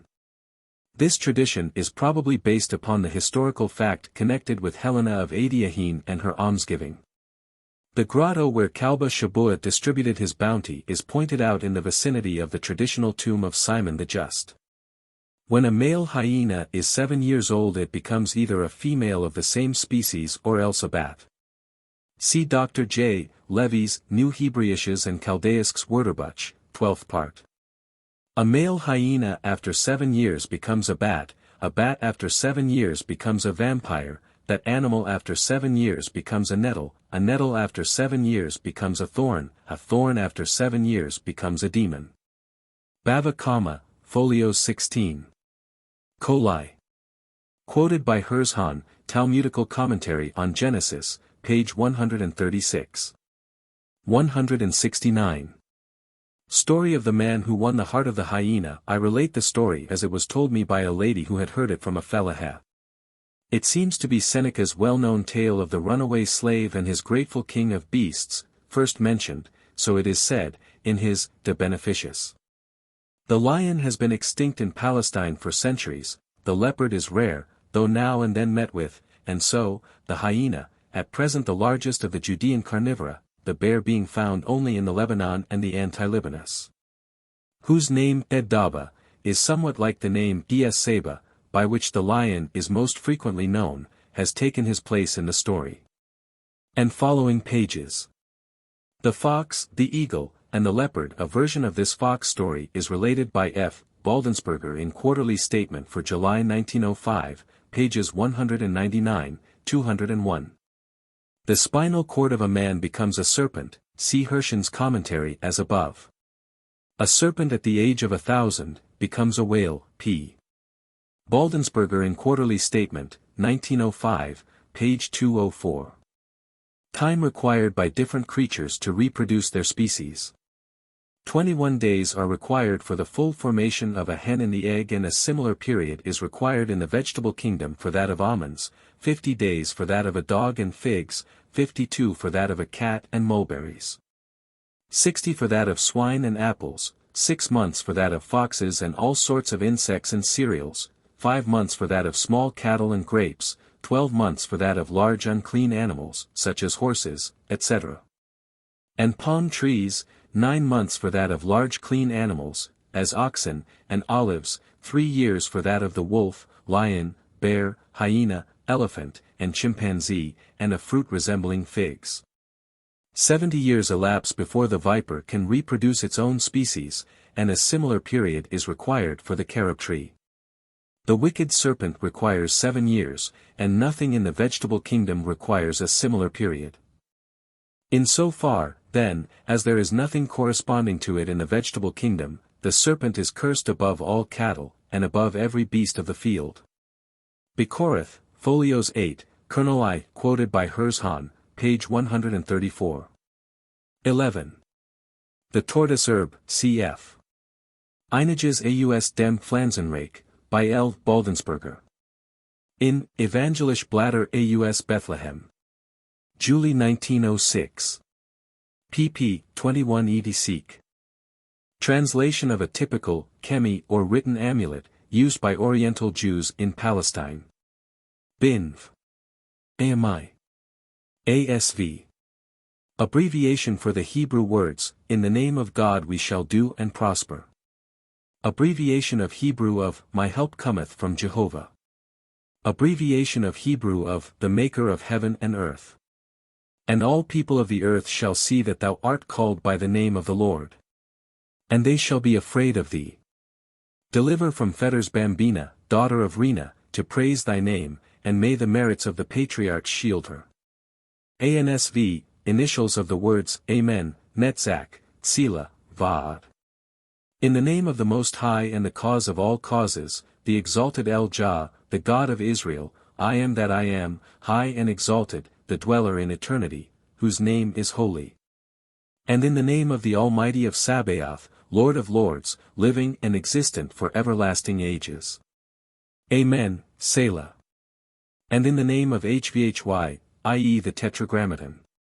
Prosper me in the writing of this parchment, that it be a preservative, deliverance, protection and a perfect cure to the wearer of this charm from sundry and diverse evil diseases existing in the world, from an evil eye and an evil tongue. I adjure you all ye kinds of evil eyes, a black eye, a hazel eye, blue eye, yellow eye, short eye, broad eye, straight eye, narrow eye, deep eye, protruding eye, eye of a male, eye of a female, the eye of a wife and the eye of a husband. Eye of a woman and her daughter, eye of a woman and her kinsfolk, eye of an unmarried man, eye of an old man, eye of an old woman, eye of a virgin, eye of one not a virgin, eye of a widow, eye of a married wife, eye of a divorced wife. All kinds of evil eyes in the world which looked and spoke with an evil eye concerning or against the wearer of this charm, I command and adjure you by the most holy and mighty and exalted eye, the only eye, the white eye, the right eye. The compassionate, the ever watchful and open eye, the eye that never slumbereth nor sleepeth, the eye to which all eyes are subject, the wakeful eye that preserveth Israel, as it is written, the eye of the Lord is upon them that fear him. And upon them that trust in his goodness. By this most high eye, I adjure you all evil eyes to depart and be eradicated and to flee away to a distance from the wearer of this amulet, and that you are to have no power whatever over her who wears this charm. And by the power of this most holy seal, you shall have no authority to hurt either by day or by night, when asleep or when awake, nor over any of her 248 limbs. Nor over any of her 365 veins henceforth and forever. ANSV, abbreviation for Amen, Netzach, Silol, V'yad. Usage. Adaya. Lehabiel. Pi. JH. VH. JHVH. Ihye. AH. Asher. HV. GH. VH. Kinbija. Bajuamfeel. Biduftiel. Shadium, probably meaning power of the sea. And by the power of all the holy names and seals written in this charm, I adjure all malignant powers, evil spirits, impure powers and all kinds of plagues that molest human beings to be scared away from, and fear the wearer of this amulet. And not to approach her, nor to come within the distance of 4 cubits from her. Nor to annoy her in any manner, either by day or by night, when she is awake or when she is dreaming. May she obtain a perfect cure from all malignant diseases which are in the world, and from epilepsy, convulsions, ascara, paralysis, headache, a beclouded mind, oppression and palpitation of the heart, and from all bondage and witchcraft. Fright and vexation, trembling, startling, excitement, diseases of the womb, evil imaginations and visions, male or female devils and demons, and all hurts. And from Mil-Lin, and Let-Lin, and all evil spirits and other occult powers, and impure powers, a perfect cure, deliverance and shield from all evil diseases existing in the world henceforth and forever. And by the power of RVI, Asha, VVTZ, TCHM, TRV, HSHT, Illich. And by the power and influence of VDA, HVI, SSH, IMI, RTZM, TRM, HTB, VMCH, HHV, MRN, MAT, CAN, CMM, Lab, KHSCH, LRL, TTSH, VDN, KA, LTI, MLCH. All this shall be established and confirmed to the wearer of this charm. So be it, Amen. Pishon, Gihon, Hiddekel, Euphrates. Euphrates, Hiddekel, Gihon, Pishon. Hiddekel, Gihon, Pishon, Euphrates. Paghaf, Vidar, Shehikel, Vulini. Taluman, Raku, Padhak, Hijeb, thou shalt not suffer a witch to live. Thou shalt not suffer a witch to live. Thou shalt not suffer a witch to live. A perfect cure, deliverance and shield from all bondage and witchcraft from henceforth and forever. Amen. Selah. Notes. 1. The apparently meaningless combinations in capital and other letters, shown in the above charm, are formed from the names of the angels, the 4 streams of paradise, etc. The belief is, that the changes in the position of the letters make these various names more effective and therefore render the amulet more powerful. 2. In writing charms, etc., the Father's name is never mentioned. The reason alleged is the example of the psalmist who prays, O Lord, truly I am thy servant and the son of thy handmaid. 3. It is not the object of this work to treat the question of Jewish and Eastern angelology and demonology, amulets, etc., exhaustively. Much interesting information on these and kindred subjects may be gathered from the following English works. Edersheim, Life and Times of Jesus the Messiah, Appendices 13, 16. Thomson, Land and the Book, 1873, pages 150, 151, etc. Lanes, Modern Egyptians, Volume 1, pages 300, 306, 317, 338, 361. Volume 2. Pages 177, 256, 371. 4. Besides written amulets like that of which a translation from the original Hebrew is given above, it is customary amongst Jews and other Orientals to wear different objects made of metal, glass, bone, etc. to keep away evil spirits, and ward off the effects of the evil eye. Amongst these objects we may mention, a wolf's bone, blue beads, and silver figures of a pair of frogs, the sex of each figure being clearly indicated, a sword, pistol, gun, battle-axe, pair of scissors, scimitar, a hand, tooth, etc. or to wear a sprig of rue, or a copy of the Quran, etc. 5. The belief in the protective power of the name or YHVH is shared by the Samaritans equally with the adherents of Orthodox Judaism. I have in my possession the photograph of a Samaritan charm written on parchment, said to be several centuries old, and to have been used by generation after generation of the foolish people that dwell in Sikhem, Eklas. 1. 26, in order to cure sick folk of their ailments. It is written in 7 columns divided from each other by lines of Samaritan writing in larger characters than those covering the greater part of the document. A framework of 2 lines of such writing runs along the 4 sides of the whole, and, on examination with a magnifier, is easily decipherable as containing the account of the overthrow of Pharaoh and his hosts in the sea. The columns are divided into sections by from 2 to 5 lines of similar writing, the names of Jehovah, the words, and Moses prayed, etc., whilst between the divisions are paragraphs of small and closely written lines.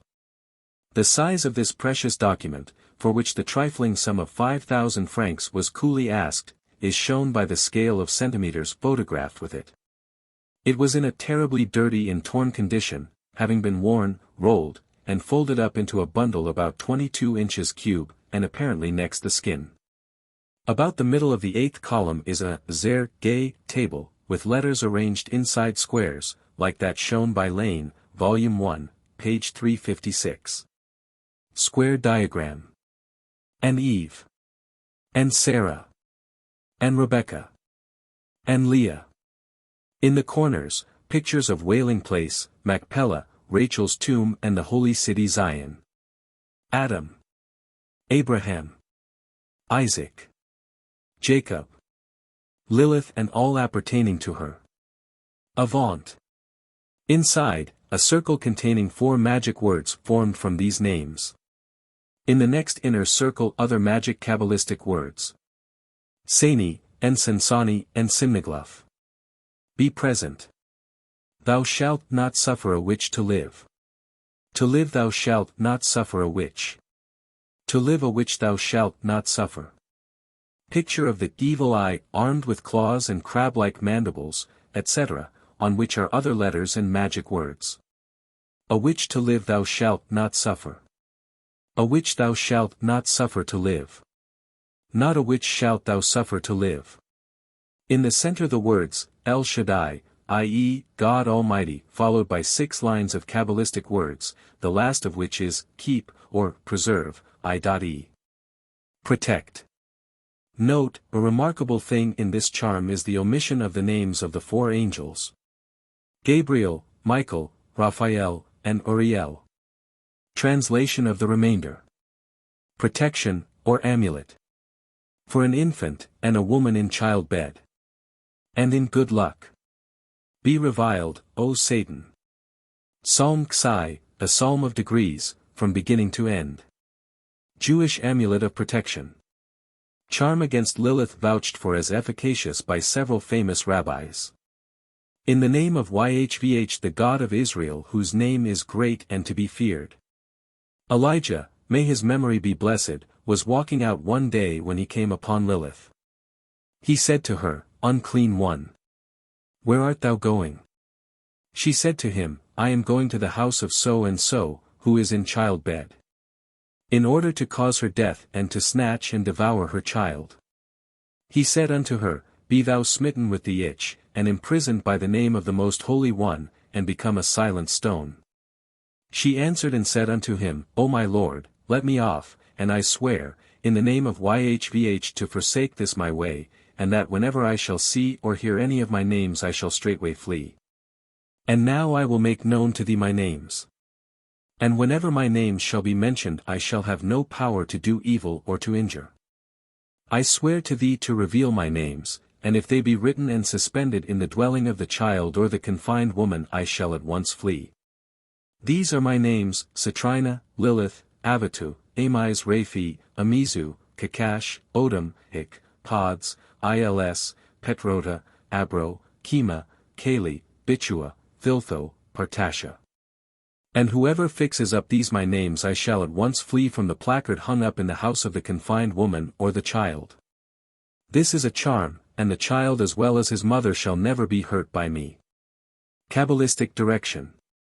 Rabbi Eliezer of Garmiza, the author of the Josephtah, may his memory be blessed, says, as a charm against pestilence and fire, from which may YHVH protect us. Let this be hung against the window or against, opposite to, the door, and at once they will flee. Thus also Rabbi Aryeh the Saint has said in a MS of his, all this is very marvelous, as also Rabbi Eliezer Baal Shem Tor says. In a good sign. Shaddai. Solemn adjuration of the evil eye. As this, though abbreviated, is almost identical with the amulet translated on page 318 FF, there is no need to reproduce it here. Picture of a hand, on the back of which is written Shaddai, Almighty, and Adonai, Lord, with permutations of letters forming names of angels, etc.